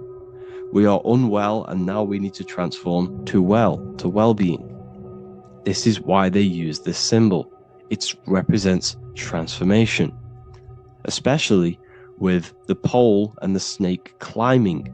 It's climbing, it's transforming from the bottom to the top, shedding its skin, shedding old layers, transformation. We see this in the Bible with the snake tempting Eve to eat the apple of the tree of knowledge of good and evil. Well, what does this mean? Where's the transformation in this? Well, this is a very hidden one. The transformation takes place in Adam and Eve's consciousness and their mind. They go from a pure, whole state of consciousness, from being tempted by the snake, and they eat it and they transform into knowing the good and evil, into the dualistic ways of thinking and the dualistic meaning of this world. Let me rephrase that. They understand the dualism of this world, and they now understand the two good and bad ways of thinking. They know the knowledge of good and evil, of duality. They shifted from a whole state of consciousness into their consciousness being split into good and evil. This represents the journey of every single soul that incarnates into this world, including yourself. When you were a child, you were whole. You had no understanding of good and evil. But as you grew older, you eaten the fruit. You grew to understand the knowledge of good and evil. Your consciousness split from a whole into a separate and divided way of thinking and divided understanding of the world. We suppressed aspects of ourselves to fit in with society norms. And we just limited ourselves with limiting belief systems. We knew the knowledge of good and evil. Our consciousness split from a whole state. This is what Adam and Eve is symbolic of. We see this with the Roman god Mercury, with the snake. Mercury represents intellect, communication. He's always flying in the air, which represents the air, the mind, the intellect. He's holding the snake to represent transformation of the mind. This is what we call mental alchemy, turning base metals into gold, turning the unenlightened aspects of our mind into enlightened ones, turning our negativity into power and control. We see this with Buddha, and Buddha is all to do with transformation of the inner world, transformation of the mind and the soul and the emotions. And it also represents the Kundalini. We see this in ancient Egypt. We always see the snake on the head, representing the place where the third eye is, representing the intellect or the mind, the mind's eye, the third eye, whatever you want to call it. This is the place of the invisible intelligence within us. This is our mind or intellect. And this is the transmutation of the mind. This is why the snake is on the head, representing the transformation of the mind, going from the unenlightened into the enlightened, going from the uncontrolled to the controlled mind, so that we can control the very fabric of reality. I've kind of just given that away. Why is this important? Humans are creators. We're the architects of creation. endowed with the divine power to channel the fourth dimension, which is the imagination, into reality. Each thought and intention is a seed. When nurtured with focus and clarity, transforms the unseen into the tangible experience. This creative process bridges the gap between the ethereal and the material. Humans are creators. It's impossible for you not to create. Whether you're doing this consciously or subconsciously, you've been creating your whole life, turning non-physical thought into physical reality. We are creators. However, the mind cannot create in a state of chaos. The mind cannot create with limiting beliefs. The mind cannot create with thoughts that come and destruct our minds. The mind cannot create consciously and effectively if there are impulses within our mind and we have no control over the mind. So this is where self-transformation comes within. This is where the snake comes in. The snake represents the transmutation of our mind from the uncontrolled to the controlled. In this context of the Egyptians with the snake on their head. It's all to do with mental alchemy. In the occult tradition, the mind is seen as a delicate instrument that demands constant vigilance. Left unchecked, it reverts to archaic and destructive thinking patterns. Like a finely honed blade, it must be continually sharpened through discipline and self-refinement. In this unending process of unveiling and mastery, we learn to shape reality, harnessing the power of our thoughts to manifest the highest potential. It's all to do with mental alchemy, and this is how the snake is connected to you. And what the snake represents to you, it represents the transmutation, the changing of ourselves, of our consciousness, so we can gain control in this 3D world. If we lack control, then we'll constantly be manifesting chaos. Now, there are 3 ways that we can transform our world, and we can slowly transform our mind. Now, this is not an overnight process. It takes periods of time of purification. And number 1 is affirmation. Let's say we have this dirty cup of water and we have a tap of water. And in this tap, it's pouring in more water, clear water. Over time, if I keep pouring clear water into this cup, it's going to slowly purify this cup. And then in the end, it will look like the cup on the right. It's the same with your mind. The cup represents the limiting beliefs, the negative thoughts, the negative mind, the uncontrolled mind. But if we keep repeating affirmations over and over and over again, such as I am disciplined, I am powerful, I am limitless, over time this can purify our subconscious and we can gain control over the mind, and we will become conscious of the thoughts that we are giving attention to. The second way is meditation. Meditation allows one to develop an off switch for the mind, providing a sense of control over it. Over time, we gain the ability to filter our thoughts and become more conscious of the ones we choose to engage with. Meditation, over a period of time, will give you this button that allows you to filter out negative thoughts. If you have a negative thought in your mind, you'll be able to become conscious of this and redirect your mind's attention.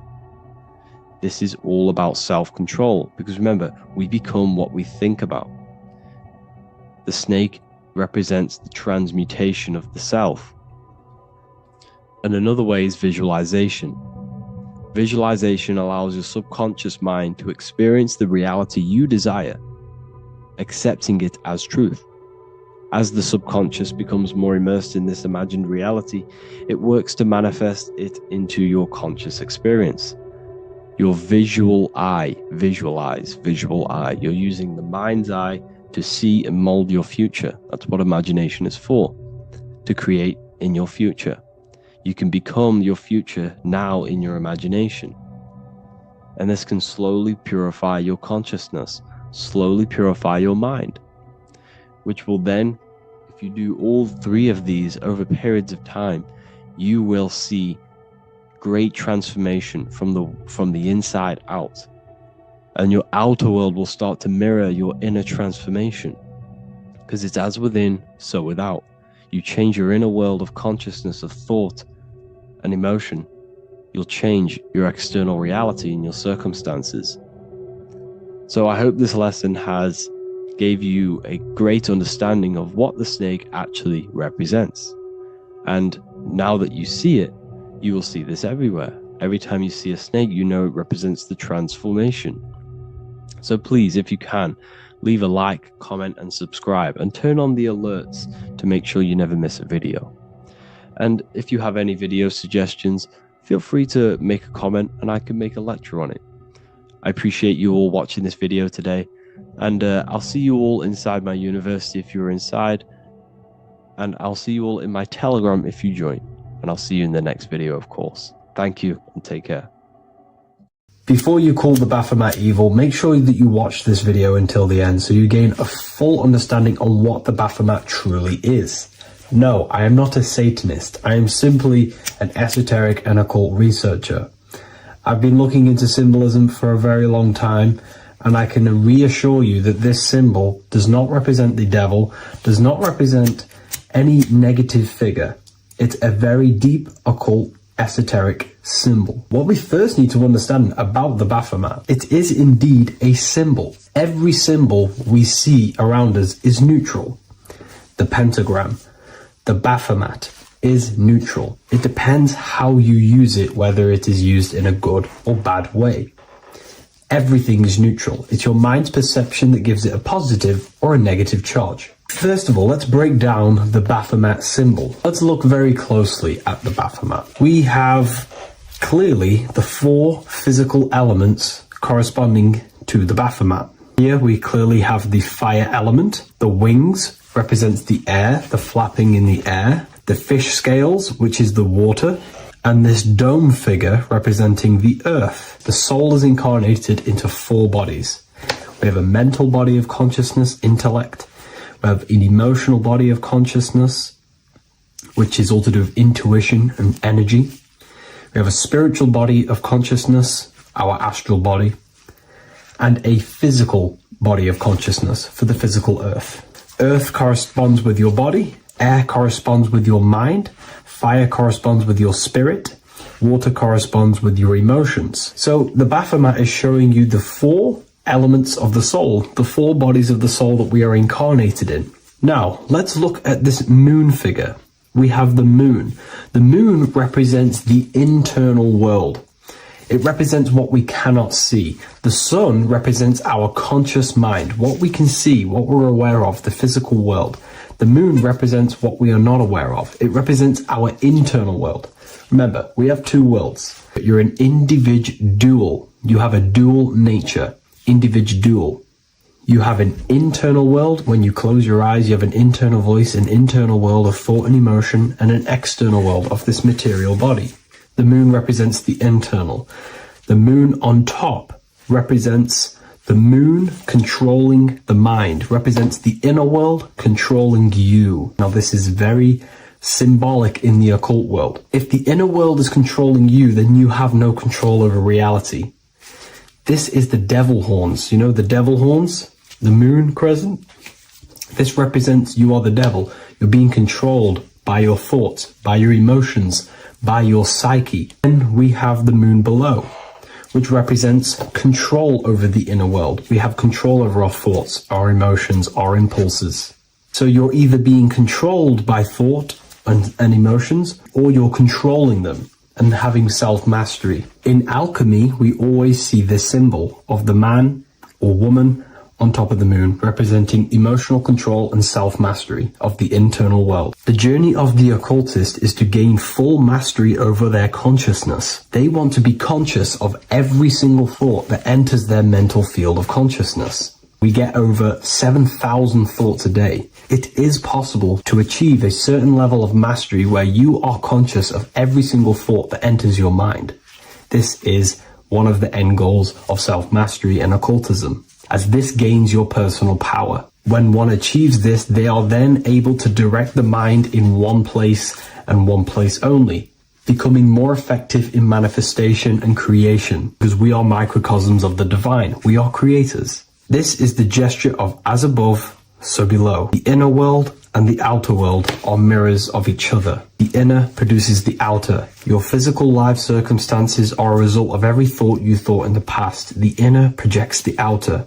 If you want to produce a change in the outside world, you got to produce change in the inner world of consciousness first. As above, so below. As within, so without. This corresponds with absolutely everything in the universe. Now we have the goat head, which represents the animal self, which represents the lower carnal mind. Lower carnal mind, which is earthbound, because a goat is on the ground. It's not a bird, it's on the ground. It represents the lower self, the beastie nature, the one that tells us to hate, to steal, to eat all the time, to consume. It's the beast within us, the beastie side of our consciousness. It has a human body resembling this, the human in the beastie nature, or we have the spiritual nature, the higher self.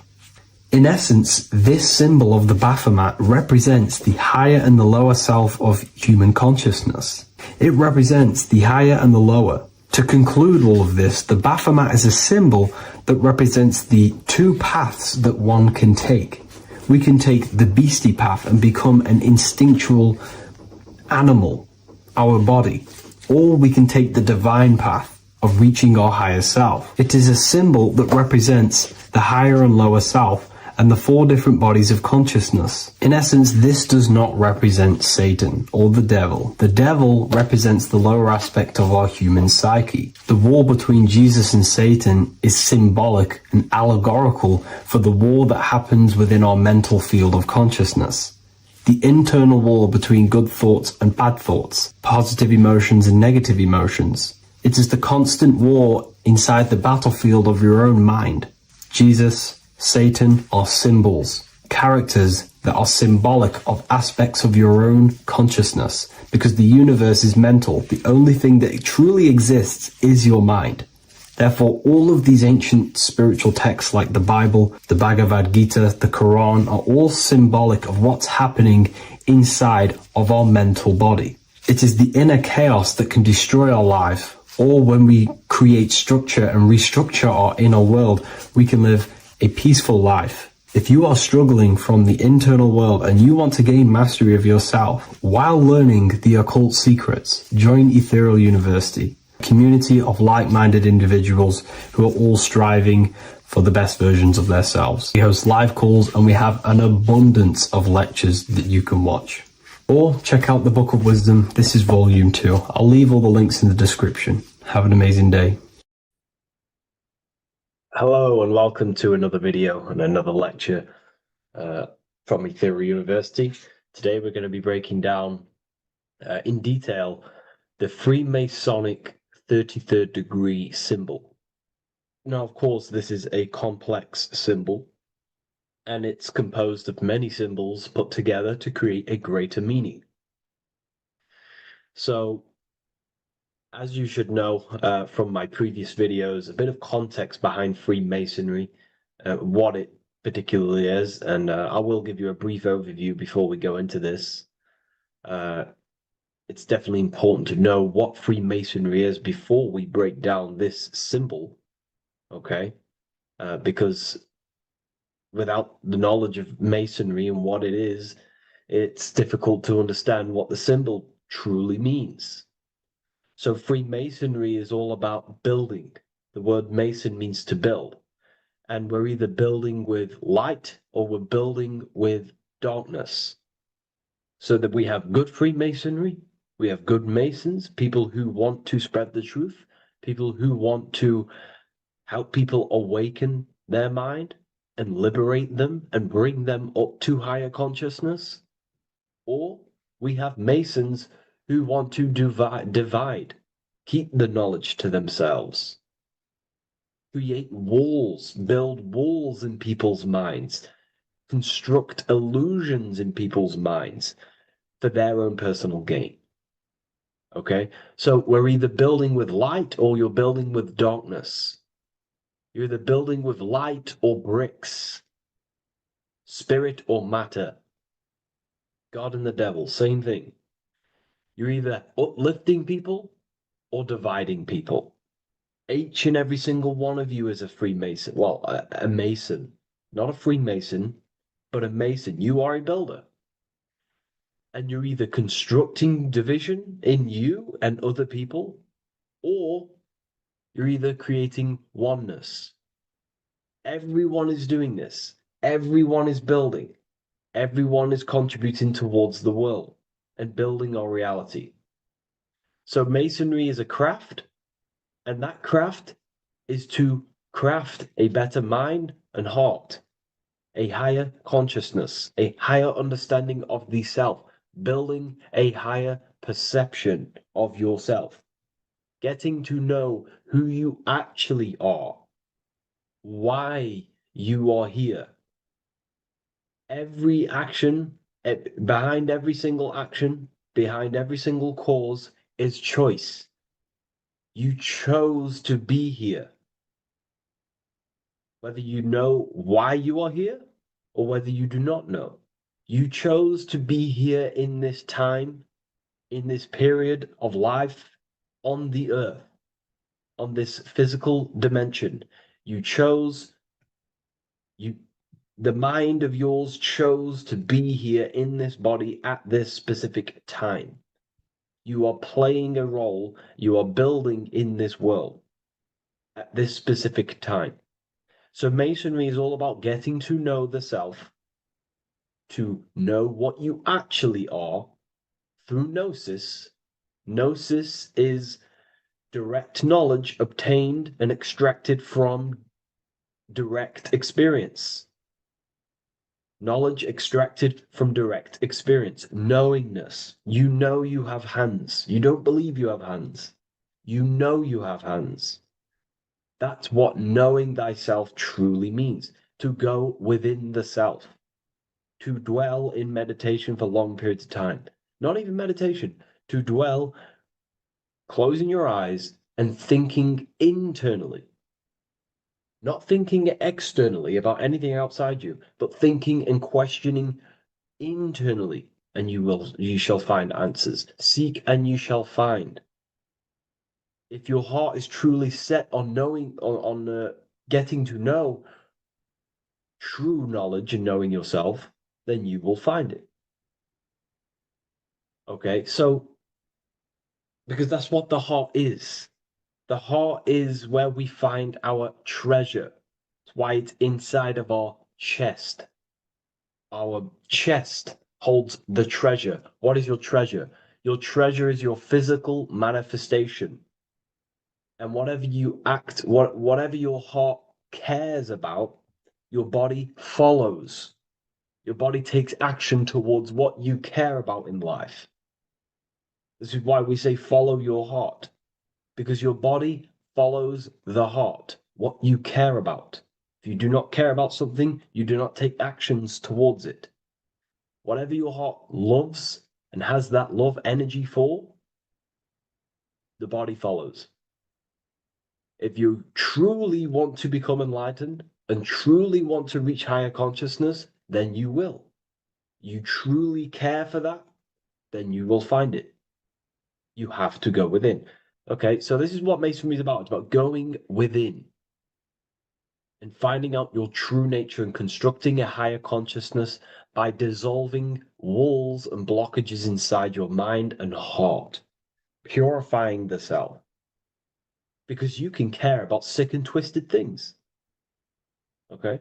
We can see that in society. People like killing people. It's psychotic, but I know. So we can be corrupted. Okay, so going into this symbol, what does this symbol mean?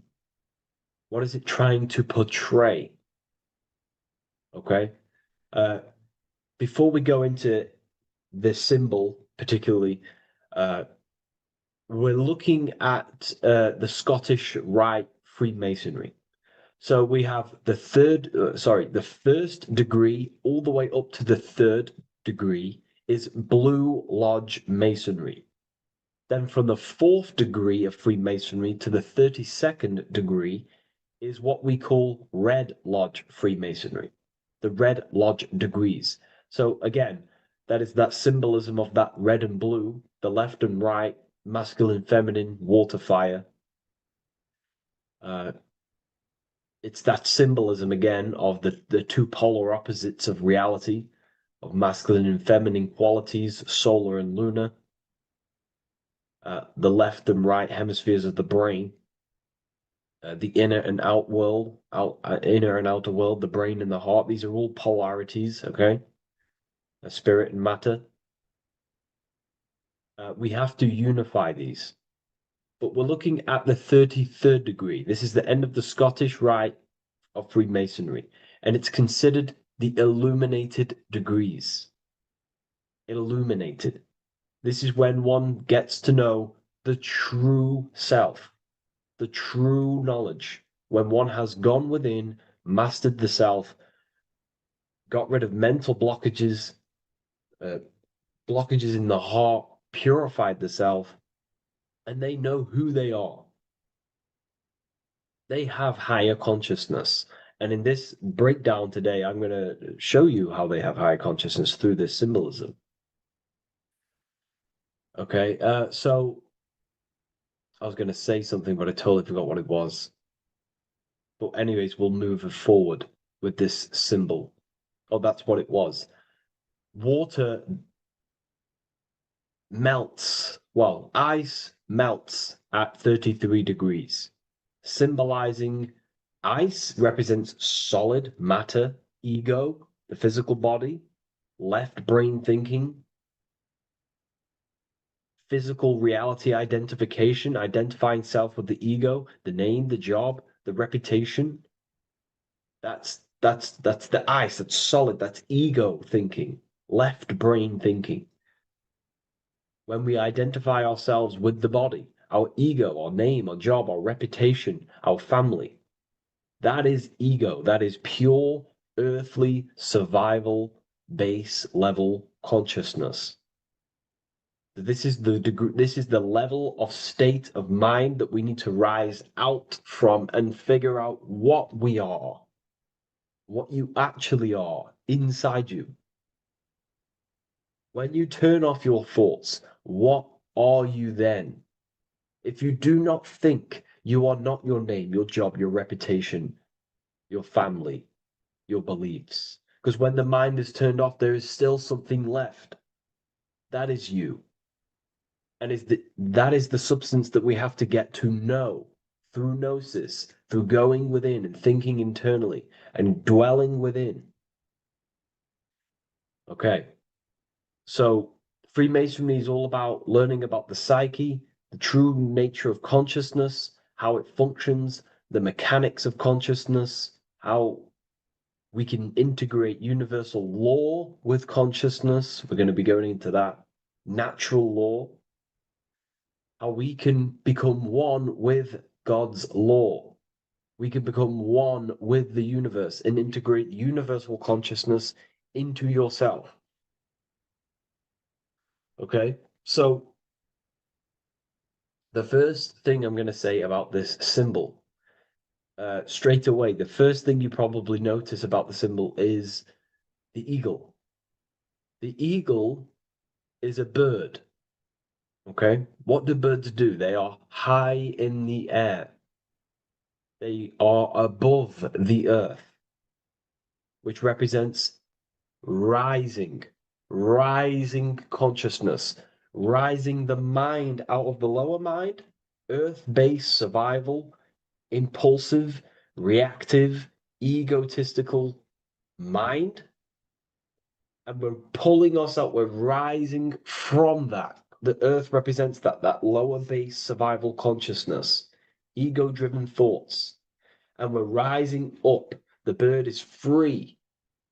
It's free from the earth. Okay?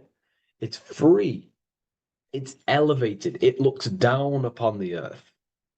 So the eagle is a bird which represents higher view of self, a higher understanding of the self. It's elevated. We have a higher view of myself when I reach the 33rd degree. That is what it's showing you. That is what it's symbolizing. Okay? It's above the earth. It is free. It looks down. When you have higher consciousness, you become enlightened. It's impossible not to look down. You do look down on people, but not in a bad way. Not in a bad way. That sounds bad. I understand if that sounds bad, but that's not a bad way. I don't mean that in a bad way or a bad-hearted way.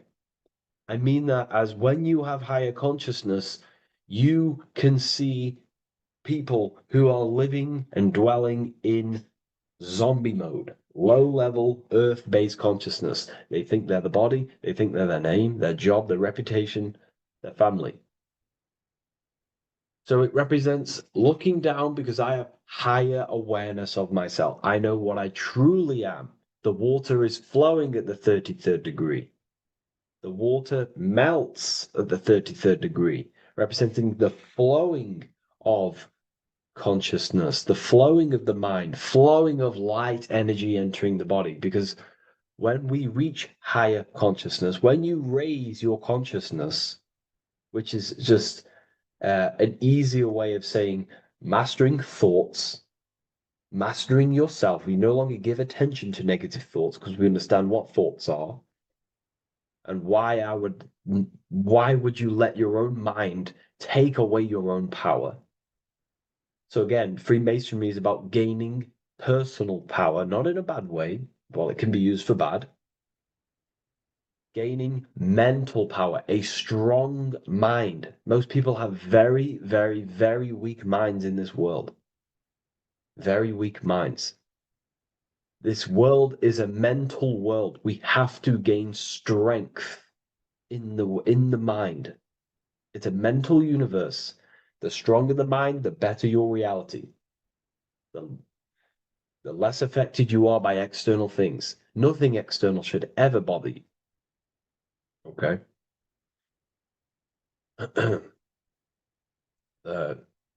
So it's about gaining mental strength, mental clarity. So again, the bird is elevated, it looks down, it has a higher awareness, it sees things from above, it sees the world for what it truly is. That's the eagle. Okay? It's the higher view. This is the illuminated degrees. So we're looking at now the sword. The bird, the eagle, the double-headed eagle is standing on the sword. Very symbolic. The sword is not above the eagle. The sword is below the eagle. The sword moves through the air. On a basic breakdown of the sword, it represents power. Power. Because if I have a sword, I hold the power over you. That's what it symbolizes. In war, you have a weapon bigger than someone else and more destructive than someone else, you hold the power. So it's a power symbol. To go even deeper on this, on its true meaning, the sword, I've already broke this down plenty of times. It moves through the air. It cuts the air. It's the mind. Air represents the mind. Water is emotion. Fire is the spirit. Earth is the body. So we're looking at the mind, the power of the mind. And the eagle is standing on top of this, representing, I am conquering my own mind. I am conquering my mind. My mind does not conquer me. My mind is truly mine. I hold the power over it. I stand on top of my mind. The mind does not rule me. Thoughts do not enter my mind that take away my power. I think it, I feel it, I act towards it. It's unity. My mind is the monarch. It is the command center. It is mine. I'm above the mind. That's what it's showing here. I hold full control over this mind. I hold the power. Okay? and I have an elevated view of the mind. The eagle is elevated. It looks at the earth from above. It's the higher perception of the mind. The mind has a higher view of the self. It is conscious. Most people are not conscious. Okay? Most people walk around, they act unknowingly, they don't even know they exist. They don't realize they have consciousness. They think they grew from a monkey. They're born on a spinning ball in the middle of space, and they think they're the body. That is the level of a, earth-based consciousness. And it's saying, I hold the power. I hold my mind to what I want to direct the mind's forces to. I create with my mind. I carve reality. I shape my reality with my mind and thoughts and my intellect, my communication. Okay? That is what we're looking at here with the sword. It's on top, meaning I control it. When you stand on top of something, you are the top. You are on top of it. You hold the power. You rule over it. When you are the boss of your business, you rule the business. That's what we're looking at here. The sword needs sharpening. It always needs sharpening. You can't use a sword forever. You need to sharpen it.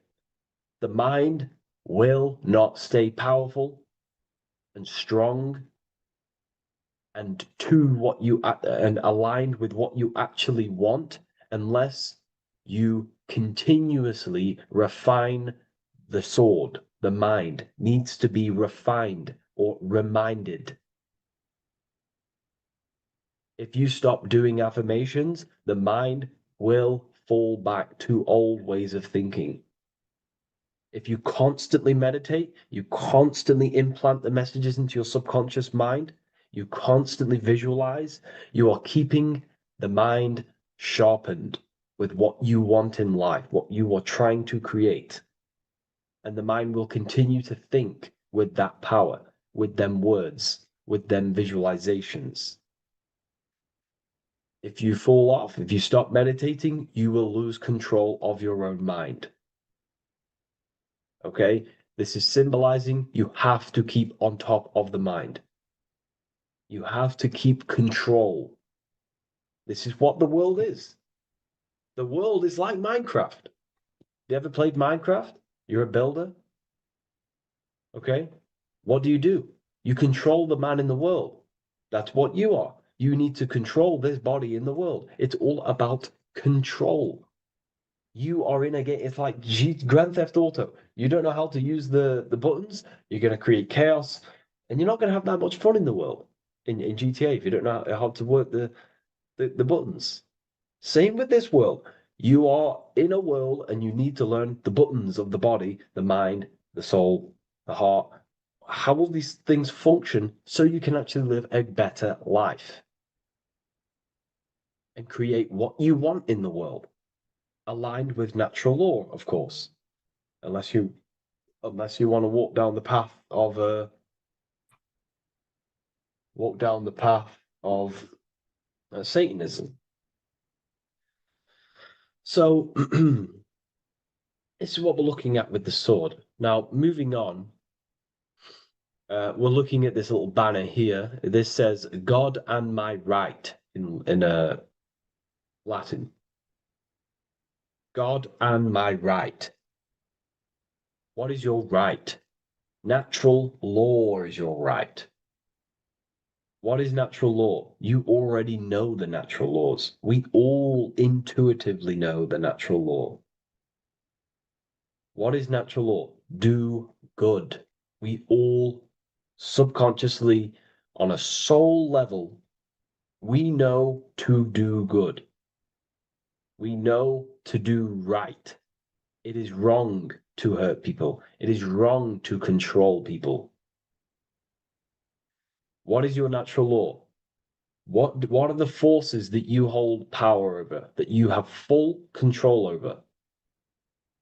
You have full control over what you think, what you feel, what you act. Thought, emotion, action. If you start to try and control things outside of them three forces, that is now you breaking natural law. If I try to control and manipulate someone else, that is now breaking natural law. I'm going against my inner law. My soul tells me what is right and wrong through emotion. So it's about aligning the self, my actions, my thoughts, with my emotion, my intuition, my natural law. These are your rights. Your right is to think, feel, and act with the law, with good, with God, with love, with care for one another. Am I building with light to bring good things to the collective?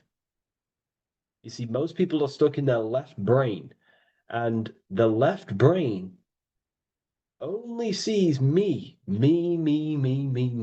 ego-driven thinking.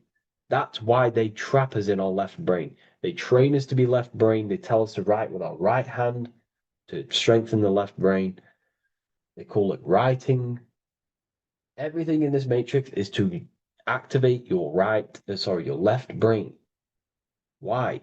They need you in ego consciousness so you can be controlled and manipulated. So you do not recognize patterns. That's the right brain. The right brain recognizes patterns, symbolism, metaphors. They don't want you reading between the lines. They want you logical. They want you divided, because the right brain sees the whole. The right brain sees the woods. The left brain sees the trees. And that tree is your ego. And the woods is the collective consciousness. They want you only thinking about you, because that way you are divided from the collective consciousness. And we're all one consciousness family. We're all God. We're all God experiencing himself. And we are all building this world. So it's about aligning the self with my right, with God, with natural law. It's what Freemasonry is about. True Freemasonry, light Freemasonry, not dark Masonry, or evil Freemasonry, whatever you want to call it. The crown, royalty. Royalty wear crowns.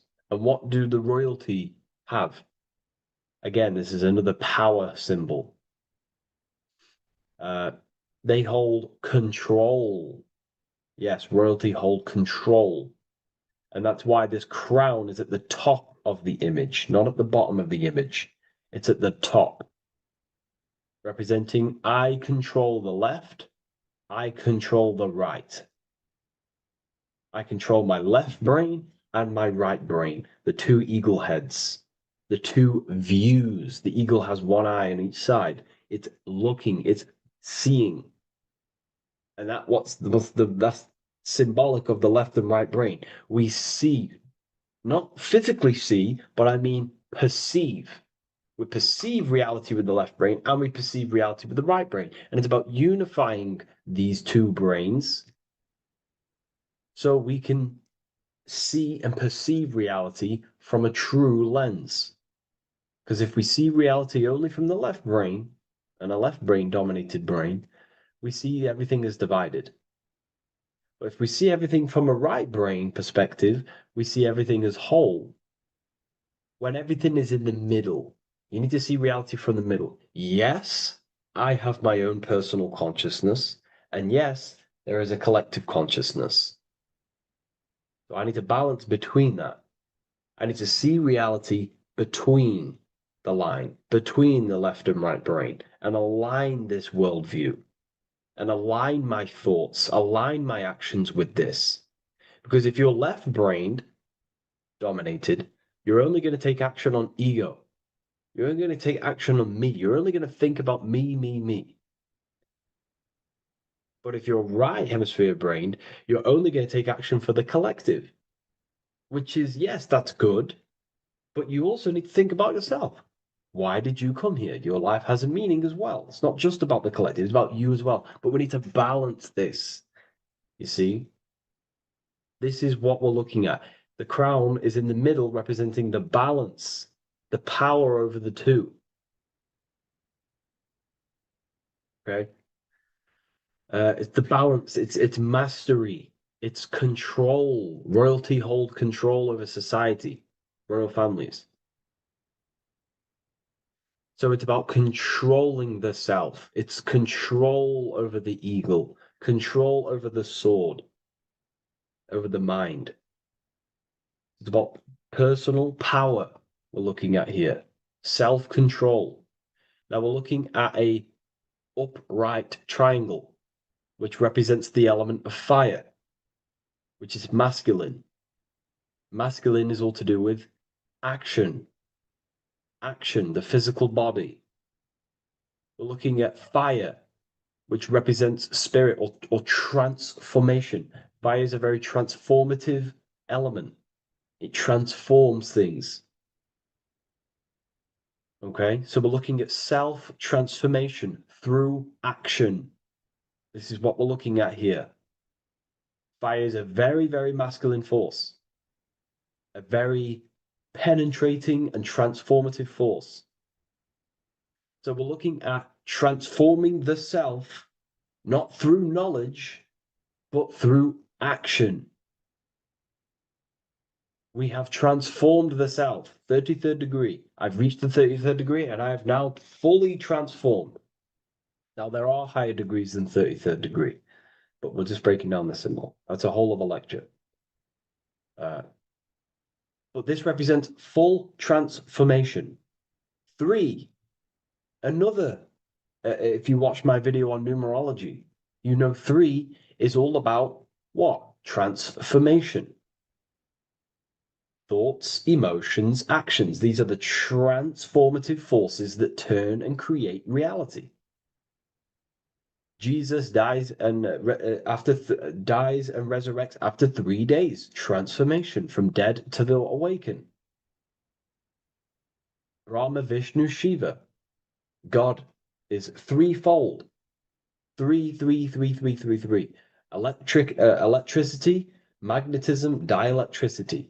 The 3 forces that pretty much create physical matter.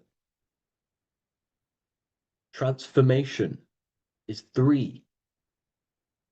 So we're looking at transformation through action. Action is a very transformative force. There's no point learning this knowledge if you're not going to act upon the knowledge. A lot of people join the university, they learn a lot, but they leave because they don't want to take the action. They don't want to do the hard part. They don't want to act towards higher consciousness. They want to dwell in their lower mind. That's fine. That's your path. That's their path. But if you truly want to raise your consciousness, you have to act upon it. You have to actively not take the action. It's about what you do and do not do. Because not doing something is also an action. If you are not participating in the low-level pleasures like sex, casual sex, masturbation, going out and getting blind drunk. These are low-level pleasures. It's going to keep you on a low-level frequency and a low-level consciousness. That is also an action, not doing that. It's about what you not do as well, which is very important. You have to act upon it to reach this degree. You will not reach this degree if you have not taken a lot of action towards reaching higher consciousness, reaching self-mastery over the mind, controlling the mind. This is what, again, it's about taking action on actually controlling the mind, controlling the self, gaining your power. Okay? Okay. This is another fascinating part about the eagle head and wings. It also represents the past, present, and future. The crown is, again, symbolic of the crown chakra. This is all to do with knowledge.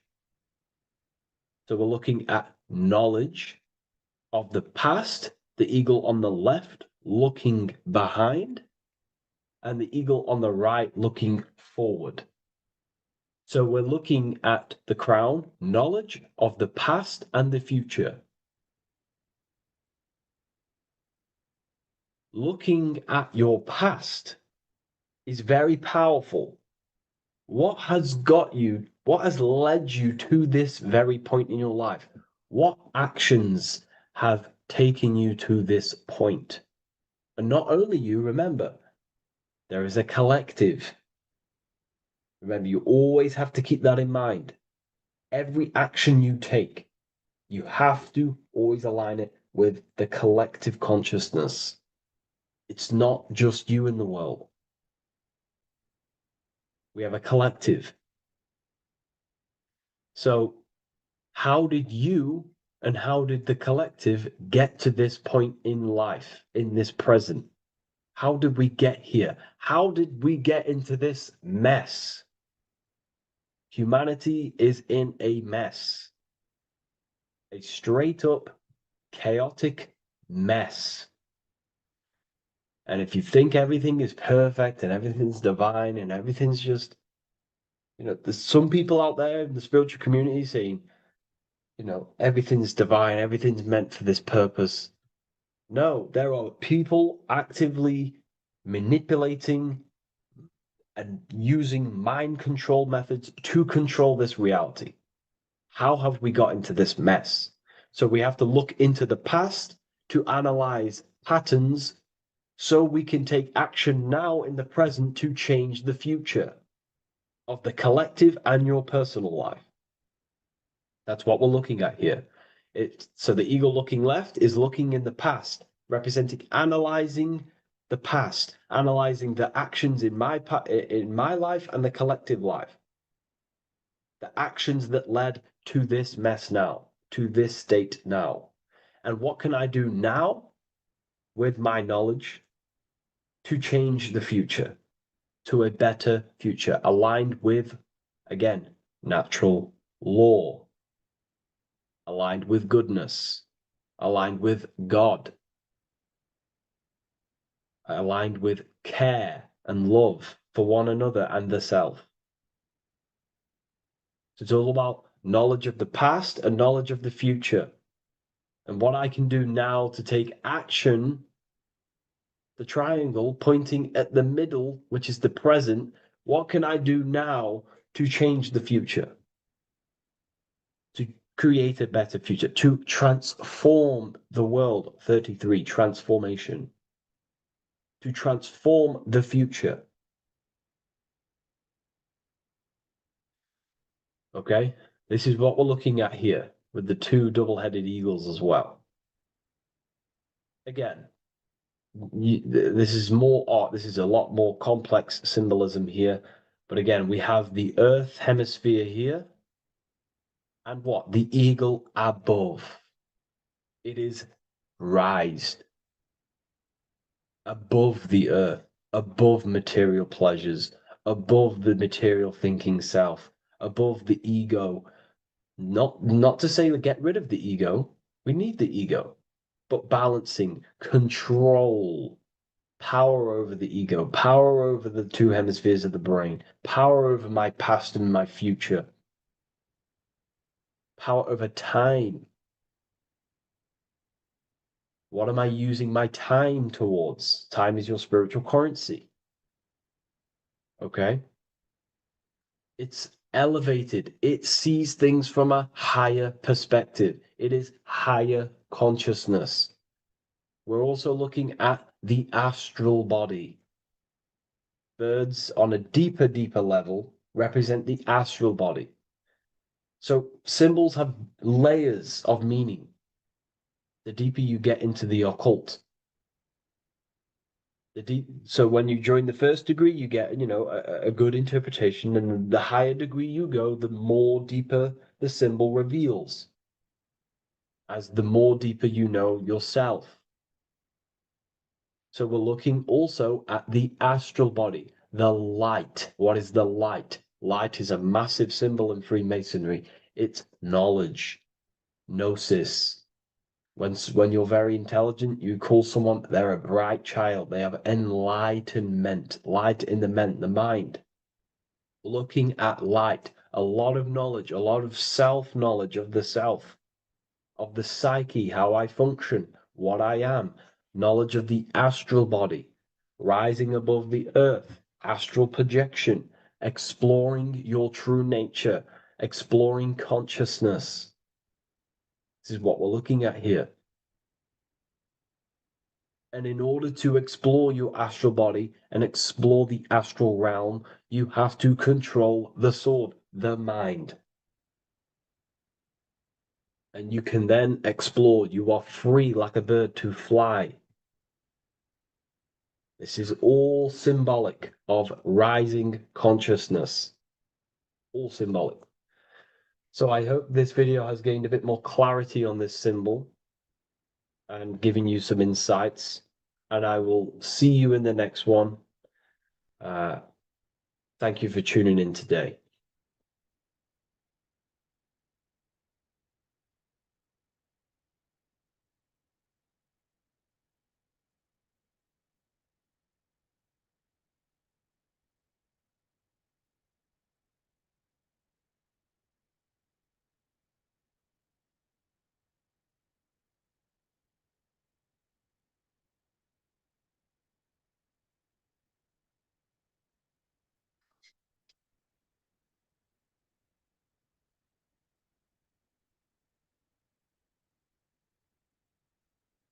എല്ലാവർക്കും നമസ്കാരം. എന്റെ പേര് Harry B. Joseph. Revival of wisdom എന്നും അറിയപ്പെടുന്നു.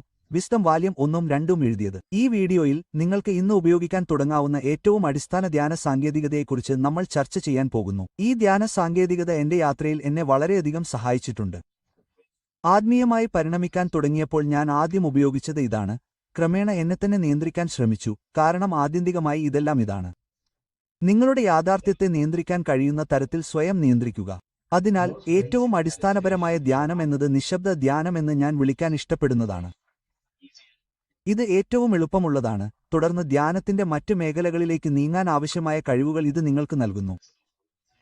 ഇത് ധ്യാനത്തെക്കുറിച്ചുള്ള ഒരേയൊരു video മാത്രമല്ല. ഇത് ഏറ്റവും അടിസ്ഥാനപരമായ ഒന്ന് മാത്രമാണ്. മറ്റ് വീഡിയോകളിൽ നിഗൂഢ അനുഭവങ്ങൾ നേടുന്നതിനുള്ള കൂടുതൽ നൂതന സാങ്കേതിക വിദ്യകളിലേക്ക് ഞാൻ പോകും. എന്നാൽ ആത്യന്തികമായി ഇന്ന് നമ്മൾ ചർച്ച ചെയ്യുന്ന ഈ ധ്യാനം നിങ്ങളുടെ യാത്ര ആരംഭിക്കുക എന്നതാണ്. ഈ ധ്യാനം ചെയ്യുന്നതിന്റെ ചില ഗുണങ്ങൾ ഞാൻ നിങ്ങൾക്ക് നൽകാൻ പോകുന്നു. ഈ രീതി എന്റെ ജീവിതത്തെ എങ്ങനെ മാറ്റിമറിച്ചുവെന്നും എനിക്ക് സ്വയം നിയന്ത്രിക്കാൻ സഹായിച്ചുവെന്നും ഞാൻ കണ്ടെത്തി.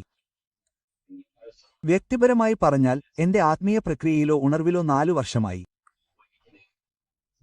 ഞാൻ എല്ലായ്പ്പോഴും വ്യത്യസ്ത സാങ്കേതിക വിദ്യകൾ ഉപയോഗിക്കുന്നതിനാൽ ഞാൻ അമിതമായി ചിന്തിക്കുന്ന സമയത്ത് ഈ ധ്യാനം ഉപയോഗിക്കാൻ ഞാൻ ഇഷ്ടപ്പെടുന്നു. ഞാൻ ഒരു ദിവസം മാത്രം ധ്യാനിക്കുകയോ എല്ലാ ദിവസവും ഒരേ കാര്യം ചെയ്യുകയോ ചെയ്യുന്നില്ല. എന്റെ ബോധത്തെയും ഞാൻ എന്നെത്തന്നെ എങ്ങനെ നിരീക്ഷിക്കുന്നു എന്നതിനെയും ആശ്രയിച്ച് ഞാൻ വ്യത്യസ്ത സാങ്കേതിക വിദ്യകൾ ചെയ്യുന്നു. ഞാൻ എന്തെങ്കിലും സൃഷ്ടിക്കാൻ ശ്രമിക്കുകയാണെങ്കിൽ ധ്യാനത്തേക്കാൾ ദൃശ്യവൽക്കരണത്തിലാണ് ഞാൻ കൂടുതൽ ശ്രദ്ധ കേന്ദ്രീകരിക്കുന്നത്. എന്നാൽ എന്റെ ചിന്തകളുടെ നിയന്ത്രണം നഷ്ടപ്പെടുന്നതായി എനിക്ക് തോന്നാൻ തുടങ്ങിയാൽ, അല്ലെങ്കിൽ ഞാൻ നെഗറ്റീവായി ചിന്തിക്കാൻ തുടങ്ങിയാൽ, അല്ലെങ്കിൽ ഞാൻ വർത്തമാന നിമിഷത്തിൽ വളരെ സന്നിഹിതനല്ലെങ്കിൽ വർത്തമാന നിമിഷത്തിലേക്ക് എന്നെത്തന്നെ തിരികെ എത്തിക്കാൻ ഞാൻ ഈ ധ്യാനം ചെയ്യും.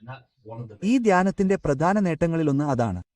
നിങ്ങളുടെ മനസ്സ് ഏറ്റവും ശക്തമായ കേന്ദ്രത്തിൽ നങ്കൂരമിടാൻ, വർത്തമാന നിമിഷത്തിൽ നിങ്ങളെത്തന്നെ നങ്കൂരമിടാൻ സഹായിക്കുക എന്നതാണ്.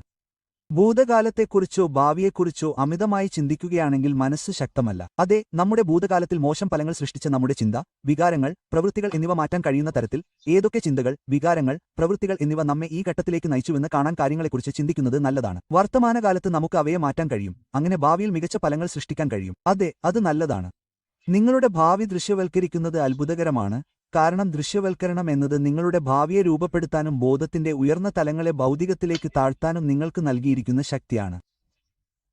എന്നാൽ ഇന്നത്തെ ഈ ധ്യാനം വെറും നിശബ്ദ ധ്യാനം മാത്രമാണ്. ധ്യാനിക്കാൻ തുടങ്ങുന്ന ഒരാളായി നിങ്ങളുടെ യാത്ര ആരംഭിക്കാൻ ഇത് നിങ്ങളെ സഹായിക്കും. ഈ ധ്യാനം വളരെ ലളിതമാണ്. നിങ്ങൾക്ക് ഒരു ദിവസം 5 മിനിറ്റ് പോലും ഇത് ചെയ്യാൻ തുടങ്ങാം. നിങ്ങൾ 5 മിനിറ്റ് ചെയ്തു കഴിഞ്ഞാൽ നിങ്ങൾക്ക് 10 മിനിറ്റിലേക്ക് പോകാം. തുടർന്ന് ഈ ധ്യാനത്തിന്റെ അടിസ്ഥാന കാര്യങ്ങളിൽ പ്രാവീണ്യം നേടാൻ തുടങ്ങിക്കഴിഞ്ഞാൽ 30 മിനിറ്റ്. എന്റെ യാത്ര ആരംഭിച്ചപ്പോൾ ഈ ധ്യാനം ചെയ്യുന്നതിലൂടെ ഞാൻ അനുഭവിച്ച പ്രധാന നേട്ടങ്ങളിലൊന്ന് ബാഹ്യകാര്യങ്ങളുടെ സ്വാധീനം കുറവായിരുന്നു എന്നതാണ്. പ്രവർത്തിക്കുന്നതിനു മുമ്പ് ചിന്തിക്കാൻ ഇത് എന്നെ പഠിപ്പിച്ചു. മിക്ക ആളുകളും ധ്യാനിക്കാൻ തുടങ്ങുന്നതിനു മുമ്പ് അവർ വളരെ പ്രതികരണശേഷിയുള്ളവരാണ്. ഞാൻ ഇങ്ങനെയായിരുന്നു. എന്നാൽ ധ്യാനം നിങ്ങളെ മനസ്സിനെ നിശബ്ദമാക്കാനും മനസ്സിന് മുകളിൽ ഉയരാനും അനുവദിക്കുന്നു. നമ്മൾ നമ്മുടെ വികാരങ്ങളെയും ചിന്തകളെയും പ്രവൃത്തികളെയും ഓഫ് ചെയ്യുകയാണ്. നമ്മൾ നിരീക്ഷകനുമായി ബന്ധം നേടുന്നു. ചിന്ത അനുഭവിക്കുകയും വികാരങ്ങൾ അനുഭവിക്കുകയും നിങ്ങളുടെ പ്രവൃത്തികൾ അനുഭവിക്കുകയും ചെയ്യുന്ന നിരീക്ഷകൻ. അതുകൊണ്ടാണ് ഞാൻ മുമ്പ് പറഞ്ഞിട്ടുള്ളത്, വിഷാദം നിലവിലില്ല. സാങ്കേതികമായി അതില്ല. നിങ്ങൾ മനസ്സിനെ ഓഫ് ചെയ്യാൻ പഠിച്ചാൽ ചിന്ത ഓഫാക്കുക, വിഷാദം വിൻഡോയിലൂടെ പുറത്തേക്ക് പോകുന്നു. നെഗറ്റീവ് ചിന്തകൾ വിൻഡോയിലൂടെ പുറത്തേക്ക് പോകുന്നു. നമ്മുടെ മനസ്സിനെ നിയന്ത്രിക്കാൻ നമ്മൾ പഠിക്കുമ്പോൾ നിങ്ങൾ അതിന്റെ നിയന്ത്രണം നേടിക്കഴിഞ്ഞാൽ നിങ്ങൾക്ക് ഏതെങ്കിലും നെഗറ്റീവ് വിഷാദത്തിൽ നിന്നോ ഉത്കണ്ഠയിൽ നിന്നോ പ്രതിരോധശേഷി ലഭിക്കും. ഞാൻ നിങ്ങൾക്ക് നൽകുന്ന ഈ ധ്യാനത്തിന്റെ മറ്റൊരു നേട്ടം നിങ്ങളുടെ ചിന്തകളെ നിയന്ത്രിക്കാൻ ഇത് നിങ്ങളെ അനുവദിക്കുന്നു എന്നതാണ്. ചിന്തകൾ നിങ്ങളുടെ മാനസിക ബോധമണ്ഡലത്തിലേക്ക് പ്രവേശിച്ച് തുളച്ചുകയറാൻ ശ്രമിക്കുന്ന കാര്യങ്ങൾ മാത്രമാണെന്ന് ഈ ധ്യാനത്തിലൂടെ നിങ്ങൾ മനസ്സിലാക്കുന്നു. ചിന്തയെ നിശബ്ദമാക്കാൻ നിങ്ങൾ പഠിക്കുമ്പോൾ നിങ്ങൾക്ക് എല്ലാ നെഗറ്റീവ് ചിന്തകളെയും ഫിൽട്ടർ ചെയ്യാനും നിങ്ങളുടെ എല്ലാ ശ്രദ്ധയും നല്ല ചിന്തകളിലേക്കും നിങ്ങളുടെ ശാരീരിക യാഥാർത്ഥ്യത്തിലേക്ക് സൃഷ്ടിക്കാൻ ശ്രമിക്കുന്ന ചിന്തകളിലേക്കും നയിക്കാനും കഴിയും. അതിനാൽ ഈ ധ്യാനം ചെയ്യുന്നതിനുള്ള ആദ്യ പടി വളരെ ലളിതമാണ്. നിങ്ങളുടെ മുറിയിലോ വീട്ടിലോ നിങ്ങൾ എവിടെയായിരുന്നാലും ശാന്തമായ ഒരു സ്ഥലം കണ്ടെത്തുക. നിങ്ങൾ ഒരു തുടക്കക്കാരനാണെങ്കിൽ തീർച്ചയായും ഇത് വീടിനുള്ളിൽ ചെയ്യുക, കാരണം അത് കൂടുതൽ നിശബ്ദവും ബാഹ്യമായ ശ്രദ്ധാശൈഥില്യങ്ങൾ കുറവുമാണ്. നിങ്ങൾ കൂടുതൽ പുരോഗമിക്കുമ്പോൾ നിങ്ങൾക്ക് പുറത്തോ എവിടെയെങ്കിലുമോ ഇതെല്ലാം ചെയ്യാൻ തുടങ്ങാം, കാരണം എല്ലാം അടച്ചുപൂട്ടാൻ നിങ്ങൾ നിങ്ങളുടെ മനസ്സിനെ പരിശീലിപ്പിച്ചിരിക്കുന്നു. നിങ്ങൾക്ക് സുഖമായി ഇരിക്കാൻ കഴിയുന്ന ഒരു നല്ല ശാന്തമായ സ്ഥലം കണ്ടെത്തിക്കഴിഞ്ഞാൽ നിങ്ങൾക്ക് ഇരിക്കാൻ തുടങ്ങാം. നിങ്ങൾക്ക് ഇത് കിടന്നുകൊണ്ട് ചെയ്യാൻ കഴിയും. ധ്യാനാത്മകമായ ഇരിപ്പ് പോസ് ചെയ്തുകൊണ്ട് നിങ്ങൾക്ക് ഇത് ചെയ്യാൻ കഴിയും. ഇത് പൂർണ്ണമായും നിങ്ങളുടെ ഇഷ്ടമാണ്. വ്യക്തിപരമായി ഞാൻ ഇരിക്കാൻ തുടങ്ങി, പക്ഷേ ഇപ്പോൾ ഞാൻ കിടക്കുകയാണ്. ഇത് പൂർണ്ണമായും നിങ്ങളുടെ ഇഷ്ടമാണ്. ഇതിന് നിയമങ്ങളൊന്നുമില്ല. ഇത് വെറും ആത്മീയ തമാശയല്ല. ഞാൻ നിങ്ങളെ പഠിപ്പിക്കാൻ പോകുന്നില്ല. നിങ്ങൾക്ക് ഈ നിഗൂഢാനുഭവം ലഭിക്കും. ഈ ധ്യാനം വളരെ ലളിതമാണ്. നിങ്ങളുടെ മനസ്സിനെ നിയന്ത്രിക്കാൻ ശ്രമിക്കുന്നു. നിങ്ങളുടെ ചിന്തകളുടെ മേൽ നിയന്ത്രണം നേടുന്നതിനുള്ള ആദ്യപടിയാണിത്. പല കാര്യങ്ങൾക്കും നിങ്ങളെ വ്യതിചലിപ്പിക്കാൻ കഴിയാത്ത ശാന്തമായ ഒരു സ്ഥലത്ത് നിങ്ങൾ ഇരുന്നുകഴിഞ്ഞാൽ നിങ്ങൾ ലൈറ്റുകൾ ഓഫ് ചെയ്യുന്നതാണ് നല്ലത്. രാവിലെ ഉണരുമ്പോൾ അല്ലെങ്കിൽ ഉറങ്ങാൻ പോകുന്നതിന് തൊട്ടുമുമ്പ് ഇത് ചെയ്യാൻ ഞാൻ വ്യക്തിപരമായി ശുപാർശ ചെയ്യുന്നു. ഞാൻ ഇത് പറയാൻ കാരണം ഈ സമയങ്ങളിൽ തലച്ചോറിന്റെ തരംഗങ്ങളും തലച്ചോറിന്റെ പ്രവർത്തനവും കുറയുന്നു എന്നതാണ്. സൂര്യൻ അകലെയായിരിക്കുകയും ചന്ദ്രൻ അസ്തമിക്കുകയും ഇരുട്ടാകുകയും ചെയ്യുമ്പോൾ സൂര്യന്റെ വൈദ്യുതകാന്തിക രശ്മികൾ തലച്ചോറിൽ സ്വാധീനം കുറയ്ക്കുകയും തലച്ചോറിന്റെ തരംഗ പ്രവർത്തനം കുറയുകയും ചെയ്യുന്നു. നാഡീവ്യൂഹം വിശ്രമിക്കുന്നു. നിങ്ങളുടെ മുറിയിലെ ഏതെങ്കിലും ലൈറ്റുകൾ ഓഫ് ചെയ്യുമ്പോൾ നിങ്ങളുടെ തലച്ചോറിൽ ബാഹ്യ സ്വാധീനം കുറയുകയും നിങ്ങളുടെ തലച്ചോറ് അത്ര ഡീകോഡ് ചെയ്യുന്നില്ല. ലൈറ്റുകൾ ഓണാണെങ്കിൽ ഇവ മസ്തിഷ്ക തരംഗങ്ങളെ ബാധിക്കുകയും തലച്ചോറ് ഉൾക്കൊള്ളാൻ ശ്രമിക്കുന്നത് വർദ്ധിപ്പിക്കുകയും ചെയ്യും. ഇതെല്ലാം തലച്ചോറിനെ പരമാവധി ഓഫ് ചെയ്യുക എന്നതാണ്. നിങ്ങളുടെ പഞ്ചേന്ദ്രിയങ്ങൾ അങ്ങനെയായതിനാൽ കഴിയുന്നത്ര നാഡീവ്യവസ്ഥ ഓഫ് ചെയ്യുക. നിങ്ങളുടെ പഞ്ചേന്ദ്രിയങ്ങൾ അക്ഷരാർത്ഥത്തിൽ നിങ്ങളുടെ നാഡീവ്യവസ്ഥയിലെ അസന്തുലിതാവസ്ഥയാണ്. നിങ്ങളുടെ നാഡീവ്യവസ്ഥയിൽ ഇപ്പോൾ ഒരു അസന്തുലിതാവസ്ഥയായി മാറിയ എന്തെങ്കിലും നിങ്ങൾ സ്പർശിക്കുമ്പോൾ നിങ്ങളുടെ നാഡീവ്യൂഹം അത് കണ്ടെത്തി നിങ്ങളുടെ തലച്ചോറിലേക്ക് അയക്കുന്നു. നിങ്ങളുടെ മസ്തിഷ്കം അതിനെ ഒരു ഇന്ദ്രിയമോ സ്പർശനമോ ആയി വ്യാഖ്യാനിക്കുന്നു. നമ്മളെല്ലാം ഓഫ് ചെയ്യാൻ ശ്രമിക്കുകയാണ്. അതിനാൽ നിങ്ങൾ ഒരു ശാന്തമായ സ്ഥലത്ത് എത്തിക്കഴിഞ്ഞാൽ ലൈറ്റുകൾ ഓഫ് ആകും. നിങ്ങൾക്ക് ഒരുതരം ഉറക്കം വരുമ്പോൾ നിങ്ങൾ കണ്ണുകൾ അടയ്ക്കുക. ഞാനിപ്പോൾ ഒന്നും ദൃശ്യവൽക്കരിക്കാൻ നിങ്ങളെ പഠിപ്പിക്കാൻ പോകുന്നില്ല, പക്ഷേ നിങ്ങൾ ആദ്യം ചെയ്യേണ്ടത് വളരെ ലളിതമാണ്. നിങ്ങളുടെ ചിന്തകളെ നിരീക്ഷിക്കുക. ഒരു ചിന്ത നിങ്ങളുടെ മനസ്സിൽ പ്രവേശിക്കും. അത് നിരീക്ഷിക്കുക, തുടർന്ന് അത് ഓഫ് ചെയ്യുക. ഒരു ചിന്തയും ഇല്ലാത്ത ഒരു ചെറിയ ഇടവേള, ഒരുപക്ഷെ 1 സെക്കൻഡ് അല്ലെങ്കിൽ അര സെക്കൻഡ് ഇടവേള ഉണ്ടാകും. മനസ്സിൽ പ്രവേശിക്കുന്ന ആദ്യ ചിന്ത നിങ്ങൾ ഓഫ് ചെയ്യുമ്പോൾ മറ്റേ ചിന്ത നിങ്ങളുടെ മനസ്സിൽ പ്രവേശിക്കുന്നതിന് തൊട്ടുമുമ്പ് ഒരു ചെറിയ വിടവ് ഉണ്ടാകും. ആ വിടവാണ് നിങ്ങൾ നിരീക്ഷിക്കേണ്ടത്. അപ്പോൾ മറ്റൊരു ചിന്ത വരും. ആ ചെറിയ വിടവിലേക്ക് നിങ്ങളുടെ ശ്രദ്ധ ഒന്നുമില്ലായ്മയിലേക്ക് തിരിച്ചുവിടുക. മറ്റൊരു ചിന്ത വരും. ഈ പ്രക്രിയ തുടരുക. നിങ്ങളുടെ മനസ്സിനെ നിരീക്ഷകനിലേക്ക് തിരിച്ചുവിടുക. നിരീക്ഷകനാകുക. നിങ്ങൾ ക്രമേണ പുരോഗമിക്കുമ്പോൾ നിങ്ങൾ ഈ ധ്യാനം തുടരുമ്പോൾ ഞാൻ പറഞ്ഞ അര സെക്കൻഡ് അല്ലെങ്കിൽ 1 സെക്കൻഡ് ദൈർഘ്യമുള്ള ഈ വിടവ് പതുക്കെ വികസിക്കാൻ തുടങ്ങുകയും വലുതായിത്തീരുകയും ചെയ്യും. നിങ്ങളുടെ ധ്യാനത്തിലേക്ക് 10 മിനിറ്റ് കഴിഞ്ഞാൽ ഈ വിടവ് വലുതും വലുതുമായി മാറും. ഒരു ചിന്ത നിങ്ങളുടെ മനസ്സിൽ പ്രവേശിക്കും. ഒരുപക്ഷെ 10 മുതൽ 15 മിനിറ്റ് വരെ ധ്യാനത്തിലേക്ക് കടക്കാം. മറ്റൊരു ചിന്ത നിങ്ങളുടെ മനസ്സിൽ പ്രവേശിക്കാൻ 1 മിനിറ്റ് എടുത്തേക്കാം. ഇതിൽ നിങ്ങൾ കൂടുതൽ പുരോഗമിക്കുന്തോറും കൂടുതൽ പരിശീലിക്കുക. നിങ്ങളുടെ മനസ്സിനെ കൂടുതൽ പരിശീലിപ്പിക്കുക. ഈ വിടവ് വലുതായിത്തീരുകയും നിങ്ങളുടെ ചിന്തകളിലും വികാരങ്ങളിലും പ്രവൃത്തികളിലും നിരീക്ഷകനാകാൻ പഠിക്കുകയും ചെയ്യുന്നു. നിങ്ങളുടെ ശ്വാസത്തിൽ ശ്രദ്ധ കേന്ദ്രീകരിക്കരുത്. ഒന്നിലും ശ്രദ്ധ കേന്ദ്രീകരിക്കരുത്. വെറുതെ നിരീക്ഷകനാകാൻ ശ്രമിക്കുക. ധ്യാനത്തിലെ നിങ്ങളുടെ ആദ്യപടിയാണിത്. നിങ്ങൾ ഇത് തുടർന്നാൽ നിങ്ങൾ ഉറക്കത്തിലേക്ക് പ്രവേശിച്ചേക്കാം. ധ്യാനാവസ്ഥ എന്ന് വിളിക്കുന്ന അവസ്ഥയിലേക്ക് നിങ്ങൾ ഒരു ചിന്തയുമില്ലാത്ത ഒന്നുമില്ലായ്മയിലാണ്. നിങ്ങൾക്ക് ഇത് ആദ്യമായി നേടാനായേക്കില്ല, പക്ഷേ നിങ്ങളുടെ 5-ാമത്തെയോ 6-ാമത്തെയോ 7-ാമത്തെയോ 10-ാമത്തെയോ അല്ലെങ്കിൽ അതിലും കൂടുതലോ നിങ്ങൾക്ക് ഈ ധ്യാനാവസ്ഥയിലേക്ക് വേഗത്തിൽ എത്താൻ കഴിയുന്നിടത്ത് നിങ്ങൾ ഇത് നേടും. അവിടെ നിങ്ങൾ ഈ ആഴത്തിലുള്ള വിശ്രമാവസ്ഥയിലാണ്. അതിനാൽ അത് വളരെ വ്യക്തമല്ലെന്ന് എനിക്കറിയാം, കാരണം ഞാൻ വീണ്ടും ഘട്ടങ്ങളിലൂടെ കടന്നുപോകും. നിങ്ങളുടെ വീട്ടിലോ നിങ്ങൾ എവിടെയായിരുന്നാലും ശാന്തമായ ഒരു സ്ഥലം കണ്ടെത്തുക. എല്ലാ ലൈറ്റുകളും ഓഫ് ചെയ്യുക. സുഖമായിരിക്കുക, ഇരിക്കുക അല്ലെങ്കിൽ കിടക്കുക, പൂർണ്ണമായും നിങ്ങളുടെ ഇഷ്ടപ്രകാരം. നിങ്ങളുടെ കണ്ണുകൾ അടച്ച് നിങ്ങളുടെ മനസ്സിൽ പ്രവേശിക്കുന്ന ഓരോ ചിന്തയ്ക്കും ഇടയിലുള്ള വിടവ് നിരീക്ഷിക്കുക. നിങ്ങളുടെ മനസ്സിൽ ഒരു ചിന്ത വരുമ്പോഴെല്ലാം അതിനെ ഒന്നുമില്ലായ്മയിലേക്ക് തിരിച്ചുവിടുക. പിന്നീട് വീണ്ടും ഒരു ചിന്ത വരും, അതിനെ ഒന്നുമില്ലായ്മയിലേക്ക് തിരിച്ചുവിടുക. ഒന്നുമില്ലായ്മയിൽ ശ്രദ്ധ കേന്ദ്രീകരിച്ചുകൊണ്ടിരിക്കുക. നിങ്ങളുടെ മനസ്സിലേക്ക് വരുന്ന ചിന്തകളുടെ വ്യത്യസ്ത ശാഖകളിൽ മുഴുകിപ്പോകരുത്. ഇത് ചെയ്ത് 1-2 ആഴ്ചകൾ കഴിയുമ്പോൾ നിങ്ങൾക്ക് കുറച്ച് പുരോഗതി കാണാൻ കഴിയും. നിങ്ങൾ ധ്യാനത്തിന്റെ ആഴത്തിലുള്ള അവസ്ഥകളിലേക്ക് പ്രവേശിക്കുന്നത് നിങ്ങൾ കാണും. ഇതിന്റെ ഗുണങ്ങൾ ആദ്യമായി സംഭവിക്കുന്നില്ല. ചില ആളുകൾക്ക് ഇത് സംഭവിച്ചേക്കാം. എന്റെ ഉള്ളിലെ ചില മാറ്റങ്ങൾ കാണാനും ശ്രദ്ധിക്കാനും എനിക്ക് ഒരു ആഴ്ചയോളം എടുത്തു. എന്റെ ബോധം, എന്റെ ശ്രദ്ധ വർത്തമാനകാലത്തിൽ കേന്ദ്രീകരിച്ചതിനാൽ ഞാൻ എന്റെ ഭൂതകാലത്തെക്കുറിച്ച് വിഷമിക്കുന്നില്ലെന്ന് ഞാൻ ശ്രദ്ധിച്ചു. എനിക്ക് പ്രതികരണശേഷി കുറഞ്ഞു. എന്റെ ചിന്തകളെ ഫിൽട്ടർ ചെയ്യാനുള്ള കഴിവ് എനിക്ക് ലഭിച്ചു. നിങ്ങൾ മനസ്സല്ലെന്ന് നിങ്ങൾ മനസ്സിലാക്കുന്നു. ഇത് വളരെ പ്രധാനമാണ്. ഇതിനുശേഷം നിങ്ങൾ ഇതിന്റെ നിരീക്ഷകനാണെന്ന് ഞങ്ങൾ മനസ്സിലാക്കുന്നു. നിങ്ങൾ എല്ലാ ദിവസവും ഈ നിരീക്ഷകനുമായി ബന്ധപ്പെടുമ്പോൾ നിങ്ങളുടെ ചിന്തകളെയും വികാരങ്ങളെയും പ്രവൃത്തികളെയും നിരീക്ഷിക്കുന്നത് നിങ്ങളാണെന്ന് നിങ്ങൾ മനസ്സിലാക്കുന്നു. അവയുടെ മുകളിൽ നിൽക്കുന്നത് നല്ലതാണ്. നിങ്ങളുടെ ചിന്തകളുടെയും വികാരങ്ങളുടെയും പ്രവൃത്തികളുടെയും മുകളിൽ നിൽക്കുന്നത് ഭൂമിക്കു മുകളിൽ താഴേക്ക് നോക്കുന്ന ഒരു കഴുകനെപ്പോലെ. ഇതാണ് നമ്മൾ ലക്ഷ്യമിടേണ്ടത്. മിഥ്യാധാരണകളിൽ മുഴുകിപ്പോകുന്നതിനാൽ നമ്മുടെ മനസ്സിൽ വളരെയധികം ബന്ധിതരാകാൻ നമ്മൾ ആഗ്രഹിക്കുന്നില്ല. വികാരങ്ങളുടെ കാറ്റും പ്രക്ഷുബ്ധയും ജീവിതത്തിലെ കാറ്റും ജീവിതത്തിലെ വെല്ലുവിളികളും നമ്മെ എളുപ്പത്തിൽ സ്വാധീനിക്കുമെന്നതിനാൽ നമ്മുടെ വികാരങ്ങളിൽ വളരെയധികം ബന്ധിതരാകാൻ നമ്മൾ ആഗ്രഹിക്കുന്നില്ല. നിങ്ങൾ പ്രതികരിക്കുന്നതിനു മുമ്പ്, തൽക്ഷണം പ്രതികരിക്കുന്നതിനു മുമ്പ് ചിന്തിക്കാൻ ഇത് നിങ്ങളെ അനുവദിക്കുകയും നിങ്ങളെ പഠിപ്പിക്കുകയും ചെയ്യുന്നു. നിങ്ങളുടെ മാനസിക ശരീരത്തിന്റെ ബോധത്തിന്റെ നിയന്ത്രണം നേടുന്നതിനുള്ള ആദ്യപടിയാണിത്. വീണ്ടും ഇത് വളരെ അടിസ്ഥാനപരമായ ഒരു ധ്യാനമായിരുന്നു. ആഴത്തിലുള്ള ധ്യാനങ്ങൾ, ശ്വസന വ്യായാമ ധ്യാനങ്ങൾ, എല്ലാത്തരം എന്നിവയെക്കുറിച്ചും ഞാൻ കൂടുതൽ വീഡിയോകൾ നിർമ്മിക്കും. പക്ഷേ ഈ വീഡിയോ ധ്യാനം ആരംഭിക്കാൻ മാത്രമുള്ളതായിരുന്നു. നിങ്ങളുടെ ശ്വാസത്തിൽ ശ്രദ്ധ കേന്ദ്രീകരിക്കരുത്. അങ്ങനെയുള്ള ഒന്നിലും ശ്രദ്ധ കേന്ദ്രീകരിക്കരുത്. നിങ്ങളുടെ ചിന്തകളെ നിരീക്ഷിച്ചാൽ മതി. ഇതിൽ പ്രാവീണ്യം നേടിക്കഴിഞ്ഞാൽ നിങ്ങൾക്ക് ശ്വസന പ്രവർത്തനങ്ങളിലേക്കും ദൃശ്യവൽക്കരണങ്ങളിലേക്കും മറ്റെല്ലാ ട്രാൻസ്ലൈക്ക് ധ്യാനങ്ങളിലേക്കും അതീന്ദ്രിയ ധ്യാനങ്ങളിലേക്കും പോകാം. തുടർന്ന് നിങ്ങൾക്ക് ഈ കൂടുതൽ നൂതനമായ കാര്യങ്ങളിലേക്ക് പോകാം. അതിനാൽ ആശ്ചര്യപ്പെടുന്ന ആർക്കും ഈ വീഡിയോ സഹായകരമായിരിക്കുമെന്ന് ഞാൻ പ്രതീക്ഷിക്കുന്നു. എന്റെ 3-ാമത്തെ പുസ്തകമായ സിംബോളിസത്തിന്റെ പുസ്തകം വളരെ വേഗം ലഭ്യമാകും. ഇതിനകം തന്നെ വെയിറ്റിംഗ് ലിസ്റ്റിൽ ധാരാളം ആളുകളുണ്ട്. വെയിറ്റിംഗ് ലിസ്റ്റിൽ ഒപ്പിടാൻ ഞാൻ വിവരണത്തിൽ ഒരു ലിങ്ക് ഇടാം.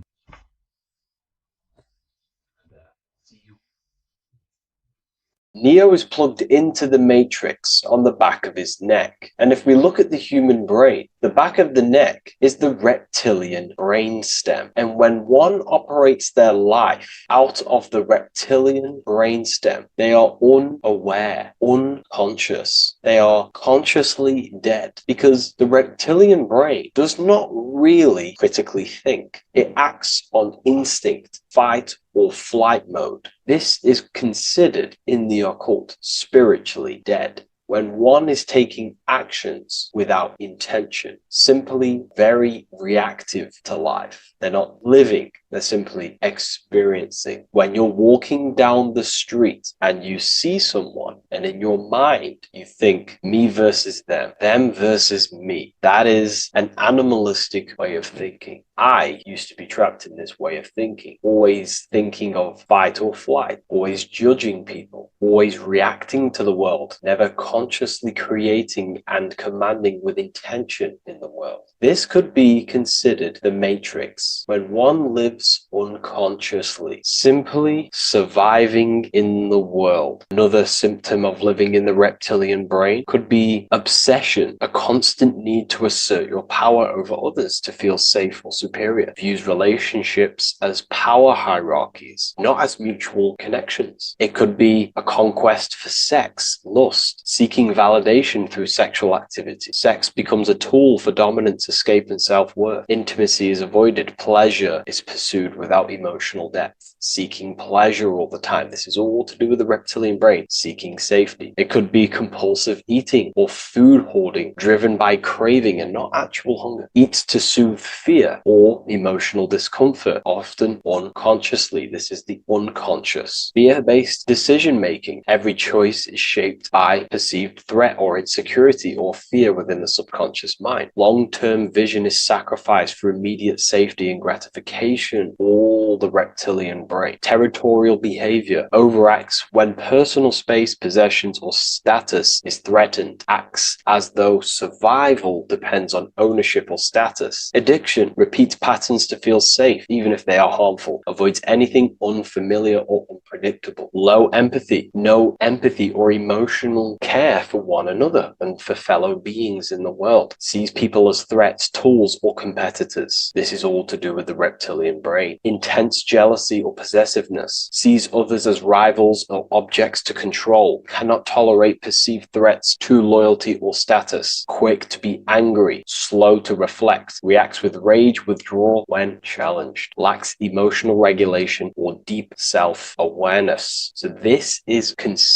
brain could be considered the matrix, hence why Neo is plugged into this brain. He's operating the life out of this brain, unconscious, simply navigating life like an animal. I was in this state, and you can only really realize this when you come out of this brain and you start to function from the higher regions of the brain, which we will discuss very soon. And my life was chaos because there was chaos operating internally. I was never thinking about the future. I was always operating life out of fear, out of lack. Never had care for another person. When you operate life out of this brain, the matrix, things outside you, can easily control you. This is why they keep us in a constant state of fear. So we operate life out of this. So we never gain full control over our reality, over our actions, over our thoughts. So Neo is called Neo, and he works at a place called meta cortex, very symbolic of the neocortex, the higher region of the brain. Now, this brain makes you human. It ultimately allows you to hold control over the animal urges, okay? The neocortex is the brain that allows you to have self-mastery, that allows you to control your urges, your instinctual survival urges. So humans can overcome their reptilian animalistic state and start to operate their life in a conscious mastery state. And Neo is plugged out of the reptilian brain, and he starts to use his neocortex, the human brain. This allows one to learn to have self-control, allows one to create, allows one to think about others. It allows one to critically think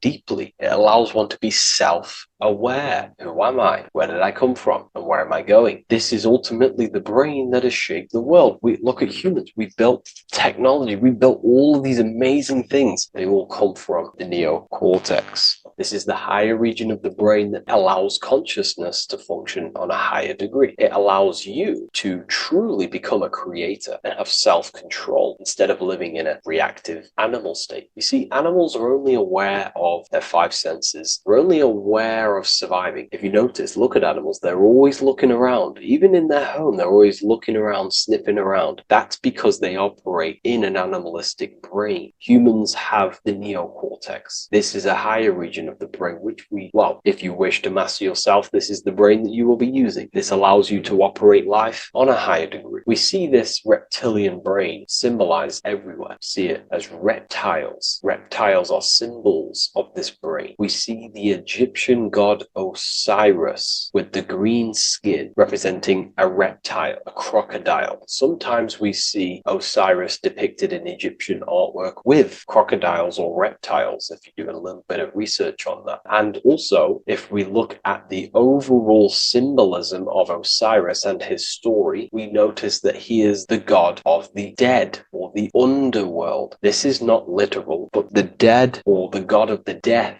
the god of the death of self, the dead of consciousness, because you are a divine being with limitless potential to create. And ultimately, to create, we have to master our reptilian brain. But when we function from this reptilian brain, we are dead to our higher powers of creation, of imagination, of actually gaining control and operating life from the higher mind, operating life as the divine being as you are. But if you operate life in Osiris, he is the god of dead. You are spiritually and consciously dead. You act unconsciously. You are dead, not physically, but mentally and spiritually. So what we're looking at here in the Egyptian artwork is the reptilian brainstem. We have the left hemisphere and the right hemisphere of the brain. Notice a curve. The feminine body is very curvy. This represents feminine. The masculine body is very liney. So if we study geometry, we know that lines are masculine, hence why the word masculine, line, and the feminine body is,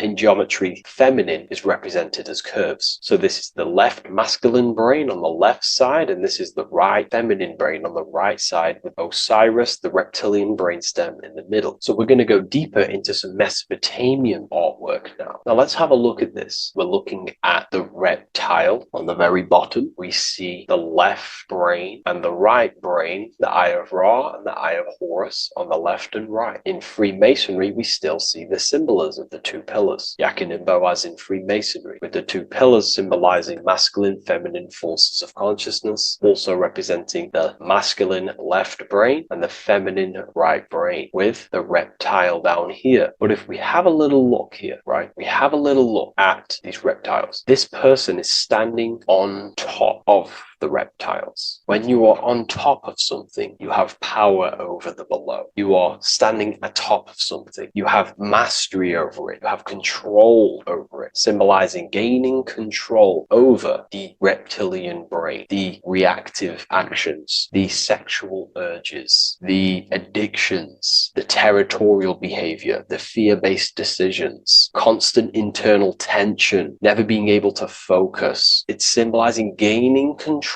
over these internal qualities that happen within us, in our mind, because the universe is mental. And if we do not gain control over this brain, it will dominate our mind, which will ultimately dominate our actions and destroy our life and live in an unconscious state. So this is basically instructions in this ancient Mesopotamian artwork of becoming self-mastery, to operate on a God consciousness level. So we have a person symbolizing your awareness, the internal you, having mastery over the reptilian urges, the reptilian brain, the reptile thinking. We have a person, a face in between, and it's standing in between these pillars, symbolizing balance of the brain hemispheres. Because the face, we see the eyes in the middle, we see the person is you, your consciousness, standing in the middle pillar. So representing seeing reality as neutral. Everything in the world is neutral. It's the mind's perception that gives it a positive or negative charge. When we adapt this mindset, this view of reality, this knowingness of reality, we see the world for what it truly is. And if you see things as neutral, it allows one to transform the situations in your life accordingly, instead of simply choosing a side.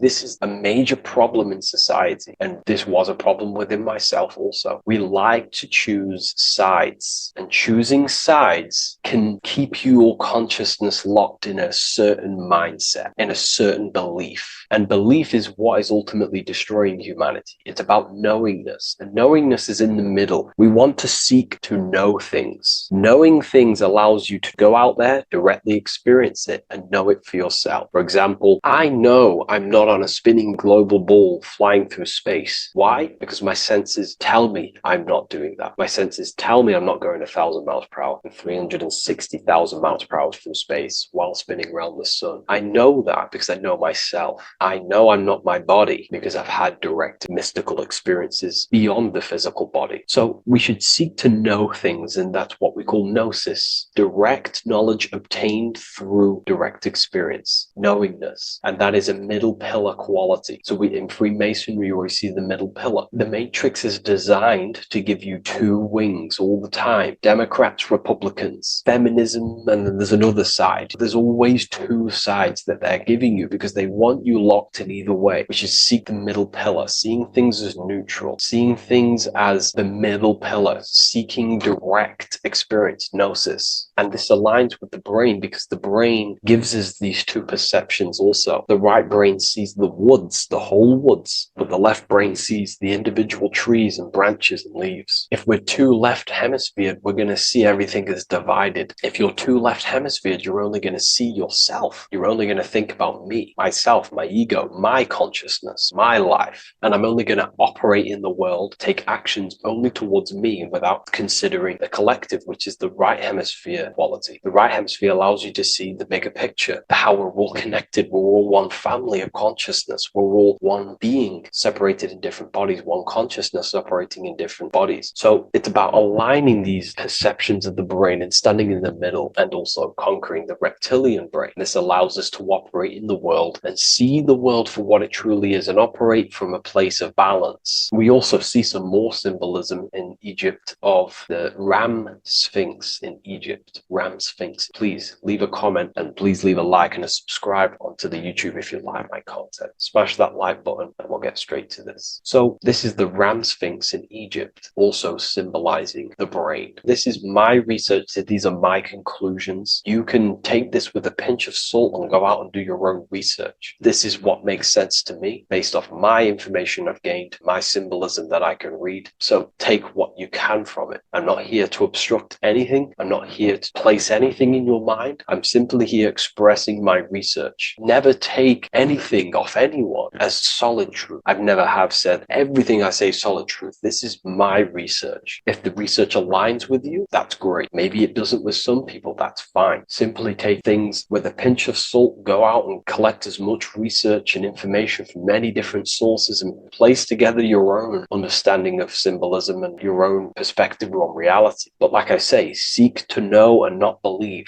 So this is the Ram Sphinx in Egypt. This is a more powerful symbolism of the brain. We have Osiris here, the god of the dead, which is the reptilian brain, and an Aries symbol here symbolizing the hippocampus in the brain. So this is the reptilian brain stem, heavily aligned with the reptilian brain stem here. We can see the connections if we look closely. So this represents the dead of consciousness. This is the dead of self, living in impulsive animalistic state, the symptoms that I listed earlier. I'm not going to go over the symptoms again. And Aries symbolizes the hippocampus in the middle of the brain. This is the hippocampus. And Aries is a symbol of a state of being. Why? You see, ancients and the ancient Egyptians, according to my research, Freemasons still use this symbolism today. So what they do is they use the path of the sun to symbolize a state of consciousness or a journey in consciousness. So what do I mean? So Aries here is the transition from the winter arc. So this is the winter arc from Libra, Scorpio, Sagittarius, Capricorn, Aquarius, Pisces. This is when the sun is dead. This is when the electromagnetic waves of the sun are not very present. This is the winter. This is when there's more darkness in the world. However, from Aries, Taurus, Gemini, Cancer, Leo, Virgo, and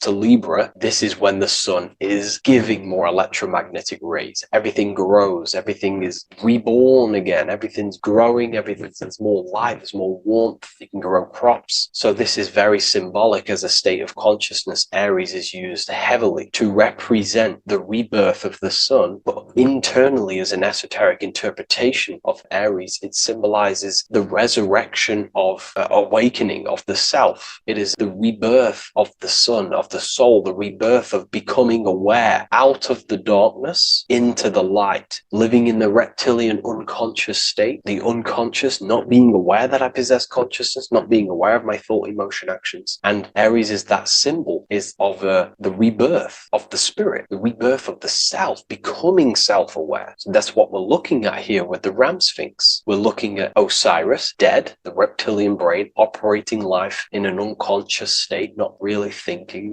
not self-aware of thought, emotion, actions, not aware of the soul, not aware of good and evil, not aware of the laws that are in the heart of love, not aware that there's always an intelligence in the heart telling us what's the right thing to do at all times, not aware of anything, just simply reacting to the world. But then we have a symbol of Aries above, which is the resurrection of self. So again, this is symbolizing by the Egyptians to me and my research going from darkness to light. This is the resurrection of consciousness when we start to deepen our self-awareness, which is ultimately what I'm doing to you in these videos. Hopefully I can awaken some people's minds and make people think deeper. And that process of internally what's happening within you that's what Aries represents when you're starting to say, wow, my mind's going deeper and deeper into the self, and I'm realizing more. That is what Aries symbolizes. When the sun returns, it's also a symbol of a sacrifice, because obviously when the sun returns back to Aries, we're sacrificing the winter, when we're transitioning, and all transitions require sacrifice. So in Aries, the Jews celebrate the Passover. It's the Passover of the sun, and what do?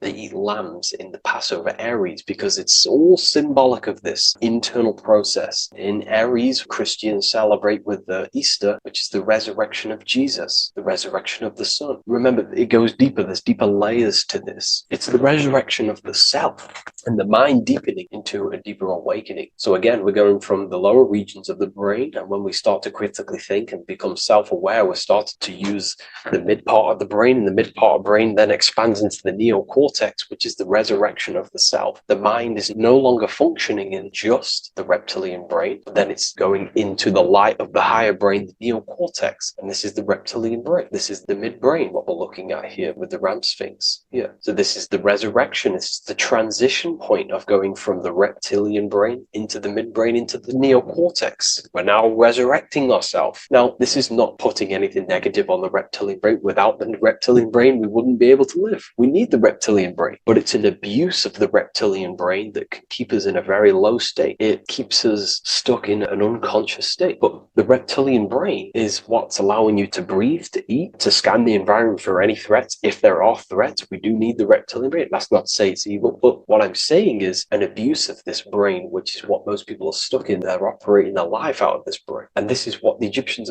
I think, are symbolizing, trying to tell us to resurrect ourselves, to become self-mastered, to become the highest version of yourself, to actively create in the world. Because when we are only operating from this brain, we're unconscious, well, then other people can use you as a vessel to create their reality. This is how the world is at the moment. The ones who know how to use the mind are controlling the other ones who do not know how to control the mind. So I hope this makes sense to you. Let me know if you have any video recommendations, and I'll see you inside Ethereal University. If you wish to take your research to the next level, I have things inside of there that are very powerful. We happily invite you. I'll see you inside of Join. If not, I'll see you in the next YouTube video.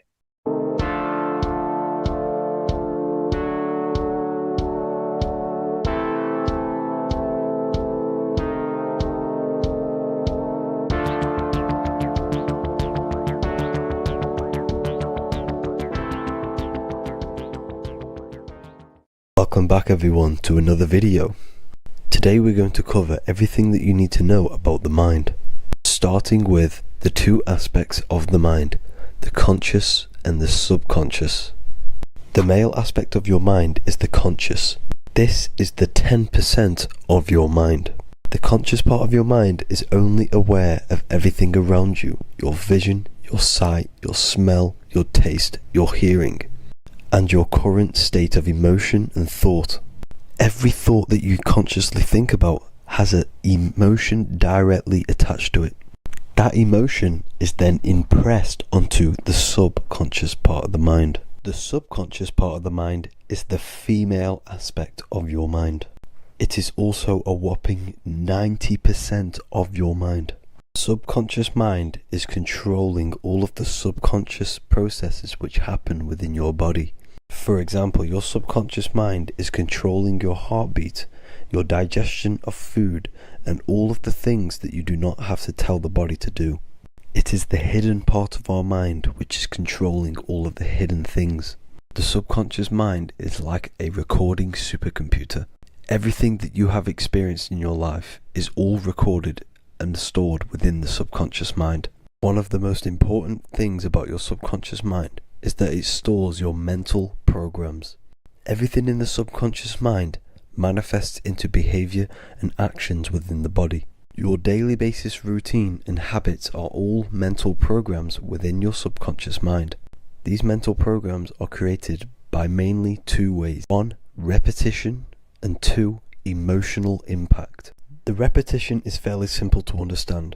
The more you do something, the more it impresses onto your subconscious mind and becomes a program. That program will then manifest into your behavior. However, with the emotional programs, they work a bit different. The stronger that you feel an emotion, the stronger it is impressed onto the subconscious mind. And then that emotion becomes a program. For example, you had a very traumatic moment happen when you were a young child.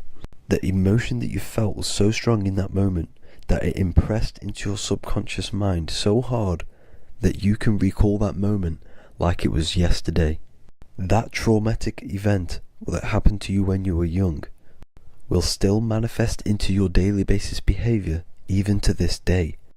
However, it manifests subconsciously. For example, if you were in a car crash, you will be wary to enter cars with certain people. All because of that traumatic emotion that you felt and impressed onto your subconscious mind. Another example of the subconscious manifesting into our behavior is posting on Instagram. Most of the time, the reason why you post is because your subconscious mind is seeking gratification.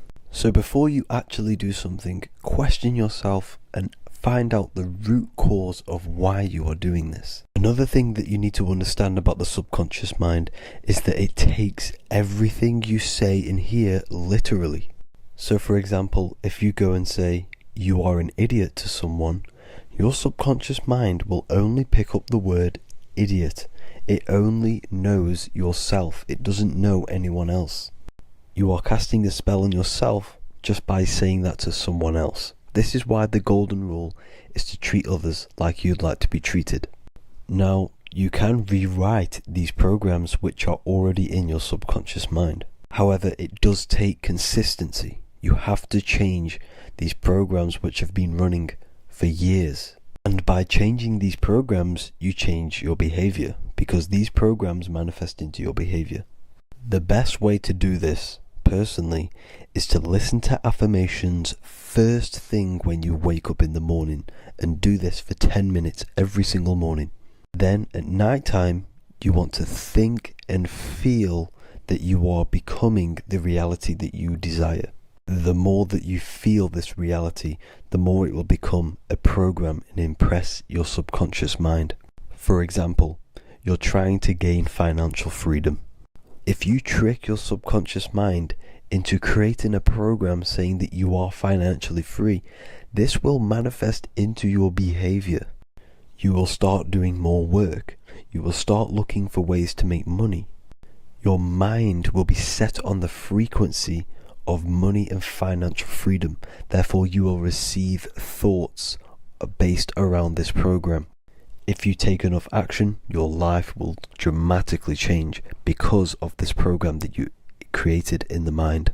This is why we call it a mindset, because your mind is a frequency tuner which sets its frequency onto different thoughts, because thoughts are frequency. If you fill your mind with a specific frequency, you will gain thoughts and ideas based around that frequency. To create a stable mind, you need to master your emotions. You need to change your mindset. Everything that you experience is neutral. Based upon the mindset that you see it, you either give it a positive or negative charge. By understanding this deeply, you will then control your emotions. I hope you gained some wisdom and enjoyed this video. Please, if you can, leave a comment and a like, and subscribe to the channel if you like this content. Love and light to you all.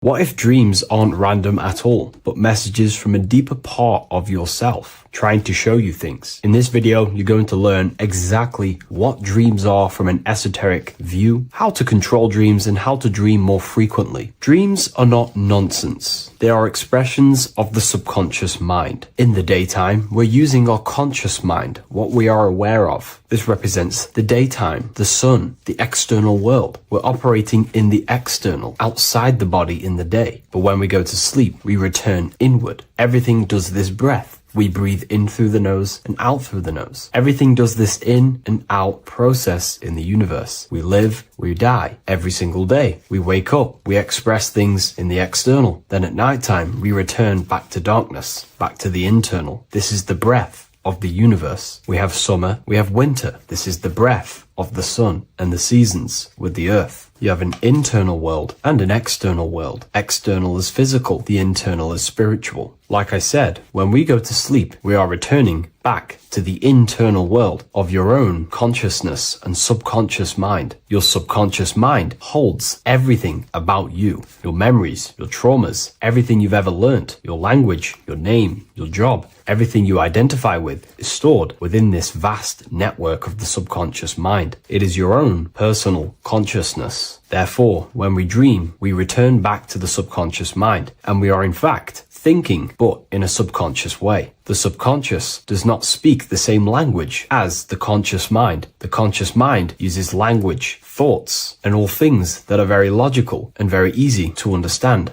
The subconscious is the complete opposite. It is very indirect, metaphorical, and symbolic. The subconscious communicates and works in symbols. Ultimately, symbolism is the language of consciousness. This is why in occultism and esotericism, it is filled with occult symbols, because symbols are used to communicate directly with the consciousness within the subconscious mind, and the subconscious mind is ultimately connected to the collective consciousness. We are all connected and tapping into the mental plane, where we receive thoughts, ideas, depending on what we attune our mind to. That's why we call it a mindset. But getting back on topic, the subconscious mind is your own personal network. It is like a net, an interconnected web of your thoughts, memories, traumas, emotional blockages, and all the things you identify with and have experienced in your life is stored within this network. It can be seen as a web. One example of the subconscious mind using symbolism is this next story I can tell you. Let's say I was in a very traumatic car crash as a young child. I experienced a lot of emotional trauma in that car, and that deeply impressed my subconscious mind with that trauma of emotion that I felt. Therefore, every time I see a car in my external world, that car is now a symbol that represents the state of consciousness I was feeling in that particular time of the traumatic car crash. The car is a symbol for a state of consciousness within my subconscious mind. Just like when you see a word, that word triggers what you believe that word to be in your subconscious mind. Symbols are the language of the subconsciousness. Therefore, when we dream, we are basically seeing symbols of our own personal subconscious mind. Our higher mind, which is basically our subconscious, the higher version of you that exists beyond your human thinking mind, communicates using symbolism. The higher mind does not speak human thoughts, human language. It speaks the language of symbolism. Therefore, when we dream, every event, every person, everything that happens, and everything you see is your own personal subconscious mind materializing within the plane of the astral plane. This is a dimension that sits just above the physical world that everything is pulled out of. For example, look around you. Everything you see around you was thought, then imagined. Imagination is the astral plane, and this astral plane sits above the physical world. As above, so below. These objects were thought, imagined within someone's mind, and then pulled into a physical reality. Therefore, the imagination is what you're experiencing within a dream. It is your subconscious mind thinking and materializing within the imaginative plane. For example, let's say you are a Christian, you believe in Jesus your whole life, you have lots of emotion towards Jesus. This deeply impresses your subconscious mind. You believe in him so much, you go to sleep, you have a dream that you meet Jesus. You did not meet directly with Jesus, you met with your own belief. It was your own belief materializing within the imaginative plane and revealing itself to you. Dreams are materializations of your memories, your subconscious beliefs, traumas, and anything that could be inside the subconscious mind. It is your subconsciousness revealing itself to you in a material form. Let's say you have a nightmare. There is a big dark figure chasing you, and you are running away in fear, away from this dark figure chasing you. That dark figure is not an external entity. It is not a spirit or a jinn or a demon. It is in fact an aspect of your own mind. It is a symbol that represents maybe a fear, a trauma, or something you are running away from internally, inside your subconscious mind. Something that you are not addressing, but something that is fearful, something that can be controlling you on a subconscious level. Let's say you have a fear to address something in your personal life. You want to address someone who is getting on your nerves at work. You continuously put this off and you fear doing that situation. Over a long period of time, this can slowly control you subconsciously. You start to avoid the person, avoid any contact. It is subconsciously controlling you. This is not the best example, but you can see what I mean. Hidden fears and traumas in the subconscious mind can subconsciously control your actions and ultimately lead you to low states of consciousness, keep you from reaching your higher potential, and ultimately create blockages within your own consciousness. That figure in the dream is a materialization of something that you are fearing and running away from and not addressing. This is why people always have dreams of traumas that they have experienced as a child or when they were younger, or maybe from a year ago or two. It's because that emotion is deeply impressed in the subconscious, and the subconscious is always trying to reveal things to you, communicate to you that you need to change, purify, and maybe heal within your own consciousness. This is how the higher self communicates to you, through the language of symbolism. Once you understand this, dreams can become a very powerful tool, not just entertainment at night time. Your consciousness never rests. Your consciousness is eternal. It is the very spark of the divine. Your body needs rest. Your consciousness is not physical. It does not need rest. So this is a way you can identify what your dreams are trying to show you, is by writing them down. A dream journal. Every single dream that you have a book placed near your bed. Every time you wake up, first thing you should do is pick up the book and write every single detail that you can remember about the dream. The people that you met are all symbols or aspects of yourself. Maybe it is a friend you saw in your dream. That friend represents a state of consciousness that is within you and is trying to reveal something to you. It's about making the subconscious into the conscious, to become conscious of the unknown. Write down every detail, everything you saw, every event that played out, even the details of the clothes that they were wearing. Everything is symbolic within dreams. Write everything down and then analyze the dream. Don't analyze it from a logical mind. Analyze it with the right hemisphere of the brain, which allows you to see metaphors, read between the line. Try and gain the message that it's trying to show you. What does this overall mean to you? And what could this reveal about aspects of yourself that you need to heal or maybe take action in your life and world? Because your higher self is always guiding you towards awakening and fulfilling your mission in the manifested physical world. Dreams speak in symbols, not logic. Ask about your dreams. What is this trying to tell me? Don't take things literally. Look for an emotional tone and symbolic resonance. With practice, you'll begin to understand the personal language of your subconscious mind. Now that you understand that, again, please leave a like or a comment on this video. This is now a technique for lucid dreaming and dreaming more often. This is not going to happen overnight. This is not an easy method. It simply takes practice and dedication. Every morning, choose 3 time slots. For me, I choose 4:30, 5 a.m. and 6 a.m. 3 alarms that are going to go off at these 3 times, half an hour apart from each other. Each time you wake up, stay awake for 5 to 10 minutes. Turn off the alarm. Try and keep your conscious mind awake, but drift back into sleep. There's no other better way for me to explain that. It's very difficult, but try and keep the mind awake, but the body falling back asleep. More than likely, you will drift off back to sleep. Then the next alarm will go off half an hour after. This will wake you up again, guaranteed. You will probably drift back to sleep by repeating this process. After the 3 alarms go off, each one of them times, you're either going to have a dream or a lucid dream, but definitely you will have a dream. And if it doesn't work one time, keep trying it. I've been using this method for a very long time, and I can tell you 70-80% of the time it triggers a dream, and a very vivid dream. And it's ideal for lucid dreaming because keeping the conscious mind awake while letting the body fall asleep, you can become conscious within these subconscious realms of your mind. But when you are conscious inside the dream world, you can do what you want, but you also want to let the dream naturally unfold. If you try and take too much control control, then you will wake back up. If you feel any fear in your dream, you will wake back up into the material world. Another tip to dream more often is to meditate before bed. Simply close your eyes and think about nothing for 5 to 30 minutes. Detach from everything outside you, your name, your job, work, thoughts. Mentally detach from the world and the physical pleasures and become pure awareness before you try and go to sleep. This will help you become conscious while being within the self. If you wish to learn more about consciousness, yourself, the Book of Wisdom Volume 2 can definitely help you. I'll leave a link in the description. Thank you for watching this video, and I'll see you in the next one.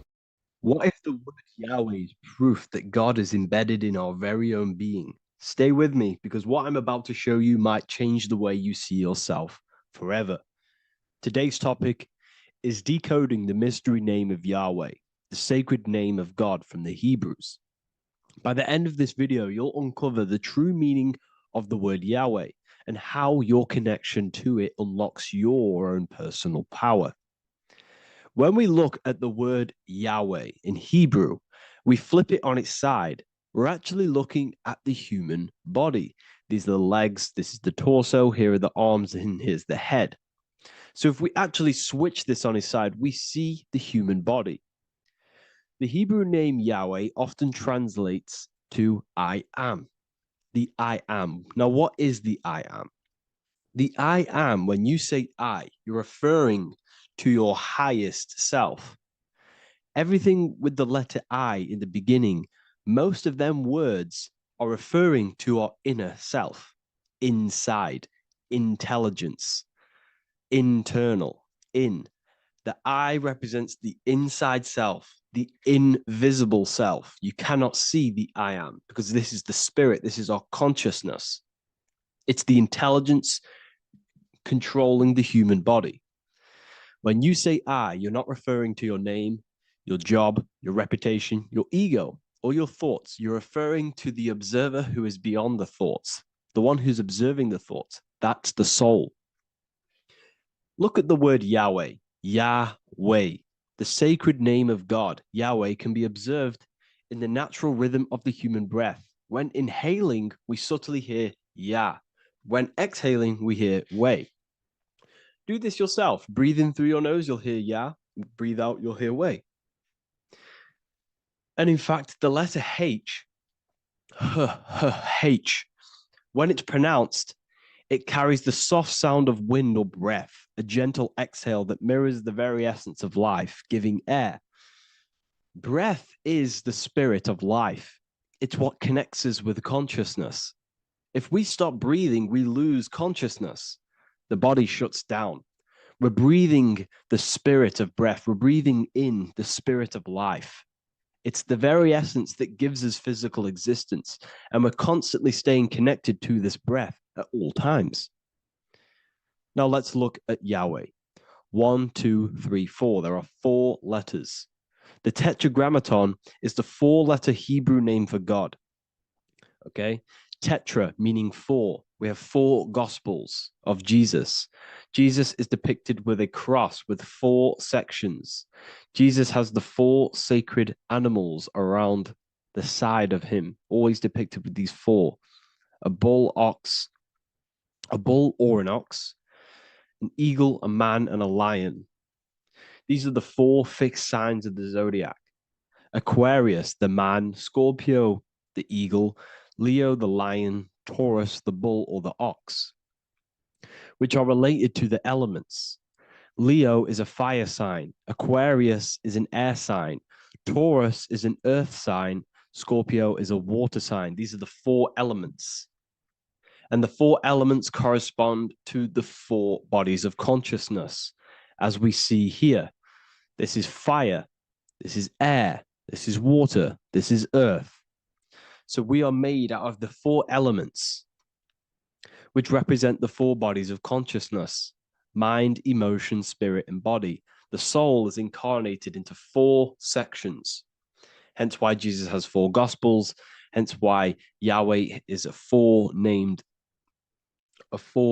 word, because we are tetraform. We have 4 bodies of consciousness. There are 4 pillars to reality: the mind, emotion, spirit, and the body. So what we're actually looking at here is the name of the very essence of the self. Yahweh represents the universal consciousness that we're all tapped into, because the body is like a radio. The body is basically a radio antenna, which is picking up the stream of consciousness, and we're all the same consciousness, just experiencing it in a different body. And Yahweh is the name for this intelligence that we're all acting out, that we're all manifestations of. So now let's look at the word Yahweh, where we read it this way in Hebrew, which is 10565. 10565 in the Hebrew letters and the numerical values. And the DNA is made up of 4 bases. These 4 things which create the DNA. This basis is the genetic code for all living things. Each DNA strand is held together by sulfur bridges that appear in a repeating pattern of 10565. This pattern matches the numerical value of the Hebrew letters of Yahweh, Yod, He, Va, He, which are 10565. This means the structure of DNA, the code of life, follows the same number sequence as the sacred name of God, Yahweh. This is a factual observation. So we're looking at 10565. So let's look over this one more time. Yahweh represents the breath, Yahweh, inhale, exhale. It translates to I am. It's written in our DNA. The word Yahweh on its side looks like the human body. Now, this is where things get a little bit deeper. 10565 adds up to 26. The number God, well, the word God adds up to 26. Allah adds up to 26. There are 206 bones in the human body, 26. 26 adds up to 8. 8 is the number of infinity. We are all the infinite consciousness. Consciousness will never die. It's immortal. It's infinite. We are all infinite. We are not these skeletal structures. We are Yahweh, the universal consciousness. The creator of all things is our essence. We're all God with individual identities, but the highest versions of ourselves is God.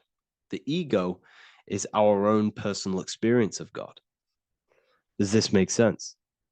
So in conclusion, Yahweh is not the name of a separate God from us, but rather the reflection of the divine consciousness manifesting through the human form.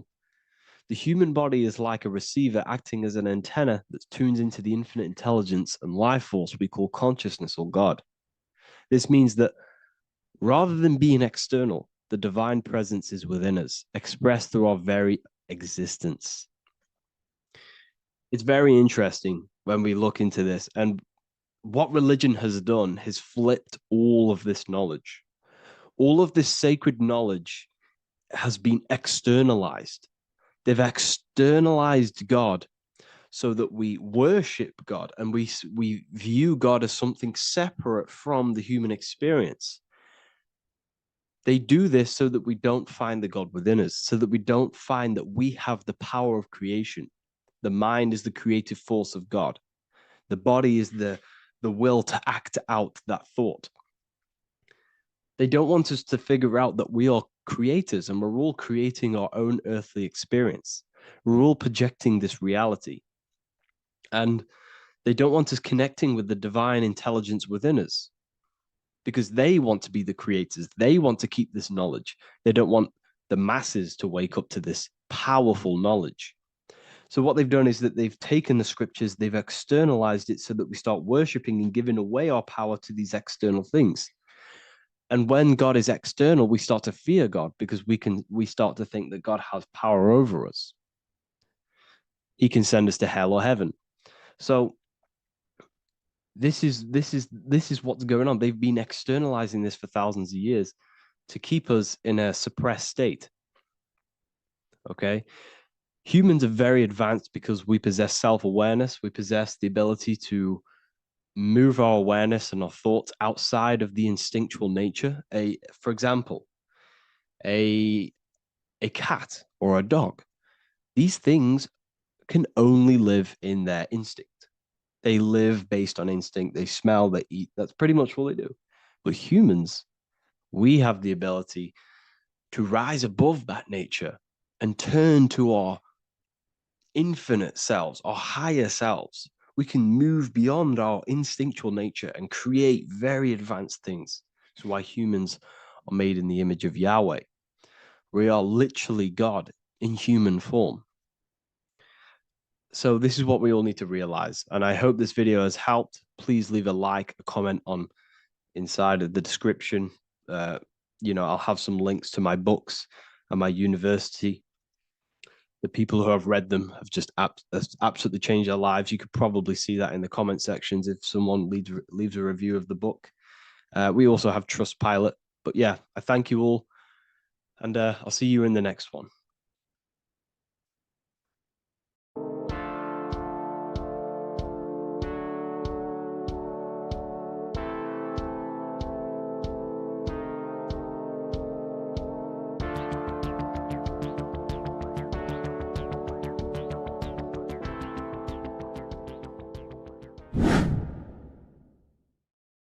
People, how are you all doing? It's Revival of Wisdom, and today we're going to be talking about your birth certificates and how we are slaves to a system and how they have trapped us into this system.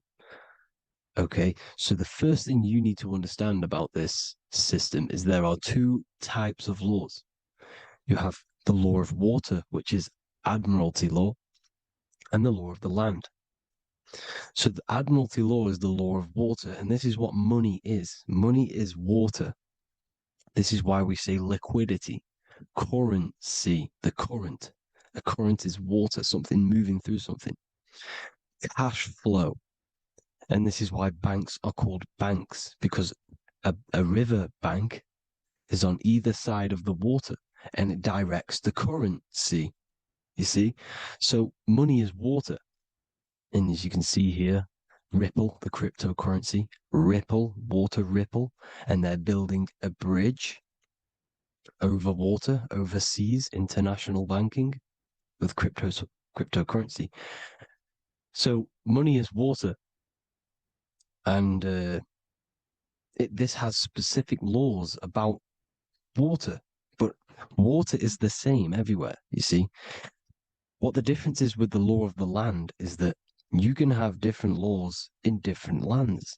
I can't do certain things in the UK that people can do in America, for example.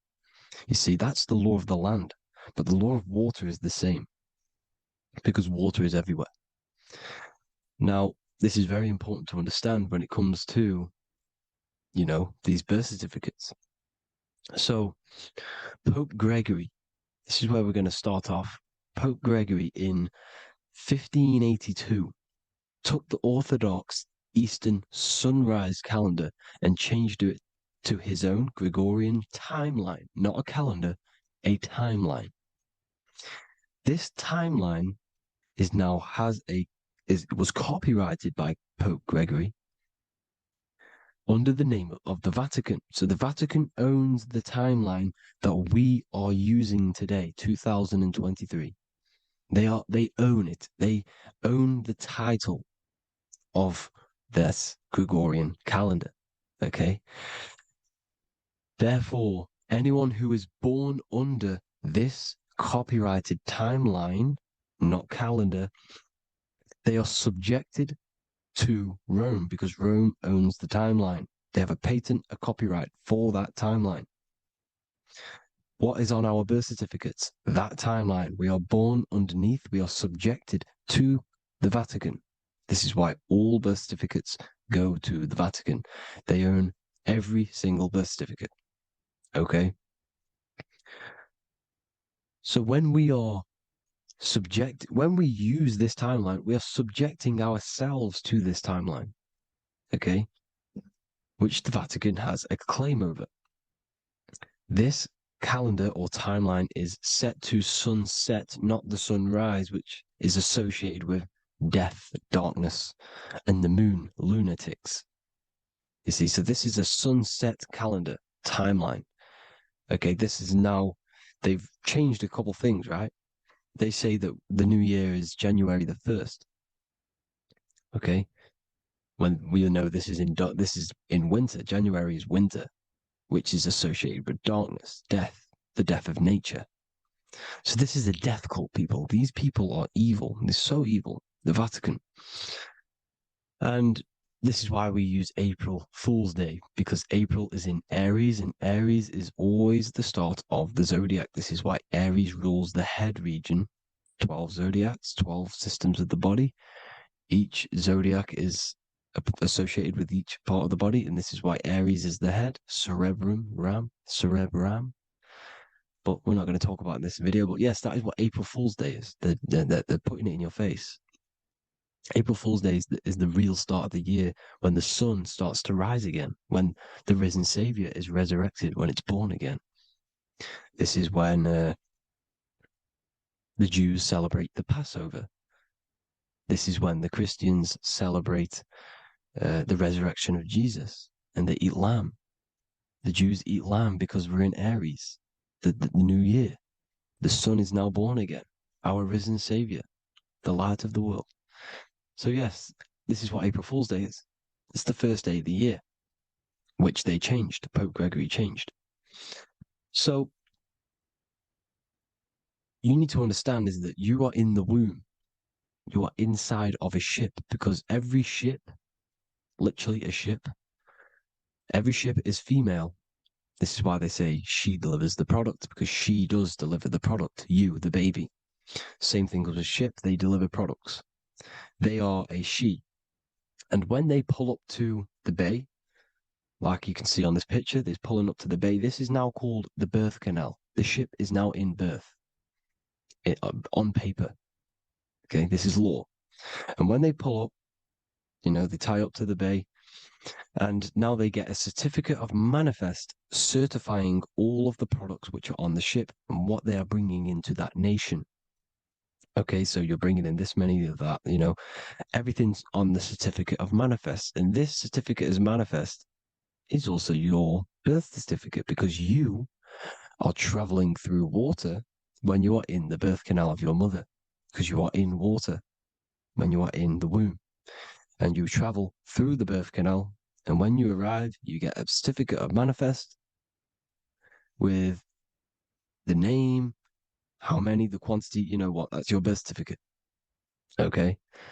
And this is what it is. We are a we're not a corporation, but we represent a corporation, which is your name in full capital letters. That is your corporation. You cannot physically tax a body, but you can tax a corporation. This is why we get charged. This is why we get taxed, because it all goes down to the corporation which our name represents, which we are subjecting ourselves to. We are my name. I am subjecting myself to this name, and that name has a corporation which I represent, which I subject myself to. You see, this is how we are attached to this straw man, this character that they have built on paper. So it's a character which is on paper. This is what we represent. So when the woman gives birth, she delivers the baby, and then she has another substance. Now I'm going to break down how they attach this name to us, how they do it. Okay. Our mother is carrying us the product in the womb, the water. And it goes from the United Kingdom into a state-owned, corporate, federal-owned hospital, which is government-owned. She does not declare the package when she enters the building. Aha, so keep that in mind. When she delivers the package in the federal territory, she does not declare the package either when she leaves. Therefore, there is no evidence that we exist when we arrive. On paper. On paper, there is no evidence that we came into the building or left the building. We have not been declared. So we do not exist on paper at this point. When the woman gives birth, she delivers the baby, and then she has another substance, which is called the afterbirth material. Okay? This afterbirth material has the same DNA as our physical body, with the body, mind, and spirit. Okay. This is how they get this cooperation. Hold on. The afterbirth material does not get claimed by the mother nor anyone. Therefore, they salvage that substance because we are under the Vatican. Every state is all Catholic. Your birth certificate is Catholic. No matter what religion you think you are, every single birth certificate is Catholic because we are subjected to Rome. All roads lead to Rome. Rome runs all of this. Okay. We're still under the Roman Empire. Okay. So Rome are Catholic and they believe in salvation. This is how religion comes into this. This is how they use religion to get this. So they salvage the afterbirth material and they claim it and they salvage it and give it and charge it to Rome. And they give it a name. Here's the legal term, born alive. Here's what it says. Each product of such birth is considered live, born, and fully recognized as a human person. So each product of such birth, so that could be anything, the afterbirth, the person who actually comes out, the baby. So your afterbirth, which we do not take with us, we take the baby with us, they keep that in the hospital, they collect the afterbirth, and they salvage it, and they give it the name, which, it is us. We are a representative to that afterbirth material, which they put the name on, they claimed, which is subject to Rome. So we are walking around our whole lives as a representative to that claimed salvaged afterbirth material, which the federal state have. Okay. We are under the Catholic Church, Vatican. Therefore, the afterbirth material is a child of God. See, on paper, therefore, they believe in salvation and salvage the afterbirth material. This material has no mother or father. The state pick it up. It becomes a war to the courts and gets charged to the state. So we are a representative to that character they salvaged because it is the exact same DNA as you. Subject is the name or the title, and the matter is the physical aspect left behind in the hospital, which represents us. You see? So now we're moving on to Unum Sanctum. Unum Sanctum was in 1302, a very, very important year. Very important year. Unum Sanctum says this is basically how they claim everyone in the world. So the Vatican had all this power, all this gold, all these people under them. They need to get a claim for them so then they can rule over them and make them slaves. So what they did, they created Unum Sanctum. Pope Boniface VIII did this. And it says, the spiritual man judges of all things and he himself is judged by no man. The spiritual man, keep that in mind, unless he invent like Manichaeus, two beginnings, which is false and judged by heretical, since according to the testimony of Moses, it is not in the beginnings, but in the beginning that God created heaven and earth. Furthermore, we declare, we proclaim, we define that it is absolutely necessary for salvation that every human creature to be subjected to the Roman pontiff. So they are claiming us in Unum Sanctum, and it's in the vaults in the Vatican. They will put a spell on it because they are sorcerers, they are magicians. They put a spell on it, they lock it up, and whatever goes on that piece of paper goes. And this Unum Sanctum is claiming all of us. So what does it say in the beginning?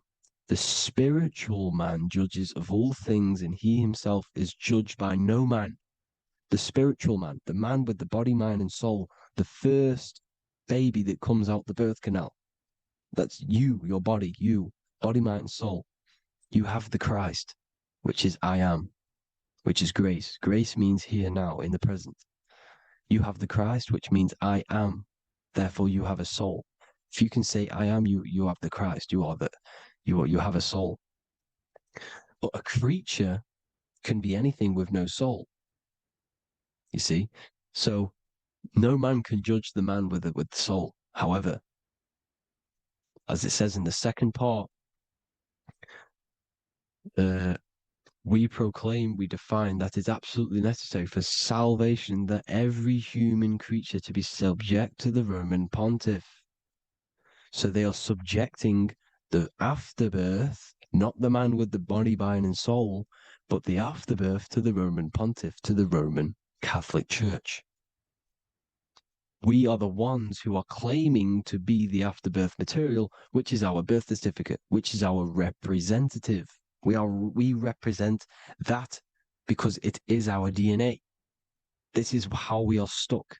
We are stuck because we represent this DNA, which is on paper, recorded. You see? So we,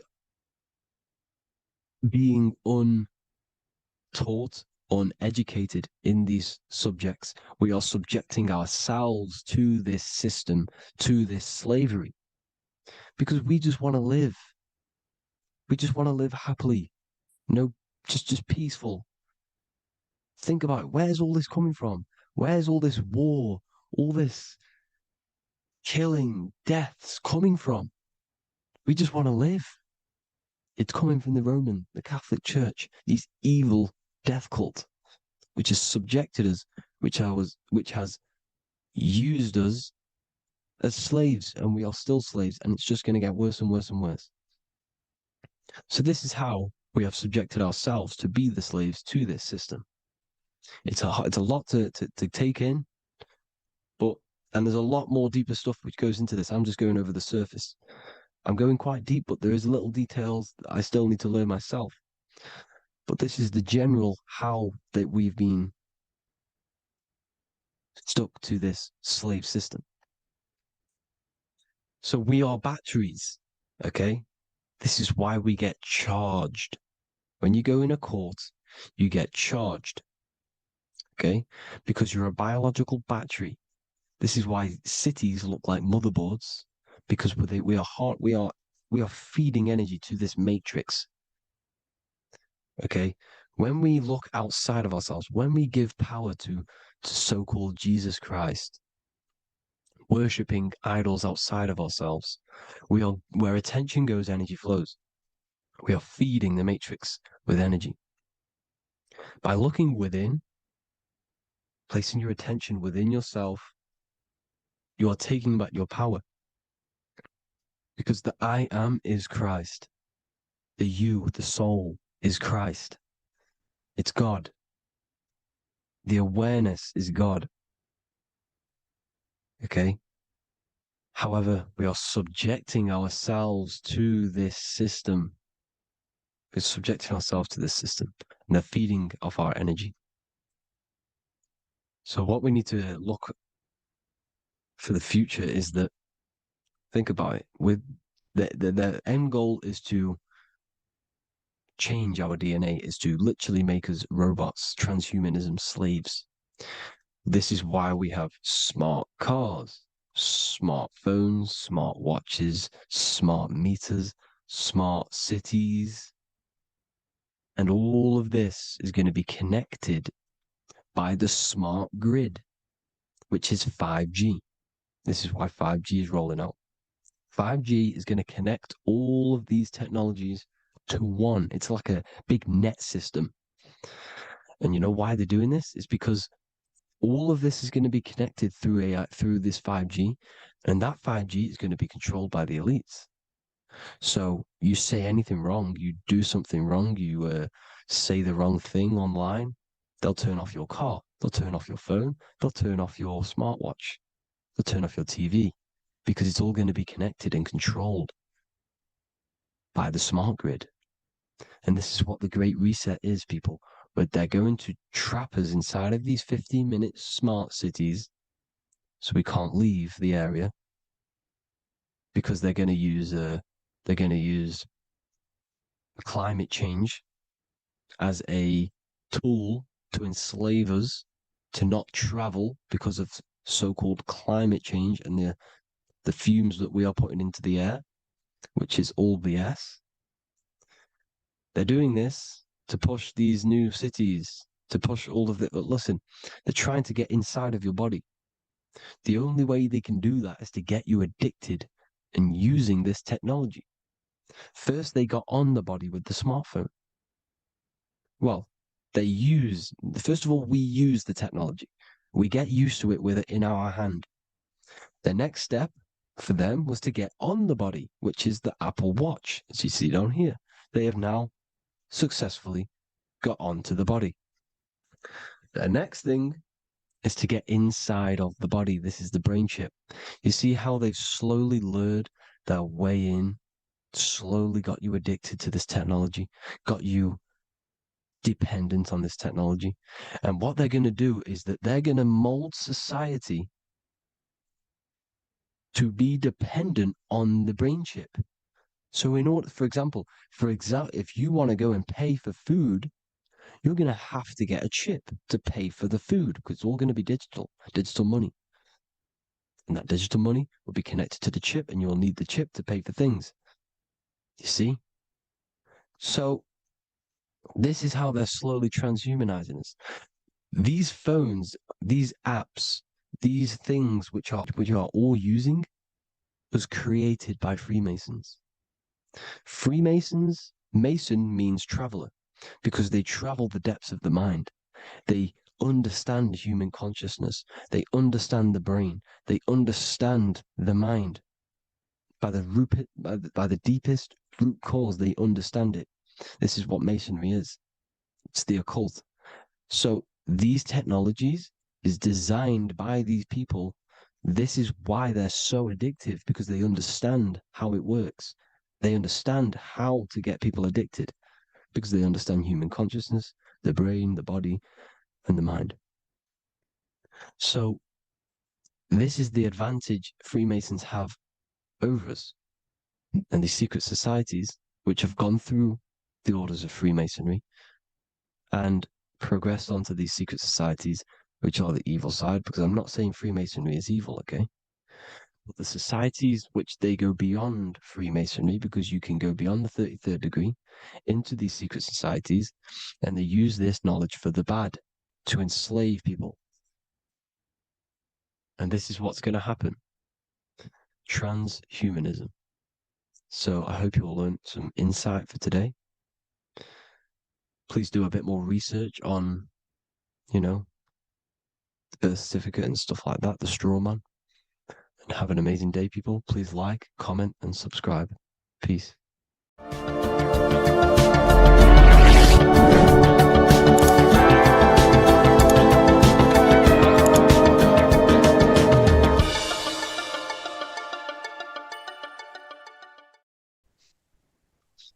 Matthew 21:1, Jesus went into the temple of God.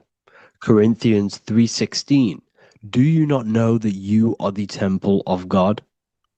Now what is this telling you? That God is within you. Hence why in Luke 21:12 it tells you the kingdom of God is within you. And the side of your head region is called a temple for a reason. Because the brain encapsulates the mind. The brain is a physical manifestation of the mind. The heart is a physical manifestation of emotion. So we have these different layers of our consciousness. We have an intellectual, communicative aspect of our consciousness, which we would call the mind. We have an emotional aspect of our consciousness, which is the heart. And to communicate with the divine, it's all to do with the mind. Hence why the ancients always symbolize the mind being God. This is why Michelangelo always placed God inside of the brain on top of Sistine Chapel in the middle of the Vatican. He understood that God is in the brain. God is within you, not outside of you. The church tells you that God is in the sky because they are creating a externalization of the truth to create a business and a distraction so that you don't find the divinity within you, so that you don't find your power. Now you have Adam, the physical man, the physical body, the ego, the lower self. And he is resting. He's not trying to reach to God, but God is reaching because the higher consciousness within you is always trying to communicate with you. It's always trying to wake you up to your divinity.